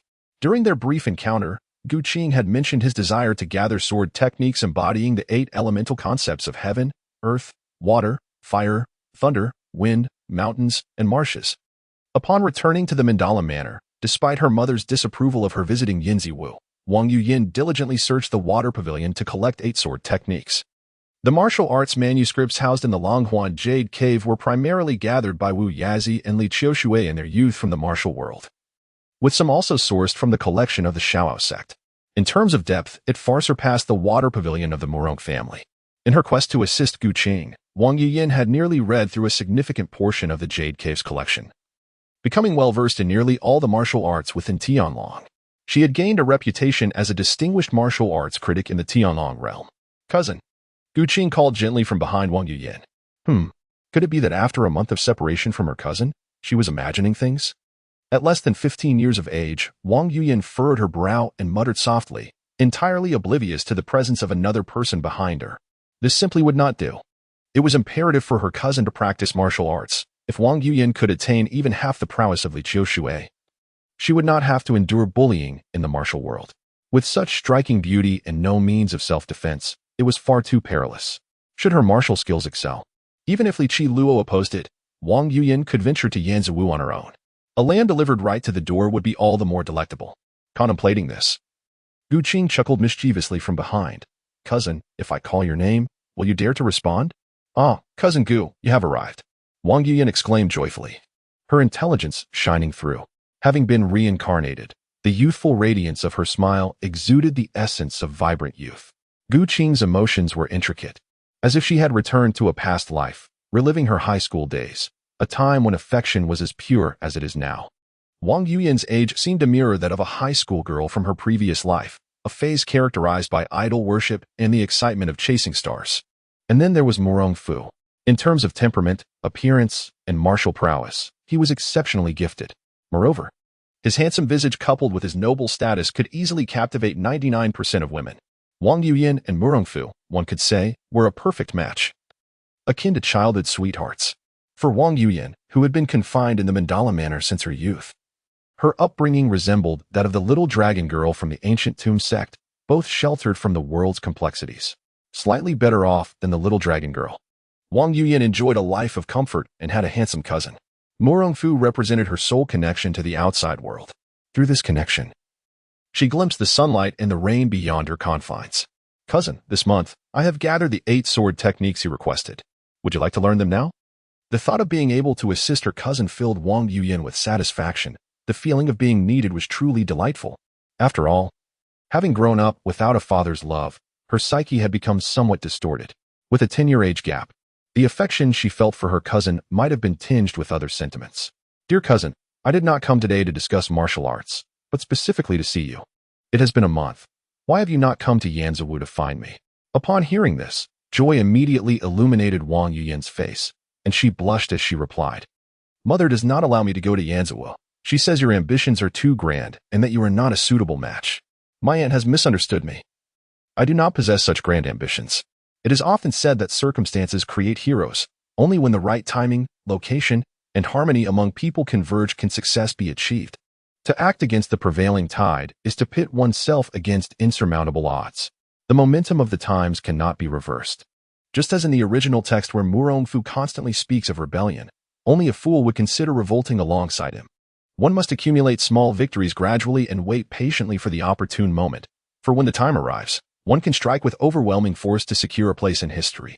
As Wang Yuyan blossomed into young womanhood, standing gracefully like a flower in full bloom, the vibrant colors of spring paled in comparison to her allure, with fragrant petals awaiting a suitor's touch. In the throes of youthful infatuation, how could Wang Yuyan not comprehend Gu Qing's words? A blush crept across her cheeks. A mixture of shyness and delight, she lowered her head and whispered, Cousin, you and I, is what you say truly real? Gu Qing would undoubtedly meet Wang Yuyan's expectations.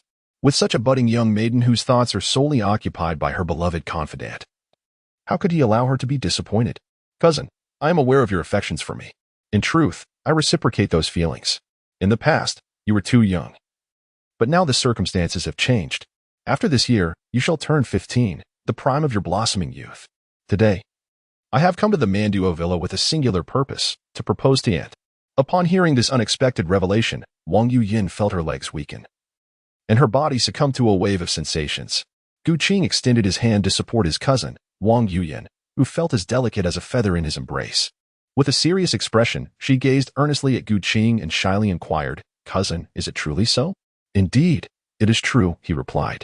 I, Murong Fu, vow to the heavens that if I utter a single falsehood, may I suffer a most wretched fate. Struck by the wrath of divine thunder, Wang Yuyan could hardly bear to hear Gu Qing make such a dire oath. She gently raised her delicate hand to shield him from the ominous promise. Does it carry a fragrance? Is it the scent of books? She appeared like a startled fawn, withdrawing her hand and flushing an even deeper shade of crimson. Gu Qing, noticing his cousin's silence, continued, Dear cousin, observe how even the heavens acknowledge my sincere affection for you, showing no opposition to our union. This marriage is destined to flourish. As for my mother and your aunt, I shall persuade them. You need not worry. Fu Guan, who has given you the audacity to create such a disturbance at the Mantua Villa? As Gu Qing's words faded, a piercing voice emerged from behind, and without turning around, Gu Qing knew that it was her beloved aunt, Li Qi Luo. Upon her arrival, she had fortuitously overheard Gu Qing's vow to the heavens. This scene was all too familiar to her, in her youth, during the days spent in Dali. She had been deceived by a similar ruse, much like her daughter now faced. Witnessing her daughter entangled in this predicament stirred a profound resentment within her, one that made her grit her teeth in fury. Li Qingluo's expression was dark, as though Gu Qing had incurred a debt of billions. She strode purposefully towards the two, her long hair cascading casually over her shoulders, clad in a flowing pale yellow gown that could not conceal the tempest of emotions brewing within. Regrettably, her cousin had not inherited this particular talent. Aunt Li Qingluo, also known as Li Yorong, possessed profound wisdom. At this moment, her cousin embodied the essence of youth, while her aunt exemplified the classic standard, perfectly embodying the pinnacle of allure. Even in her ire, there lingered an undeniable charm. Gu Qing stepped forward, respectfully bowing, and said, "Aunt, I hope you are well." However, Li Qingluo's expression was as cold as eternal ice, showing no signs of warmth in response to Gu Qing's smile. Maintaining her aloof demeanor, she replied curtly, "Spare me." Why had her uncle suddenly visited amidst his usual preoccupations with state affairs? "Aunt, I fear you may have misunderstood me. In truth, I shall not listen, nor do you need to explain," Li Qingluo interjected with a frigid smile, continuing, "The Morong family harbors grand ambitions, foolishly seeking to restore the long-fallen Great Yin. Yet, your clan lacks any truly capable leader for such a revival. You have always engaged in trivial skirmishes. Governing a nation is not remotely comparable to mere martial affairs. Throughout history, can you cite a single founding monarch who relied upon martial artists to claim dominion? None. Without an army, even maintaining a small territory is unattainable, let alone competing for supremacy. In this current Great Song dynasty, having endured a century of governance through multiple sovereigns, the hearts of the people are loyal.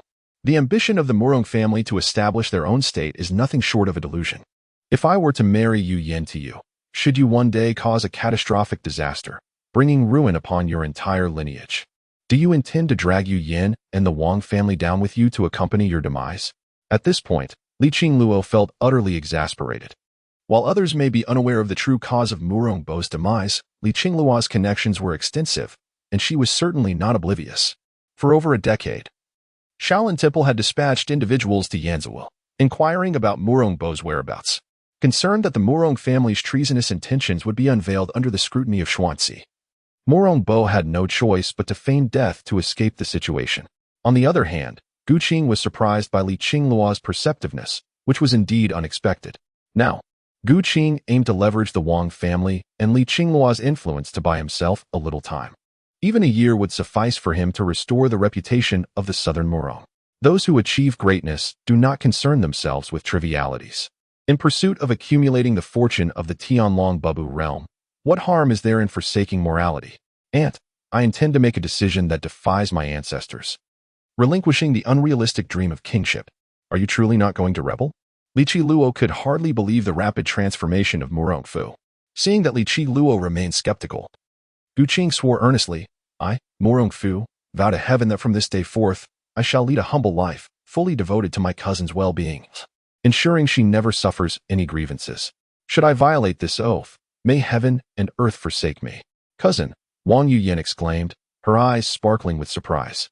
"You truly no longer dream of being an emperor?" It was astonishing to witness her cousin making such a decision following her uncle's passing. However, Li Qingluo was no naive girl. She had endured enough pain from deceit. She had sworn that in her presence, words held little weight, nothing compared to a written contract. Just as Duan Zhengchun had once sworn to heaven in a similar manner, Li Qingluo felt as though her heart had been stabbed anew, a profound realization piercing her soul. Casting a cold glance at Gu Qing, Li Qingluo declared with conviction, "Fu Guan, no matter what you do or say, I shall never consent to marry Yu Yin to you. Abandon this futile hope from henceforth. Dear aunt, my cousin and I have shared a bond since childhood, and it is well known that she harbors feelings for me. As the saying goes, when a man reaches maturity, he should marry, and likewise for a woman. Both my cousin and I have reached the age suitable for marriage. In the past, I was preoccupied with family affairs and, regrettably, neglected her, which was a significant misstep. Reflecting on it now, the pursuits of heroes and grand ambitions ultimately amount to mere illusions.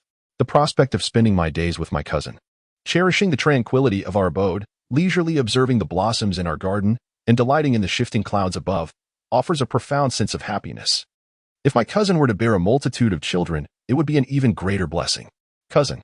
As Gu Qing had just finished speaking, Wang Yiyan's face instantly turned crimson, her soft and melodious voice lingering in the air, truly more enchanting than any flower.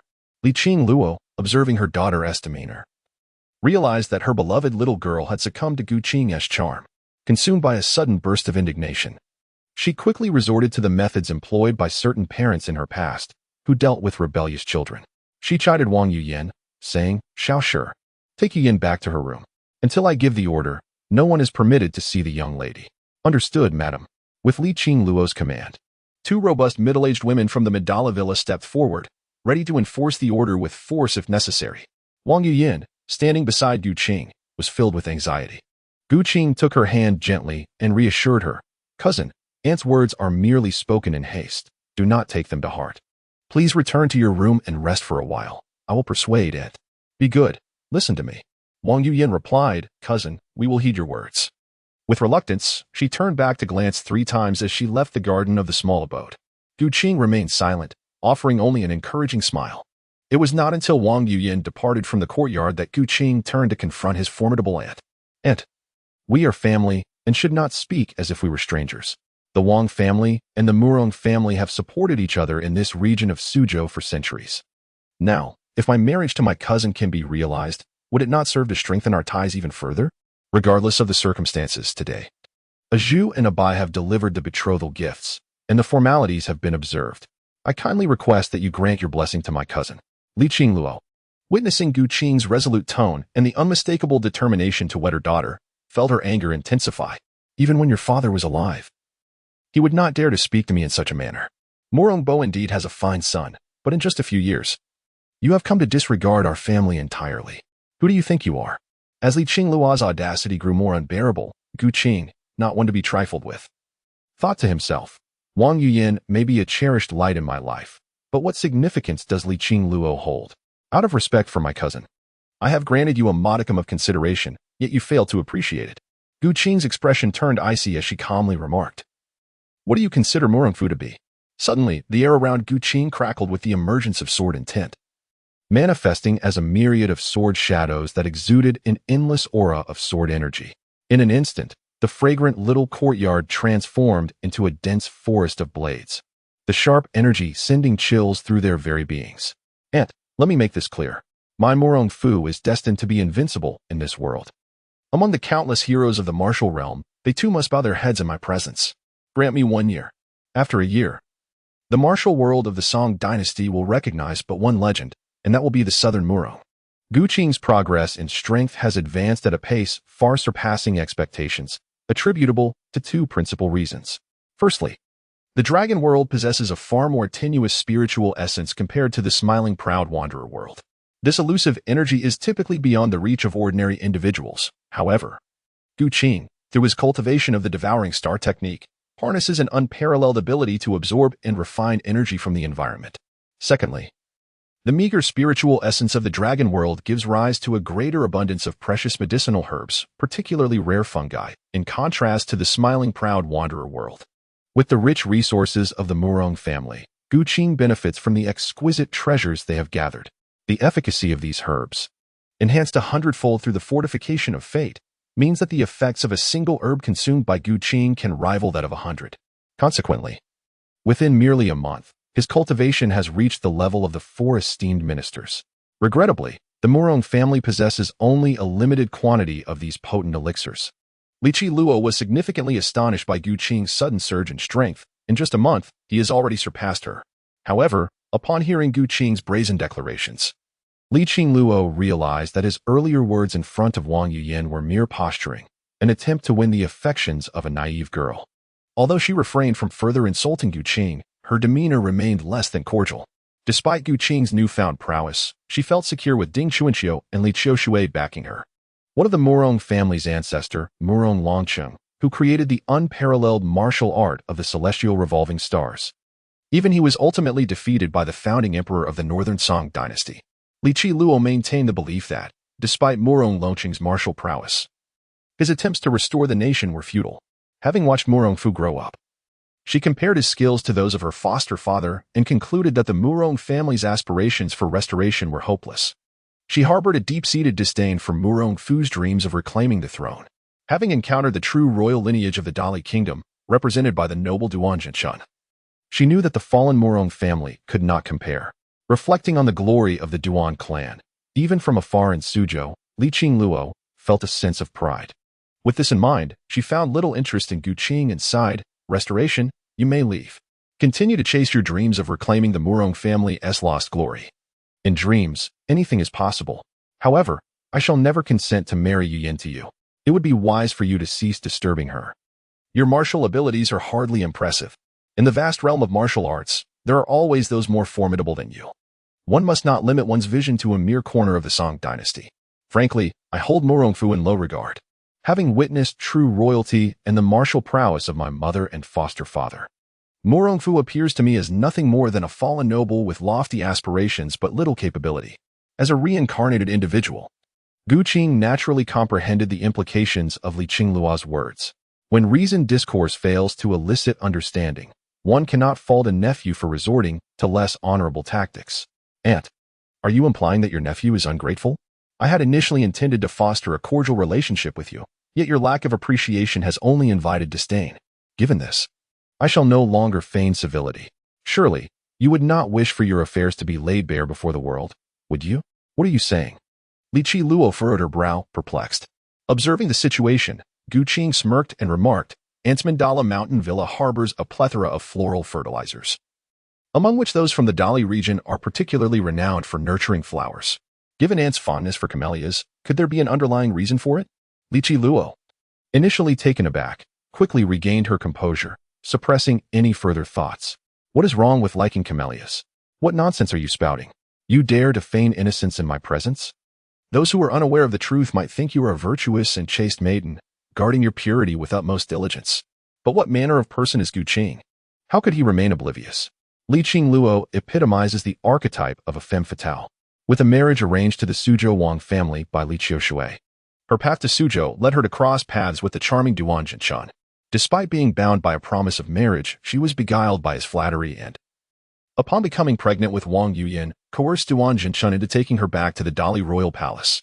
However, Duan Jinshan, aware of the formidable presence of Dao Baifeng in his household, whose family's influence, while slightly inferior to that of the Dali Duan clan, still posed a significant threat, dared not bring Li Qingluo home. Thus, he abandoned her. In her desperation, this unscrupulous woman sought refuge with the old Wang family of Suzhou, ironically shortly after their marriage. The uncle of Murongfu, who was also the nominal father of Wang Yuyan, mysteriously fell ill and passed away. One must understand that the Wang family is esteemed among the martial arts community. Such a sudden affliction is highly implausible. In the original narrative, Murongfu's mother harbors suspicions that Li Qingluo was the cause of the old Wang's demise. Gu Qing harbored justifiable suspicions that Li Qingluo had enlisted the aid of her stepfather, Ding Chuanqiu, to employ a mysterious poison to bring about the demise of old Wang. Aunt, you are surely acquainted with the esteemed Prince Duan of Dali. Would you care to divulge the birth details of your cousin? Consider how your cousin might perceive you upon learning this. Li Qingluo's complexion paled. She had been forsaken by Duan Jinshan, while her mother had wed far away in the western Xia. It was a woeful and tragic plight. Despite her harsh reprimands towards her daughter, Wang Yuyan remained the last flicker of light in her heart, sustaining Li Qingluo's belief in her own humanity. Otherwise, she would resort to far more heinous acts than merely using the living as fertilizer for flowers. Observing that Li Qingluo's composure had faltered, Gu Qing seized the opportunity with unrelenting fervor. Aunt, I presume you would not wish for your affairs to be laid bare before the world, would you? You. What do you intend to do? You inquire what I wish to accomplish. As Gu Qing's laughter rang out, Li Qingluo's expression shifted like a dying workshop, her emotions in constant flux. She contemplated the necessity of stabilizing Gu Qing's disposition, otherwise, the reputations of both mother and daughter would be tarnished, jeopardizing their control over an inheritance of the Wang family's fortune. Casting a glance at the household servants within the garden cottage, she recognized that too many voices could complicate matters best kept private. Clearing her throat, she glanced at Gu Qing with a hint of unease before softly proposing, "Let us step aside for a moment to converse." "Very well," Gu Qing replied. Regardless of the original narrative wherein Murongfu had slain Li Qingluo, the affinity Wang Yuyan harbored for him had now ascended to an unwavering devotion, ensuring she would never part from Gu Qing. Li Qingluo felt a pang of sorrow for her daughter, acutely aware that her vulnerabilities had been skillfully exploited. Gu Qing merely observes what tricks she might employ. This woman is quite cunning, her intentions far from innocent. Reflecting on her unscrupulous uncle becoming the unwitting heir of the Lao Duan family, Having married only a few days prior before losing his life, it seems that honest individuals only suffer misfortune. Meanwhile, Duan Jingchun continues to revel in his carefree existence. Gu Qing could not help but feel sympathy for her frugal uncle. The burden of this humiliation was truly unbearable. Now that the Wang family was devoid of men, it seemed only fitting that the nephew assist in settling these debts. With their minds occupied by differing thoughts, Li Qi Luo led Gu Qing to a secluded dwelling. This location was seldom frequented by the servants of the estate, and Li Qi Luo pondered the necessity of keeping this matter confidential. Upon entering the room, it was apparent that only one man had previously stepped foot here. Gu Qing was the second. Li Qi Luo was well acquainted with this space, which was perpetually filled with the scent of incense, the delicate smoke rising gracefully. The intricately designed screens and draperies were predominantly adorned in hues of red and pink. To Gu Qing, it bore a striking resemblance to the Fengqing Hotel of her past life. What purpose did their visit here serve? Gu Qing had little time to ponder. As Li Qi Luo, unable to contain her agitation, inquired, "Ru Guan, what do you know?" "I am aware of all that I ought to know, and even that which I should not. The king of Dali Town, Nan Wang, is the biological father of my cousin, is he not? Duan Jingchun, famously known as the Dragon Pile Driver. After marrying Zhong Wanqiu, Gan Baobao of Wanqiu Valley astonishingly excavated a tunnel beneath their bed, solely to clandestinely rendezvous with Duan Jingchun. He is devoid of humanity, utterly lacking in moral boundaries. While others may assist him in taking over, this purveyor of second-hand vehicles brazenly pilfers keys to recklessly operate others' cars, as if seeking to obliterate the engines. The condition of the Wang family's second-hand vehicle remains uncertain. Meanwhile, as Li Qingluo's scandalous revelations came to light, she stared at Gu Qing with an expression of sheer disbelief. "How do you know this? What else do you know?" "Ha, I replied. "It is my understanding that Duan Jingchun is entangled with numerous women, his legitimate wife being Dao Baifeng, while his lovers include Qing Hongyan, Gan Baobao, Ruan Xingzhu, Kong Min, Xiao Wu, Zhu Zhiqing, and Zhao Linger." Gu Qing enumerated the names of dozens of women in one breath. As Li Qing Luo listened to the list, oscillating between truth and falsehood, her expression darkened with each name, and she could no longer contain the hatred brewing within her. In a fit of anger, she exclaimed, "Stop! I refuse to listen." Li Qi Luo held no doubt regarding the authenticity of the names mentioned, for she knew Duan Jingchun well enough. She was aware of the existence of Dao Baifeng, and had even been pursued by Qing Hongmian. It was likely that any of Duan Jingchun's mistresses who were less skilled than Qi Hongmian had met their demise at her hands. Being a mistress to Duan Jingchun was akin to a perilous game of survival, where only the strongest would prevail. The thought of having waited on this scoundrel for so many years shattered Li Qingluo's heart into countless fragments. Alas, it was not worth it. Now, with only her daughter by her side, she admonished herself to remain calm and to protect Yu Yan. Silently, she resolved to sever that obsession entirely. Her sole desire was to safeguard Wang Yuyan, and she quietly inquired, "What must I do for you to keep this secret?" After Gu Qing chuckled, she teased, "Do you think Aunt would believe me if I said I wouldn't expose this matter?" "You." Li Qing Luo was exasperated. "Wasn't this just playing tricks? What do you mean by you, and what do I mean by I? This secret of yours, I shall savor for a lifetime." Having spoken, Gu Qing stood up, preparing to leave. Observing this, Li Qi Luo gritted her teeth and followed, grasping Gu Qing's wrist. "Tell me, what do you truly wish to accomplish? If there are conditions, feel free to state them outright." "Oomph, now you're frightened," Gu Qing retorted. "If you wish to keep this secret, it is not impossible, unless..." "Unless what?" Originally, Li Qing Luo had assumed that Gu Qing's condition pertained to agreeing to Yu Yan's marriage, but little did she know, Gu Qing's ambitions extended far beyond that. Half an hour later, a translucent panel appeared before Gu Qing, suddenly refreshing with a new message. "Ding. You have persuaded Li Qi Luo at Mandu Mountain Villa. The blessing of the Celestial Maiden has activated your fate, and you have received a reward of minor no-form skill from the items possessed by Li Qi Luo." Blessing of the Celestial Maiden? So this is the nature of your fate. In Gu Qing's mind, an exceptionally profound Taoist technique suddenly emerged. Its depth rivaled that of the star-eating formula he had created, representing a transcendent mastery imbued with profound meaning. It bore no tangible form and left no trace to be found. "Ha ha." Gu Qing's laughter roused Li Qing Luo from her reverie. Curiously, she could not help but inquire, "What causes your mirth?" "I recall the joyful memory," he replied. "What joyful memory might that be?" Gu Qing raised her eyebrows. A mischievous glint in her eyes as she remarked, "In the future, when marrying Yu Yan, how should she address me?" Upon hearing this, Li Qingluo's face was filled with indignation as she reprimanded, Morong Fu. How did I not realize before that you possess a heart as cruel as a beast concealed beneath a charming facade? Wait, he interjected. It was merely a jest. Let us address one another as we please. Furthermore, sever the ties between Gusu and Dali. I trust you comprehend my intent. Otherwise, do not blame me for my lack of civility. Gu Qing was reluctant to have her second-hand motorcycle parked in the backyard secretly taken out for a reckless ride on the highway, even if it was merely a pre-owned vehicle. Upon hearing this, Li Qiluo chuckled, realizing that the heart of her former official still harbored feelings for her. Otherwise, why would he feel envious? Reflecting on the fact that she had not seen Duan Zhichun for over a decade, Gu Qing couldn't shake off the sense of impending confrontation. Li Qiluo couldn't help but feel a surge of pride in her own beauty, reveling in her allure. The following day, Wang Yuyan was finally released from her confinement by the servants and learned that her cousin had successfully proposed. Her admiration for him deepened. Completely taken aback that he had managed to persuade their obstinate mother.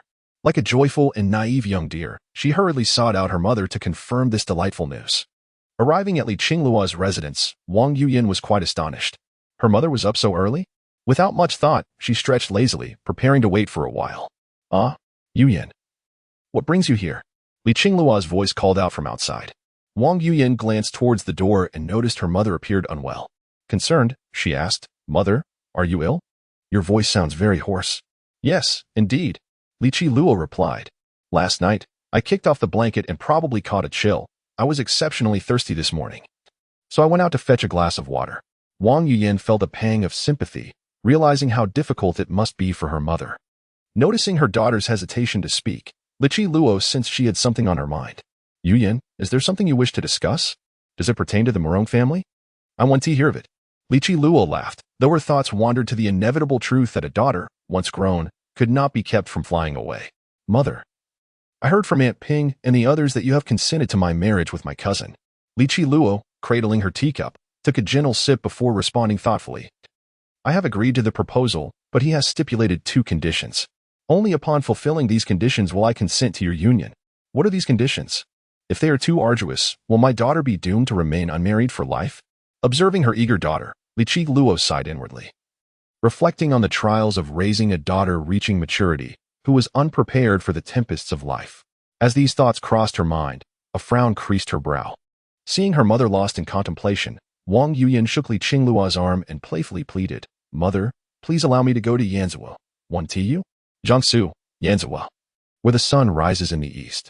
Gu Qing, adorned in a resplendent robe, sat upon a mat, pausing only when the ethereal purple mist dissipated. Half a year has passed. Perched by the lakeside, Gu Qing gazed at the shimmering surface of the water, lost in contemplation. Over the span of 6 months, Gu Qing had gained profound insights into the world of Tianlong. Although this realm is known as Tianlong, it encompasses far more than the characters depicted in the 8 parts of the Heavenly Dragon. The narrative of the 8 parts of the Heavenly Dragon scarcely delves into the dynamics of courtly power. In truth, the might wielded by the Northern Song Court is far more formidable than the portrayal presented in the 8 parts of the Heavenly Dragon. In the realm of Tianlong, where Gu Qing resides, the institutions that ostensibly govern the conflicts within the martial world include the Divine Marquis Mansion and the 6 Doors. The Northern Song dynasty has maintained its grip on power, bolstered by formidable martial forces, including masters of the caliber of the 3 Carefree Elders. The martial arts hierarchy in this world surpasses that of the Smiling Proud Wanderer significantly, categorized into tiers: inconsequential, third-rate, second-rate, first-rate, innate realm, and divine intent realm. The distinction between intent realm and divine intent realm is merely a single character, yet the chasm between them is akin to that separating the mortal from the celestial. The so-called divine intent realm is hailed as the divinity among men. By comprehending the power of intent, one can transform it into divine abilities, capable of shattering mountains and splitting the earth with mere gestures. Even in the world of ghost blows out the light. The new martial practitioners encountered by Gu Qing have yet to hear of any news related to these divine abilities. Gu Qing cast a glance at his ethereal panel. Name: Gu Qing, Morong Fu. Identity: Master of Destiny Map Realm. First Stage Warrior. Divine Ability: None Fixed Fate. 100-fold Enhancement. Temporary Fate. Blessing of the Celestial Maiden. Rebirth duration: 19 years and 6 months, having traversed 2 realms. He had only just begun to encounter information pertaining to divine abilities. Gu Qing initially believed that only upon reaching the mythical realm would one attain powers of the divine level. However, the demigods and semi-devils presented a delightful surprise, the realm of divine intent. Gu Qing gently closed her eyes, attuning herself to the slow circulation of her inner energy. Within the realm of the smiling, proud wanderer, she had devised the star-devouring technique, an exceptional martial art inspired by the cosmic celestial bodies. The deeper one comprehends the evolution of the stars, the more potent the technique becomes, utilizing the knowledge acquired prior to her transmigration. The conceptual foundation of the star-devouring technique surpasses that of the vast majority of martial arts, enabling it to reach greater heights. The essence of this technique simulates the nature of black holes, forging a stellar furnace at its core, returning to the source and refining myriad energies to distill their quintessence. This essence nourishes both body and soul, enhancing her innate source, which in turn allows her to condense her inner strength. Throughout this process, the absorbed energy is rendered attributeless, transforming entirely into her own. In other words, the inner strength cultivated through the star-devouring technique possesses no inherent attributes. When employing other martial arts, she must transmute this attribute-less inner strength into various forms of power, such as ice or wind. Consequently, Gu Qing can simultaneously cultivate and wield the majority of martial arts within the smiling, proud wanderer universe.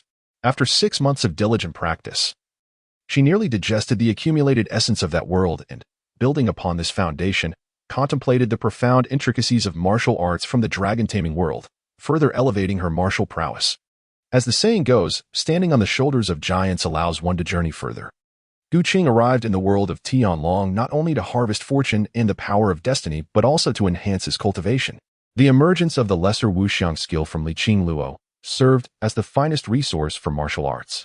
With the aid of the hundredfold enhancement of his fate, Gu Qing has thoroughly comprehended the lesser wuxiang skill, which emphasizes tranquility and effortless action, enabling a transcendental journey through the void. It is formless and elusive, embodying the essence of subtlety. This skill, being a precursor to the profound martial arts of the Shaoao sect, holds a status akin to the Yi-Yang finger, both being simplified versions of supreme techniques. Having mastered the lesser wuxiang skill, coupled with the star-devouring art, Gu Qing's strength has ascended to the ranks of the most formidable warriors in the Song dynasty's martial world. In the realm of Tianlong, even first-rate martial artists are merely onlookers, akin to the level of the 4 great ministers. Only upon reaching the innate realm does one earn the right to a title. The reputation of Nan Murong was previously established by Murong Bo. The Shaoyao sect's legacy encompasses not only the lesser wuxiang skill, but also the Baiming divine skill and the eternal youth technique. These 3 martial arts form the inheritance of the Zaiyaozi and were originally a singular technique. Due to the insufficient talents of individuals like Weiyazi, they were unable to cultivate this mysterious martial art.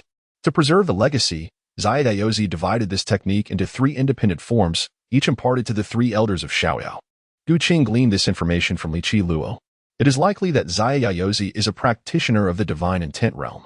Given the longevity associated with such practitioners, it is feared that the 3 of them have passed away, while this venerable master of the Shaoyao sect remains. It is uncertain where this mythic being resides. Should Gu Qing encounter such ancient figures, he would be wise to tread carefully around them. However, having acquired 2 of the 3 major inherited techniques of the Shaoyao sect, he seeks a way to obtain the eternal youth technique from Wu Xingyun. With his unparalleled aptitude, it is not outside the realm of possibility to reassemble these 3 techniques into a martial art of divine intent caliber. Gu Qing rose, poised to tear apart the meditation mat he had just employed, when suddenly, Gongji Qian hurriedly approached. "Young master," he exclaimed, "the steam engine you designed has been crafted by the village blacksmith. Furthermore, the Wang family has supplied us with 5 sets of water-driven spinning frames for the validation of new technology."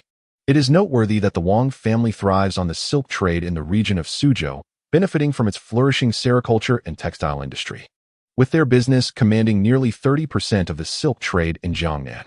After persuading Madame Wang, Gu Qing garnered the support of the Wang family. Consequently, over the past 6 months, aside from honing his martial skills, Gu Qing has been devising methods to amass wealth, drawing from the knowledge acquired in his 2 lifetimes. He intends to venture into the silk industry, heralding the dawn of the steam textile era, to prepare for the myriad circumstances that may arise post-rebirth. Gu Qing meticulously documented a plethora of techniques for generating income prior to his reincarnation. Gu Qing originally intended to employ the Jenny spinning machine. However, upon conducting a thorough investigation, he discovered that the water-powered big spinning wheel technology utilized during the Song dynasty was, in fact, even more advanced than the Jinni spinning machine.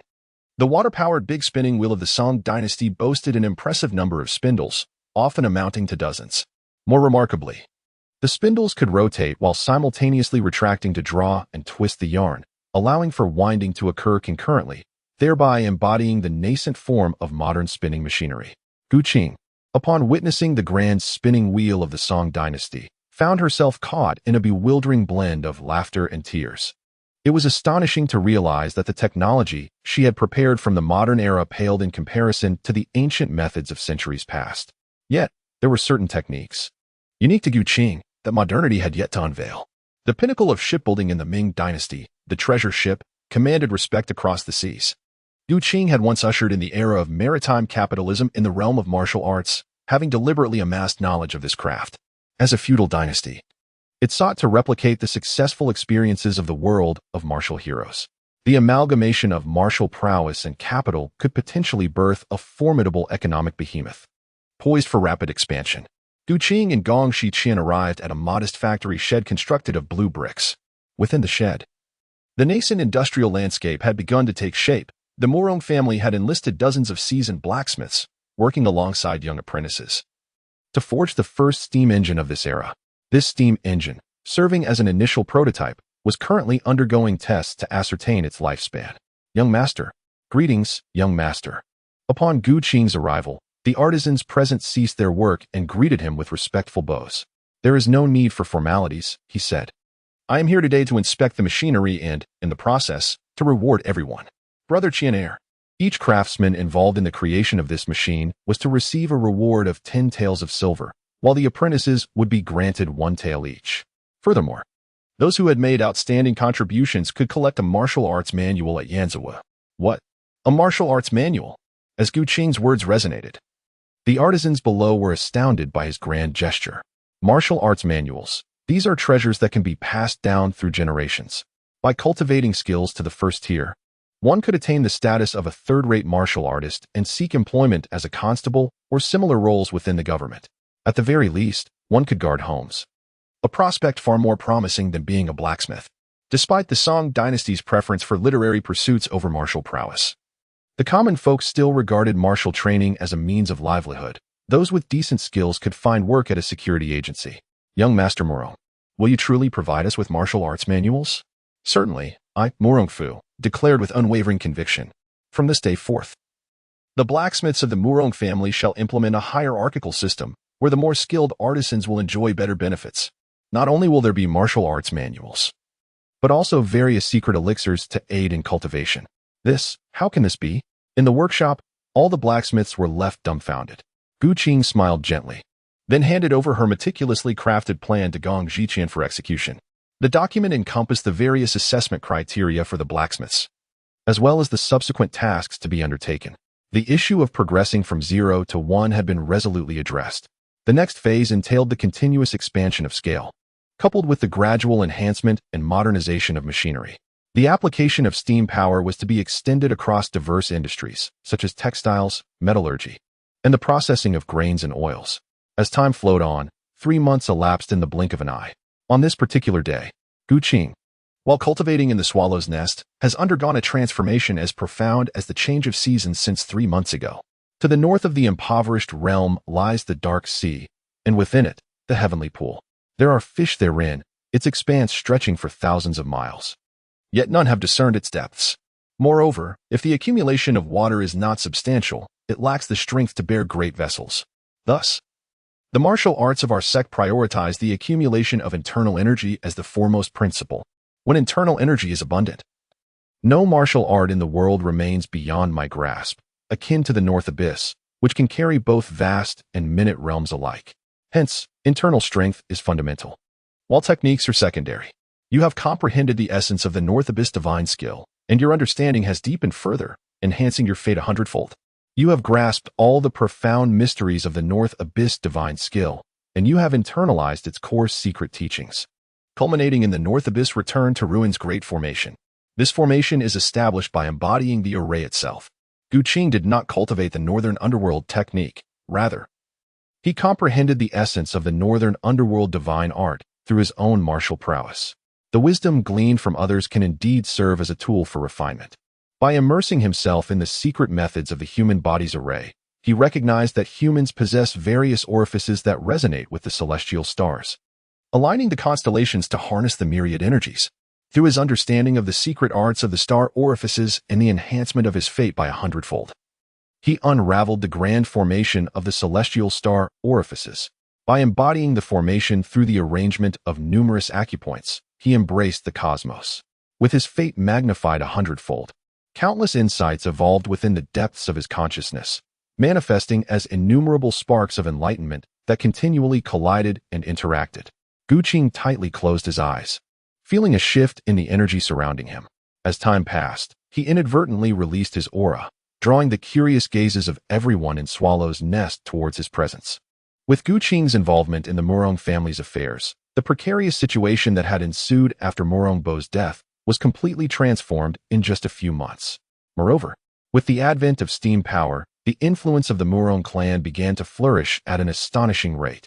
The most evident manifestation of this progress was the construction of several textile factories capable of housing nearly 1,000 workers, tirelessly producing silk products day and night.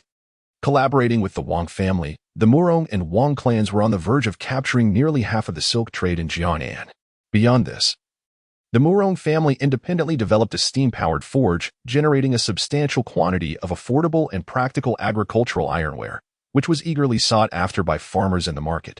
As the economic strength of the Murong clan escalated, those under their banner also began to reap the benefits to varying degrees. The most notable beneficiaries were undoubtedly Guqing's two maidservants.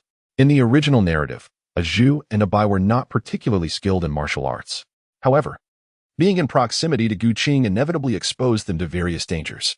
As his personal female secretary, it was imperative that Guqing safeguarded his maidservants from being whisked away by Qiao Feng. It is often said that a secretary is one who handles affairs. A Bai, a folk singer renowned for her soft and sweet voice, could charm with her renditions of Suzhou dialect ballads. A Bai was truly exceptional. Being a top-tier makeup influencer with a remarkable talent for transformation, any man fortunate enough to marry her would find himself mesmerized by her myriad charms, making her the dream companion of countless suitors and a leading sales anchor for the paper factory. Yet, in the original tale, this splendid secretary was seized by Qiao Feng, who, in his clumsy attempts at courtship, ultimately caused the demise of a Zhu through reckless actions, an unforgivable offense. To prevent such tragedies, Guqing resolved to equip his secretary with the means to defend herself. In the training arena of Swallow's Nest, the clashing of metal echoed like a tempest, with blades flashing in a dance reminiscent of dragons and snakes, swift as lightning. The sharp sword, wielded with the might to sweep away armies, surged towards a Bai. Observing from the sidelines, Bao Butong and a Zhu grew tense, with a Zhu sweating profusely and Bao Butong poised to intervene against the fierce onslaught. To their astonishment, a Bai, amidst the fray, achieved a breakthrough, her swordplay becoming fluid and agile, emanating an air of chilling resolve. It appeared as if ice surged beneath her feet, enhancing her speed significantly. A Bai's strikes quickened, and her duel with Feng Boi became a deadly exchange, each movement pressing closer to the other. Yet, with her newfound agility, a Bai navigated the seemingly perilous confrontation with grace and poise. "Let us stop. Let us stop," she exclaimed. "A Bai, you have improved too rapidly. Even fourth brother Feng is no longer your match. Tell Feng Sigi to share how you all train. In just a few short months, you are nearly catching up to our four brothers. Let us improve as well. Master Feng, it is truly commendable how well the young master has taught you. However, if you wish to advance, it seems." At this point, a sudden blush blossomed on a Bai's face, unspoken words lingering in the air. Feng Boi, eager to inquire further, was interrupted as the four individuals in the training ground suddenly changed their expressions in unison. In the vicinity of Guqing, an overwhelming aura erupted, one that only a supreme master could possess. This force, akin to fire, instilled in everyone present a peculiar warmth that spread across the training ground. Among the many warriors of the Murong family, none practiced fire-associated martial arts. Feng Boi and Bao Butong exchanged glances and swiftly activated their lightness skills to provide immediate support. As for a Zhu and a Bai, their pace, though considerable, still lagged behind, worry etched upon their faces. Before long, a Zhu and a Bai arrived outside Guqing's secluded courtyard, observing Feng Boyi pacing anxiously. Yet he did not step foot into the small courtyard. The absence of combat, sounds within only served to heighten the sister's apprehension. Bao Sanyi, Feng Siyi. What has happened to the young master? Why do you all hesitate to enter? Before Zhu could finish her inquiry, Feng Boyi gestured for silence and whispered. The young master is currently breaking through to the innate realm. The energy fluctuations in the world are a result of his cultivation. What? Zhu and Abai gasped in disbelief. Could a breakthrough to the innate realm have such a wide-reaching impact? It is worth noting that Gu Qing's courtyard was approximately 2 miles away in a straight line from the training ground. Looking up at the seemingly ablaze sky, Zhu and Abai found themselves at a loss for words. Ordinary individuals would not have such a vast influence. But the young master is different. Just think about it. He has only trained you for a few months, and your skills are nearly on par with ours. How formidable he must be. No further explanation is needed. Although it is true that ever since Murongbo's passing, their young master seemed transformed, this change was certainly for the better. And the four esteemed officials chose to let it be.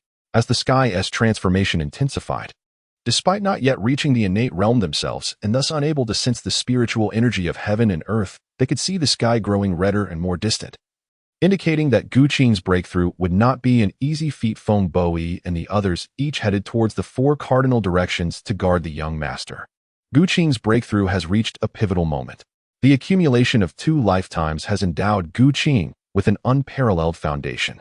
The star-devouring art is inherently tyrannical, with its devouring force field fully encompassing an area nearly 100 meters in diameter. Naturally, a smaller coverage area results in a diminished gravitational pull. At this juncture of breakthrough, the aim is not to confront foes. Rather, Gu Qing expands the devouring force field to its maximum extent. The influence of the force field, compounded by the effects of the devouring power, extends to a radius of approximately 2 miles around Gu Qing.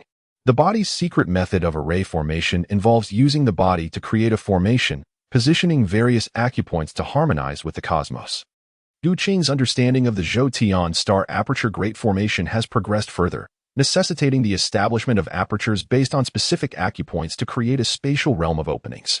The first aperture to be opened is Lin Qi. The Gongsun Chong meridian corresponds to the heart and chest of the stomach, while the Naguan Yi connects to the lower totality. Lin Qi, associated with the gallbladder meridian, intertwines with the Yang Wei, sharpening the vision and enhancing perception. At the convergence of the 8 meridians lies the dominion over all acupoints. The 8 meridians correspond to the 8 trigrams, with the belt meridian belonging to the fire of Li. By mastering the fire sword technique, one cultivates the essence of the sword, subduing the spatial apertures. At this moment, Gu Qing has amassed an overwhelming and boundless energy. The black hole star furnace at the center of his Dantian Qi resembles an insatiable beast of consumption, drawing in and refining the spiritual energy of the surrounding world, continuously accumulating without end. Gu Qing endured the relentless and violent surges of energy within, resolutely resisting the urge to succumb to unconsciousness. Although fainting would likely lead to death, resulting in the mere dissolution of this transient consciousness, it would have no bearing on Gu Qing's essence. Yet, the opportunity for rebirth would not present itself again. The realms of reincarnation are capricious, and Gu Qing remained unaware of where the next incarnation might lead. Thus, each rebirth became a cherished experience for Gu Qing's true self. Confronted with the overwhelming tide of energy, Gu Qing incessantly reminded himself that fainting was not an option. The seemingly endless energy was channeled into the acupuncture points, transforming these ordinary loci into something akin to refined sanctuaries, with the amassed energy growing increasingly fervent, as if the entire acupuncture point had been altered by this force. In the cycle of human energy, the Dantian resembled an ocean, while the 8 meridians flowed like lakes. Within Gu Qing's meridians, a vast reservoir of fire attribute energy gathered, resembling a supervolcano on the verge of eruption. The acupuncture points shimmered brilliantly, perceptually morphing into a sun within the realm of mental awareness. A faint vibration emanated from the acupuncture point, a note of energy circulation within the human body. Following this peculiar sound, the acupuncture point suddenly fissured, and the energy congregated nearby surged inward, akin to a phoenix returning to its nest. Under the influence of secretive techniques, the acupuncture point finally transcended its limitations, birthing an internal space forged by energy, akin to a miniature Dantian sea. The fire attribute energy, transformed by the fire control sword technique, raged and burned within this nascent internal space, while the spiritual essence of the world continued to pour in. If left unchecked, this newly awakened internal space threatened to be obliterated before Gu Qing's very eyes. Gu Qing immediately summoned his mental energy to forge a crimson sword shadow, infusing it with his essence. In an instant, the previously chaotic and disordered fire attribute energy converged towards the sword shadow, transforming within the nascent aperture space into sword qi as fine as needles. This energy then coalesced upon the sword shadow, reminiscent of the birth of stars. The energy of heaven and earth absorbed by Gu Qing morphed into a swirling nebula within the aperture space. As the mental energy constructed crimson sword shadow ignited like a stellar core, the excess energy within him manifested as delicate sword qi, radiating outward. With a sizzling sound, Gu Qing himself became the first to undergo the baptism of sword qi. Suddenly, every pore on his body expelled fine crimson sword rays akin to cow hair, accompanied by the purging of impurities within him. Even after enduring a thorough cleansing within the tomb of the exquisite queen, Gu Qing could not suppress his gritted teeth. The sword qi refining his body felt akin to 1,000 arrows piercing his heart. The baptism of sword qi did not cease despite Gu Qing's agony. Rather, it seemed to accelerate as the opening of the aperture ushered in the spiritual energy of heaven and earth, guided by the will of the sword path. This energy assimilated into sword qi, while the star-devouring technique attracted and concentrated the energy, amalgamating it with the sword path, will to form a transcendent crimson sword shadow. The sudden transformation left those guarding outside, including Bao Budong and others, utterly astounded. Even fishermen 20 miles away in Taihu Lake gazed in awe, directing their reverence towards Yanzhuo. Soon after, tales began to circulate in the vicinity of Suzhou, proclaiming that a sword immortal had descended upon Yanzhuo. Let us not dismiss the fisherman's naive beliefs. After dispelling the infiltrating celestial energy, Gu Qing let out a sigh of relief. If this continued, even the star-devouring technique would find it difficult to cope. The star-devouring technique, particularly the star aperture chapter, involves the grand array of celestial apertures. A human possesses 365 major apertures, along with countless minute orifices. Even immortals find it challenging to fully unlock the potential of the human body. Each star aperture requires the suppression of martial will to activate. And the star aperture chapter of the star-devouring technique necessitates the cultivation of numerous techniques to achieve mastery. As for the space within the apertures, Gu Qing attentively sensed the surroundings and discovered that within the acupoint space, the crimson sword shadow operated autonomously. The true energy flowing through his acupoints would cause the crimson sword shadow to pulsate and transform. Remarkably, the fire control sword technique continuously circulated around the acupoints, refining the sword intent in the process. Upon realizing this, Gu Qing's eyes sparkled with excitement. Given sufficient time, even if he were to remain still, this crimson sword shadow could potentially evolve into a divine consciousness. Young master, what is the matter with you? As Gu Qing pondered deeply, a Zhu, a Bai, and the other two entered the courtyard upon witnessing the dissipating energy of the heavens and the earth. They discovered Gu Qing drenched and smeared with mottled bloodstains. Their hearts filled with dread at the thought of Gu Qing being in peril. A Zhu and a Bai immediately approached, kneeling before Gu Qing to assess his injuries. I am fine, Gu Qing asserted, having merely undergone a breakthrough, a cleansing of marrow and bones. I have heard that the Shaolin Temple possesses two legendary arts, the Yi Jing Jing and the Shi Sui Jing, which can transform muscles and bones. Might you, young master, also be proficient in these techniques? Upon hearing the terms cleansing marrow and reshaping bones, Bao Butong and Feng Bo-yi, who had just entered, felt an overwhelming dread. These two arts were indeed the core inheritance of the Shaolin Temple. If the Shaolin were to learn of this, the Morong family's strength would find it difficult to contend with the repercussions. Yet, the art of cleansing marrow and reshaping bones is not solely the secret of Shaolin. The method I employed earlier is an original creation of mine, Gu Qing stated. If you, third brother Bao and fourth brother Feng, wish to learn, I would gladly impart it to you. Gu Qing smiled, for he possessed 3 copies of such precious secret arts. The first was the Yi Jing Jing, acquired from the Shaolin Temple during his adventures in the world of the smiling, proud wanderer. The second was the Hun Yuan Shi Sui Jing, derived from the Hun Yuan Gong within the ancient tomb of Jingju, focusing on enhancing fundamental attributes such as strength and agility. The third was the recently obtained Yujian Shi Sui Jing, a secret art rooted in swordsmanship, which, once mastered, allowed the practitioner's inner vitality to transform into sword energy. It was unlikely that Bao and Feng would grasp the Yi Jing Jing or the Yujian Shi Sui Jing. But perhaps there was a chance for them to learn the Hun Yuan Shi Sui Jing. Not at all. Young master, such invaluable secret arts should not be carelessly disseminated. Bao Sangu interjected. Why don't you inquire with Feng Sigo? If he wishes to learn, wouldn't your words make him feel uncomfortable? Feng Bo Yi burst into laughter. Teasing. The young master speaks wisely. Sangu, why do you presume to represent my interests? Despite his jest, Feng Bo Yi understood the principle of not lightly passing on such arts. He merely sought to provoke Bao Butong. To their astonishment, Gu Qing was not jesting. He turned and returned to his chamber. Shortly thereafter, he emerged with a handwritten manual, presenting it to the two.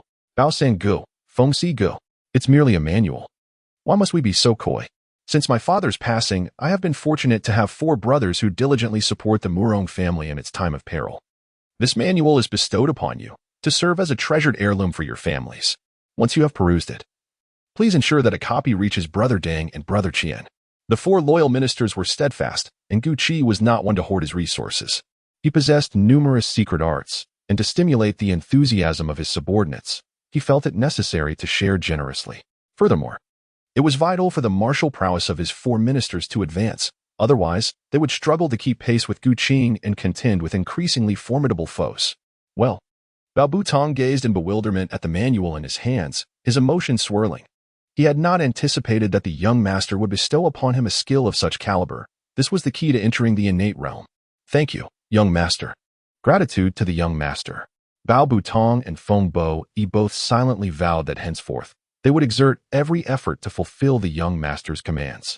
With rewards clearly defined, they understood that having received such a boon, it was now time to act. Gu Qing has secluded himself in Yanzhou for 3 months, entrusting all affairs to the 4 esteemed ministers, as well as to a Zhu and a Bai. It remains uncertain how efficiently they have managed their responsibilities. How are the businesses of Boss Sangu, Feng Sigu, and the Murong family faring at present? My lord, during these 3 months, our Murong family has established 10 new factories, 6 of which are dedicated to the production of silk textiles, 1 for forging everyday ironware, 2 for the processing of rice, and 1 for the crafting of weapons. Forging weapons? Gu Qing furrowed his brow. Weapons are regulated items that can easily attract the vigilance of the court. I recall from the original text of Tian Long Babu that Murong Fu and Feng Boyi, along with Bao Butong, went to purchase weapons and were ultimately swindled out of 500,000 taels of silver by a corrupt official surnamed Hua. As for the present, the Murong family no longer possesses the foundation to rebel. Noticing Gu Qing's displeasure, Bao Butong immediately clarified, My lord, we utilize steam-powered workshops to forge agricultural tools, producing iron materials that surpass the quality of ordinary 20-grade iron. The court has recognized the formidable strength of the Murong family's ironworks and has designated us to assist in weapon manufacturing. Currently, in the market, about typically costs around 2 taels, while each arrow is priced at approximately 60 to 71. Of course, these are merely standard bows and arrows. Superior bows are considerably more expensive. For instance, the excellent bows produced in Xixia Xingzhou can fetch as much as 10 taels within the borders of our great song. Our steam-powered production of iron core bows yields a quality that exceeds that of Xixia's finest. The profits from a weapons forge should not be underestimated. Just last month, operating for only 20 days, we earned over 10,000 taels of silver. However, our recent recruitment efforts have not been particularly fruitful, whether for craftsmen or ordinary apprentices. Is there a shortage of manpower? Gu Qing pondered for a moment, reflecting on the agrarian landscape of this land, which adhered to a smallholder economy. Unless unforeseen circumstances arose, this model would likely persist until the Republic of China, if not longer. How could this impasse be broken? It was imperative to devise a means to liberate the population from the shackles of the land. After some contemplation, Gu Qing addressed the 2 individuals, suggesting, Let us confer with the Wang family about raising the purchase price of silkworm cocoons, ensuring that the value generated by cultivating cocoons per acre surpasses that of rice cultivation. There is no need for us to take action ourselves. The large landowners who control the land will naturally seek to transform rice fields into mulberry groves. In due course, not only will this enhance the production of silk and other textiles, but it will also displace the landless tenants. Without exerting much effort, we shall acquire a sufficient labor force. The Song dynasty's rise was marred by its failure to rectify land disputes, resulting in severe land consolidation. The plan devised by Gu Qing will soon yield results. Following Gu Qing's instructions, Bao Feng and his companion promptly departed to execute the plan. 3 days later, Gu Qing was at Swallow's Nest, delving into the secret methods of star apertures. This practice is fraught with peril, as each attempt to open an aperture imposes a significant strain on the physical body. However, each newly established star aperture undeniably enhances one's strength. Gu Qing raised his right hand. Cohesion finger. This unique martial art of the Murong family is fundamentally a superior technique. In the hands of Murong Bo, with a mere flick, it could vanquish first-rate masters. However, when compared to the Six Veins divine sword of the Dali Duan clan, it falls considerably short, likely on par with the One Yang finger in terms of martial arts classification. Yet, after the opening of the Lingxi acupoint, Gu Qing's internal energy could autonomously transform into sword energy. With a gentle wave of his hand, Crimson Sword energy traversed half the training ground, striking a stone pillar 20 meters away, piercing through its center. The fiery red sword energy was composed of countless strands as fine as cow hair. Wherever the sword energy passed, the stone pillar appeared to glow a vivid crimson, as if subjected to the searing heat of a kiln. Cohesion finger. No, it ought to be called Cohesion Sword Finger now. Gu Qing suddenly made his move, startling a Zhu and a Bai, who were diligently practicing their sword techniques in the training ground, gazing at the smooth, mirror-like hole in the stone pedestal as well as its crimson hue. They could scarcely fathom the implications. If such a finger strike were to land upon a person, the consequences would be utterly terrifying, likely piercing through flesh and igniting blood. The mere thought of such a scene sent chills down their spines. The young master has once again devised a remarkable technique. Young master, does this sword finger belong to the styles we have learned? They inquired eagerly. It is truly impressive. Please teach us. The two young women approached Gu Qing, one on each side, leaning against him, exuding an aura of gentle fragrance. Having been reborn into the world of Tianlong for over half a year, Gu Qing had transformed them from mere secretaries into sword attendants.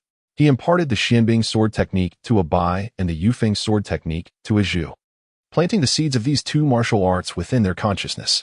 Consequently, they were able to progress rapidly, transcending any bottlenecks to reach a first-rate realm. This remarkable advancement was also attributed to their unwavering dedication.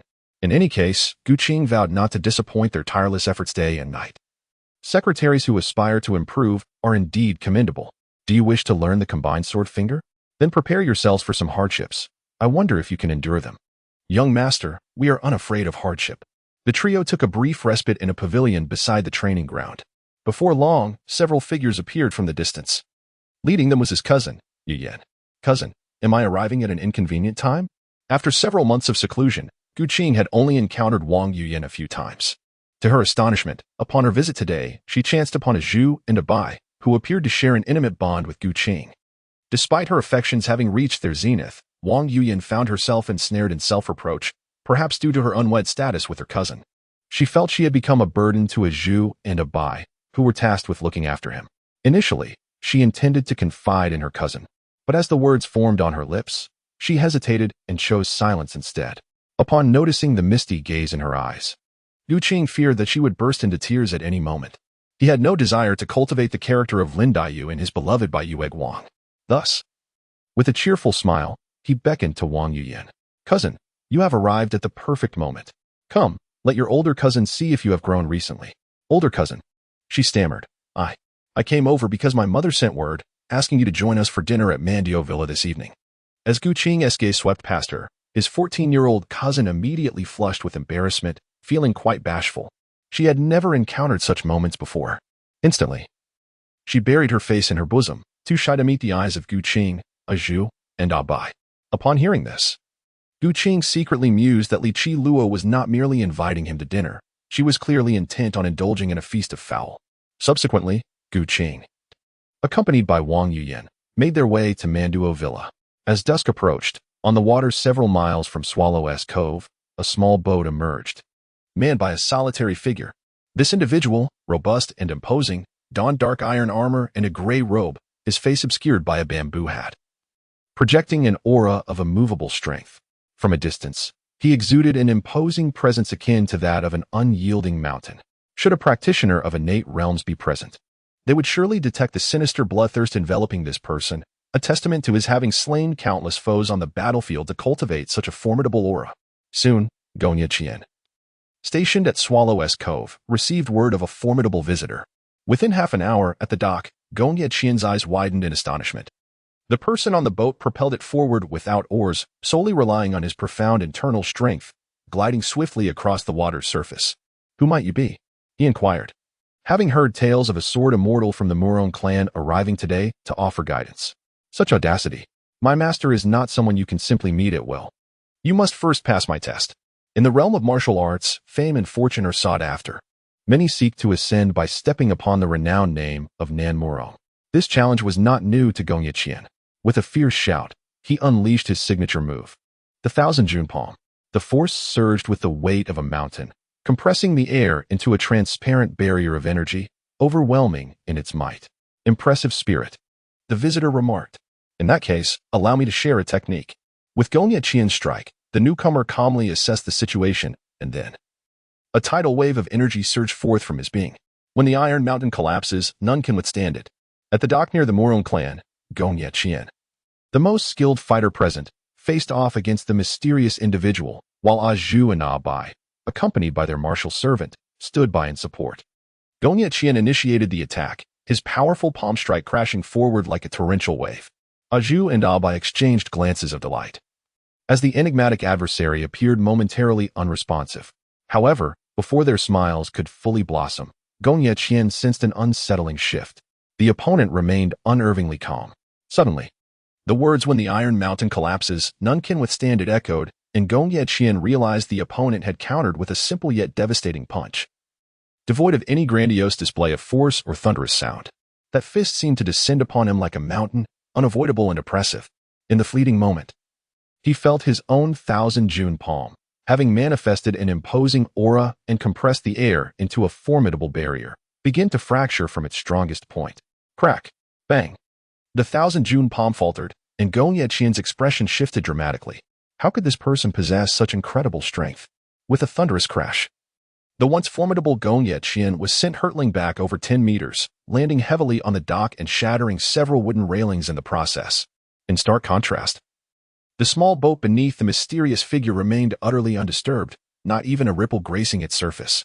On the shore, Zhu and Bai exchanged alarmed glances as they witnessed Gong Yiqian's swift defeat. With their master absent from Yinzi Dock, they understood that they could rely solely on themselves. "Prepare yourselves. Even in death, we must not bring shame to the Murong family."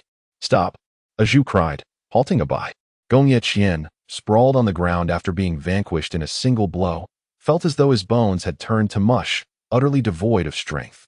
The force of the mysterious figure's punch had dispersed his energy, rendering him incapable of gathering his internal power. Fortunately, his opponent bore no intent to kill, otherwise, that single strike could have easily ended his life. Amidst his disorientation, Gong Yiqian discerned a unique method of channeling power from the force of that punch. This strange energy coursed chaotically within him, making it difficult to concentrate his strength. Yet, this concentrated force also imparted a profound realization. If only his Qianjun palm could be distilled into a singular strike, he would surely ascend to even greater heights. His opponent had indeed provided him with guidance. Gong Yiqian struggled to adjust his internal energy and muster the strength to rise from the ground, first preventing Zhu and Bai from launching a reckless attack that would lead to needless sacrifice. He then approached the individual on the small boat, bowing respectfully and stating, "Your martial prowess borders on the profound. You cannot be an obscure figure. May I inquire as to your esteemed identity?" The figure, clad in a bamboo hat, returned the gesture and replied, "I dare not claim the title of hero. I am from the Divine Marquis Manor, known as Iron Hand." "What?" Gong Yiqian exclaimed. "You are one of the 4 great captains of the Divine Marquis Manor, Iron Hand, Tai Yoxia, renowned in the martial world as the righteous Iron's second master." Upon hearing this name, Gong Yiqian could not help but mutter in awe. In discussions of the Song Dynasty's martial arts community, the Divine Marquis Manor and the Six Doors, among other governmental forces, were seldom included. This was largely due to the court's preference for literature over martial prowess. Those in the martial world were often viewed by the authorities as rabble-rousers. The 4 great captains of the Divine Marquis Manor held a unique status, each possessing extraordinary martial skills and embodying unwavering justice. Hence, individuals from both the black and white factions of the martial world held great respect for these 4 captains. It was said that the legendary Tai Yi possessed unfathomable internal strength, with iron hands impervious to blades and poisons. Capable of shattering gold and stone, yet gentle enough to caress like a spring breeze, having attained a balance of hardness and softness. In the first year of the Dogwang era, during a catastrophic flood in the western capital, Iron Hand single-handedly lifted a copper wall weighing thousands of pounds to hold back the deluge, saving hundreds of lives. 3 days later, when the officials finally arrived, the flood waters had receded, revealing unmistakable handprints on the copper wall, affirming the truth of his legendary iron hands. The saying goes, to hear of a reputation is one thing. To witness it in person is another. Confronting the Iron Hand, Gong Yeqian finally comprehended why the Zhao family firmly held dominion over the realm. Merely the presence of this Iron Hand revealed martial prowess that vastly surpassed his own. Now, with the Iron Hand arriving at Yanzhou, could it be that the Murong family's clandestine rebellion had been exposed? Contemplating this, Gong Yeqian's expression fluctuated, pondering whether he should risk everything to eliminate his adversary. Meanwhile, an unexpected upheaval unfolded in Yanzhou, yet Gu Qing was absent from the scene. At this moment, Gu Qing was at the Mandala Villa, grappling with the increasingly tenacious advances of his aunt. Ever since he severed her delusional affections for Duan Zhenchun, the woman had transformed, becoming ever more fervent in her demeanor. As the saying goes, a woman's heart resembles a highland. If left unclaimed, it shall be seized by others. Consequently, Li Qi Luo found herself increasingly enamored with the ever-impressive Gu Qing, akin to a mother-in-law delighting in her son-in-law. It was as if she was guiding Gu Qing to conquer that enigmatic highland, with the true pathfinder being none other than Li Qi Luo herself. As the bridge between them, Wang Yuyan remained blissfully unaware, still innocent and oblivious, belonging to the Mongolian lineage. At a family banquet hosted by the Wang family, Gu Qing and Wang Yuyan sat side by side, with Gu Qing personally serving her a spoonful of her favorite Yinshan cloud wing soup, eliciting a sweet smile from her. "Thank you, cousin," she exclaimed. "Dear cousin, eat more, it will be good for your health." Gu Qing smiled gently. In her previous life, given the considerable age difference between the two, it would not have been unusual for Wang Yuyan to address him as uncle. The past few months had been the happiest time for Wang Yuyan. Not only was her cousin exceedingly fond of her, but her mother, too, had grown increasingly amiable. Her temperament no longer as peculiar as it once was. She had even overcome her unfortunate habit of using people as mere tools for her own gain. As she reminisced about these joyful moments, Wang Yuyan couldn't help but break into a smile. Observing her daughter's silly grin, Li Qi Luo couldn't resist asking, "Yuyan, what is making you smile so?" "Mother, I'm not laughing." "Not laughing, you say? Your teeth are all on display. How can you claim you're not laughing?" Lady Wang frowned, reproaching her. Noticing her mother's serious demeanor, Wang Yuyan pondered briefly before voicing her thoughts. "Mother, in 2 months, I will turn 15. About the matter you discussed with cousin." Before she could finish, Li Qi Luo already understood her daughter's intent. How eager she was to prepare for marriage. Clearing her throat, Li Qi Luo adopted a stern expression and said, "Your father promised me 2 things before you could be wed. Are you not aware of this?" "Mother, what are those matters?"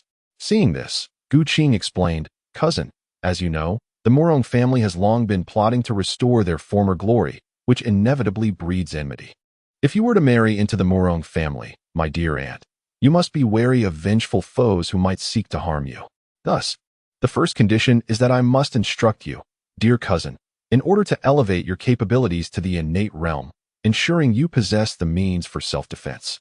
"Oh," Wang Yuyan exclaimed, "is the first condition truly so arduous?" Having perused the martial arts scripts of countless sects, does she not understand that the innate realm is the coveted aspiration of the majority of warriors? Although she has studied these texts, she has never engaged in actual practice. Contemplating this, Wang Yuyan fell silent, suspecting that her mother had deliberately set such a challenging requirement for her cousin. "Do not fret, dear cousin. The innate realm is merely a stepping stone. I shall teach you an extraordinary martial art, and once you master it, you will ascend to the innate realm in less than a year." "Is that true? Are you not merely boasting?" Li Qi Luo thought to herself, filled with skepticism. If mastering martial arts were truly so effortless, she would not find herself pursued by the fearsome Shuroblade. "Huh, aunt, you doubt my words, do you? Later this evening, you shall witness my prowess firsthand." With that, Li Qi Luo unleashed the essence of the minor wuxiang technique, a martial art that is the hallmark of Li Qiushui's expertise.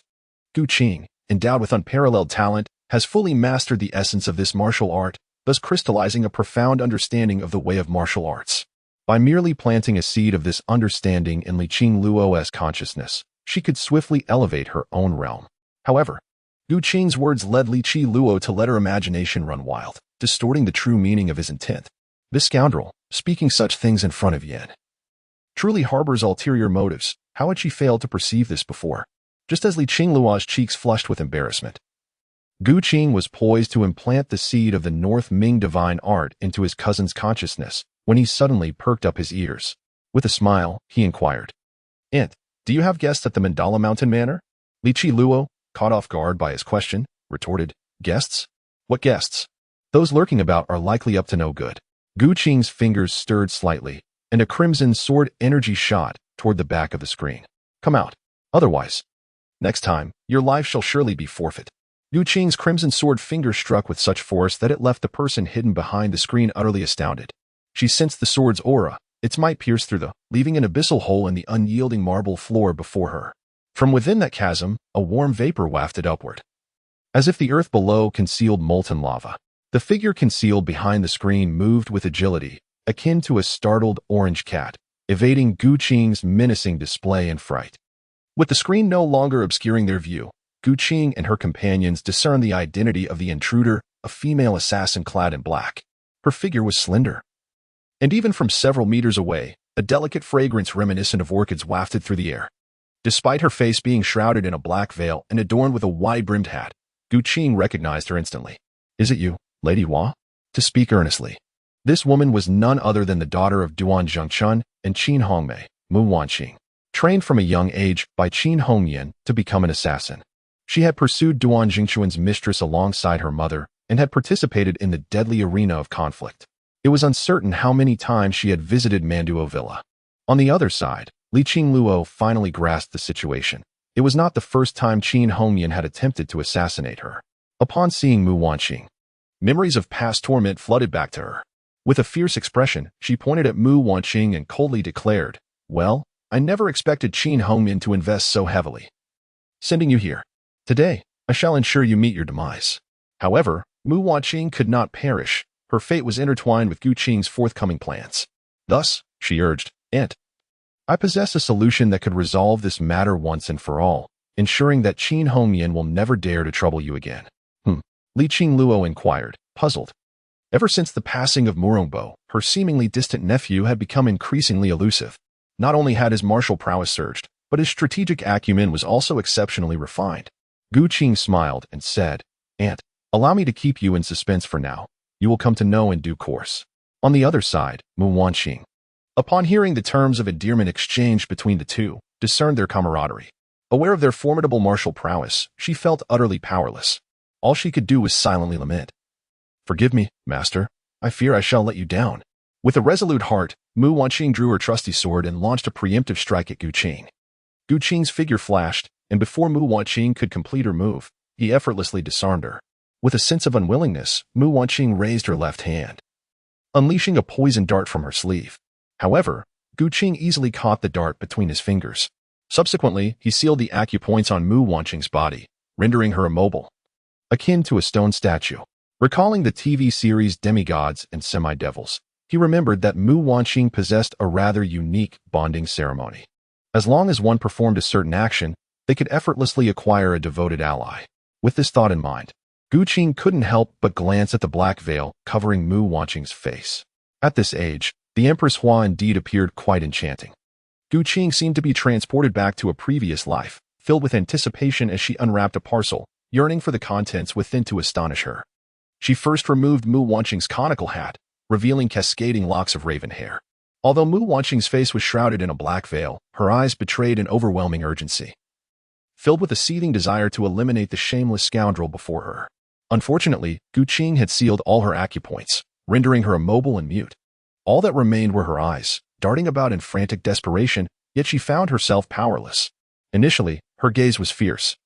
But upon noticing Gu Qing's indifference and his continued unmasking of her veil, her once menacing expression softened, transforming into one of clarity, bordering on imploration.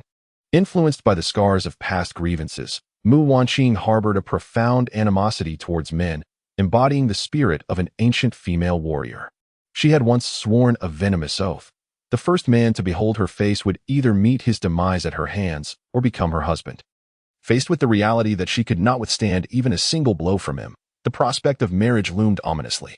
As these thoughts swirled in her mind, Mu Wanqing couldn't help but scrutinize Gu Qing. Observing his features reminiscent of an ancestral beauty, she felt a flicker of relief. Had he possessed the countenance of a brutish man, she would have preferred death. Just as Mu Wanqing's thoughts spiraled into confusion, Gu Qing's hand inched closer to her face. The warmth emanating from his palm jolted her back to lucidity.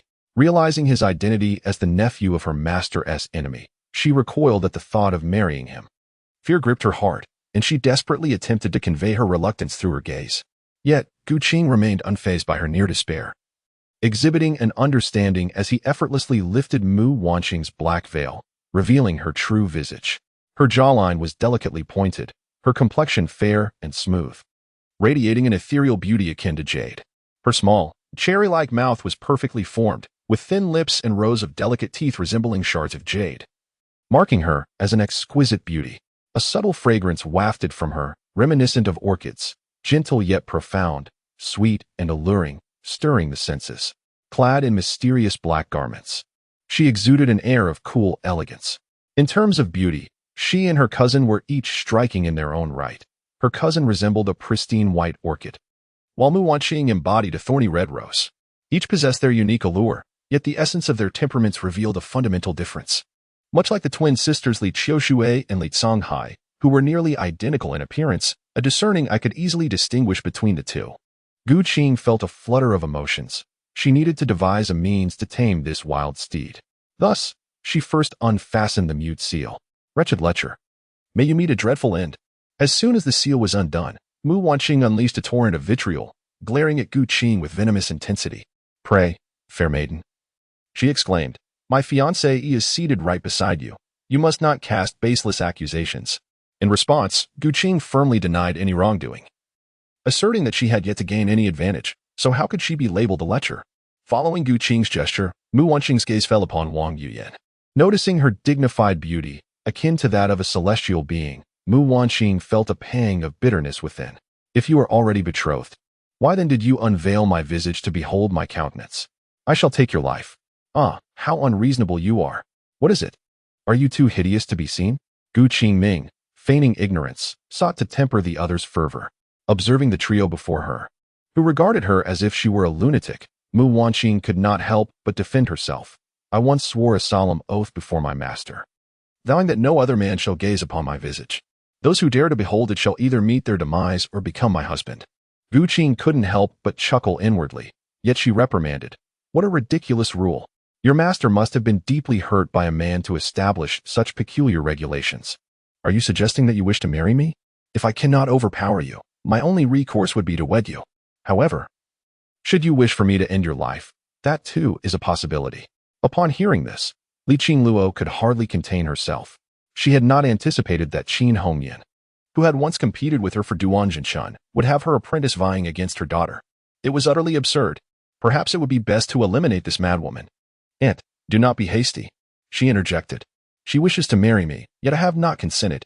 Li Qingluo, upon hearing this, cast a doubtful glance at Gu Qing. Based on her understanding of Gu Qing, such an extraordinarily alluring woman would certainly not refuse to engage in reasoned discourse before him. After all, her nephew has no qualms about indulging in worldly desires, especially when it comes to outsiders. Unaware of the true circumstances, Mu Wanqing frowned and remarked, I wish to marry you, yet you are unwilling? What do you intend to do? Isn't this a rather obvious matter? My cousin is eagerly awaiting my marriage. Do you expect me to agree to an immediate union upon your arrival? That is out of the question. I must first gauge your intentions. Gu Qing's remarks left Li Qingluo, Wang Yuyan, and Mu Wanqing momentarily stunned. Has the world turned upside down? What kind of attitude is this? Do you expect me to offer you a bridal gift? Hua Fei, no. Mu Wanqing furrowed her brow and inquired. Since one is not swayed by beauty and seeks to test oneself, the only remaining temptation must be wealth. I hadn't anticipated that this individual would possess such an inclination. Gu Qing chuckled, realizing that the other party had been led astray, and then continued to jest. Are you short on funds? If so, what man would you seek? Shouldn't it be the man who presents a betrothal gift to the woman? Mu Wanqing, feeling cornered, was so incensed that she nearly drew her sword to strike, yet, restrained by acupoint pressure, could only voice her thoughts. The man before her was infuriating, and she yearned to give him a beating that would leave his face in disarray. As the other party grew anxious, Gu Qing remained unfazed, continuing his teasing. "Why should I pay a betrothal gift if I have no intention of marrying you?" "Ah," she exclaimed. "With my beauty, how could you not be enamored with me? Your gaze suggests otherwise." Mu Wanqing pondered, her suspicion growing. The opponent's martial prowess far exceeded her own. Had he wished her harm, he could have easily done so long ago. Engaging her in conversation for this duration must surely conceal some ulterior motive. Regardless of his words, she presumed he was merely deceiving her. Gu Qing continued to strike with words, saying, "You are quite self-absorbed. If you wish to marry me, that is perfectly fine. My doors are wide open for you. If you truly desire to wed, first, you must come to my side and demonstrate your intentions. Should your demeanor prove satisfactory, I may indeed consider marrying you, even to the extent of having children together. How do you intend to present yourself?" Mu Wanqing, feeling trapped, could only engage in a verbal tug-of-war with Gu Qing. "There is no need for your betrothal gifts. I merely wish to gauge your attitude. You do not require a bride price, yet how shall I assess your attitude? Do you expect me to be at your beck and call every day?" Mu Wanqing felt as though she were on the brink of madness. How could there be such a man? Yet Gu Qi was determined not to relent. Only by shattering her hardened exterior could he uncover the sweetness within. "You overestimate yourself. I am not in need of companionship. You claim not to want a bride price, yet I insist on one, for I desire to see your true intentions. With your volatile temper, ready to unsheath your sword at a moment's notice, I must test whether your affections for me are genuine." Upon hearing this, Mu Wanqing's voice began to tremble. "Are you saying all this merely out of greed?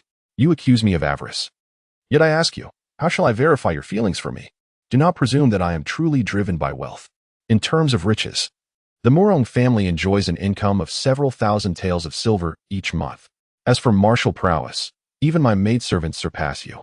For someone of your humble background, merely knowing me is already a stroke of fortune beyond your wildest dreams. Do not be ungrateful. If you truly wish to marry, why not seek out the beggar's sect? I am certain their disciples would flock to you, eager to revere you as if you were a goddess. Do you not find my words to resonate with some truth? Have I not touched upon the very essence of your soul?" Gu Qing's words left Mu Wanqing utterly stunned. And even Li Qi Luo and Wang Yuyan were bewildered as they gazed at him. The three were at a loss, each pondering their identities and the nature of their actions. After a considerable pause, Mu Wanqing finally emerged from the spell of Gu Qing's verbal onslaught. She took several deep breaths, her eyes fixed intently on Gu Qing, who had made an indelible impression upon her. Despicable and shameless, she believed that Gu Qing was deceiving her and retorted indignantly, "I refuse to believe that your maid possesses greater martial prowess than I. If you truly have confidence in her abilities, release me so that I may challenge her in combat."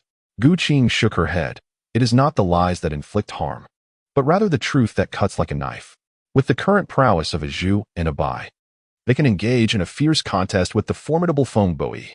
For Mu Wanqing to compete with them, it would require her to exert every ounce of her strength. Otherwise, victory is utterly unattainable. You may be released, but you must not harm anyone from the Mandala Villa. Do you agree? I cannot withstand even a single strike from you. How could I possibly refuse?"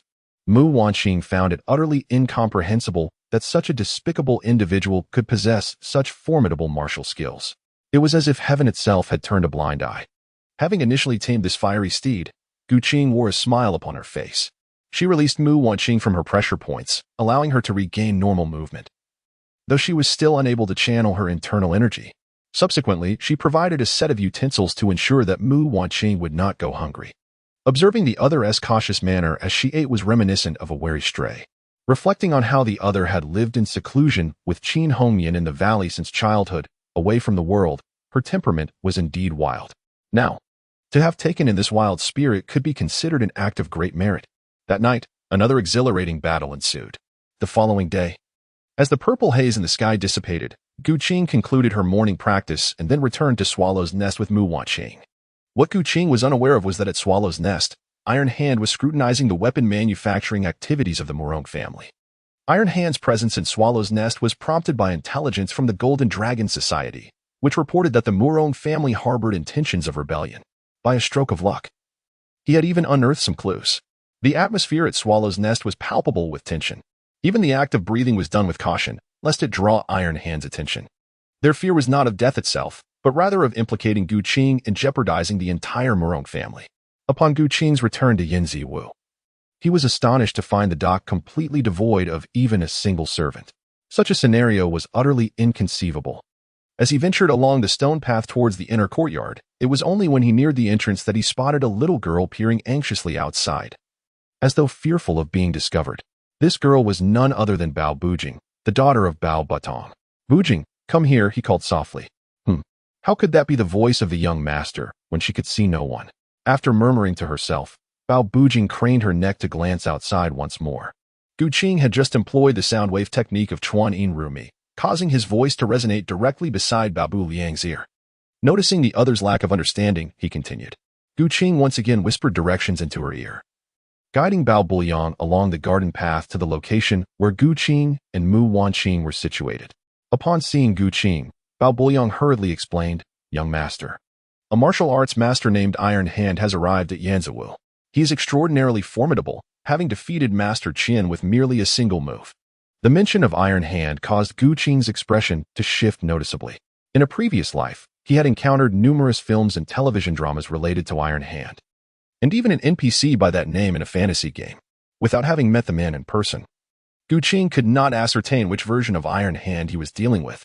The characters across the three different mediums exhibited varying degrees of power, with the game portrayal of Iron Hand being particularly fearsome.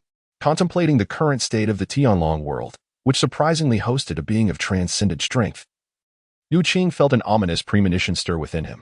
Let us hope the Tianlong world does not devolve into a martial arts extravaganza. Although he wished to avoid unforeseen circumstances, Gu Qing understood that he had no other choice. Regardless of the outcome, he had to face it. "Little Bao, where are the others?" he inquired.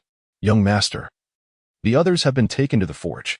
I was eavesdropping in the grass outside the factory. I heard Master Qian mention that our smuggling operation of refined iron has been exposed. Smuggling refined iron to the Western Xia. During the century-long conflict between the Song dynasty and Western Xia, there was not only warfare. The two nations also engaged in trade. At the border, trade was conducted through customs, including iron goods. However, the iron sold externally primarily consisted of civilian items, such as iron pots.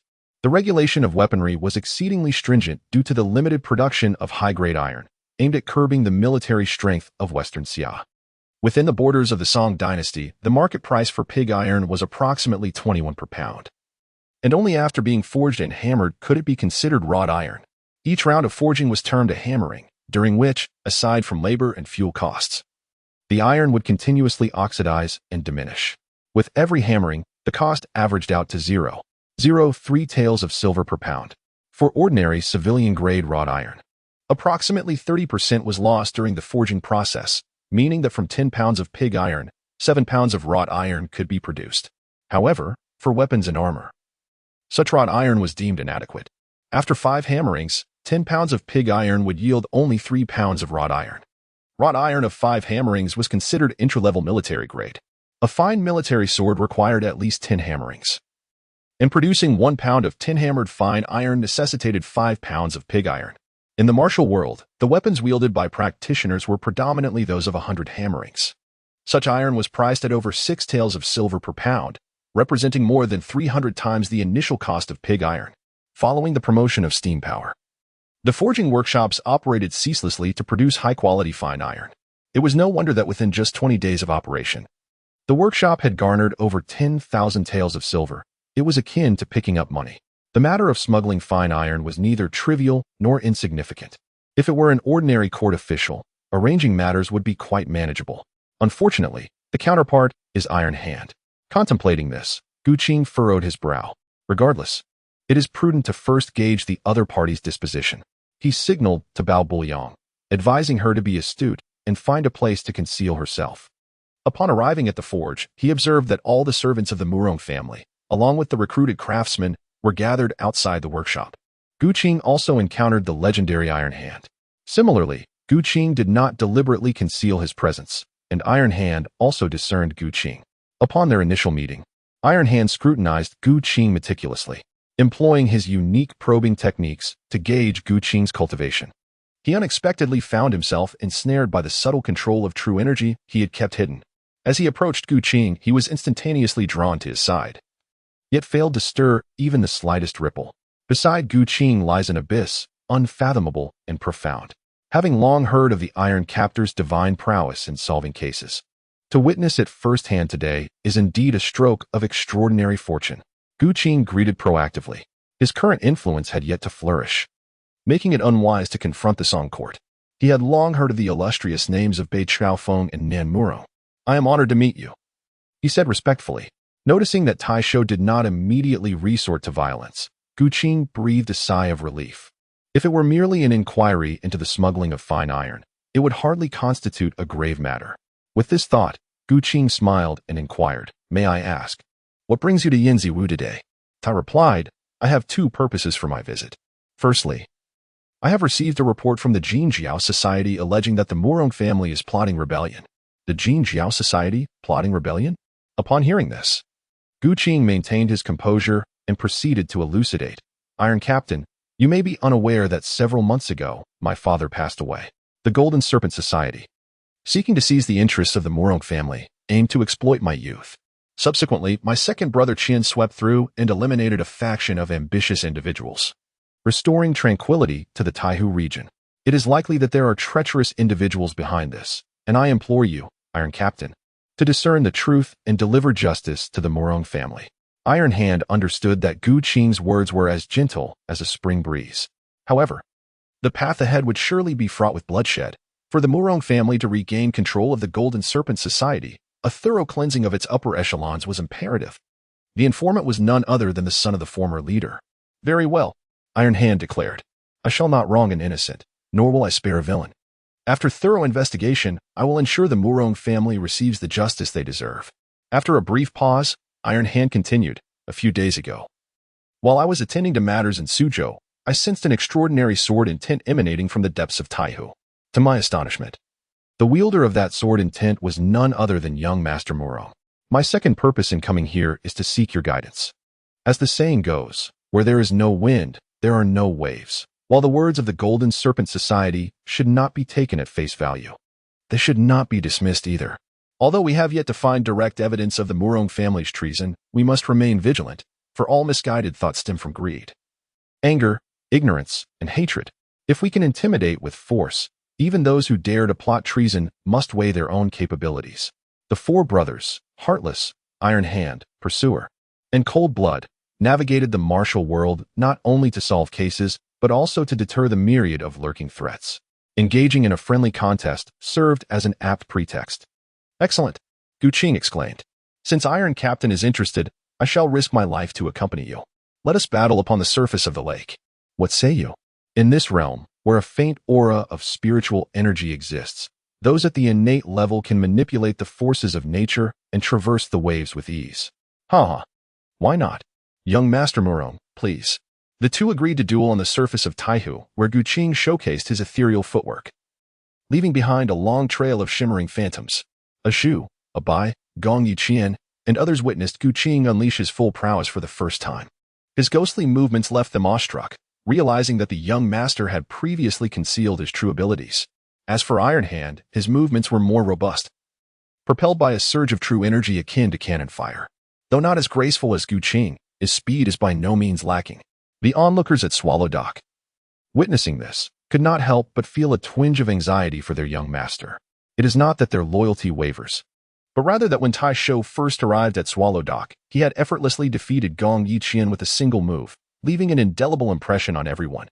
Their young master, over half a year ago, had not yet reached the martial prowess of Gong Yiqian. In light of this comparison, even their unwavering loyalty cannot obscure the truth. Reality is what it is. Upon the waters of Taihu, Gu Qing and Tai Shou tread the waves with ease. Tai Shou exudes an air of humility, cheerfulness, and composure. Even though Gu Qing is aware of his allegiance to the Zhaosong dynasty, he cannot help but feel a measure of admiration for him. "Tai Captain, you are invited," young Master Murong requests. As the two prepare for their confrontation, which is not a fight to the death, all parties adhere to the established rules. After exchanging respectful gestures, their demeanor undergoes a remarkable transformation. Gu Qing unsheathed his sword, preparing to demonstrate his skill and discern superiority through swordplay. The Murong family's technique, Duo Zhuan Xing Yi, was unfamiliar to him. This martial art required one to first master the myriad forms of martial arts before being able to rebound attacks. Confronted with a master like Iron Hand, The duo Zhuan Xingyi felt utterly ineffectual. As Gu Qing unsheathed his sword, an aura of sword energy enveloped him. The star-devouring technique operated at full capacity, causing the sparse spiritual energy of the heavens and earth to naturally converge around him. The essence of his swordsmanship seemed almost tangible, assimilating the surrounding spiritual energy into Sword Qi. Iron Hand Zhan, standing upon the water's surface, suddenly cast a profound glance at Gu Qing and spoke. Young Master Murong possesses remarkable cultivation. Your mastery of the 8 gates of sword intent is effortlessly sublime. Should you ascend to the divine intent realm, there would be but a handful capable of opposing you in this world. As one of the 4 renowned captains of the Divine Marquis Manor, he held extensive knowledge of the secrets within the martial arts community. This world, indeed, harbors numerous hidden talents and formidable figures. Upon hearing this, Gu Qing instinctively cast his gaze towards Iron Hand's arms, only to find that they seemed to be entwined with an endless essence of martial arts. His arms were indeed the most formidable weapons. At the tender age of 28, Iron Hands had mastered a profound and unified technique that could manifest myriad methods with a single breath. After his cultivation, numerous martial truths coalesced in his arms, enabling him to generate 1,000 techniques with a single punch and to shatter myriad laws with another. With his feet poised above the shimmering lake, he moved gracefully, yet did not sink, slowly advancing towards Gu Qing. Here he comes. Gu Qing sensed the paradoxical swiftness of his opponent's approach. The second move of the wind control sword technique, the indeterminate wind sword, bore a similar essence. Contemplating this, a smile of delight graced Gu Qing's face. The world of the comprehensive martial dragon held intriguing prospects. For the first time, Gu Qing faced an opponent of equal caliber. Previously, his encounters had been mere displays of dominance. The moment he drew his sword, the essence of his swordsmanship was unleashed. A gust of wind arose. This sword technique, the very first he had conceived, had been perfected to an extraordinary degree. With a single stroke, it bore no trace of earthly trivialities. Surrounding Iron Hand, Gu Qing manifested 8 distinct figures, each delivering corporeal strikes. The 8 door-locking gold sword formation. Both the Lingbo Weibu and the Dugan 9 swords were profound Taoist arts, founded upon the principles of the I Ching and the 8 trigrams. Upon acquiring the ethereal steps of Lingbo, Gu Qing, leveraging his extraordinary talent, meticulously refined 2 profound Taoist arts, distilling them into an unparalleled supreme skill. This sword formation can be harmoniously integrated with any sword technique. The wind control swordsmanship excels in the realm of speed. Gu Qing's sword flashed with unparalleled speed, rendering even the Iron Hand unable to discern the veracity of the 8 illusory figures. Yet, the Iron Hand remained steadfast, his eyes unblinking, as he continuously unleashed an unmatched torrent of inner energy. This energy coalesced around him, forming a golden barrier with a diameter of 7 to 8 meters. Immovable Zen mind, he proclaimed, impervious to all attacks, remaining undisturbed from all directions. Channeling the esoteric martial arts of the Buddhist sect, the golden protective aura was inscribed with flowing Sanskrit, embodying the essence of eternal gold. Clang, clang, clang. The clash of sword energy ignited sparks in an instant. A terrifying shockwave erupted from their confrontation, rippling across the lake beneath them, sending forth colossal waves that surged several meters high, as if the rivers themselves were reversing their course towards the heavens. Hiss, hiss, hiss. Circular torrents of deep water expanded outward in all directions. Those who stood a couple of 100 meters away on the shore, including Gong Yeqian and others, felt as if they were mere mortals witnessing a celestial battle, unable to do anything but observe from afar. Should they inadvertently become entwined in the fray, they would undoubtedly be reduced to mere fragments. In this realm, where spiritual energy was scarce, its presence still signified extraordinary power. The innate realm was a watershed separating the mundane from the transcendent, akin to the distinction between immortals and mortals. Is young master all right? Asked Zhu, who had only recently attained the rank of a first-rate martial artist, her heart fluttering with concern for Gu Qing as she witnessed the battle of innate realms. Fear not, Zhu. Young master possesses unparalleled talent. I believe he will triumph, replied Gong Yeqian, brimming with confidence, for no one knew the depth of young master's hidden cards. What a formidable young man. The Murong family truly has an extraordinary scion, he mused. Observing Gu Qing wielding the wind sword technique in conjunction with the 8 gates locking gold formation, the relentless sword energy left deep and varied gashes upon his protective aura. These marks, imbued with the essence of martial enlightenment, were remarkably equal to the immovable Zen mind he had mastered since departing from the northwestern frontier.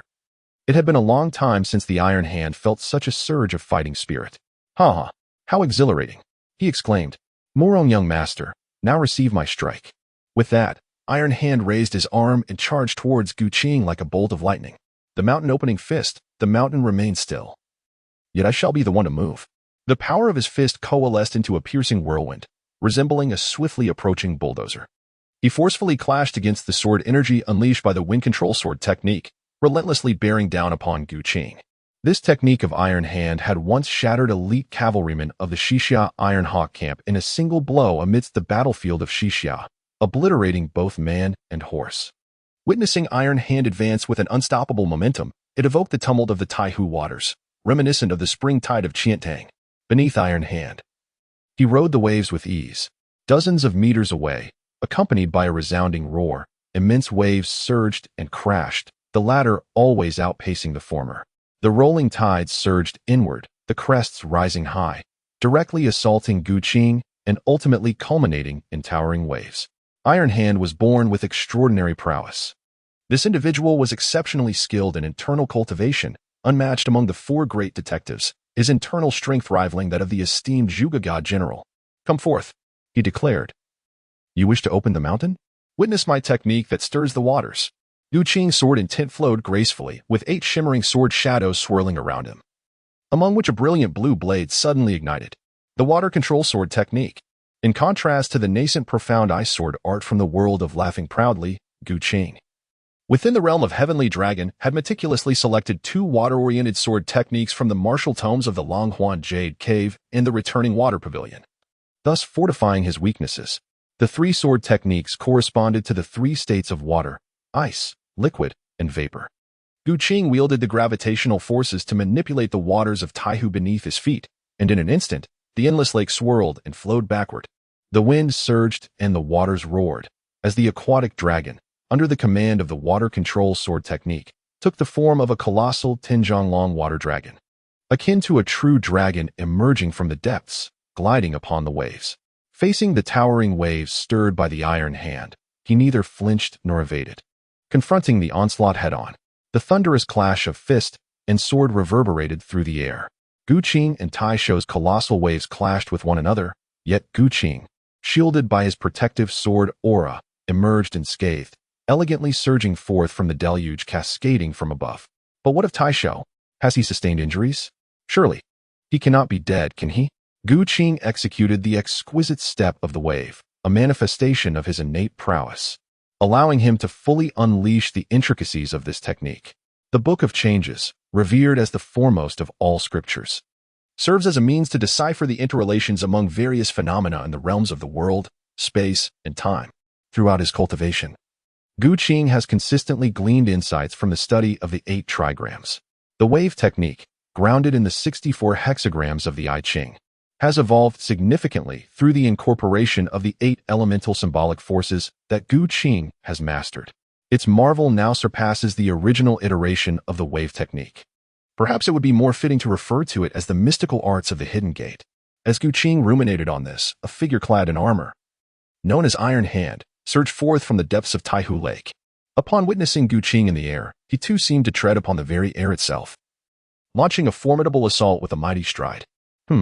Perceiving Iron Hand's unwavering combat spirit, Gu Qing, without a moment's hesitation, unleashed the second form of the water sword technique.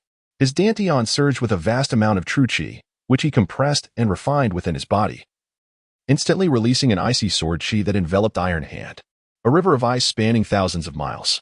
With a resounding clash, the two engaged in battle, their exchanges of offense and defense transitioning with remarkable swiftness. Though it appeared that an eternity had passed, in reality, it was but the blink of an eye. Iron Hand had erupted from the water, and the remnants of their earlier confrontation had yet to fully descend from the sky. Gu Qing's frigid sword energy encountered the cascading waters of Taihu. In that fleeting moment, an intense frost spread forth, and the mysterious ice expanded. Iron Hand had leaped from the lake's surface, yet he found himself ensnared in midair by the descending ice.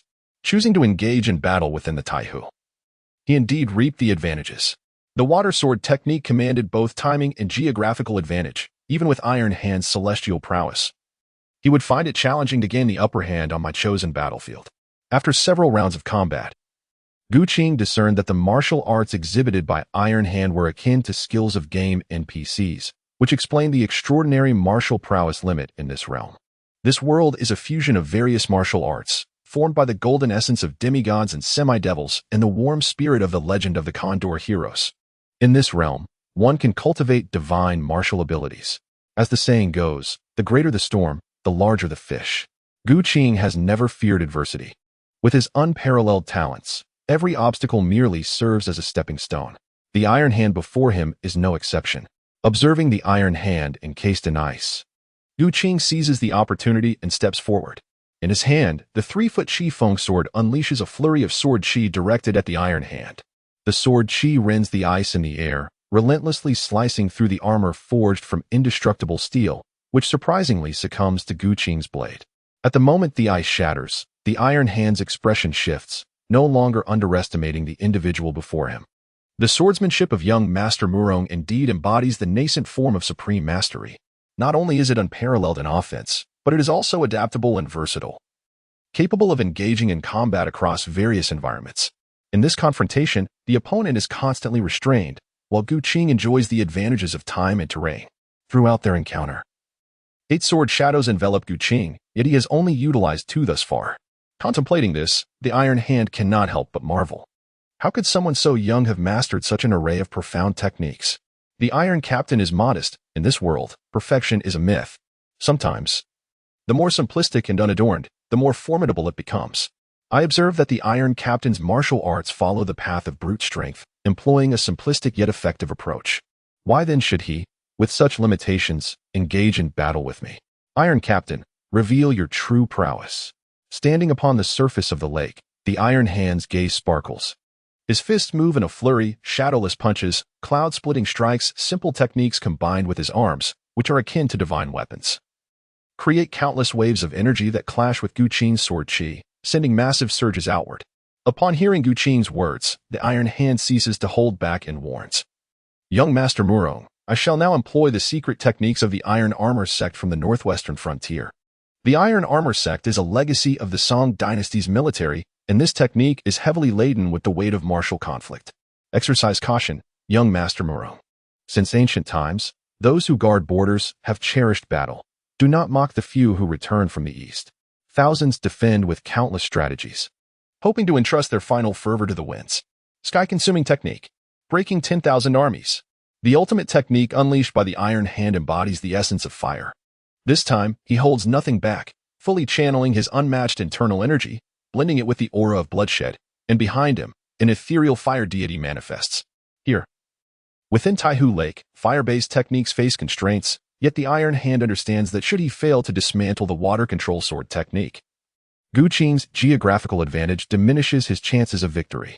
It is better to wield his formidable internal strength, shifting the tides in a brief moment. Suppressing his opponent by harnessing the power of the Taihu waters, Gu Qing stood several meters away, observing the condensed phantasm of the blood fiend fire god.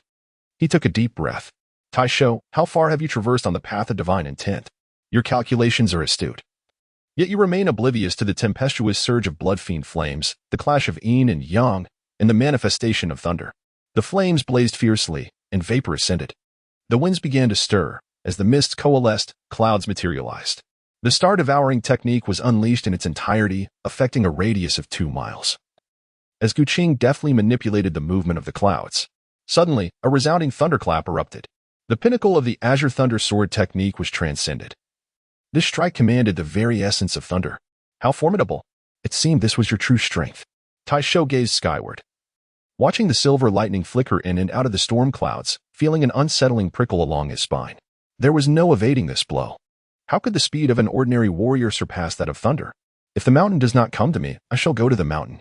With a thunderous roar, Taisho transformed into an incarnation of the blood fiend fire god, defying the heavens, eager to test his might against the divine. Gu Qing did not relent. With a surge of energy, he executed the sword heart to command the thunder. Amidst a cacophony of thunder and lightnings, Iron Hand wielded his arms to conjure countless shadowy fists, attempting to repel the descending silver thunder sword technique. Yet, even with such efforts, he could not thwart the entirety of the thunderous sword energy. This was not merely the elemental force evolved from a warrior's true energy, but rather the genuine power of heaven and earth. The golden steel and mysterious iron armor upon Iron Hand began to peel away in fragments. Subsequently, his once invulnerable arms, impervious to divine weapons, bore the true essence of martial intent, shattering like glass. In the next instant, a flash of heavenly thunder illuminated the sky. Iron Hand raised his arms defensively at the forefront. The clash of the thunder sword and flame fist erupted. Iron Hand let out a muffled groan, blood staining the corner of his mouth, only to be seared away instantaneously by the searing flames. His aura, momentarily chaotic, became increasingly difficult to sustain. The blood fiend fire spirit coalesced within him, dissipated into a massive fireball, plummeting from above, akin to a golden crow diving into the sea. Steam billowed, colossal waves surged, and the spiritual energy of heaven and earth that Iron Hand had gathered erupted outward in shockwaves in all directions. In the midst of Taihu Lake, a lone fisherman cast his line, glancing toward the distant Swallow Dock. The clash between Gu Tai and his opponent stirred up immense waves, but at his realm, the tumult ceased and tranquility prevailed. Morong Bo lay incapacitated, yet his son displayed a certain innate talent. The moment had arrived, it was time to engage. From Taihu Lake surged colossal waves, akin to a tsunami, towering nearly 10 meters as they surged towards the Yanzhou dock. Those gathered at the dock, including a Zhu and a Bai, felt their hearts race with anxiety. The aftermath of the battle between two innate warriors, each wielding the forces of nature, could easily claim the lives of ordinary folk. Observing from a distance, as they witnessed the golden crow descend and their master's figure soar like a celestial sword, they realized that their master had triumphed over the formidable Iron Hand. Even Gong Yiqian, who had earlier proclaimed his confidence, could not suppress a sigh of relief. As the saying goes, a disgraced master leads to a dead servant. When Iron Hand ascended to Yanzhou and he failed to prevent the confrontation, it was already a dereliction of duty. Now, as their master took matters into his own hands, they were fortunate that he proved superior. Had their master been injured, the blame would have been irrevocably his. Amidst the collective jubilation, Zhu noticed Mu Wanqing, who had come to Yanzhou alongside Gu Qing, wearing a complex expression. She inquired, "Sister, are you a friend of our master?" "Friend? Not quite." Recalling her awkward position, Mu Wanqing felt disheartened and stared blankly at the lake's surface. The duel between Gu Qing and Tai Shou not only shattered the preconceived notions held by the people of Yanzhou regarding Murong Fu, but it also left an indelible impression on Mu Wanqing. Reflecting upon their previous encounter at the Mandala Villa, it is evident that the opponent had scarcely employed even a fraction of their true prowess. The two maidens before her, despite being younger, exuded an aura that was profound and enduring, their internal strength surpassing her own. In light of this, Gu Qing's claims were not mere bravado. Her years of diligent martial training seemingly paled in comparison to that of the maidens. Gu Qing triumphed over Iron Hand, a scenario that brought joy to some while casting shadows over others. Fortunately, neither Gu Qing nor Iron Hand, being enmeshed in the moment, paid heed to the opinions surrounding them. In the depths of Taihu Lake, having defeated his opponent, Gu Qing chose to pause. After plummeting from the heavens, Iron Hand, enveloped in lightning, found that his formidable internal strength shielded him from fatal injuries, albeit leaving him in a rather disheveled state. His armor, forged from indomitable steel, was now in tatters, resembling a once majestic golden Buddha, now faded and peeling. As Iron Hand breached the surface of the water, Gu Qing extended an invitation, "Captain Iron, our duel today has bestowed upon me invaluable insights. If you do not mind, might you consider resting for a day at Swallow's Cove?" Iron Hand assessed his ragged attire and glanced at the composed Gu Qing, who appeared as a figure of grace, eliciting a wry smile from him. Underestimating the heroes of the world had led to his defeat at the hands of this youthful prodigy. "Thank you, young Master Morong. I fear I have intruded." Truly, heroes emerged from the youth. In Iron Hand's estimation, Nan Morong's prowess had likely eclipsed that of Bei Qiaofeng. The Beggars sect, active in the northern regions, occasionally ventured to the borders to thwart the incursions of the Liao soldiers, preventing them from advancing southward into the grasslands. Iron Hand had once encountered Qiaofeng, and in that comparison he held his own discernment. Gu Qing returned to Yanzhou with Iron Hand, addressing Abi, "Please take Captain Tai to freshen up and prepare a suitable outfit for him. Zhu, instruct the staff downstairs to arrange a sumptuous feast. I wish to extend a warm welcome to Captain Tai." "Yes, young master." Compared to Iron Hand and his companions' relentless journeys through the martial world, Gu Qing preferred to delegate tasks to his subordinates, intervening only when extraordinary matters arose that necessitated his personal involvement. "Young Master Murong, this is quite unnecessary," Iron Hand protested. Do not be modest, Captain Tai. Your actions, advocating for the common folk and defying both power and nobility, command my utmost respect. Despite Gu Qing's aspirations to seize the Zhaosong dynasty, he recognized the value of talents like Iron Hand. Any emperor with ambitions should surely employ such individuals. Fortunately, Zhaosong was mired in incompetence, prioritizing literature over martial prowess, relegating even capable talents like Iron Hand to the role of mere constables. 2 hours later, a lavish banquet was prepared. Mu Wanqing stood behind Gu Qing, her teeth clenched in frustration.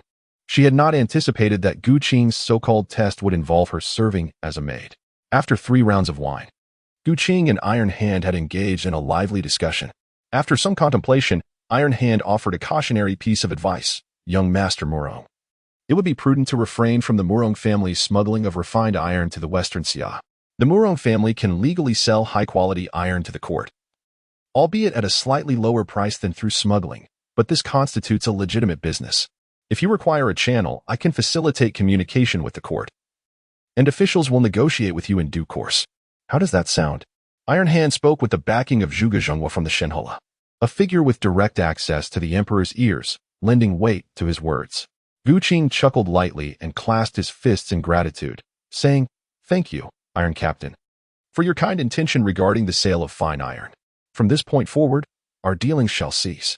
As for supplying fine iron to the imperial court, it would be more prudent for you to assist me. The quality of weapons produced by the court is inconsistent. It would be more advantageous to delegate the weaponry business to the Murong family. In due course, the Murong family could directly forge the fine iron into weapons, leaving the court responsible solely for quality inspection. This arrangement would save the court considerable expenditure while simultaneously enhancing efficiency. Arms dealers are invariably oligarchs. If they can dominate the arms manufacturing for the Zhaosong dynasty, they would practically hold half of its fate in their hands. As for the remaining half, it would merely require supporting Zhao Ji's ascension to power. It is worth noting that both the Ming sect and the Liaoshan outlaws emerged as grassroots rebellious forces under Zhao Ji's governance. A slight nudge from behind would precipitate the collapse of the Zhaosong dynasty. At that moment, the realm would descend into a chaotic struggle for supremacy. Upon hearing this, Iron Hand paused momentarily, his chopsticks halting in midair. Such ambition was remarkable. However, this proposition was not without merit. According to Song law, private entities could indeed manufacture and sell weapons, provided they report to the court. Such private arms are primarily supplied to local militias or mercenaries. Is it possible that Murongfu genuinely wishes to recruit private soldiers? What exactly does he intend to do?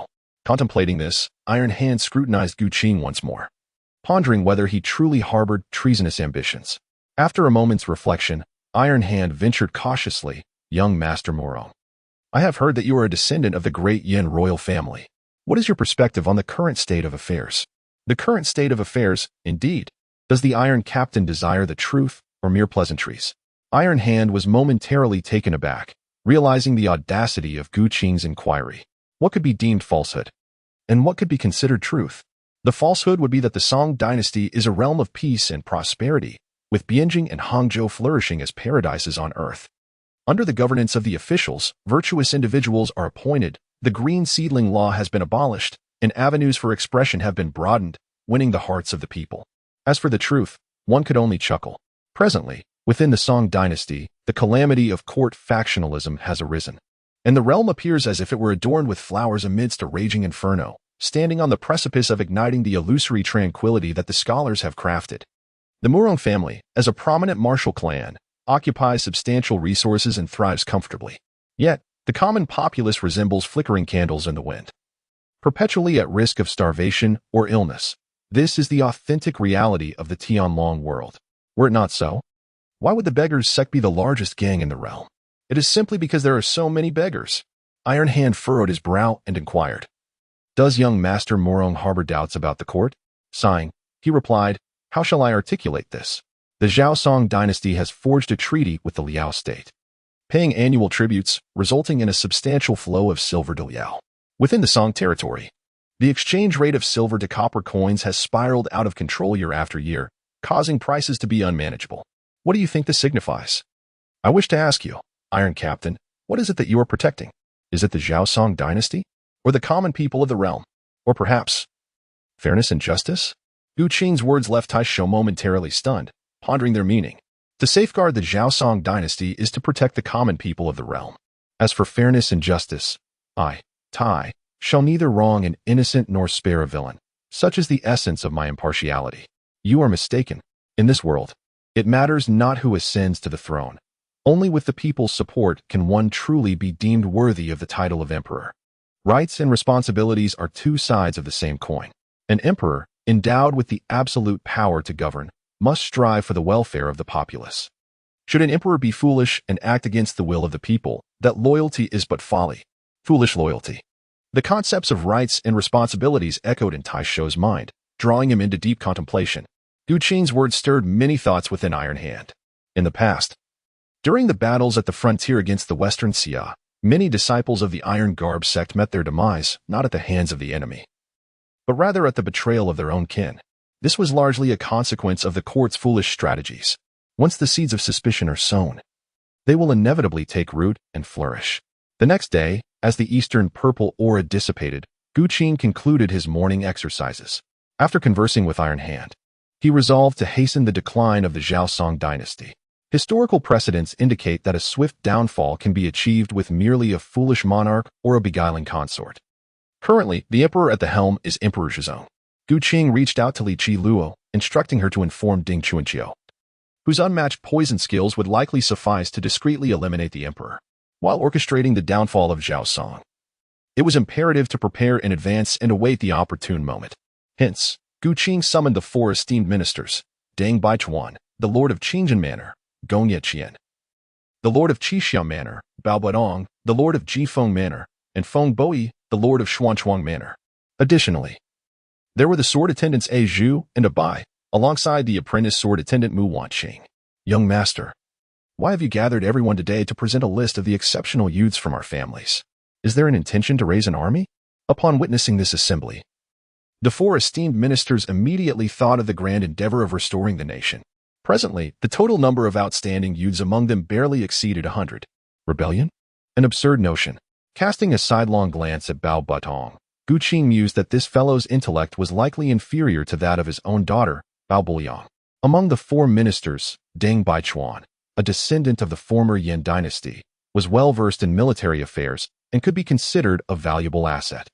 Gong Yeqian's clan excelled in bird-keeping and intelligence gathering.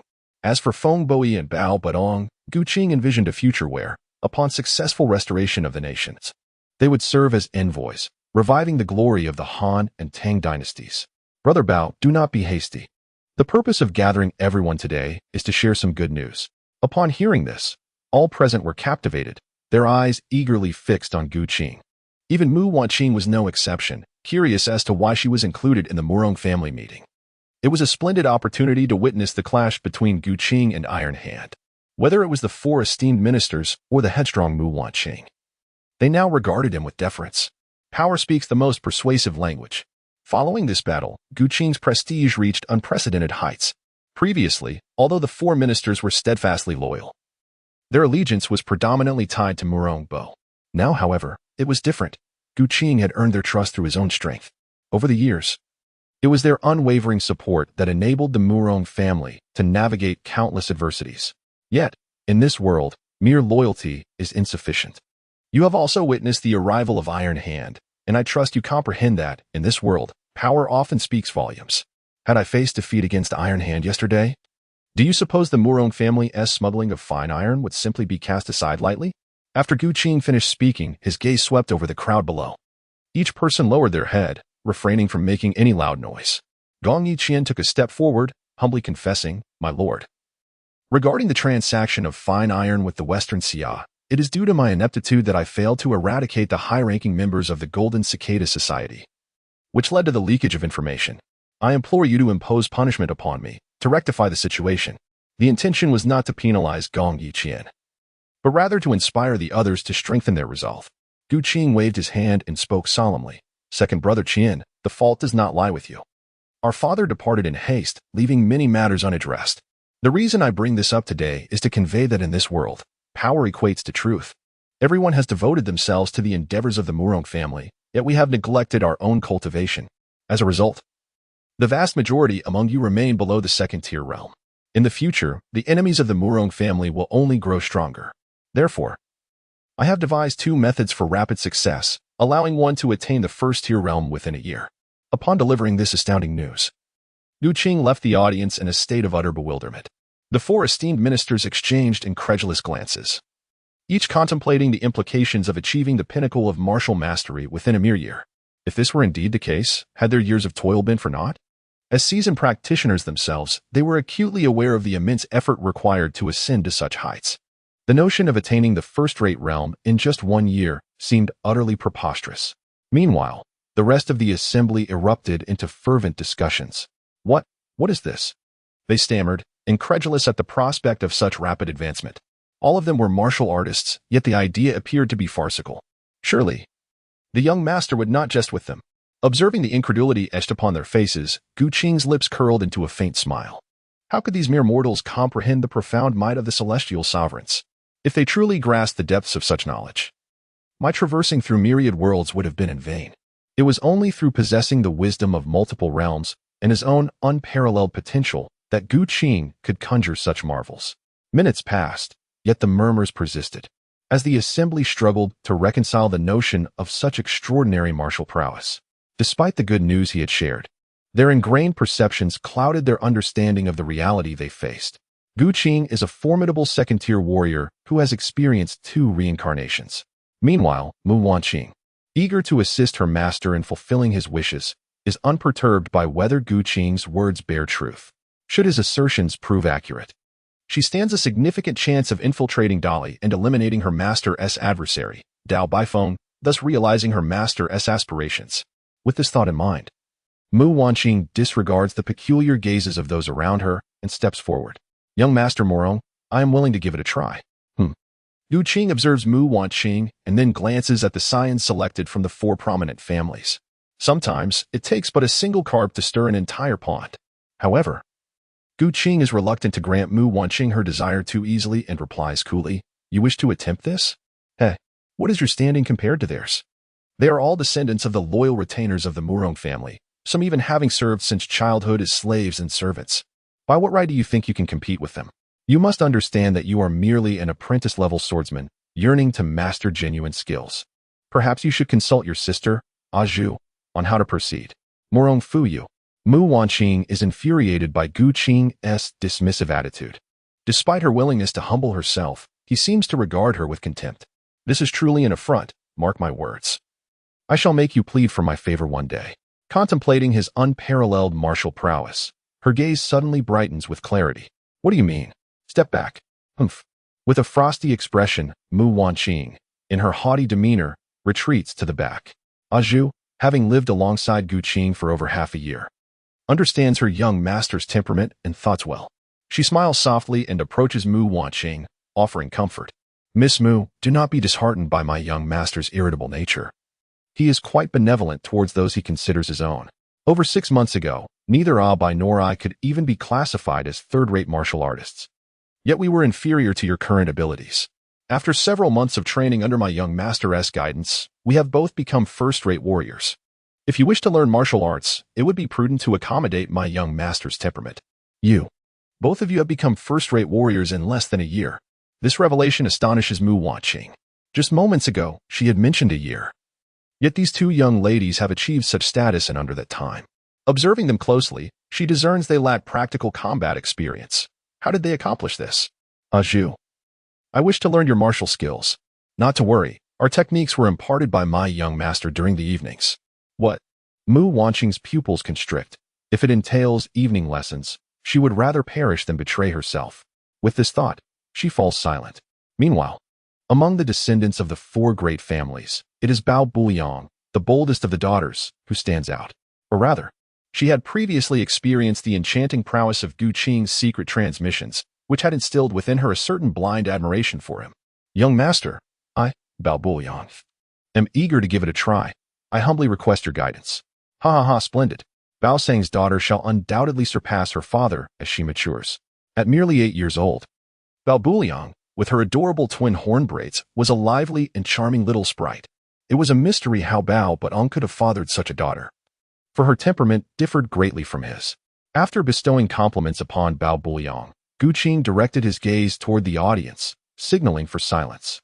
He then produced 2 tomes of his recently devised techniques. Esteemed guests, these 2 methods are titled the 9 Transformations of Lesser Yin and the 9 Transformations of Lesser Yang, each dedicated to the cultivation of the body's yin and yang energies. Mastering these techniques will swiftly awaken the dual energies within, facilitating the refinement of essence into qi. When supplemented with specially crafted elixirs, the cultivation speed may be further accelerated. Witnessing the genuine marvel, the members of the Murong family were captivated, their eyes wide with amazement. Even the 4 esteemed ministers displayed envious glances. Had the young master unveiled such esoteric methods a few years earlier, they might have benefited as well. Young master, I am willing to give it a try. Young master, I too wish to partake. As the reality of the situation sank in, the desire to experience the authentic techniques ignited a fervent competition for a chance to participate. Such rare and precious manuscripts could hardly be disseminated widely, thus, they were compelled to vie for them. Upon witnessing this, Gu Qing smiled. In this world, fruits that are poisonous are often exceedingly sweet. The secret techniques he devised were not intended for the purpose of benevolence. Therefore, it is prudent to disclose certain limitations in advance, particularly since we are all descendants of the Murong family's vassals.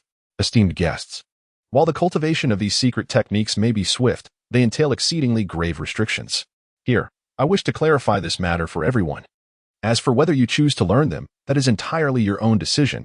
I shall not impose upon anyone. After Gu Qing finished speaking, he noticed that the crowd had no questions, so he continued to elaborate. The techniques of Shaoyin 9 transformations and Shaoyang 9 transformations swiftly unleashed the body's latent potential, propelling practitioners to a first-rate realm within merely 1 year. However, during this process, the activation of the body's yin and yang energies is irreversible. Such cultivation, akin to hastening the growth of seedlings, will result in a disruption of the internal balance of yin and yang after 1 year. Therefore, anyone who practices these 2 techniques must, after a year, have their accumulated cultivation nullified by me personally, through a specialized method. I will then refine and bestow upon the practitioner a seed of true energy, allowing them to continue their cultivation in the 2nd year, purifying their internal strength and compensating for the deficits caused by the rapid advancement in the earlier stage. By the 9th year, the quality of internal energy of those who have practiced these techniques will reach the threshold of the innate realm, after which a natural breakthrough to the innate state will occur. In fact, these 2 techniques are adaptations derived from the Sunflower Manual, whose essence lies in stimulating the yang energy of the human body. On this foundation, Gu Qing devised a secret technique to stimulate the dual energies of yin and yang, thereby compiling the 9 transformations of yin and yang. During the 9 refinements of internal energy, he employed the star-devouring technique to absorb the opponent's internal power, thereby plundering and consuming the internal energy accumulated during their cultivation, along with the fragmented insights gained from their martial arts practice. Initially, when he created the star-devouring technique in the world of the smiling, proud wanderer, he experimented with it on Yu Buchuan and Zhuolingjun. However, he was unable to manage the fragmented souls that emerged from the internal energy. Now, with the advancement of the star-devouring technique to the star aperture chapter, the martial essence condensed within the star apertures can be honed using these soul fragments. This process accelerates the transformation of martial essence, hastening the cultivation to the realm of divine intent. Thus, Gu Qing painstakingly created these 2 techniques. Moreover, during this process, he could also secretly appropriate the martial essence cultivated by others through the soul fragments. The essence of martial intent is fundamentally the energy of the soul and spirit. As martial artists perceive the cosmos, they utilize the power of their souls to emulate the profound mysteries of the universe, which constitutes martial intent. The star aperture chapter of his own star-devouring technique requires 365 types of martial intent to suppress the spatial apertures throughout the body. Even with Gu Qing's 100-fold enhancement of fate, achieving the mastery of 365 different martial arts principles solely through his own efforts would still demand an extraordinarily daunting amount of time. As the saying goes, heaven and earth are indifferent, treating all creatures as mere fodder. Gu Qing harbored no objections to using humans as a means to an end. After all, not everyone possesses the capability to cultivate to the innate realm. The 9 transformations of yin and yang lead directly to the innate. This process is mutually beneficial, resulting in a win-win situation for both parties. On another note, these 2 secret techniques serve as unparalleled methods for rapidly augmenting the power of the Murong family. Gu Qing thoroughly elucidated the merits and demerits of the two martial arts techniques, leaving the audience in a state of bewilderment. The practice of these techniques would mean that their very lives rested solely in the hands of the young master. However, one must consider that the audience comprised either loyal scions of noble families or servants who had been sold to the Murong clan from a young age. Thus their fates were already entwined with Gu Qing's will. This flaw, therefore, held no weight for them. Were it not for the primal cleansing scripture bestowed by Gu Qing upon the four esteemed ministers, even they would have aspired to adopt this direct path to the innate realm of martial prowess. In a mere decade, one could ascend to the status of an innate warrior, a prospect undeniably alluring to the vast majority of martial artists. After a moment's pause, a nephew of Feng boasted forth, declaring, "Young master, I, Feng Sanlang, am willing to give it a try. I beseech you to grant me this opportunity." With the first volunteer stepping forward, others soon followed suit. As Feng Sanlang took the initiative, the scions of the four esteemed ministers stepped forward as well. The clever and discerning servants sold to the Murong family recognized this as an opportunity to alter their fates. Perhaps, in time, they could rise to become trusted confidants of the young master, akin to the four esteemed ministers. As the saying goes, a new ruler brings forth new subjects. The four ministers, having fought alongside Murong Bo, would undoubtedly cultivate their own core group in the young master's service. Seeing the unanimous willingness to practice the new martial arts, Gu Qing felt a sense of satisfaction. Yet, this was merely the beginning. When the Zhao and Song dynasties inevitably fell, how could such a small assembly achieve greatness? Thus, Gu Qing resolved to expand the scope of his direct lineage to foster martial cultivation. He addressed the four esteemed ministers, Elder Deng, Brother Qian, Brother Bao, Brother Feng. I intend to establish the Sacred Heart Pavilion to recruit promising youths from the various estates of the Murong family.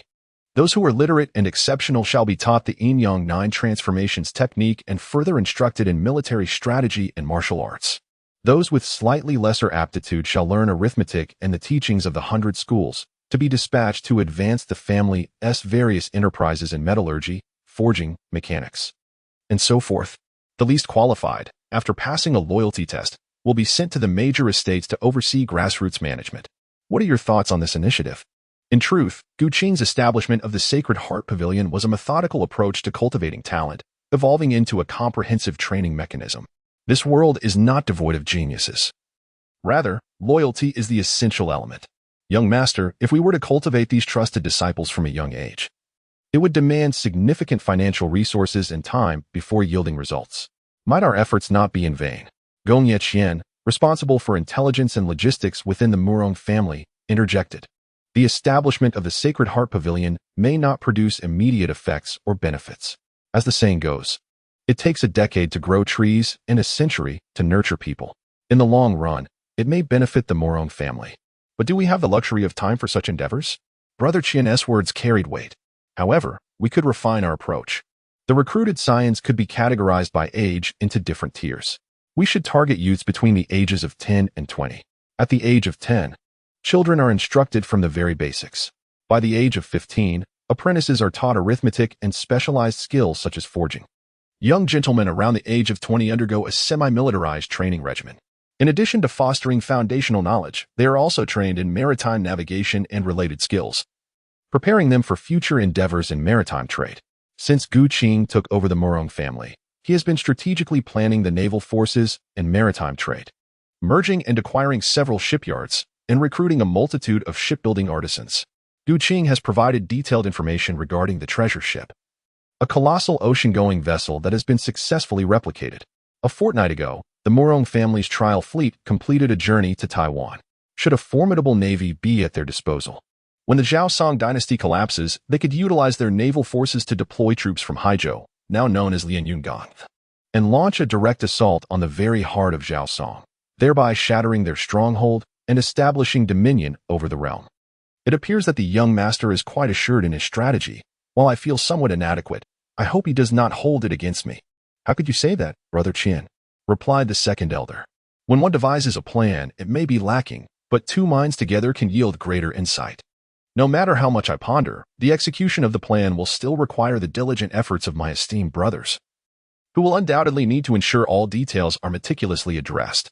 Upon hearing Gu Qing's words, the four esteemed ministers were deeply moved. Considering the transformations that have transpired over the past 6 months, There is indeed hope for the Murong family to restore the great yin. The four ministers have long endured the tyranny of Zhao Song.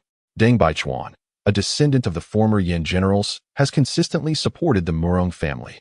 Gong Yeqian harbors a profound vendetta against Zhao Guangyin due to ancestral grievances.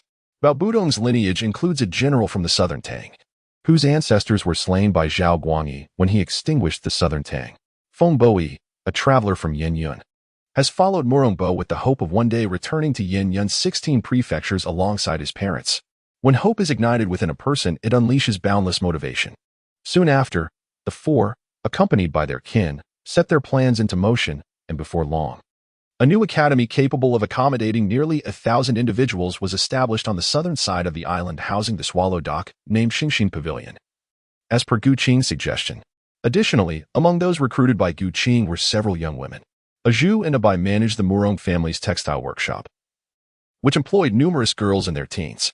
In the Northern Song era, it was commonplace for children from ordinary families to begin herding cattle at the age of 6 or 7 and to engage in labor by their early teens, thus rendering the notion of child labor virtually non-existent. Gu Qing instructed a Zhu and a Bai to select intelligent young women, around the age of 14 or 15, within the textile workshop for cultivation. After all, the Yin-Yang 9 transformations are divided into 2 volumes. Gu Qing held lofty aspirations for this technique, even aspiring to create methods for the innate realm. The innate realms consist of the Taiyin 9 transformations and the Taiyang 9 transformations. Upon reaching the innate realm, these 2 arts absorb the spirit energy of heaven and earth, gradually transforming through the energies of nature. In other words, they propel human evolution by stimulating the body's internal pheromones, enabling it to adapt to the powers of the Taiyin and Taiyang.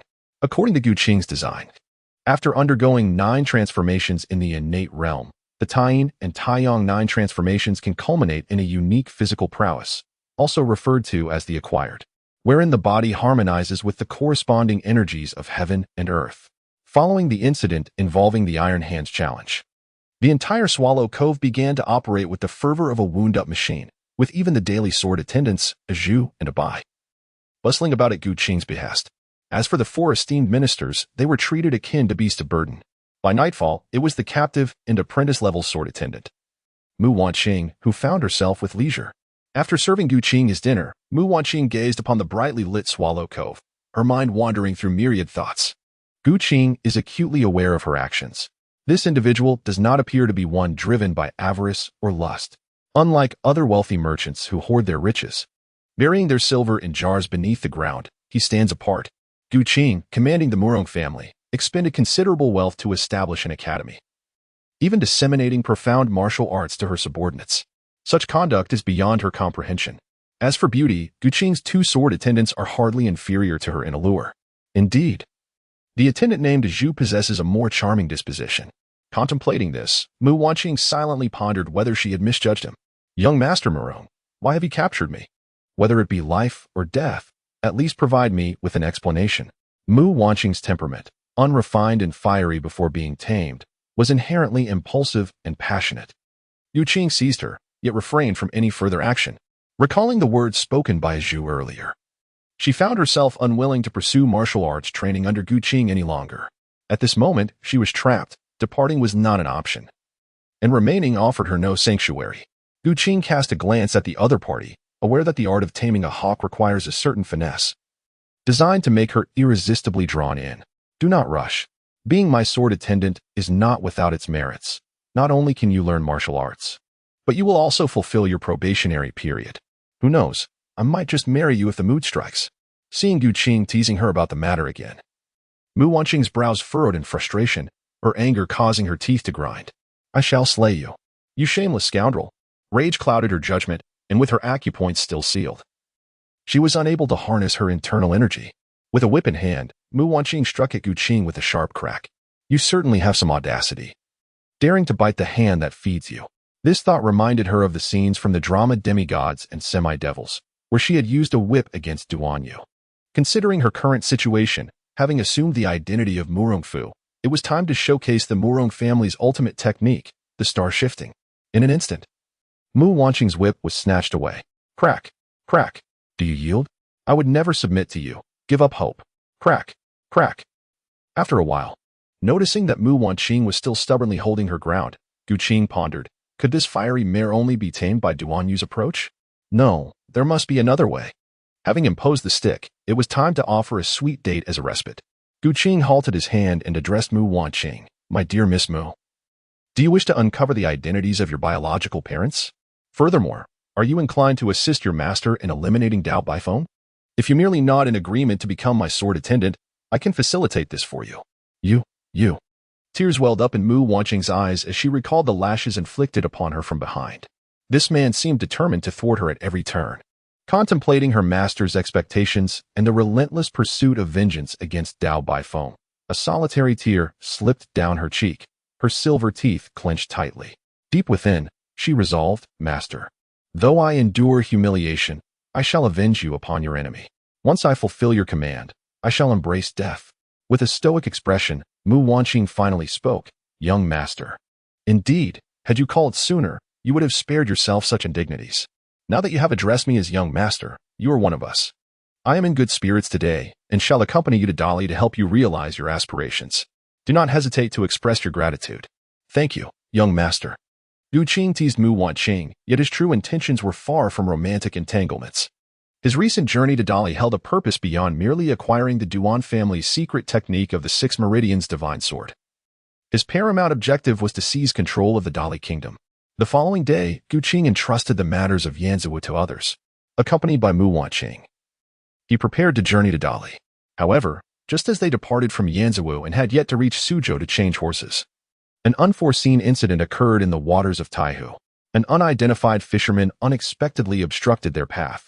Amid the ethereal waves and rising mist over Taihu, Gu Qing and Mu Wanqing suddenly found themselves engulfed in a shroud of white fog. In the distance, at the heart of the mist, an elderly man was seen fishing.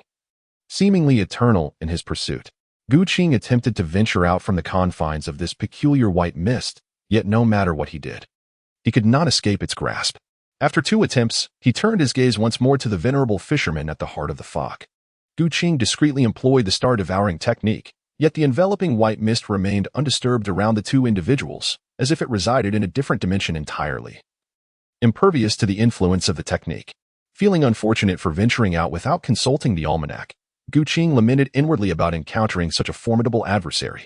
Surely, this individual must be a practitioner of the legendary divine intent realm. The elder obstructed their path without resorting to violence, indicating he harbored ulterior motives.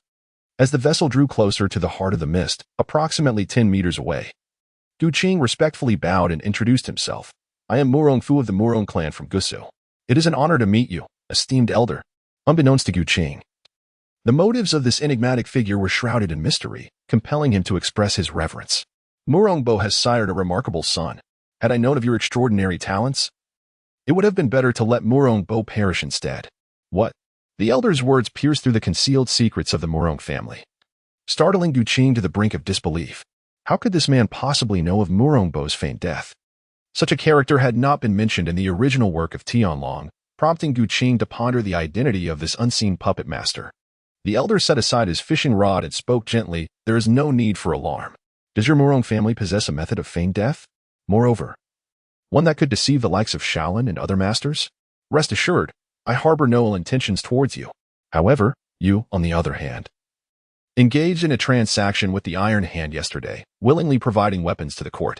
I wonder if Murong Bo is aware of your actions. Would he still recognize you as his son? Turning to face Gu Qing, the elder's silver hair fell casually over his shoulders, yet his skin displayed no signs of aging. This individual, with his youthful appearance and distinguished demeanor, would likely convince the common folk that he was a celestial being descended from the heavens. As for his assertions, they seemed to stem from Gu Qing's choice to remain in hiding, fortifying his base and delaying the onset of rebellion. Revealing the elder's profound understanding of the Murong family's affairs, Gu Qing remained unaware of the circumstances. Was there a traitor embedded within the Yanziwu? Or did the adversary, possessing formidable prowess, conceal themselves nearby, eavesdropping on his conversation with Taisho? Regardless of the situation, being targeted by such a formidable opponent was undeniably perilous.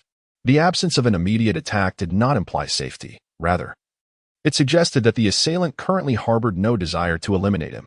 Since the opponent refrained from striking and even engaged Gu Qing in discourse about the Murong family's aspirations for restoration, it was evident that they sought something in return. Gu Qing clasped his fists and inquired, "May I ask what connection you have with the Murong family? And why you assist my father in feigning death and retreating from the world?" "The connection." The response came. "Your Murong family has proven more detrimental than beneficial, disrupting my plans in the Liao kingdom. Since the pawn of the Shao family is no longer viable, you Murong family must take the plunge. Is it that you intend to?" Gu Qing found it incomprehensible that this martial artist of divine intent might also harbor rebellious aspirations. "You guessed correctly. The Zhao family and I share a profound enmity, and for decades, I have meticulously orchestrated my plans to annihilate them. However, I never anticipated that your father would thwart my designs, granting the Zhao clan several decades of prosperity. Now, as the Murong family has entered the fray, you shall henceforth heed my commands." Gu Qing furrowed her brows, exclaiming, "You, old Bai Deng, possess quite an air of superiority.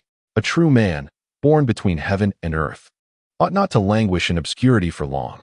After a moment's contemplation, Gu Qing spoke again, "Esteemed elder, with your formidable prowess, why not infiltrate the palace of Bianjing directly and eradicate the Zhao lineage? Surely, it would not pose a great challenge. Why complicate matters?" The solitary angler chuckled softly, yet his laughter bore a hint of derision. He then elucidated, "What do you believe has enabled the Zhao clan to maintain their grip on power?" Gu Qing pondered for a moment, realizing that within the Zhao Song court, the most formidable warrior was likely the master of Iron Hand, Zhuge Zhenghua.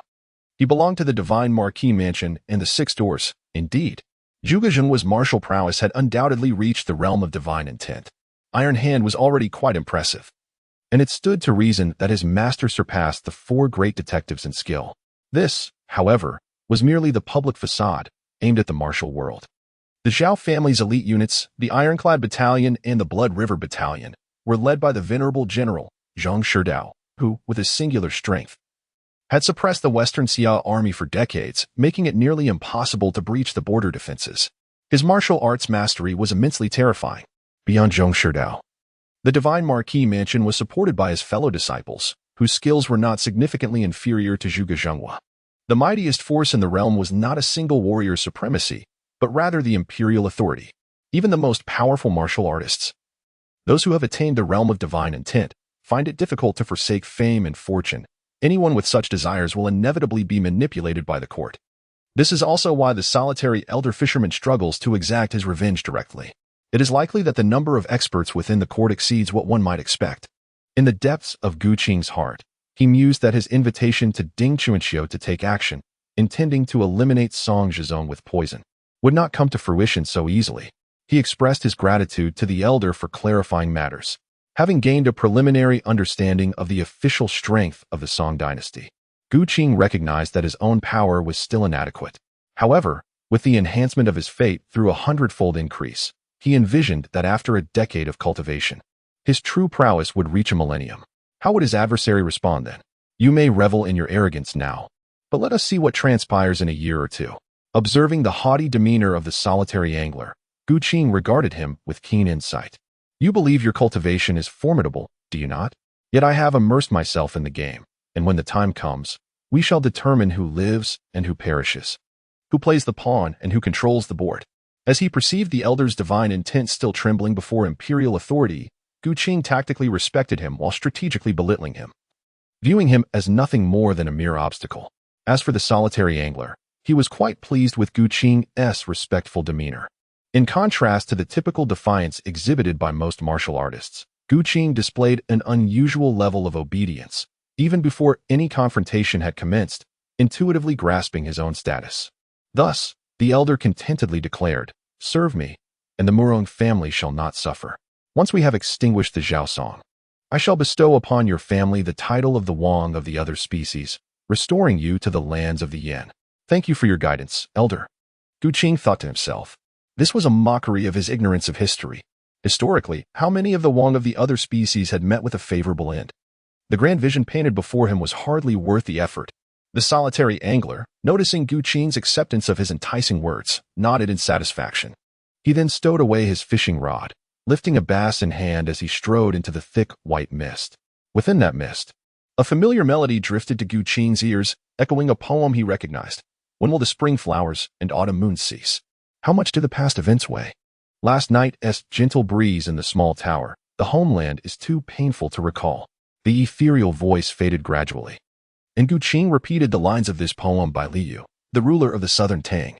What connection could the solitary angler have with the southern Tang? Could it be that his true identity was indeed Liu? Reflecting on the four great ministers, Bao Budong's ancestors were generals of the southern Tang. And Zhao Guangyi had vanquished the southern Tang, slaying Bao Budong's forebear. Bao Budong, it would be wise for you to have no ties to him. If I catch even the slightest hint of a connection, do not blame me for my ruthless nature. If the elder were truly Liu, feigning death to evade the world while plotting in the shadows, what would be his true age? Reflecting upon the historical records, it is noted that Liu was born in 937 and passed away in 978. If he were indeed Liu, his actual age would be over a century. After a fortnight, Gu Qing and Mu Wanqing arrived near Dali. Rather than entering the city, they chose to reside outside its walls. Following 2 weeks of diligent training, Mu Wanqing successfully transformed from an apprentice sword attendant into Gu Qing's third official sword attendant. The Duan sisters had already acquired their third. With this thought, Gu Qing smiled, realizing that he had merely committed the common errors that men are prone to. As for Mu Wanqing, the most significant change following her shift in status was undoubtedly her prowess. Given her fierce and ruthless demeanor in combat, Gu Qing imparted to her the fire control sword technique from the 8-part sword classic. By sowing the seed of martial spirit in her consciousness, he bestowed upon her both a source of strength and a potential poison. From that moment forward, she became a pawn in Gu Qing's intricate game. Gu Qing sat within the pavilion, gazing at the enchanting landscape that echoed the ancient beauty of Dali. The scenery was imbued with a distinctive charm. Mu Wanqing, attending to him with tea, noticed Gu Qing's gradual movements and felt a surge of anxiety in her heart. Unable to restrain herself, she inquired, "My lord, I have mastered the imperial fire sword technique.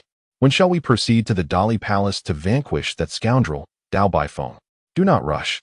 Your future is destined for greatness. How can you afford to be so impetuous? We must wait for the winds to arise." Winds? Indeed, when the winds rise, it will be the moment you defy fate and reshape your destiny. Gu Qing smiled gently. With the favorable winds at my back, I soar toward the azure skies. For nearly half a month, the atmosphere in Dali City has been fraught with tension. As the capital of the Dali Kingdom and the political epicenter, this place governs present-day Yunnan, Guizhou, southwestern Sichuan, as well as northern regions of Myanmar, Laos, and Vietnam. It draws a multitude of people engaged in the tea-horse trade. It is unclear when it began, but rumors have circulated within the city, whispering of tales beneath the Bodhi tree outside the Tianlong Temple, a disheveled youth, long-haired Guanyin. The Dali taverns bustle with merchants and travelers alike, encompassing a diverse assembly of individuals, wealthy merchants, chivalrous heroes, scholars, and both Taoist priests and monks. Suddenly, atop a high platform, a scholar snapped his folding fan, drawing the gaze of the crowd. Unperturbed, he clasped his hands together in greeting and smiled, addressing everyone. "Esteemed guests, today I, by Shaosheng, am here to share a tale." He continued, 20 years ago, in our Dali Kingdom, there was a dashing young man who, due to the strict control of his wife, fled his home to pursue a life of indulgence. Not only did he toy with the affections of women, but he also fathered children with several of them. Perhaps among you, there are those who have taken on the burden of being that young man's successor.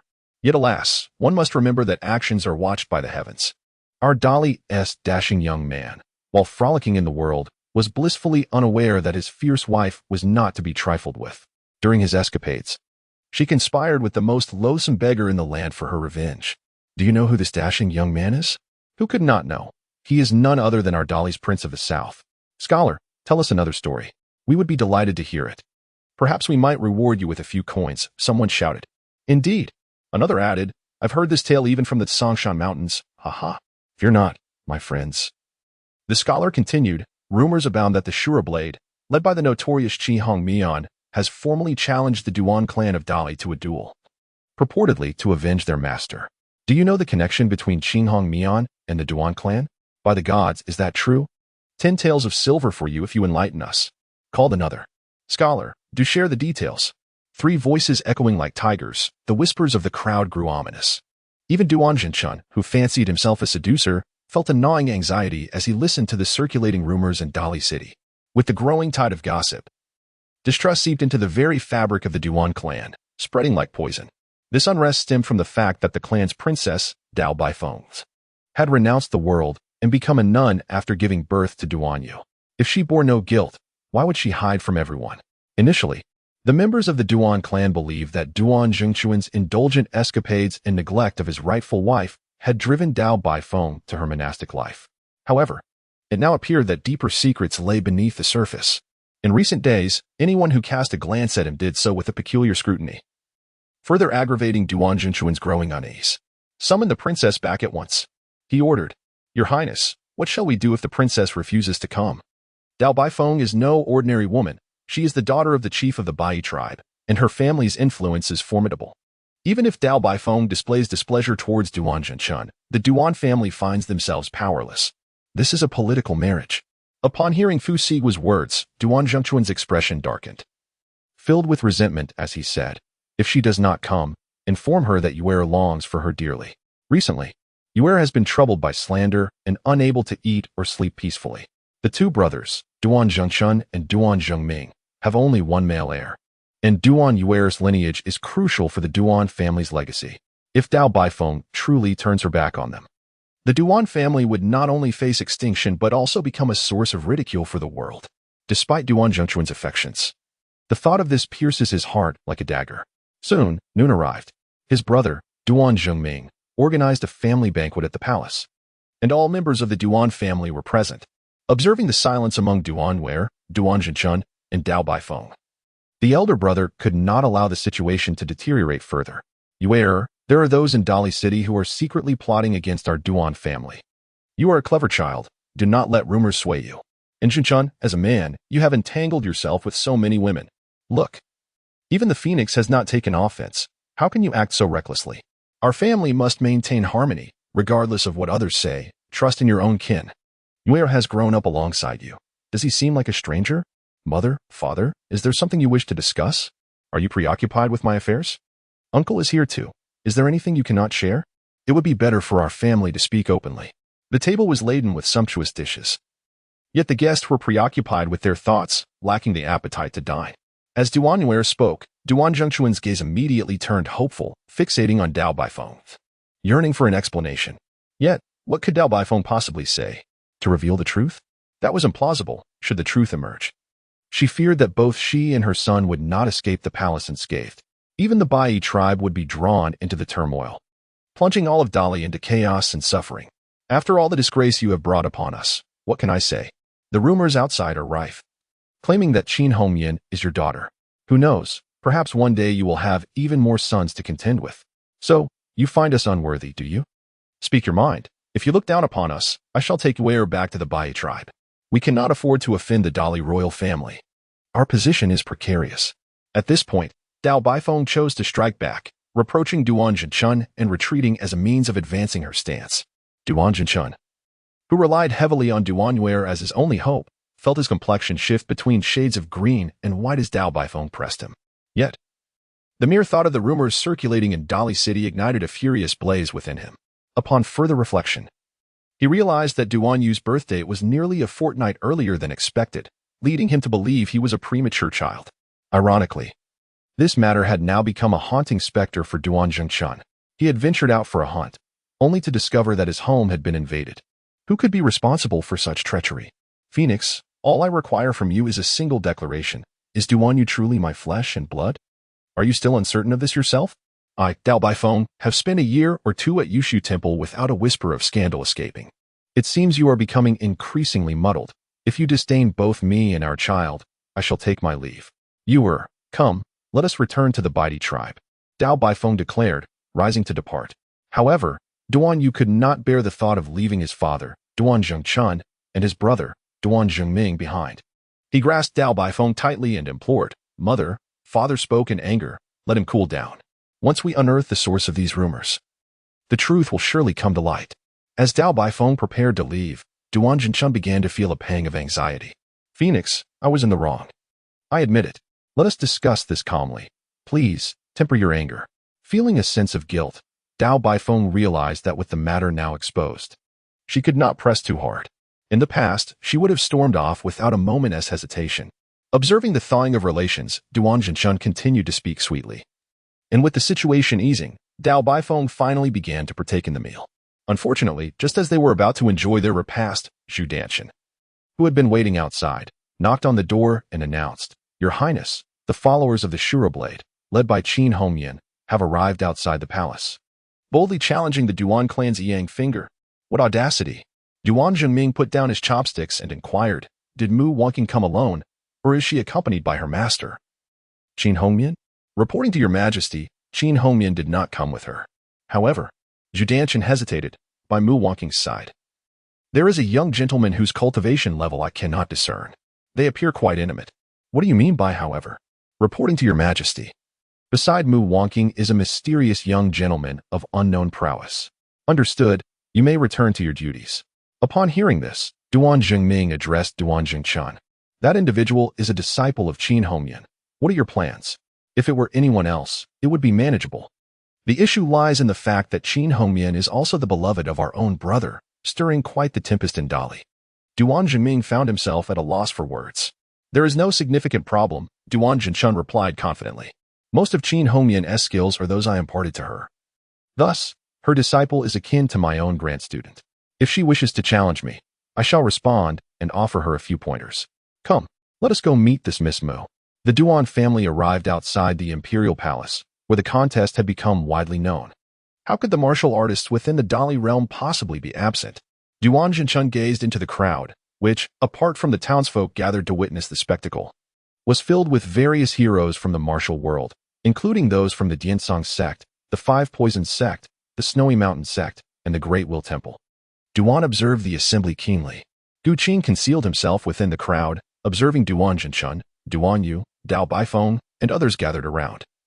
And he cast another glance at the four great evildoers, who were also shrouded in the throng, along with Qin Hongyan. After spending nearly 20 days, he had finally succeeded in assembling the pertinent characters together. Gu Qing smiled. The stage was set, and soon, the splendid performance was about to commence. Everything was well within grasp. Mu Wanqing received Gu Qing's approval and then boldly approached Duan Zhengchun, stating without preamble, "Are you Duan Zhengchun?" "Indeed, I am Duan," he replied.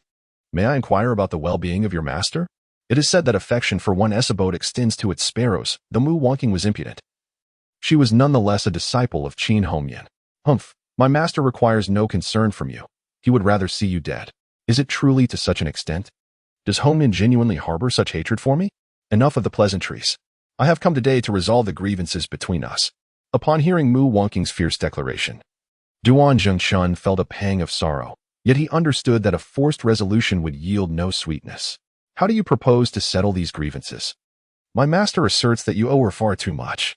Today, in our duel, if I emerge victorious, you must allow me a glimpse of the Six Meridians Divine Sword. Should I lose, from this day forth, neither my master nor I will trouble the Duan family again." "What say you?" These words were not taught by Qin Hongyan. They were orchestrated by Gu Qing.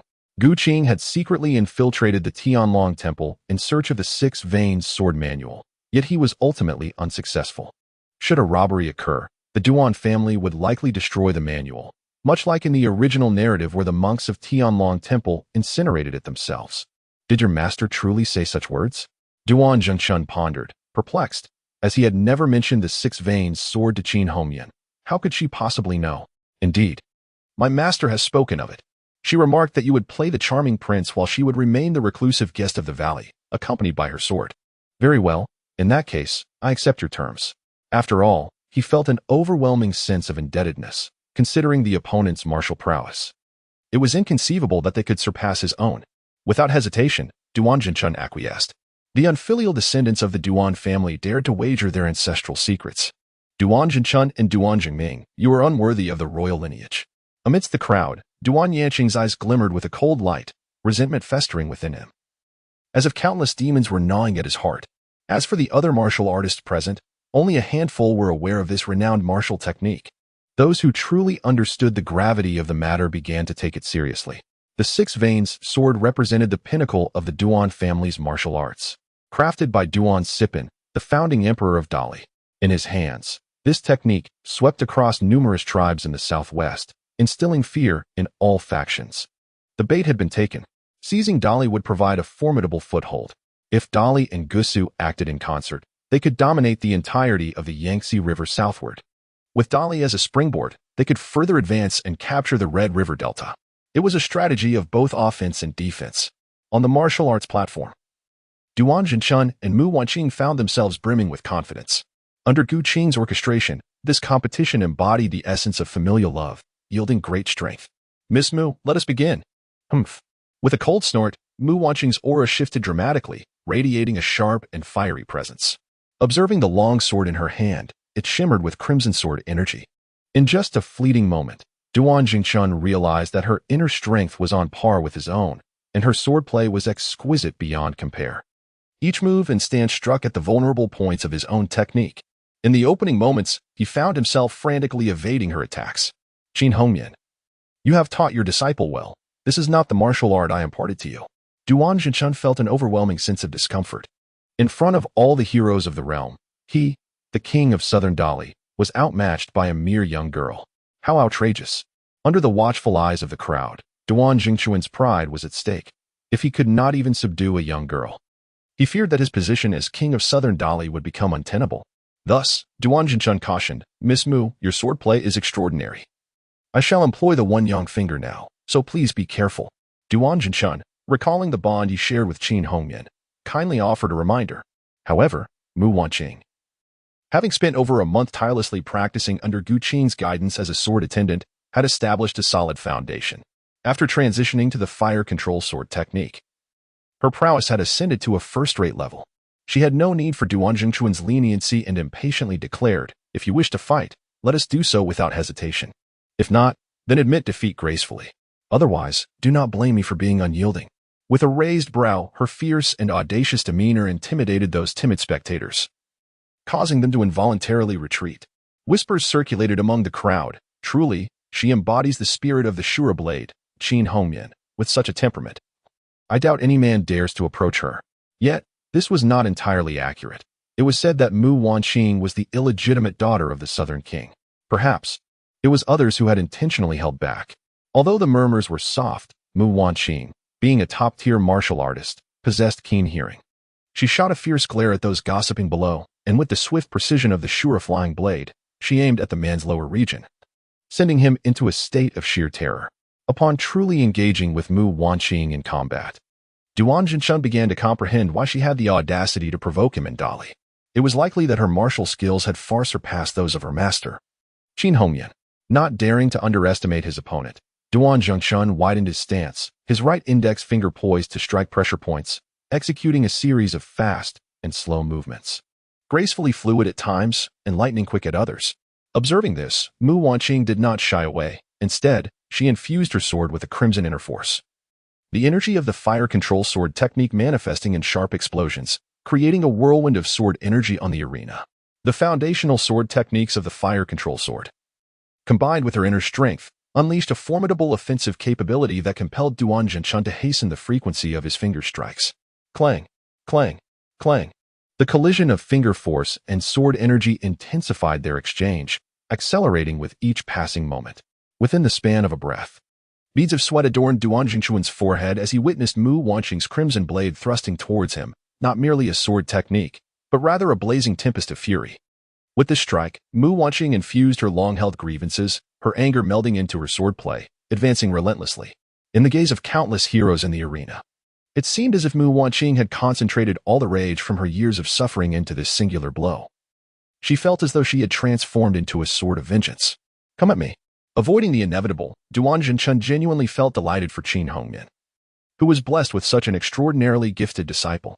Even in his absence, with a disciple to protect her, Hongmian remained secure. Aware of Mu Wanqing's formidable prowess, Duan Jinchun resolved to exert his utmost efforts. Should he falter, he would have to surrender the 6 Meridians Divine Sword Manual. After his demise, how could he face the ancestral spirits of the Duan family? In comparison to his brother Duan Zhengming's 3rd grade one yang finger, Duan Jingchun's one yang finger was merely 4th grade, barely capable of unleashing the half-meridian divine sword. With his fingertips coalescing into a sword light approximately 3 feet long, he found himself unable to project it due to insufficient internal power. Thus, he could only persist in close combat with Mu Wanqing. The sounds of their clash resonated like metal striking metal, had it been ordinary weapons. The encounter with Duan Jingquan's half-meridian divine sword would likely have resulted in shattered blades and loss of life. However, the fire control sword technique employed by Mu Wanqing was an exceptional skill on par with the Six Meridians divine sword. Both wielders concentrated their sword Qi, the two forces colliding like needles against blades. As the sharpest edges met, their internal energies transformed into sword Qi, creating gusts of wind in the arena. The duel intensified, with Duan Jingquan utilizing his half-meridian divine sword and employing the Duan family sword techniques, leading to an entangled skirmish. Within mere moments, they had exchanged over 30 strikes. Yet Duan Jingquan, overestimating his capabilities, had ascended the stage without a weapon, and the tide of battle began to turn against him. After 30 exchanges, he felt his muscles tearing under the strain, as the prolonged use of the half-meridian divine sword seemed to slice through his meridians like a blade. He managed to endure for another 20 strikes, yet his arms trembled uncontrollably, and the finger techniques he excelled at would likely be ineffective even against an ordinary woman, let alone the increasingly formidable Mu Wanqing. In a state of fury, Mu Wanqing had already taken a step toward the innate realm. Once she fully comprehended the essence of the fire control sword technique or grasped her own martial truth, she would bridge the gap between heaven and earth and ascend to the realm of innate martial artists. Suddenly, the splendid robe adorning Duan Jingquan was shredded into tatters beneath the onslaught of Mu Wanqing's sword Qi, blood beginning to surface on his body. Just as Mu Wanqing was about to pierce his chest with a decisive strike, a sure flying knife hurtled from below the stage, diverting her sword. Turning to the source of the flying knife, she was taken aback to find Qin Hongyan standing there. "Master, why do you not allow me to slay him?" Qin Hongyan leaped onto the arena, declaring that anyone could take his life, but not her. Should she kill him, she would incur great karmic retribution. Great karmic retribution? As Hong Mian suddenly appeared, halting Mu Wanqing's assault, Duan Jingquan listened to their exchange, recalling the rumors circulating in Dali City that claimed Mu Wanqing was his daughter. Observing her resemblance and temperament, a realization dawned upon him. Could the other rumor possibly hold truth as well? Just as Duan Jingquan was engulfed in uncertainty, Mu Wanqing approached him, declaring, "My master forbids me from killing you, yet the wager we made still stands. Bring forth the Six Meridians Divine Sword Manual." "Wana, you were born in September?" Duan Jingquan's voice trembled, as today marked a moment of both profound joy and sorrow for him. The sudden revelation of such a formidable daughter, juxtaposed with the possibility that his son might be a mere illusion, left him in a state of turmoil. Unbeknownst to Mu Wanqing, she coldly retorted, "What does my September birthday matter to you? Present the manual, or do not blame me for my ungraciousness." "Very well, I shall consult with my royal brother," Duan Jingquan replied, glancing at the mother and daughter before shifting his gaze to Duan Yu and his mother by Duan Jingming's side. His initial doubts resurfaced, yet this time he chose to remain discreet. He conferred with Duan Jingming, stating, "Royal brother, Wanqing is my daughter with Qin Hongyan. How shall we proceed with the wager concerning the Six Meridians Divine Sword?" Duan Jingquan's intent was clear. Mu Wanqing was one of their own, possessing skills that surpassed his own. It was evident she had a talent for swordsmanship and could potentially master the Duan clan's unique martial arts. Agreed. But Wanqing must acknowledge her lineage, Duan Jingming responded. "Let us proceed to Tianglong Temple." Tianglong Temple is a pivotal site for the Duan family's martial heritage, serving as the royal temple of Dali. Many gifted disciples of the Duan clan often train there, and it holds a status akin to a family shrine. In Dali City, the martial heroes gathered around the arena, witnessing the Duan family's commitment to their pledge, began to follow suit. Should the manual fall into the hands of the Shura sword master and his apprentice, it would undoubtedly pique everyone's interest. The emergence of the Six Meridians Divine Sword, especially to be bestowed upon an outsider, presented an unparalleled opportunity for all. Soon, at the entrance of Tianglong Temple, a throng of people surged forward. When Mu Wanqing appeared with the 6 volumes of the sword manual, the martial community erupted in astonishment. Good heavens! I never expected these bald fellows to be so generous. Quiet down. The legendary martial prowess lay before them, and outside Tianglong Temple, the majority were breathless, their eyes aflame with excitement, akin to famished wolves fixated on Mu Wanqing. Among them were numerous experts, with the swiftest among the 4 evildoers being Yun Zhangqi. Suddenly, an eerie cackle echoed, shifting from high-pitched to coarse, an utterly grating sound. To encounter such a lady today, coupled with the divine sword manual. How extraordinary indeed. Fair maiden, accompany me for a journey, and I assure you, you shall experience ecstasy beyond imagination. a comfort so profound that it will linger in your thoughts. In a swift motion, Yun Zhanghe advanced towards Mu Wangqing. Observing this, the monks of the Heavenly Dragon Temple, who were closely following Mu Wangqing, unleashed a barrage of over 10 strikes of the One Yang finger, descending upon her like a torrential downpour. Outside the Heavenly Dragon Temple, Yun Zhanghe maneuvered with agility, seizing the weaker passers-by to use as shields against the onslaught. In an instant, the ground was filled with anguished cries. You monks of the Heavenly Dragon Temple lack martial ethics, ganging up on a solitary individual. Ahmedba, for notorious villains, dare you commit misdeeds in Dali? Today, this temple shall ensure your reckoning. The monks, drawn by Yun Zhanghe's antics, were oblivious to the fact that the other 3 villains had targeted the young nobleman, Duan Yu. In the blink of an eye, Duan Yu found himself in the grasp of Yu Laosan. Duan Jingchun, Duan Zhengming. If you wish to claim this lad, exchange him for the 6 Meridians Divine Sword Manual. With Yu Laosan's scissors poised at Duan Yu's neck, the tension escalated. One swift motion would lead to his demise. The faces of both the Duan brothers and the monks of the Heavenly Dragon Temple turned ashen. Earlier, in the Heavenly Dragon Temple, Mu Wangqing had already entered the Duan family lineage. Duan Zhengming called out to her, "Wangqing, save your brother first." "Uncle, this matter cannot proceed." Mu Wangqing replied, "I have promised to deliver the 6 Meridians Divine Sword Manual to the young master." Young master? At the mention of this title, both the martial artists hastening from afar and Mu Wangqing's parents, along with the Duan clan's experts, were left astounded. With the sword manual cradled in her hands, Mu Wangqing stepped forward towards Gu Qing, under the scrutiny of all present. "Young master, this item is delivered as promised. Is the trial complete?"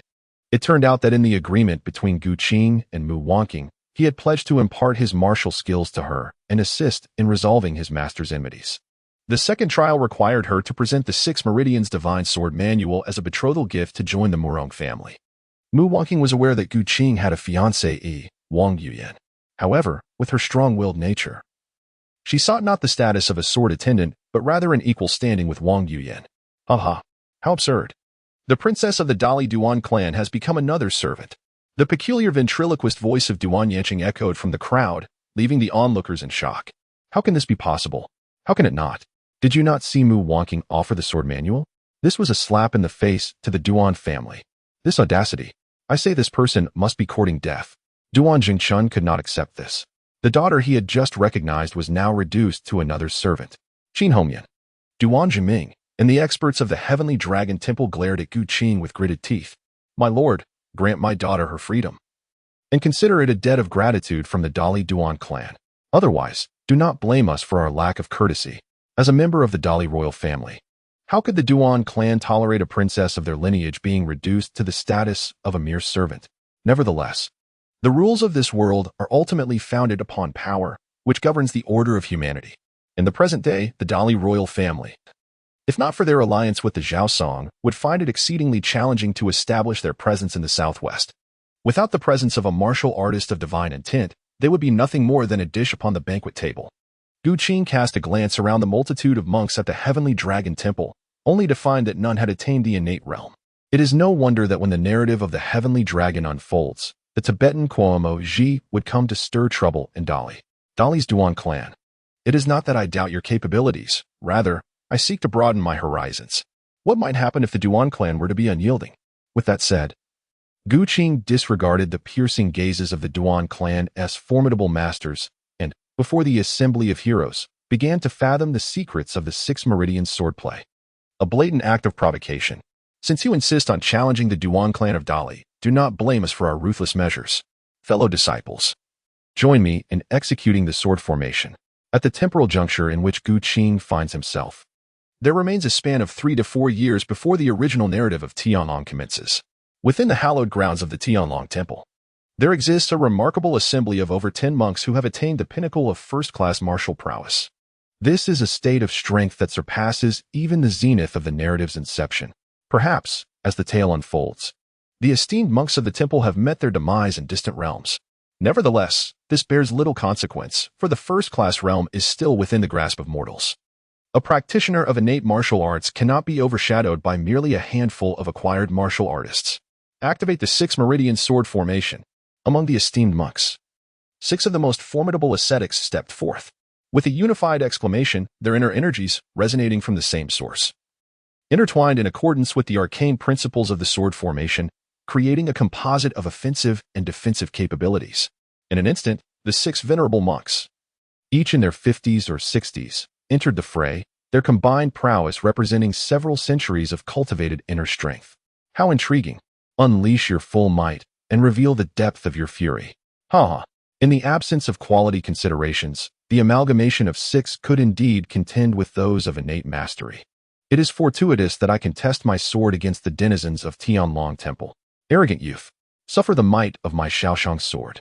The accumulated power of centuries surged forth, and the sword aura emanating from the direction of Tianlong Temple was formidable, exuding an atmosphere reminiscent of a cataclysmic event. Gu Qing remained unhurried, instead meticulously observing the subtle intricacies of the monk's movements. As the sword energy approached perilously close, Gu Qing turned to Mu Wanqing and said, "Pay close attention to the exquisite essence of the supreme sword techniques of the fire control." Gu Qing raised his hand. Utilizing the pointer of the Tsanhe sword as an instrument, from his fingertip emerged a 3-foot crimson sword light, wielding it as if it were a blade. Instructing Mu Wanqing in the present moment, the red light flickered, and the air resonated with the sound of metal clashing. The Xiaoshang sword, launched by the High Monk of Tianlong Temple, was cleaved into 2 segments mid-air by Gu Qing's sword light. This individual is extraordinarily formidable. Only those who have witnessed towering mountains can truly appreciate the majesty they possess.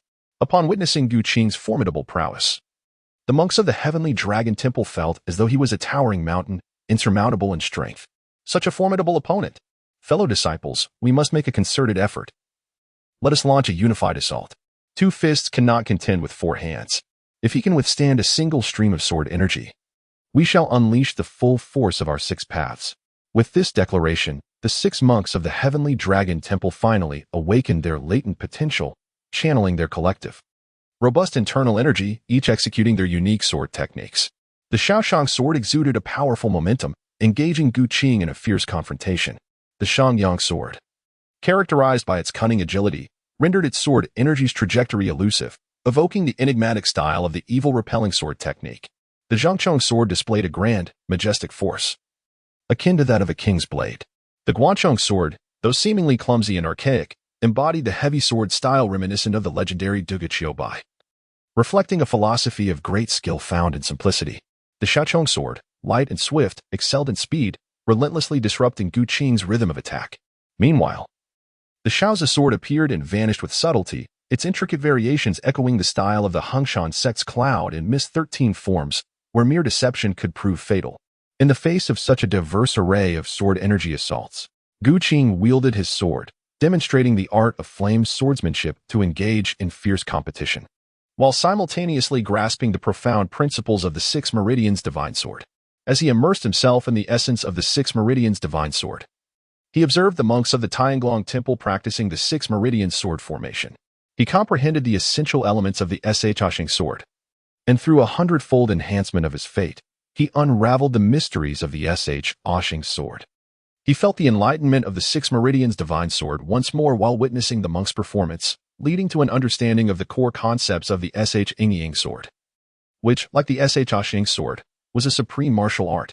Previously, Gu Qing had spent several months in solitary contemplation at Yanzhou, deciphering the 2 extraordinary skills of the Xiaoyao sect, and only then did he grasp their intricacies. Now, with the Tianglong Temple monks demonstrating their sword techniques and having reviewed the sword manual, Gu Qing's extraordinary talent enabled him to master them almost instantaneously. As the 6 monks of the Tianglong Temple executed their techniques for the first time, Gu Qing made his initial foray into the realm of the 6 Meridians Divine Sword. By the second demonstration, he had already reached a level comparable to theirs.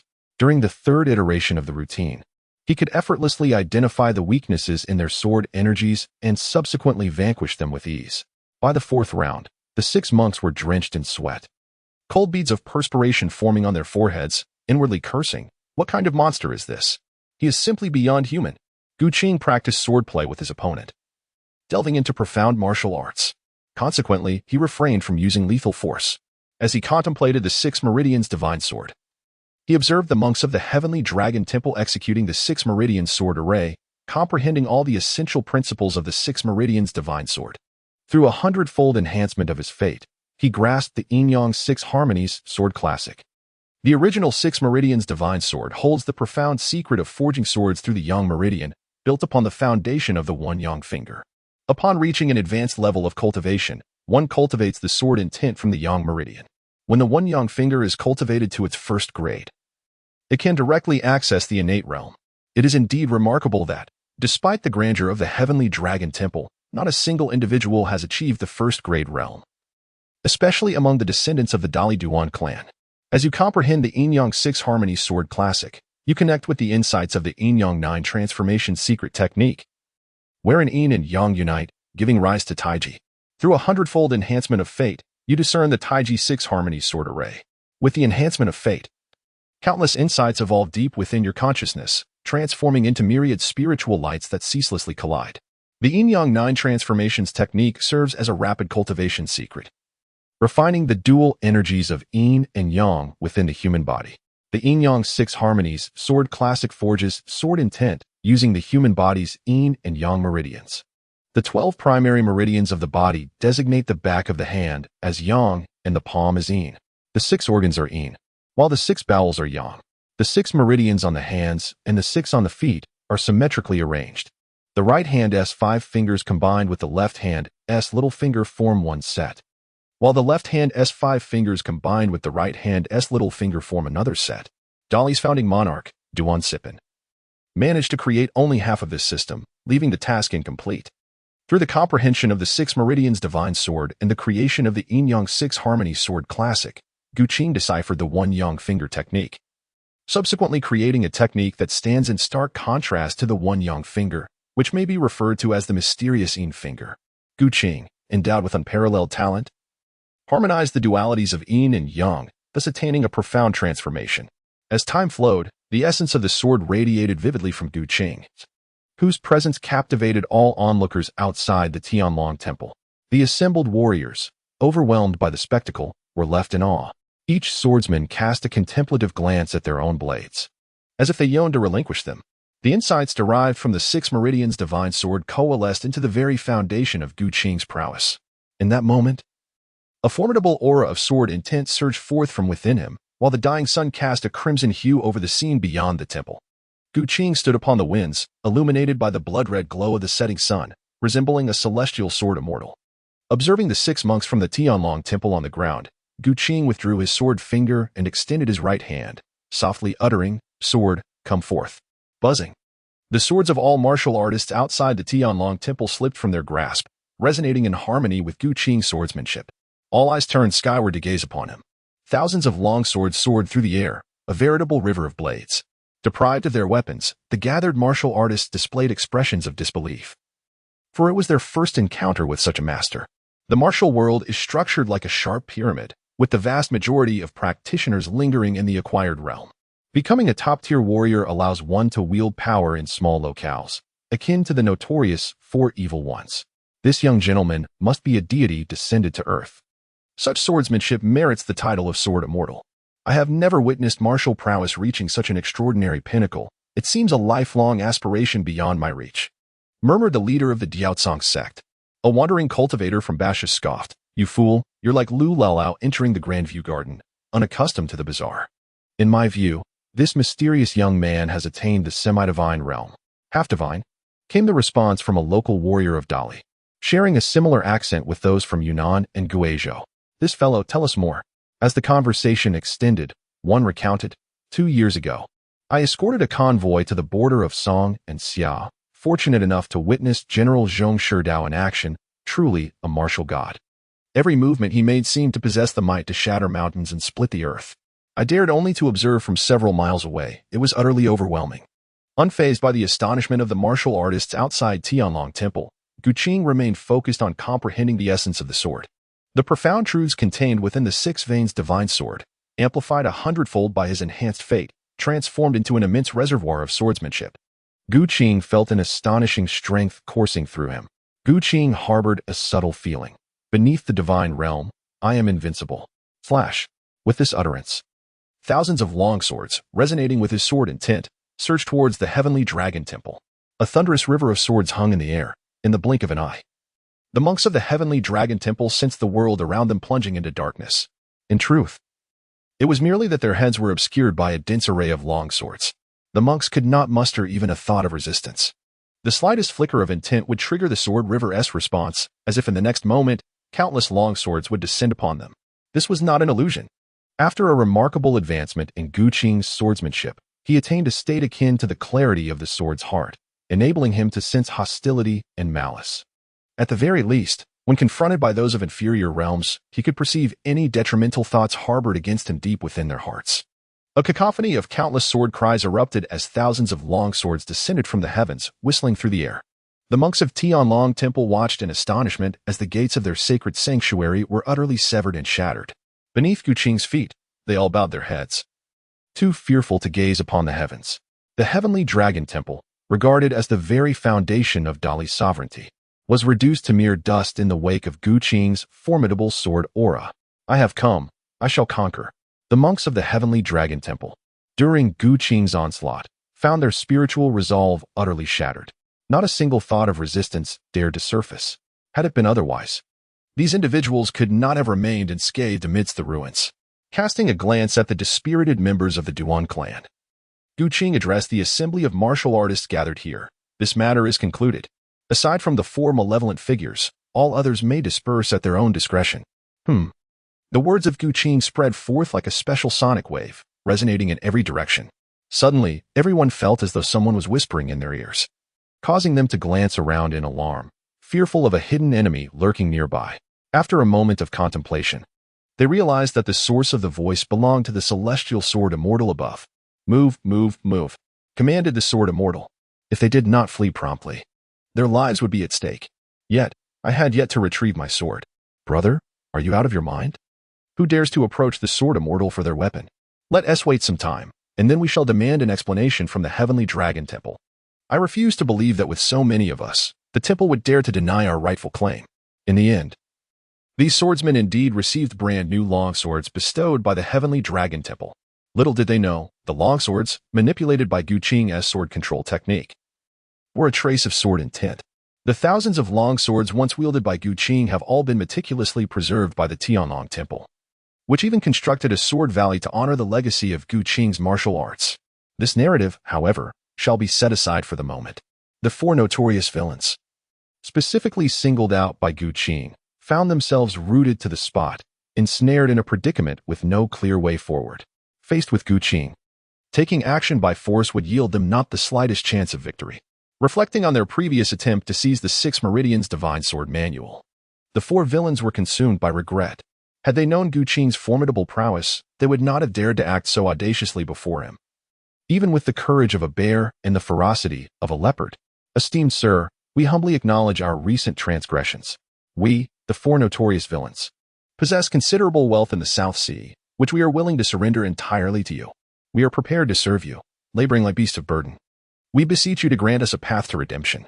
Gu Qing descended gracefully from the air, and the four notorious villains immediately knelt before him. With their faces pressed reverently to the ground, they not only offered monetary tribute but also pledged their lives in servitude. Were it anyone else, one might consider the potential utility of their considerable skills. However, Gu Qing would never deign to employ them. Dispatching these four infamous miscreants to carry out his bidding would only serve to tarnish his reputation and invite scorn. The Shaolin Temple excels in harboring filth and corruption. Now, rise and speak. You were once a prince of the Dali kingdom. Even in death, let it be with some semblance of dignity. He is the prince of the Dali kingdom. As Gu Qing's voice fell, the members of the Duan clan were left in a state of astonishment. Dao Baifeng's face turned ashen. The moment Duan Yanqing lifted his head, Dao Baifeng finally discerned his visage. As for Duan Yu, he had long returned to the side of the Duan clan members. Duan Yanqing, allow me to inquire, do you remember, beneath the Bodhi tree outside the Tianlong Temple, the long-haired Guanyin and the disheveled Huazi? I remember. Although he did not comprehend why Gu Qing posed such a question, given the dire circumstances, he could only respond truthfully, feeling like a mere fish at the mercy of a blade. Meanwhile, Dao Baifeng, upon hearing Gu Qing's mention of this matter, recalled the incident involving Mu Wangqing and Duan Jingxuan's duel for the sword manual. Suddenly, clarity dawned upon her. The recent tumult in Dali was the result of schemes orchestrated by this young gentleman. Dao Baifeng was unaware of Gu Qing's intentions, yet she found herself with no avenue for retreat. Amidst the puzzled gazes of the crowd, Dao Baifeng, trembling, approached the forefront, humbly kneeling and prostrating herself before Gu Qing, pleading, "My lord, I beseech you, grant you a chance at life. All sins stem from me. I am willing to atone with my life." With that, Dao Baifeng drew a dagger from her sleeve and plunged it fiercely into her own chest. Gu Qing cannot allow her wishes to come to fruition. "You should take your own life, bringing an end to all matters. I am still preparing to settle accounts with the protagonist of Tianlong. In the original work, your son has driven this body to madness. Now, both of Duan Yu's esteemed fathers are present, eagerly awaiting your performance as the domineering prince who falls in love with my infidelity. How can you even consider suicide?" Gu Qing surveyed the members of the Duan family with a wicked amusement. This was truly a captivating ethical drama. Duan Yanqing. "Behold this lady, could she not be your very own Guanyin Bodhisattva? Do not approach me," cried Dao Baifeng.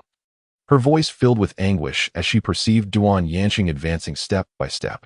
This scene left not only Duan Zhengchun in a state of bewilderment, but also Duan Yu, who wore a look of utter confusion. Throughout, he had failed to comprehend how Dali had transformed into such a spectacle. Witnessing his mother's crumbling spirit on the ground, Duan Yu rushed to her side, lifting her up and inquiring, "Mother, what has happened to you? Please, do not frighten me." Unbeknownst to Duan Yanqing, who was oblivious to Duan Yu's true identity, he disregarded his eldest son and continued to scrutinize Dao Baifeng. After a few moments, Duan Yanqing's memory was ignited by the sight of Dao Baifeng's face, recalling the events of that fateful night during the Dali rebellion. "Young master, it is she, it is her. To save her own life, what was wrong with betraying the Guanyin Bodhisattva, especially since she was the wife of Duan Zhengchun?" In that moment, Duan Yanqing was consumed by a sense of vengeful exhilaration, as if Gu Qing were there to deliver justice, the impartial magistrate. As for Duan Zhengchun, he stood pale and incredulous, gazing at Dao Baifeng, utterly speechless. Gu Qing continued to orchestrate this ethical drama. "Duan Yanqing, do you recall the day you and Guanyin Bodhisattva had chosen? You must be silent. Do not utter a word. I implore you. Please refrain from speaking. Once." The resolute Dao Baifeng had sworn never to allow Duan Yanqing to touch her again, yet she crawled to his side, embracing his crippled form, weeping profusely as she beseeched him. However, how could Duan Yanqing heed her plea? Before uncovering Duan Yu's true identity, he was consumed solely by the thrill of vengeance. Thus, in the presence of all, he boldly declared the date, the 23rd day of the first month in the second year of Dali's Baoding era, the year of the Guihai. "Haha, Duan Zhengchun, did you ever imagine this? Even in this form, I can still toy with your wife. Your wife is quite alluring." Aware that Gu Qing would not spare him, Duan Yanqing sought to exact a profound revenge on the Duan family, particularly on the brothers Duan Zhengchun. Duan Jingchuan's face turned as pale as parchment as he gazed upon Dao Baifeng, who lay on the ground, her spirit extinguished. He could never have anticipated such an occurrence. He had contemplated the possibility of his wife being unfaithful, even to his imperial brother, Duan Zhengming. Yet, the sight of Duan Yanqing in this state left him feeling as though the world had darkened around him. This ethical drama had yet to draw its final curtain. Gu Qing continued to direct the performance of the characters. Duan Yanqing and Duan Yu wore a small gold medallion around their necks, engraved with the characters of his birth date. You took it out to read aloud to everyone. Duan Yanqing, perplexed by its significance, could only comply and retrieve the medallion from Duan Yu's chest. "Born on the 23rd day of the 11th month in the second year of the Dali Baoding era. How could this be?" Duan Yanqing finally grasped the implication, but alas, it was too late. Duan Zhengchun gazed at Dao Baifeng, his countenance ashen. The beloved son he had nurtured for over a decade was, in fact, the offspring of his enemy. Duan Yanqing had dallied with his wife, and he had even aided Duan Yanqing in raising this son. The beloved child, who had called him father for so many years, was a gift from Dao Baifeng. Had he, Duan Zhengchun, not become a beggar on his knees? Reflecting on his status as the prince of Jinnan, coupled with a lifetime of indulgence, he found himself in such a wretched predicament. In that moment, despair engulfed Duan Zhengchun. He glanced at Dao Baifeng, then at Duan Yu, but ultimately succumbed to the torment of his own heart. With a sudden resolve, Duan Zhengchun seized a sword and plunged it into his own heart, leaving even Duan Zhengming taken aback. "No, Brother Chun, you cannot die. It is all my fault. I was blinded by my own anger towards you, leading to this grievous error. I am the one who deserves to perish." Dao Baifeng cried out as she rushed to Duan Zhengchun's side. Yet this time, Duan Zhengchun fixed his gaze upon Dao Baifeng, not uttering a single word. Overwhelmed by grief, Dao Baifeng drew the sword from Duan Jinchun's body and plunged it into her own heart, seeking solace in the cold embrace of death. Duan Jingming. Duan, you hold special statuses. It would be unwise for you to intervene. Allow me, an outsider, to play the villain. The masters of the Duan family fell silent. For this matter pertained to the royal lineage. Even if Duan Jingming were magnanimous, he could not permit Duan Yu to continue the succession of the Dali throne. The narrative of Tianlong had yet to commence, and under Gu Qing's meticulous orchestration, all of Duan Yu's fated encounters with women had been deftly intercepted. His life transformed into side plots and points of destiny. The 4 infamous villains were eradicated by Gu Qing, and the scandal of the Duan family remained concealed. The following day, Mu Wanqing was adopted by Duan Jingming and was declared the first female heir in the history of Dali. Simultaneously, Dali officially aligned itself with Gu Qing, secretly collaborating with his various schemes. Gu Qing spent 2 days at Tianlong Temple, perusing the martial arts secrets housed within, just as he was preparing to return to Yanzhou. His devoted sword attendant, Mu Wanqing, brought forth unexpected news. According to her, the Duan clan had discovered that a treasure of great significance had surfaced in Changchun Valley. Within 3 days, news of the turmoil at Dali's Tianlong Temple spread across the major powers of the realm. Zhuge Zhenghua of the Shin Hubu, holding the intelligence in his hands, glanced at Tai's Ho and inquired, "That Morong Fu has once again broken through in a mere few months, and he may be but a step away from the realm of divine understanding. He is only 25 years old. His reputation now eclipses that of Bei Qiaofeng. The martial world now speaks of him as the sword immortal exiled to this realm, his name echoing across the nations. With the ability to command thousands of swords in the void, his strength is indeed unfathomable. You faced him last time. What sort of person do you believe he is? Might he rise in rebellion?" In the Shinhubu, Tai's Ho, after reviewing the information handed to him by Zhuge Zhenghua, was equally astonished. My esteemed uncle, Morong Fu, it seemed, held little respect for imperial authority and had openly declared that any individual could be emperor. Only those who win the people's support are worthy of such a title. Power and responsibility are 2 sides of the same coin. An emperor possessing the right to dictate the realm must also strive for the welfare of the people. Should an emperor prove tyrannical and foolish, any citizen might justifiably usurp that position. Zhuge Zhenghua, upon hearing this, could not help but sigh, recognizing yet another ambitious individual. To challenge the inept is, after all, to seek replacement. Such actions would surely bring calamity upon the populace. One cannot simply remedy madness by removing the head. This individual is excessively radical and warrants close surveillance. In contrast to the cautious vigilance of the Shinhubu, the powers of the Western Xia and Liao states were deliberating on how to respond to the sudden emergence of Gu Qing. For every martial artist of divine insight serves as a pillar of the nation, capable of influencing the fate of empires. The 2 major factions of Western Xia, Yipentang and Xinyu Palace, were engaged in discussions regarding the rapidly ascending Murong Feng. As for Liao, it is unnecessary to mention the external forces coveting Gu Qing's rise. He understood well that true strength was the path to supremacy. Thus, Gu Qing had arrived at the outskirts of Changchun Valley. Legends spoke of a divine artifact hidden deep within, which could grant eternal life. In the original narrative of Tianlong Babu, the Valley of Eternal Life was situated near Lijiang in Jianshui, nestled within the Hongduan Mountains, characterized by towering peaks, converging rivers, and treacherous ravines, a locale of formidable terrain. Gu Qing traversed the ancient T-Horse Road, making his way to the border of Sichuan and Tibet, journeying ever northward. Eventually, he arrived at a deep ravine, where the rugged terrain was enveloped by dense forests. Guided solely by the map provided by Tianlong Temple, he searched within the chasms for the elusive location of the Valley of Eternal Youth. After 3 days of wandering through the towering mountains, Gu Qing finally beheld 2 lines of unfamiliar hieroglyphs inscribed upon a great tree. Gu Qing was well versed in the storyline of Tianlong and could roughly surmise that these 2 lines were likely the handwriting left behind by the elusive Zaiyaozi. The divine scripture had departed with Xiaoyao, leaving only the Changchun spring in this valley. Regrettably, while the waters of this spring seemed to promise eternal life, they bore a significant drawback. One could not stray too far from the Changchun spring for an extended period. Upon drinking from the Changchun spring, regardless of age, one could attain a complexion as fair as snow and lips as red as blossoms.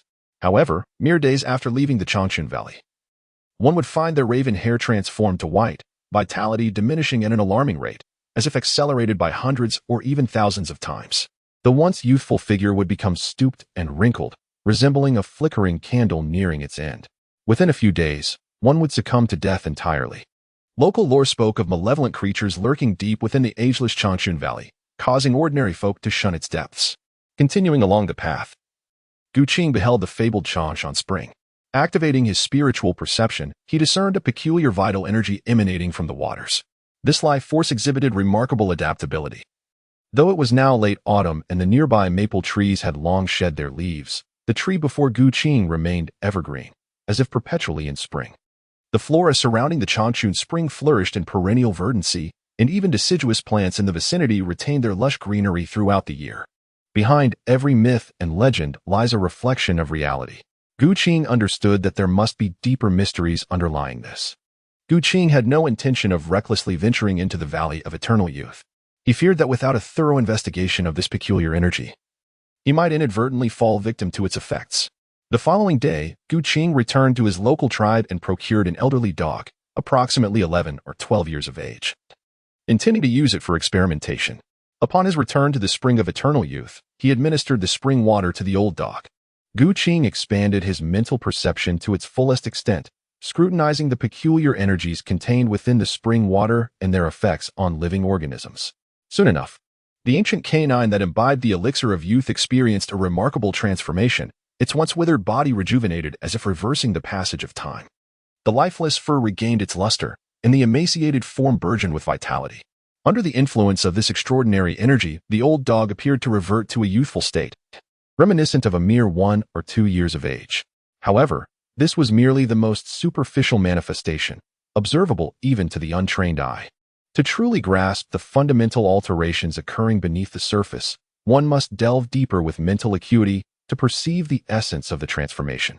As this enigmatic energy permeated the organism, it infiltrated the cellular interior, impacting 2 fundamental cellular structures, the mitochondria and the telomeres.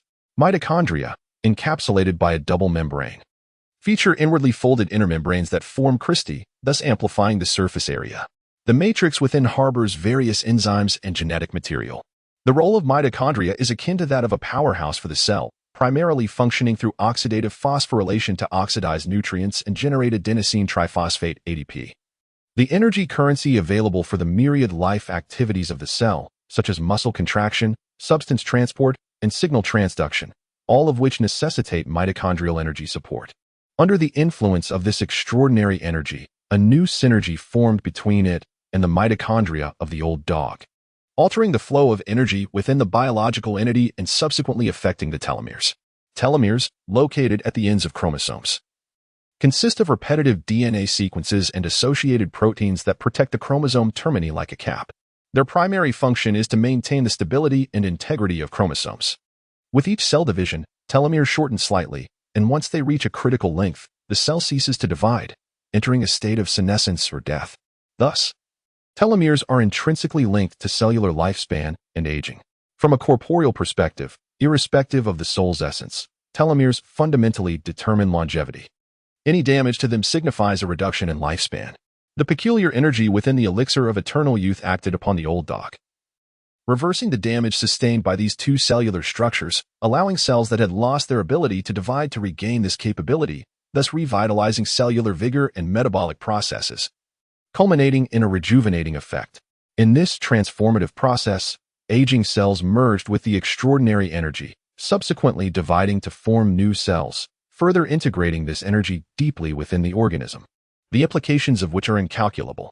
Having unraveled the mechanism of rejuvenation, one must now turn their attention to another phenomenon of this extraordinary transformation. Upon departing from the Valley of Eternal Spring, the rejuvenated beings age at an alarming rate. Gu Qing departed from this place with the old dog, returning to the exterior of the everlasting spring in Changchun. Utilizing his mental prowess, he peered through flesh and blood, scrutinizing the intricate changes occurring within the depths of the dog's cells. Gu Qing discovered that the peculiar energy, which had merged with the old dog's cells, began to rebel against its host after departing from the Valley of Eternal Youth. This energy, as if endowed with a consciousness of its own, began to devour the vitality of the old dog's cells, thereby strengthening its own essence while merely sustaining the old dog's life. Once the old dog's vitality was completely consumed, the strange energy, released from its fusion with the old dog, soared deep into the heart of the Valley of Eternal Youth. Observing this entire process, one could liken this peculiar energy to a unique form of parasite, or perhaps akin to a bee. The energy infiltrated the organism, seamlessly transitioning from fusion to the extraction of the organism's life force. Reminiscent of the process of pollen collection, the entire Valley of Eternal Youth resembled an immense nest, poised to ensnare its prey. Reflecting on this, Gu Qing gazed into the depths of the valley, which, despite its seemingly flourishing exterior, resembled a terrifying beast with a gaping maw, eagerly awaiting its unsuspecting quarry. He retrieved the treasure map bestowed by the Duan family and compared it to the marked location of the Eternal Spring Fountain. Gu Qing discerned that the treasure lay approximately 20 miles away. 20 miles is neither particularly far nor close. Were it not for the towering mountains and the countless dense forests obstructing his view, he could have easily discerned the treasures from a distance, without the need to venture deeper. The limitations of his purple glow eyes were significant.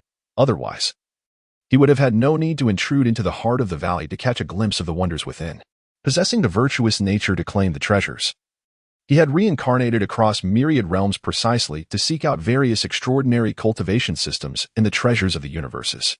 With the treasures so tantalizingly close, there was no reason for hesitation. After all, it was merely a flicker of reincarnated consciousness. One must strive, after all. A bicycle can be transformed into a motorcycle with effort.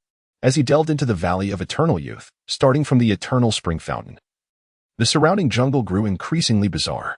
Despite the vibrant appearance of the jungle, an eerie silence prevailed. No birds chirped, no beast roared. Even the winds here seemed subdued, lacking their usual vigor. The deeper he ventured, the more that peculiar energy began to manifest in the air. Should one be unaware of its potency, they might unwittingly inhale it. Fortunately, Gu Qing possessed a variety of techniques.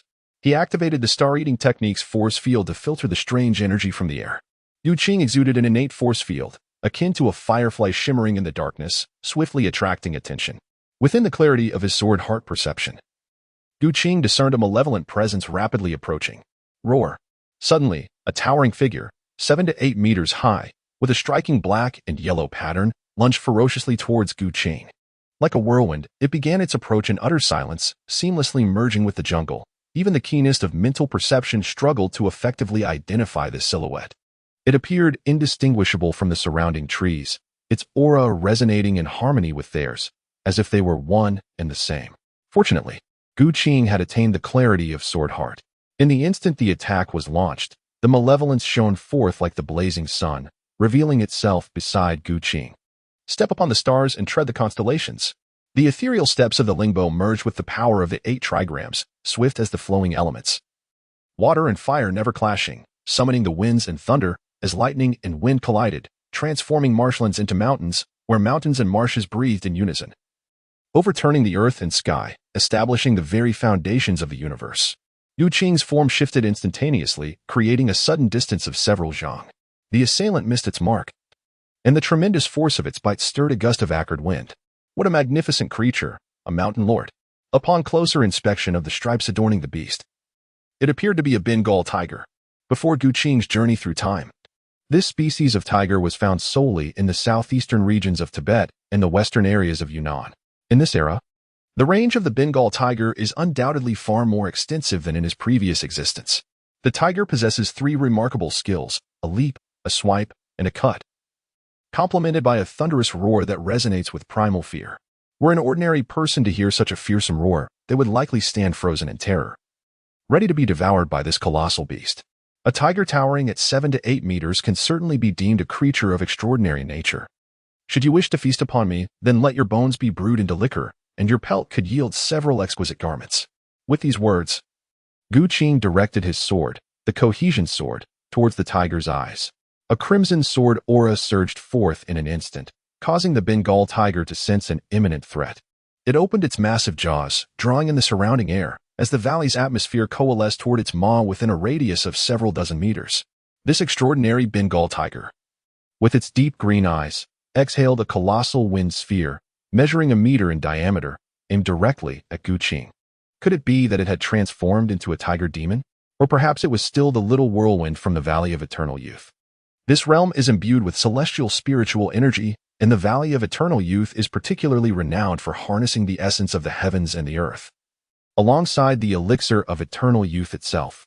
Having resided here for years, this Bengal tiger has indeed honed its wisdom and transformed into a formidable entity. Acknowledging this, Gu Qing no longer underestimated the beast. In an instant, he flicked his fingers, and 12 sword energies coalesced into the Taiji 6 Harmony sword formation. The air crackled as the razor-sharp sword energies, infused with various sword intents, launched forth, as if 12 warriors had simultaneously unleashed a crushing, saturated assault. The extraordinary Bengal tiger fell. As Gu Qing prepared to venture further into the valley, a sudden, heart-stirring roar echoed from the depths, instilling a sense of trepidation within him. What could possibly be occurring in the profound recesses of Changchun Valley? Gu Qing's gaze was solemn as he attentively sensed the fluctuations of spiritual energy emanating from the depths of the valley, where formidable beings were engaged in combat. The celestial aura of the everlasting Spring Valley was markedly more potent than that of the outside world.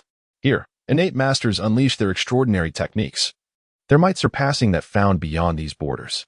The martial arts skills and the profound realms of the warriors resembled a lever. The denser the spiritual energy, the greater the celestial force they could manipulate.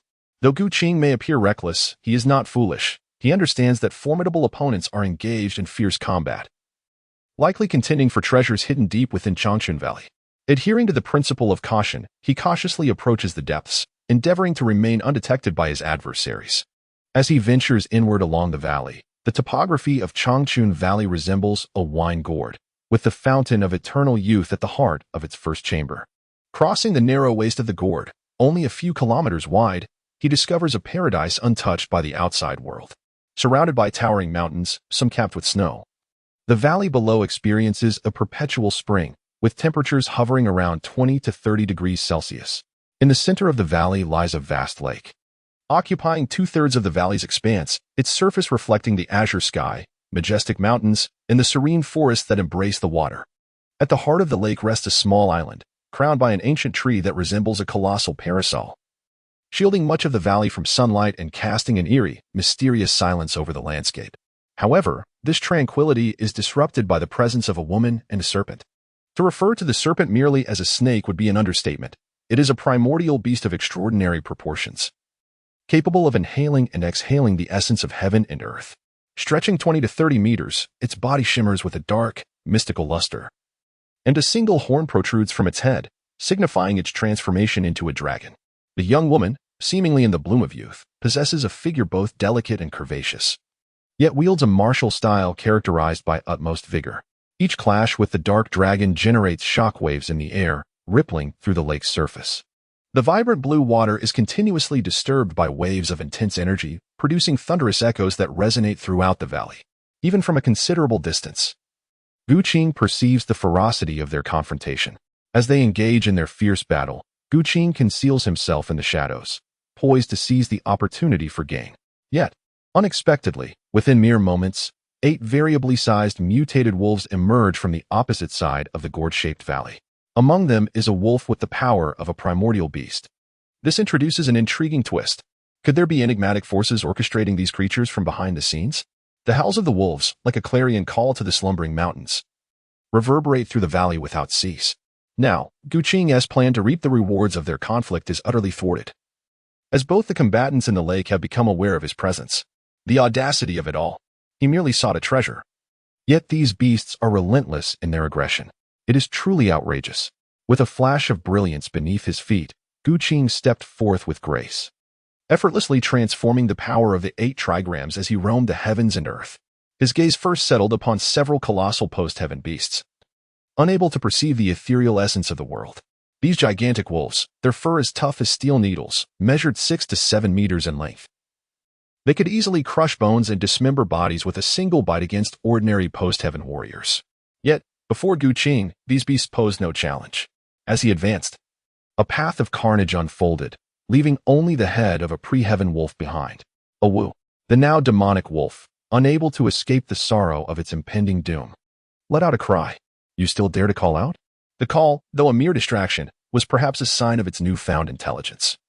As the wolf's head recognized the mockery reflected on Gu Qing's face, infuriated, the wolf's massive form ignited with an azure flame, radiating brilliance under the sun, dazzling to behold. Even Gu Qing's violet eyes found it blinding. a sight too fierce for ordinary mortals to endure. This demonized wolf head bore a fearsome visage, and within the azure flames, its elongated, sharp teeth glimmered ominously, dancing amidst the fire, reminiscent of a hellish beast emerging from the abyss. Stronger than the mutated Bengal tiger, yet only marginally so. The only troublesome aspect lay in the azure otherworldly fire. Alas, your adversary is me. This strange fire bore similarities to that of the fire beetles within the 9-tiered demon tower, born from the fusion of 2 or more extraordinary powers, each possessing remarkable effects. Heaven, earth, water, fire, wind, thunder, mountains, and marshes, the 8 trigrams embody the principles of creation and destruction. As one force nurtures another, so too does it conquer. The frost of the heavens shall annihilate. Ice meteor. In the depths of Gu Qing's heart, he silently recited the name of this technique. The second profound secret of the ice sword art. The frigid sword aura coiled around the 3-foot azure blade, initially faint and elusive. With a flick of his wrist, Gu Qing conjured a streak of ice measuring 20 to 30 meters, which swiftly plunged into the cerulean flames. The azure fire enveloping the wolf's head flickered like a candle in the chill of winter, swaying precariously as the cold wind swept through. Yet, in an instant, the biting wind vanished, and the azure flames on the wolf's head roared back to life. The beast, once filled with trepidation, now felt as if it had survived a cataclysm, realizing its earlier caution had been excessive. This human was nothing extraordinary. With a howl that echoed through the air, it was unclear whether the wolf was mocking Gu Qing or rallying its own courage. Covered in the azure otherworldly flames, the wolf's head lunged ferociously at Gu Qing. Its fearsome jaws aimed at his neck, ready to snap with a mere twist, potentially severing his spine. Gu Qing gazed quietly at his opponent, even perceiving the triumphant glimmer in the wolf leader's eyes. However, mid-leap, the wolf leader suddenly emitted a mournful howl, and the azure flames were extinguished in an instant. The frigid sword energy erupted from the heart of the beast, like crystalline ice. Before it could devise any countermeasure, it found itself ensnared within the frozen abyss. The sword energy coalesced, slender as a strand of hair, piercing through the beast's form. With a thunderous crash, the wolf-like creature, resembling an ice sculpture, plummeted to the ground, shattering into a multitude of icy fragments. Gu Qing's comprehension of sword intent had transcended that of ordinary innate martial artists by leaps and bounds. This so-called sword intent, the will of martial arts, becomes increasingly profound, drawing one closer to the essence of existence. The pathway of ice, enriched by knowledge gleaned from a past life, demonstrated that at absolute zero, even atoms succumb to freezing. The frigid sword aura emitted by Gu Qing was utterly terrifying. However, to his astonishment, the few wolf fangs remained unscathed by the icy onslaught. Beside the carcass of the wolf beast, Gu Qing discovered 4 incisors glimmering with a captivating azure radiance amidst the icy debris, their texture reminiscent of jade, strikingly conspicuous. These fangs, capable of withstanding the extreme cold of the sword aura without shattering, indeed merited collection. Perhaps they could even be utilized in the forging of exquisite artifacts or treasures. The swiftness with which the battle concluded took Gu Qing by surprise. The combat between a man and a black flood dragon in the lake drew the attention of the latter towards Gu Qing's situation.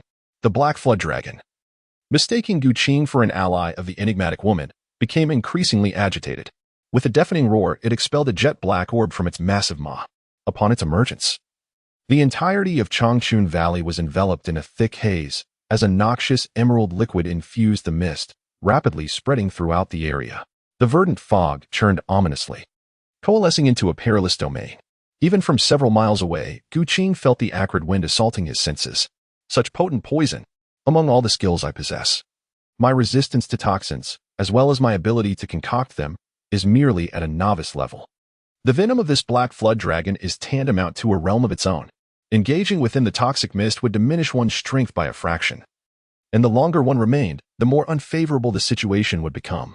The young woman, initially evenly matched against the black flood dragon, soon found herself at a disadvantage. She was compelled to create distance, soaring into the sky amidst the emerald vapors, unleashing powerful long-range attacks against the beast. This strategy, however, consumed an immense amount of her vital energy.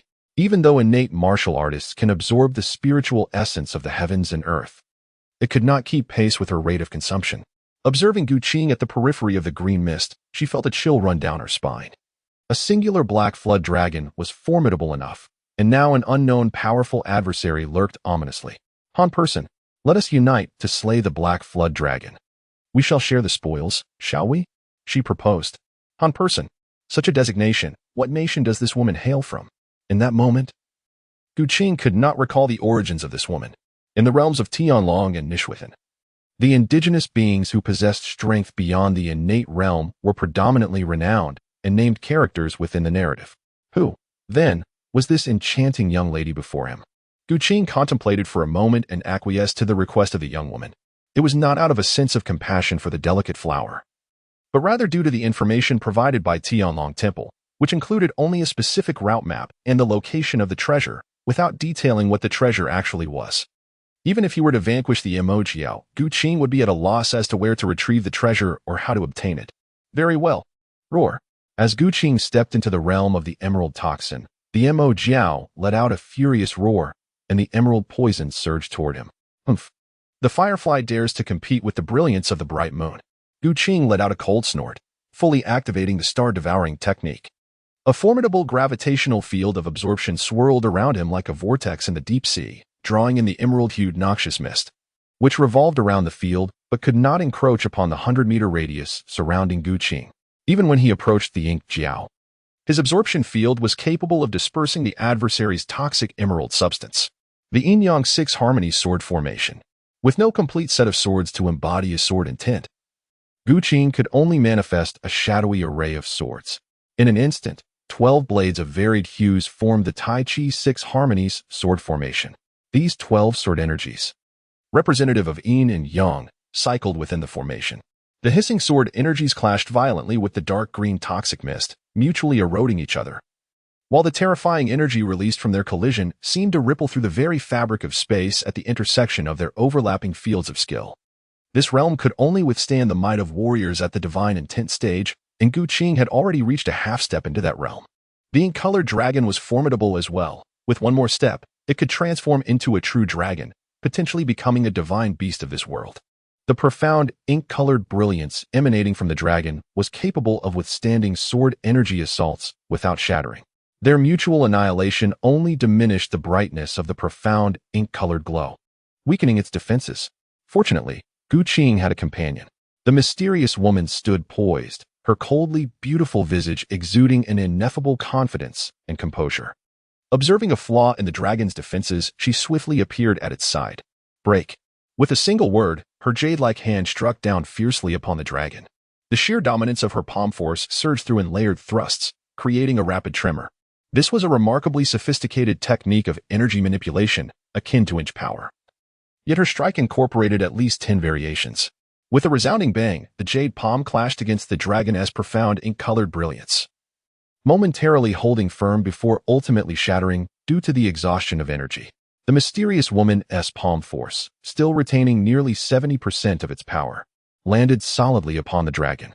A sharp crack echoed as the dragon's scales shattered, blood seeping forth from the wound, flowing profusely as the injury expanded. With this blow, the dragon's speed diminished by 30%, turning it into a rather resilient target under the onslaught from Gu Qing and the mysterious woman. However, the creature was not foolish. Recognizing that it could be harmed by the two, it coiled its serpentine body and began to spin rapidly. This maneuver made it difficult for Gu Qing and the mysterious woman to concentrate their attacks on a single point. A strike from Gu Qing would weaken the dragon's protective brilliance, but as long as it was granted a moment to recuperate, it could restore its energy defenses. Realizing that this creature was a dragon, known for its innate physical strength among divine beasts, with its scale armor providing exceptional defense, a direct assault on its scales would yield little success. Instead, Gu Qing glanced at the dragon pearl hidden within the toxic mist, suddenly inspired by a different thought. Star-eating technique.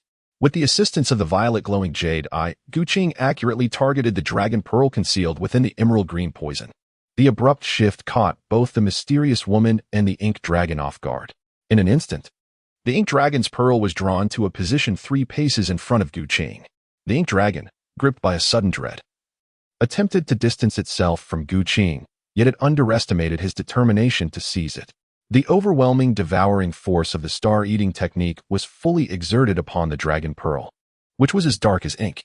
Gu Qing forcibly extracted a strand of pure dragon essence from it, a substance of a higher tier than the true Qi he had cultivated.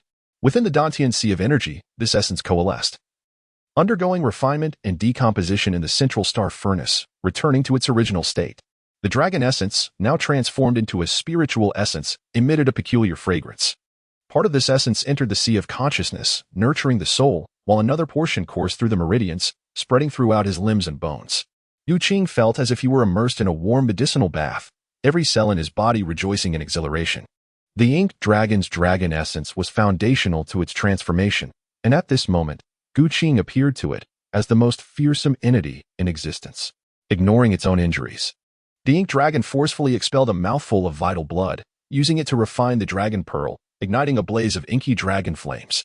Under the scorching intensity of this fire, Yu Qing's devouring force field was ruthlessly shattered by the inked dragon's desperate resolve. As the dragon pearl was consumed, the emerald-green toxic mist that had previously confined both Yu Qing and the inked dragon dissipated into the valley with the wind. The inked dragon, now wounded, found its situation rapidly deteriorating. At that moment, the once tranquil waters of the lake suddenly erupted in brilliance. The ancient tree on the island at the heart of the lake blossomed with blood-red flowers. Observing this, the mysterious woman's expression shifted dramatically, her previous calmness vanished. She immediately called out to Yu Qing, urging him to act swiftly, for they could not allow the inked dragon to descend into the depths of the water. The secret treasure lay beneath the lake's surface. Yu Qing let out a hearty laugh and proclaimed loudly, "How could we allow a cooked duck to fly away? We cannot access the dragon meat from the heavens, so we must not let the earthbound flood dragon slip through our fingers." It is said that at the Yaoqi Grand Feast, immortals feast upon dragon liver and phoenix brains. Thus, indulging in a flood dragon is certainly not a mistake. Moreover, by absorbing the dragon essence of the flood dragon, Yu Qing's physical strength surged dramatically. Enhancing physical prowess and opening more star apertures means that with each additional aperture, one can automatically cultivate a martial art. This accelerates the comprehension of divine realms. In Yu Qing's eyes, this flood dragon shimmered brilliantly from head to tail. Even in the absence of other treasures, simply slaying this flood dragon during his visit to Changchun Valley would yield immense rewards. The ink flood dragon unleashed its dragon pearl, and despite the aid of the poison domain, it was still no match for the two. Without the constraints of the poison domain, it could only passively endure the assault. The scope of his mental perception expanded once more, and the Taiji 6 Harmony sword array transformed into a cage of blades, preventing the ink flood dragon from escaping. Soon after, 8 swords, each a different hue, appeared beside Yu Qing. The Qian, Kuan, Zhan, Sun, Kan, Li Jian, and Dui swords rapidly formed the 8 gates locking gold sword array. Each sword array possessed its unique strengths. The Taiji 6 Harmony's sword array combined the forces of yin and yang, integrating defensive, offensive, and entrapment effects into one. The 8 gates locking gold sword array commanded the elemental powers of earth, water, fire, wind, thunder, mountains, and marshes, creating a pure slaughtering sword array.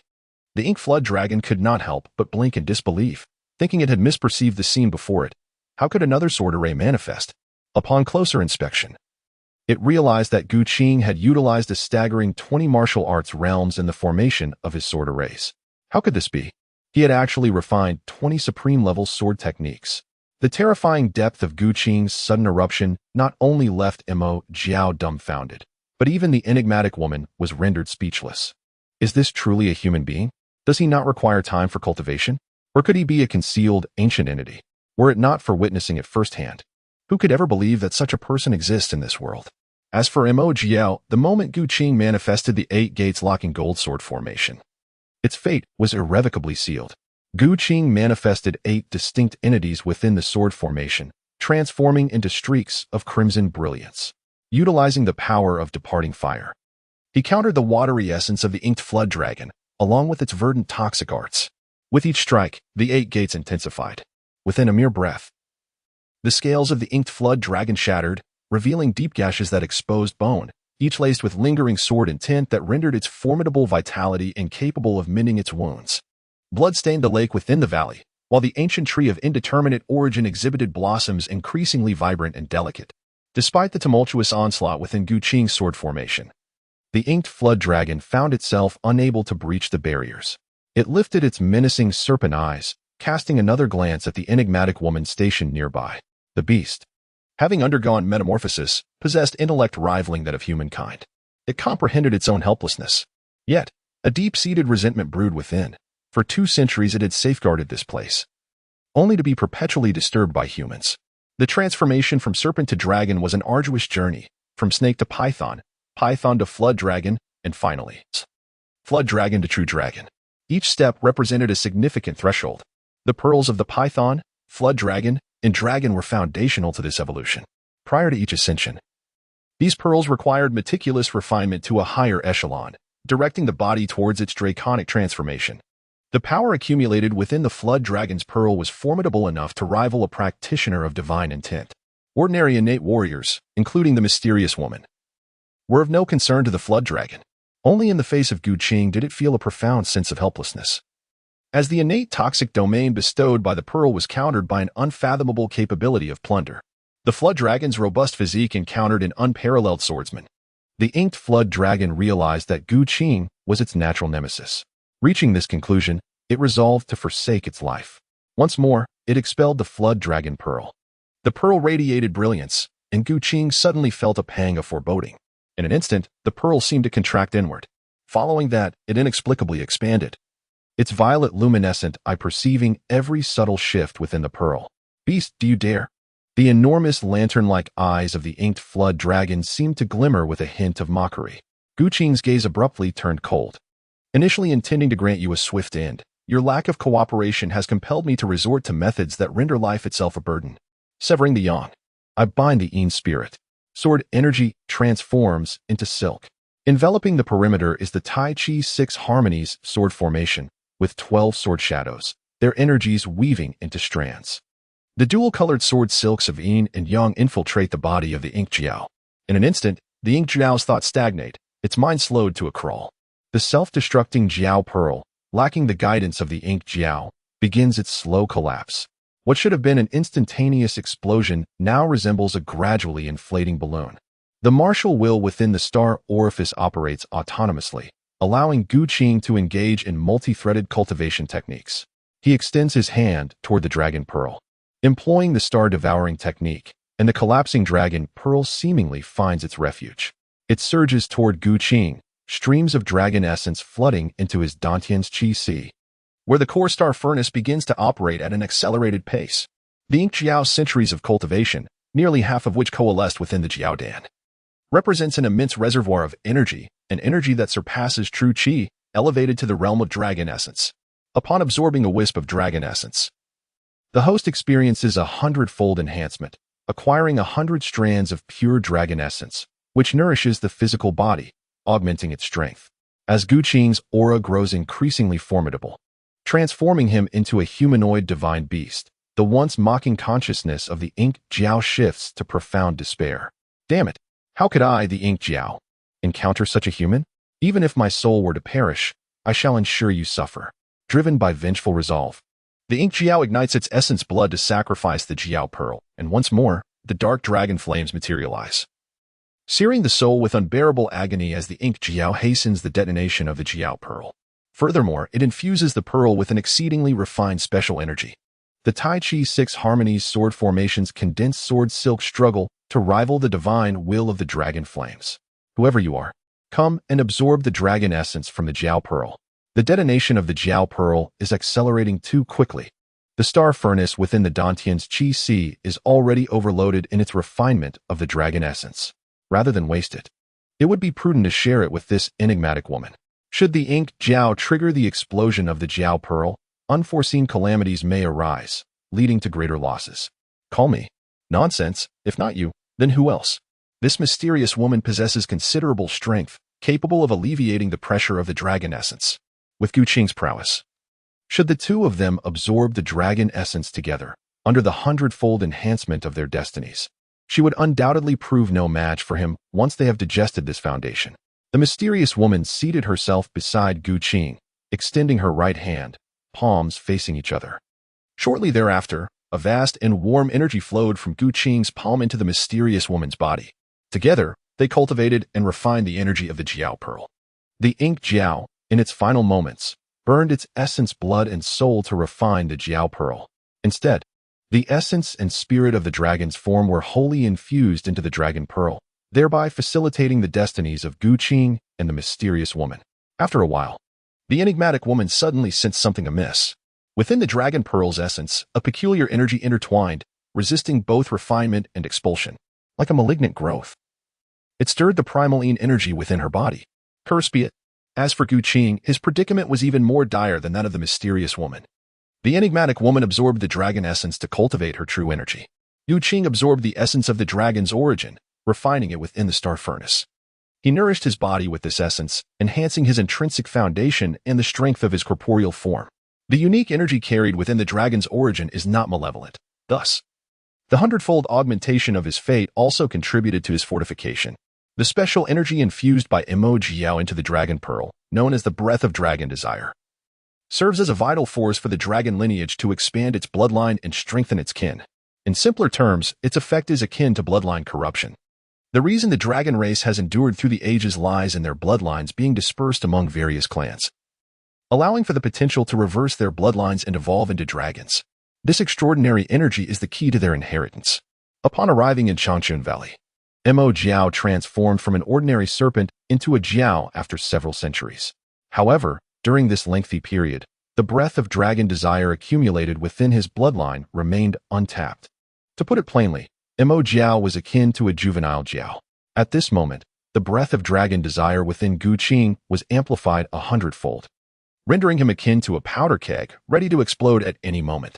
Had it not been for his cultivation of the demon-subduing White Lotus divine intent, which enabled him to resist external malevolence, he would have succumbed to his desires long ago.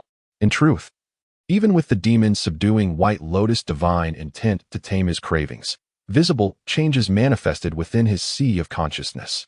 The breath of dragon desire, concealed within the essence of the dragon, transformed into pink flames upon entering his sea of consciousness, descending into the flower's core of the demon-subduing White Lotus and morphing into a lotus seed, which fused seamlessly with Gu Qing's martial will.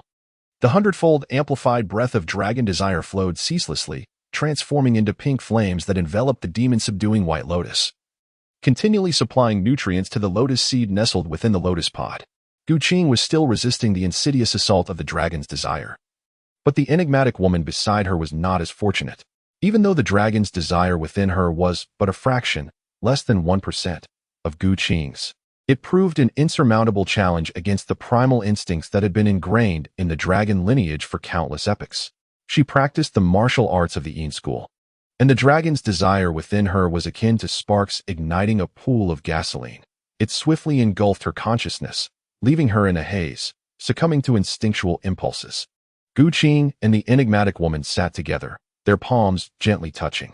After a moment, her delicate hand glided along Gu Qing's arm, eventually reaching his chest. Hey, he exclaimed, you must exercise some restraint. Please, do not come any closer. Gu Qing struggled to suppress the dragon's breath, amplified 100-fold within his sea of consciousness, and found himself utterly exhausted. How could he possibly divide his attention to deal with this woman? Even more perilous was the fact that she held leverage over him, leaving him at a loss. Before long, Gu Qing was forcibly pressed to the ground. In a daze, he lost track of time, until the transparent panel seemed to refresh with a notification. Ding! You have persuaded Wu Xingyun in the Valley of Eternal Youth. The blessing of the Celestial Maiden has activated your destiny. You have acquired the Eternal Spring technique from the items possessed by Wu Xingyun. The dragon's breath within Wu Xingyun was scant, and as the storm cleared, she gradually regained consciousness. Observing the subdued young man, even as the esteemed master of Tianshan, she could not help but feel a stir of emotions. Life is like a mist, like a dream. Love, like morning dew, fleeting and ephemeral. Songhai, I am sorry. Wu Xingyun awakened, memories flooding back like a tidal wave. With this thought, she suddenly plunged into the depths of the water, hoping the lake could wash away her memories. Beneath the heart of the lake, Wu Xingyun arrived at the waters where the demonic Luo sacred tree took root. As the foremost disciple of the Carefree sect, she was privy to many secrets unknown to others, including the origins of the sect itself. Her master had discovered hidden legacies here, merging martial arts and condensing spiritual intent to create unique techniques. Wu Xingyun came here to retrace her master's path, seeking to comprehend her own divine techniques and restore physical deficiencies caused by her cultivation. The demonic Luo sacred tree blossomed once every century, a bloom to be cherished. This lake was the Mirror Sea. Unlike ordinary plant seeds, the seeds of the demonic Luo sacred tree existed in an energetic state, deriving sustenance from the peculiar energy of the fountain of youth, merging with flesh and blood to grow. Her master had told her that only on the day the demonic Luo sacred tree bloomed could one enter the mirror sea. Otherwise, one would be assailed by endless demonic entities and become a puppet of the sacred tree. Beneath the mirror sea, directly below the demonic Luo sacred tree, lay a hidden cave. After exploring for a while, Wu Xingyun finally discovered a stone door concealed behind a cluster of dense roots. Pushing it open revealed an inclined stone staircase.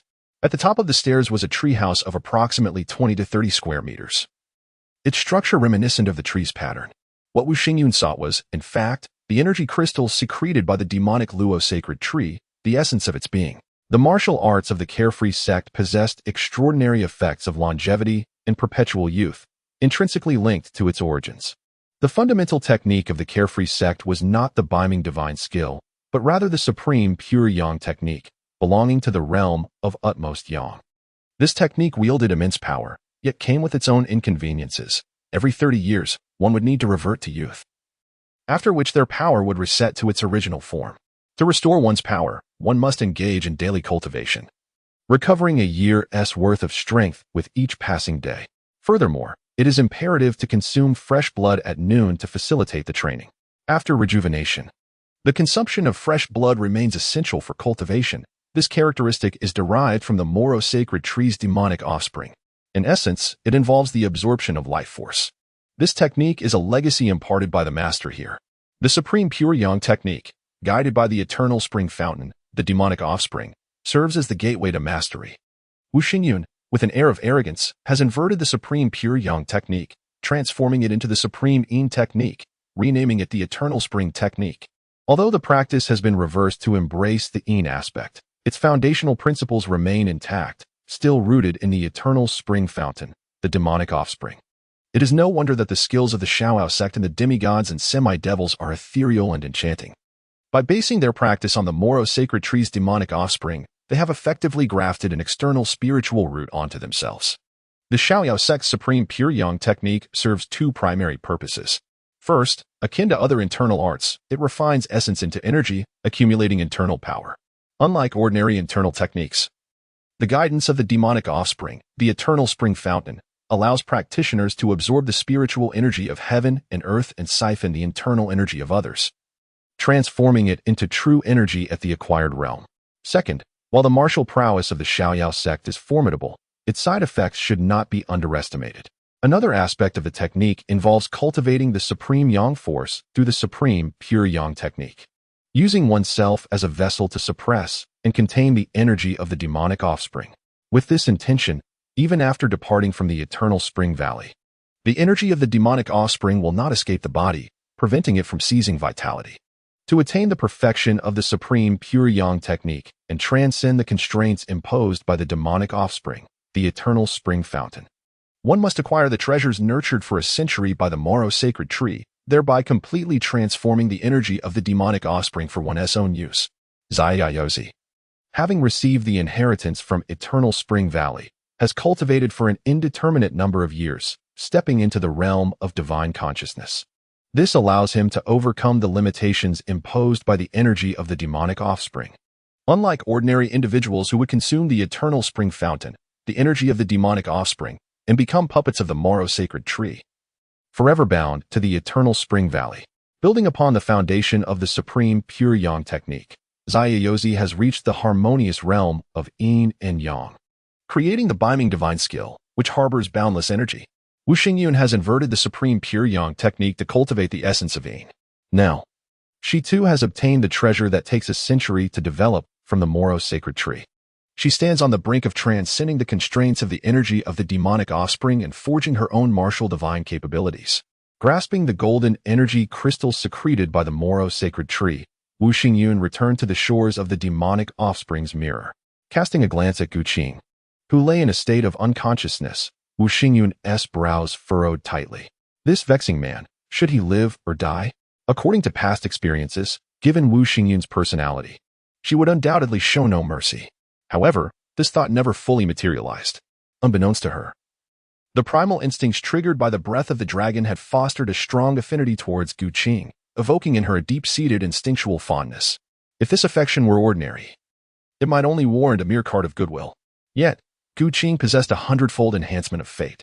Wu Xingyun could never have anticipated that her feelings for Gu Qing, amplified a hundredfold, had reached a level of mutual resonance. This was also the source of her profound guilt. Her heart had shifted away from Songhai. In the past, she would have never believed such a thing could occur. With a resigned sigh, Wu Xingyun sat cross-legged beneath the Morua sacred tree, refining the golden energy crystal. Her true energy enveloped the crystal, and as her spiritual force made contact, her perception instantly shifted to the crown of the Morua sacred tree. It was as if she had become the tree itself, inhaling the essence of the heavens and earth, absorbing the quintessence of the sun and moon. The extreme yin gave rise to yang, harmonizing the dualities. In transcendent cultivation, even the same martial art can yield vastly different insights due to individual differences. Here, Xia Yozi attained enlightenment in the art of carefree wandering and comprehended the true meaning of biming, thus transcending the limitations of the supreme pure yang technique. Wu Xingyun yearned to break free from the burdens of her physical flaws, desiring the sunlight and rain of the sky like the Morua sacred tree. Liberated from the confines of the mountains, upwards, towards the heavens. Utilizing the golden energy crystal, she merged her perception with that of the Morua sacred tree. The cycles of the sun and moon turned. Suddenly, Wu Xingyun realized the vastness of heaven and earth, where she stood unrivaled. She extended her hand, and a force of overwhelming intent radiated outward. The essence of the great sun was forcefully absorbed and refined by her. In that moment, she seemed to transform into the Morua sacred tree, with sunlight, rain, lunar radiance, and frost all at her command. She had succeeded, breaking the shackles of eternal youth. The energy of the demon child was completely refined, and Wu Xingyun's body appeared to undergo an evolution. The solar and lunar essence, once difficult for common folk to perceive and absorb, was now within her grasp. At this moment, life seemed to transcend to another level of existence. Her once black tresses transformed into silvery strands akin to frost, her aura altered, resembling a celestial maiden of the moon palace, with a pure yang mark between her brows. The sunlight child technique. Above and below, she stood supreme. Wu Xingyun rose, arms outstretched, attuned to the spiritual energy and the essence of the great sun. The primal energy of heaven and earth was omnipresent. Her true energy flowed endlessly. In contrast to Wu Yazi and Li Qiushui, Wu Xingyun had forged her own path. No longer relying on the techniques created by Xia Yozi, her cultivation journey seemed to veer into an alternate route, exploring the unknown mists ahead. Glancing at the still unconscious Gu Qing, Wu Xingyun furrowed her brow, silently resolving, "Very well, I shall wait for him to awaken before departing." The depths of Changchun Valley are fraught with danger. The creatures entwined by the parasitic magic are mere puppets of the Moro sacred tree. In the absence of a protective guardian, other puppet beings will undoubtedly covet the treasures nurtured by the Moro sacred tree. Place the remaining golden energy crystals beside Gu Qing. Wu Xingyun sits cross-legged, delving deeper into the comprehension of the sunlight child's divine technique, seeking to grasp the essence of his martial path. At this moment, the dragon's desire within Gu Qing is ignited completely. Within the sea of consciousness, a blazing inferno rages, causing this fragment of awareness to teeter on the brink of collapse. Fortunately, Gu Qing has endured much and understands that the longer one persists, the greater the rewards one reaps. Visualizing the intent of the demon-subduing white lotus. Amidst the pink flames ignited by the dragon's desire, the lotus blooms radiantly. From the fire emerges the lotus, embodying the essence of desire and meditation, rare indeed. Within the seed pod of the demon-subduing white lotus, the pink flames of dragon's desire transform into lotus seeds, fueled by the fervent energy of the dragon's desire. Gu Qing grits his teeth and endures. His spirit is tempered in the crucible of fire, rendering this fragment of reborn awareness increasingly resilient. Time passes unmeasured, and a pink lotus seed within the pod matures, spontaneously rising to the mid-air of Gu Qing's sea of consciousness before descending into its profound depths. The sea of consciousness resembles a boundless and peculiar realm. The strength of one's will determines the vastness of the space one can cultivate within this sea. Gu Qing was unaware of the nature of that lotus seed. Before she could contemplate further, a surge of crimson spring water erupted from the depths of her consciousness. The spring water coalesced within her mind, forming a sanguine pool. Soon after, lotus leaves unfurled within the blood pool, accompanied by a delicate pink lotus flower. While it bore some resemblance to the demon-subduing white lotus, its essence was fundamentally distinct. As Gu Qing's consciousness made contact with the blood pool, An overwhelming surge of information flooded in. His awareness transcended the confines of time, assuming the form of a true dragon, traversing through countless epochs, experiencing the vicissitudes of life, and gathering the undying essence of its bloodline, thereby re-establishing the dragon's esteemed position within the cosmos. The draconic bloodline bestowed upon him divine powers, with the blood pool serving as a conduit of legacy. Each dragon-like divine beast that has attained the form of a true dragon leaves an indelible mark upon the world, their lifetime achievements merging into the bloodline, creating a lineage of inheritance. It is also possible to forge bloodline's secret arts through sheer will, allowing one to leave behind a legacy. However, the dragon's blood pool transcends mere inheritance. Its core essence lies in consolidating the fortune of the race. Through the path of destiny, it lays claim to dominion over the world, thereby establishing the most ancient and formidable clan of divine beasts.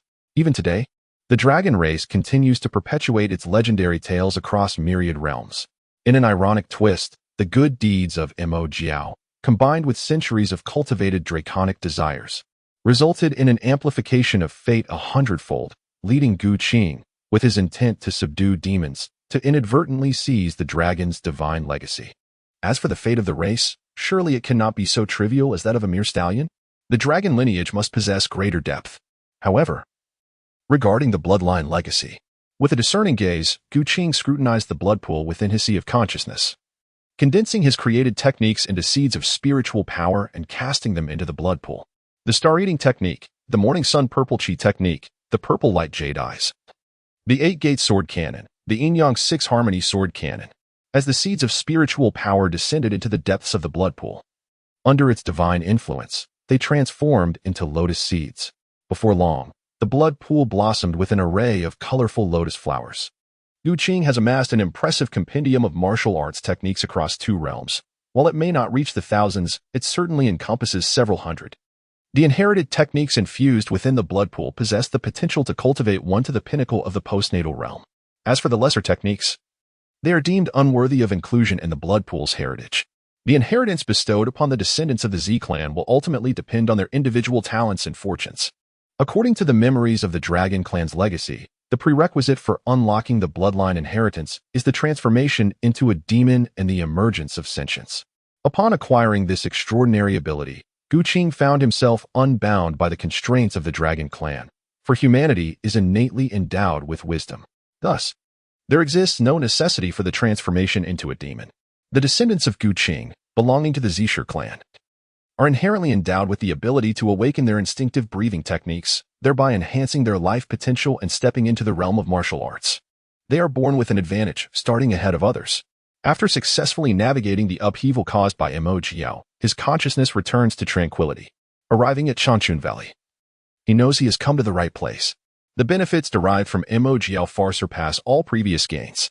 He opens a transparent panel. Name, Gu Qing, Morong Fu, Identity, Master of Destiny Diagram Realm, Second-tier Warrior Divine Power, Ancestral Blood Pool Fixed Fate, 100-fold Enhancement Temporary Fate, Blessing of the Celestial Maiden Reincarnation Time, June 18th in the section for Divine Powers. There is finally something inscribed, though this ability does not significantly enhance combat prowess. However, it is indeed a genuine divine power. Contemplating this, Gu Qing feels a surge of satisfaction. Upon reopening his eyes, he discovers a strikingly beautiful woman with silver hair like frost standing beside him. Although the refreshed information on the transparent panel has revealed her true identity, Gu Qing glances at her and realizes she is not any actress from his previous life. Known from the performance of Wu Xingyan, a closer inspection reveals traces of disguise. What could this mean? Is she attempting to engage in role-playing? With this thought, Gu Qing does not expose her ruse and greets her with a smile. I am Gu Su Murong Fu. I thank you, fair lady, for your guardianship. May I inquire where you reside and if you are already betrothed? Why do you ask such a thing? As Gu Qing awakened, Wu Xingyan had initially intended to depart. However, upon hearing Gu Qing's unexpected inquiry, a wave of emotions surged within her. Despite being a woman of considerable age, she had never experienced such feelings before. This sensation was entirely distinct from her time spent with Song Hai. What was happening to me? Wu Xingyun felt a hint of panic, were it not for her disguise. She feared she might not be able to remain composed for even a moment longer. It is often said that a graceful lady captures a gentleman's heart. First, I was struck by the maiden's beauty, which inspired deep admiration within me. Second, we had already shared an intimate bond. How could I disregard this? In her past life, Gu Qing recalled reading a passage regarding women. If they were naive, one should expose them to the wonders of the world. If they were already worldly, one should take them on a merry-go-round. Having cultivated for decades, Wu Xingyun had encountered countless experiences. Thus, she sought to guide Gu Qing back to her true self. Logically, as one's cultivation deepens, longevity increases as well. In this realm, with its abundant spiritual essence, reaching the innate stage of cultivation presents little to no significant obstacles, provided one possesses the requisite talent and resources. For warriors who attain the divine intent realm, as exemplified by the carefree Zio, lifespans extend to at least 2 to 3 centuries. This Wu Xingyun mirrored the cinematic portrayal of her character by the latter part of the narrative. She was undoubtedly a divine intent warrior with at least 2 to 3 centuries of life remaining. As the saying goes, a woman 3 years older can hold great treasures. To win over Wu Xingyun would equate to seizing nearly half of the Xianyu sect's legacy, along with the leadership of 36 caves and 72 islands. Men, too, can conquer the world through the conquest of women. When shortcuts are available, why engage in violence? Wu Xingyun, taken aback by Gu Qing's words, found herself at a loss for response, for she was the esteemed mistress of Tianshan. How could anyone dare to pose such a question to her?